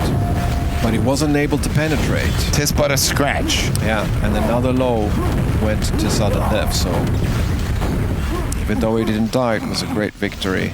A small victory during a big battle that we're watching unfold in front of our eyes right here. And we see Carapace trying at Big Stairs to do something right here. Mutilator is kind of healthy with this quad. Pushing down to low again. Oh, the follow-up rocket! And we could travel along with him to see it hit Xantum in the back as he tried to go back to back room. Absolutely beautiful. And they have an idea that Xantum is hiding somewhere with a rocket. They know that he has a rocket somewhere, but Mutilator cannot commit further. He needs a secret red armor to go back and take on a fight. Takes on Xantum here. Lack is gonna fall. Now Xantum, the return fire, direct hit. Mutilator has to back off. Gets replaced by a teammate. Perfect timing on that. He almost fell. I think 1 more rocket could have done it, because he had a boomsticker in the back. Took him out easily. If Xantum had committed to 1 more shot, that could have been it. Mutilator quite weak up here at High Telly. Someone's trying to figure out where he is. In the meantime, Reppy with the quad pickup. 41 HP left. Not great, but it's not terrible. Here comes the shot from Carapace. It's not enough. How does that not splash enough for him? They are calling out. He's low. He's hit. But he still has a red armor. And now he's fully restocked on health almost. Wreaking havoc here over at Water. It's just efficient meets hyper efficient. You know? And the score difference is 100 frags. Our Sudden Death too tired after battling their way through the lower bracket. The winners bracket team, who suspected that they would be too tired because they haven't played, are leading by 100 frags. Again. 3-0 sweep. Yeah, something's got to give here. And we've watched them play, you know, resiliently, at times recklessly, but that is to be expected, and it has not paid off. No. What do you do? Oh, Another shot on Xantum there with the red, instantly taken out. There are enemies nearby with rockets. They don't know how many because rockets keep flying. It's only BPS, but a great shot from him. Try and take out the quad. 50 HP left on Mutilator right now. Gets shot from behind. Finally, something happens. BPS gets the quad on the quad. Mutilator goes down. Pack drop. Here comes the push. Through the telly. Do they have time to make something happen from this? This is the right time. They need full control for the last 6 minutes of this game to make it happen. Can they get it? Oh, that's an awkward position to be in, but BPS survives with 14 HP somehow. I thought you were going to say that's an awkward nail gun. Also. Yeah. You know? Yeah, the sound of it isn't really threatening. No. Not like the SNG. No, it's not. It's super nail gun. Quad is about to spawn. Who is going to be on top of it? We do have BPS over here at low. Lack with the quad pickup. No RL in sight. There's only 2 rockets on the team, and it's Carapace and BPS evenly spread across the map. It's going to be a quad boomstick here for Lack, trying to find a way to get more resources. Pushes into back room. There's a Meg at least, and a red armor, but where is the low RL? It needs to hurry to get back to it. Xantum fell though. Carapace is not that stacked at telly. Okay, he picked up the Mega now. And they have to leave backroom alone for some time here. Yeah, but look where Reppy is. At the telly high now. Yeah. And now he's at quad. And now he's shooting down rockets on Lack from up above, high on quad. More shots coming down to 39 HP, trying to trick his enemy right there, but Carapace fooled by Reppy's moves. And more packs generated. It's gonna be Lack picking up a pack, but also going down. BPS with the quad pickup. Great shot. How did that not kill? Finally gets the kill on the enemy rocket over at high, but BPS solo rocket right now on his team. Mutilator, the enemy rocket, still standing tall over at secret. Do they know he's there? Can they figure it out? I don't think so, but they're also 100 frags behind. 4 minutes left to play. Yeah, it has been done before. It has. This is the map where you can do that. There you go. He finds the enemy he needs, generates a pack. BPS, the master of absolutely tricking his enemies. Is he doing what you said he had to do? I think so. There's a quote as well, but it's from Locktar. Oh. And I want to pull that out because of what he did over at high right there. Sicket fotarbete. Right. That footwork up at high made BPS survive the barrage of rockets that was coming towards him. And now he's trying to push over to low yet again. 3 rockets now for sudden death and a quad. Finds one, finds TCO in backroom. They have to get more of these though. Continue the spawn frag fest.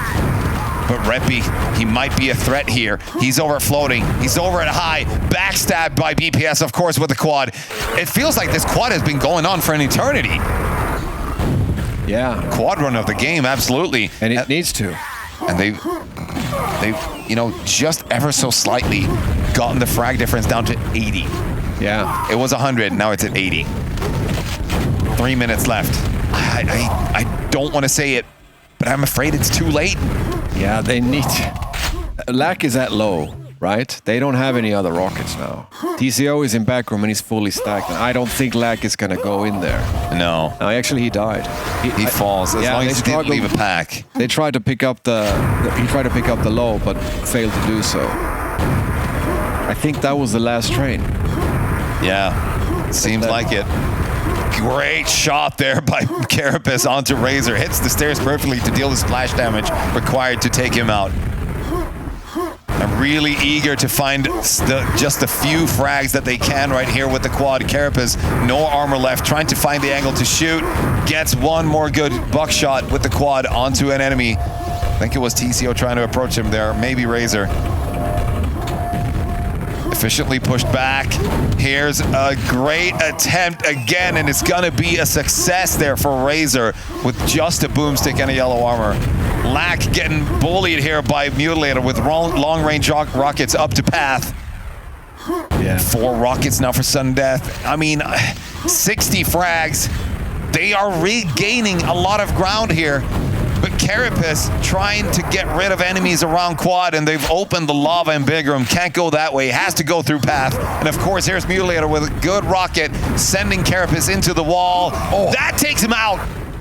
Beautiful. It's Reppy's in there though. Reppy has a full stack in there. It's not going to be enough with that one. Gets shot in the back as well by a boomsticker. I'm afraid they can't push through here. It's going to be a quad bore too. It's not the last quad, but they are rocket jumping now. Xanta moving with lightning speed, trying to get over to the low, deny enemies any weapons, anything they can. It's going to open. No, he didn't. Did not. Could have been a solid choice to actually do it. Yeah. 50 frags, 40 seconds. You can see the movement, like it's erratic, the way that they're moving right now. Exactly.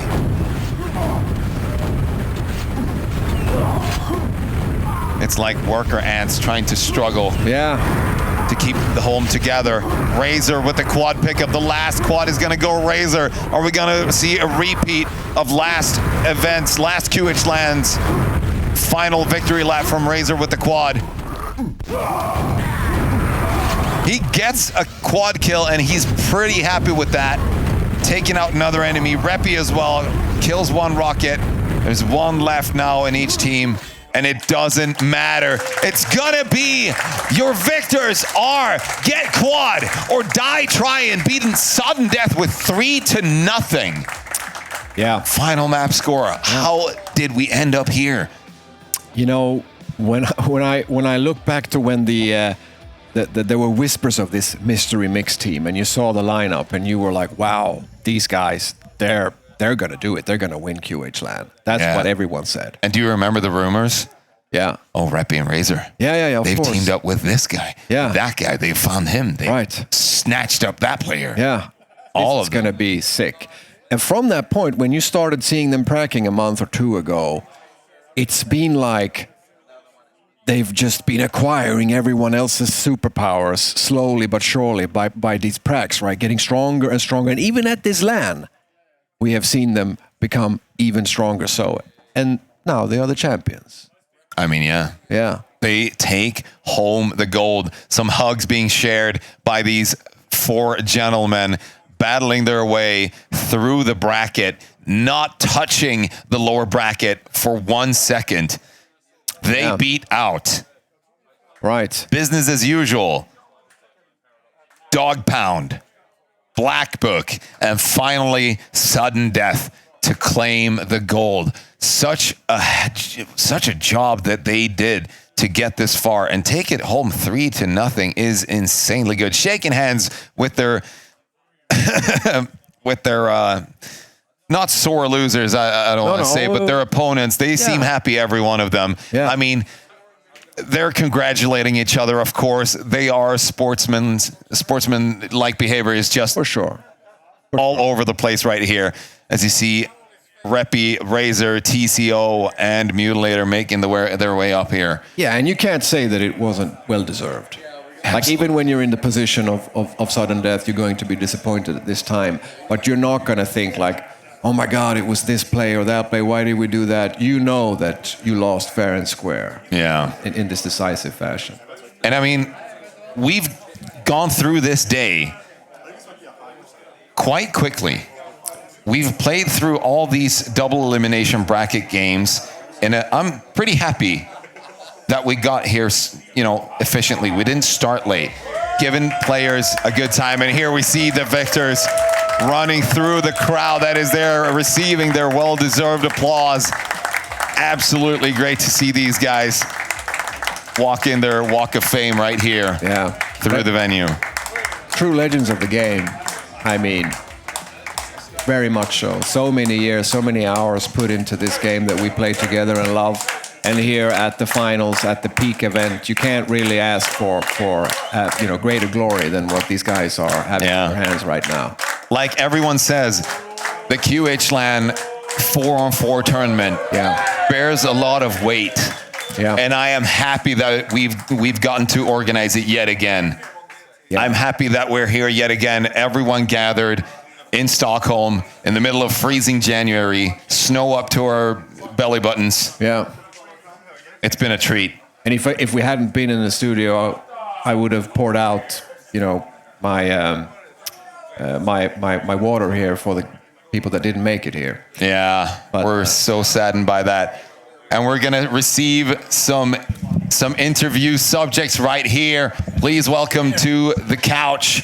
We do have Mutilator. We have Reppy. You're going to have to squeeze in a bit. You're going to have to sit, maybe get down on a knee right in here next to me and squeeze into the couch. Oh, nice. We can all fit, as long as we fit into the frame. It feels comfortable. Yeah, this is... Oh, there's one more headset? Yep. On your armrest, probably, Razor. Yeah. Please, Come sit here. Absolutely. We want to get you all in focus. All right. There we go. Perfect. Welcome, Mutilator. How does it feel to be a QHLAN 4-on-4 victor in 2026? Feels great. I think this was the first 4-on-4 final I ever played, actually. Feels good. Nice. Love to hear it. Razor, how do you feel at this point? You've been tired for some time. I slept like 4 hours. I'm super tired, but it went better than expected. I think Sudden-Death, they were probably a bit tired as well. Yeah, they were probably worn out from the previous games. Yeah, they've been playing for a long time now and battling through a couple of hard hitting enemies as well.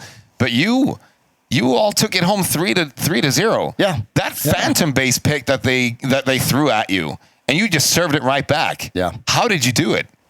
I don't think no idea. Yeah. No, we said after the game that okay, finally, I think we got this map, perhaps. Oh, at the perfect point in the final game. Exactly. Yeah. I have to ask, guys, first sort of a setup question here, but who was it that took the initiative to gather the team?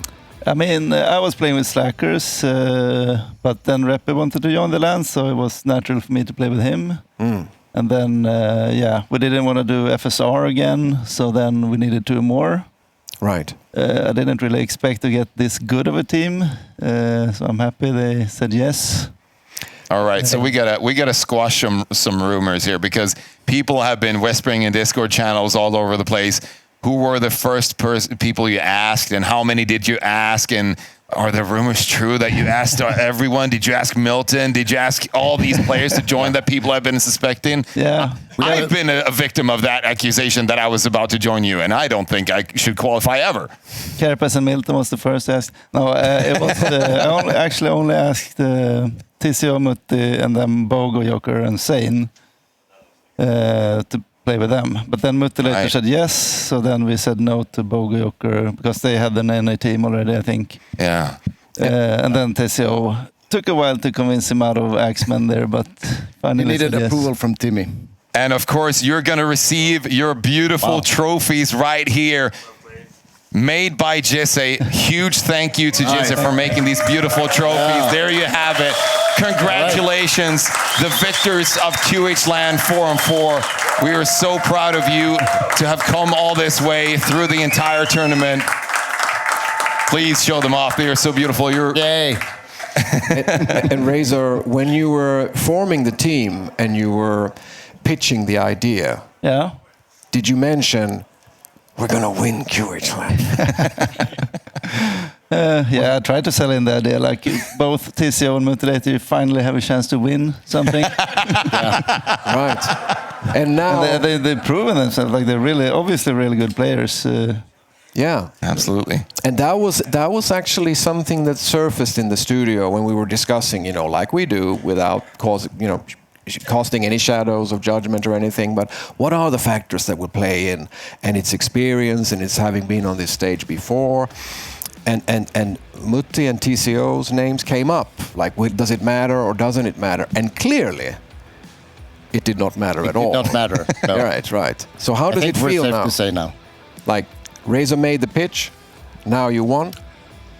Yeah, I think from the get-go, everyone had in their minds that we were aiming for the victory, of course. That was the main reason we were coming to this land. But I don't think we sort of repeated it out loud, really. But I think everyone knew at the back of their head that we were aiming for the win. All right. Yeah. Before we toss the headsets over to your two fellow teammates, any last words that you want to squeeze out before we start closing out the broadcast here? I don't know. Everyone said we were too good or something. That we were a star team, and I guess we were. So sorry. What is the Kanye West over here? Yeah. I just want to say, kom igen nu Britt-Marie, kör för fan! There we go. Yeah. All right. If we get the headsets over to Reppy and TCO for quite a bit, we have a few questions for you guys as well.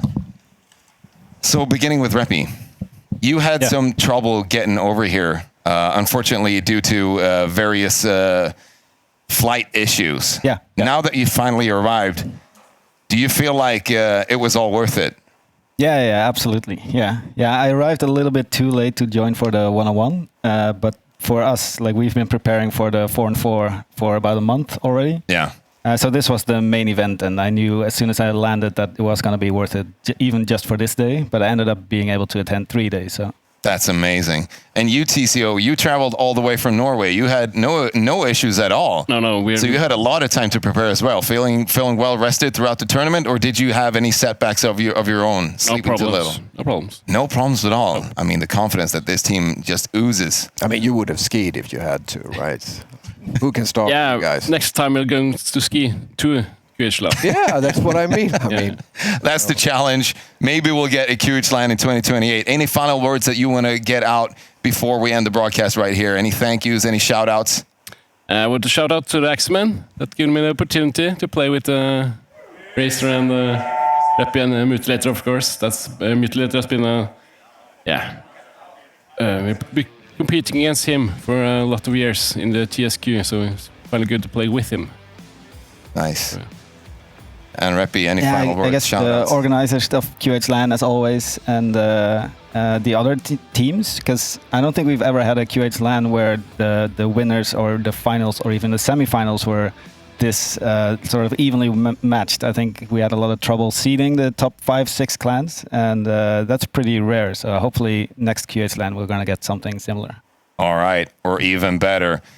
Any final words from you, Zero, my co-host for these finals? It's been a pleasure casting this with you, of course. Yeah, it's been, and you know, I could say 1,000 things, and we could extend this broadcast indefinitely, and I'm not going to do that. But I will echo some of the things I've said already, and that is that I am absolutely taken away by all of the love and passion that is materialized in this event through the hours of preparation, in the textures, in the maps, in the players, in the way that we greet each other. It's just wonderful to be back. I'm so happy. I guess I'm going to give my shout out to Jave, as he never gave up in trying to get me back and eventually succeeded. So thanks, Jave. That is perfect. That's going to be us here at QHLAN 2026. Your victors right here. Get quad or die trying. I'm going to close this out by saying the usual thing I say on stream. I've been Pepe. You've been awesome. We love you all.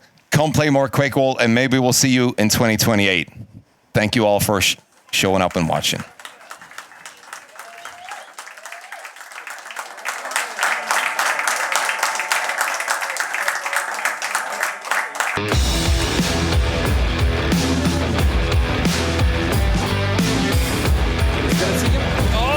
That should appear as well. He will. It's a little bit off though. The Locust is jumping. Oh, he's nice. Oh, it's gonna happen again. Oh, with the grenade launcher as well.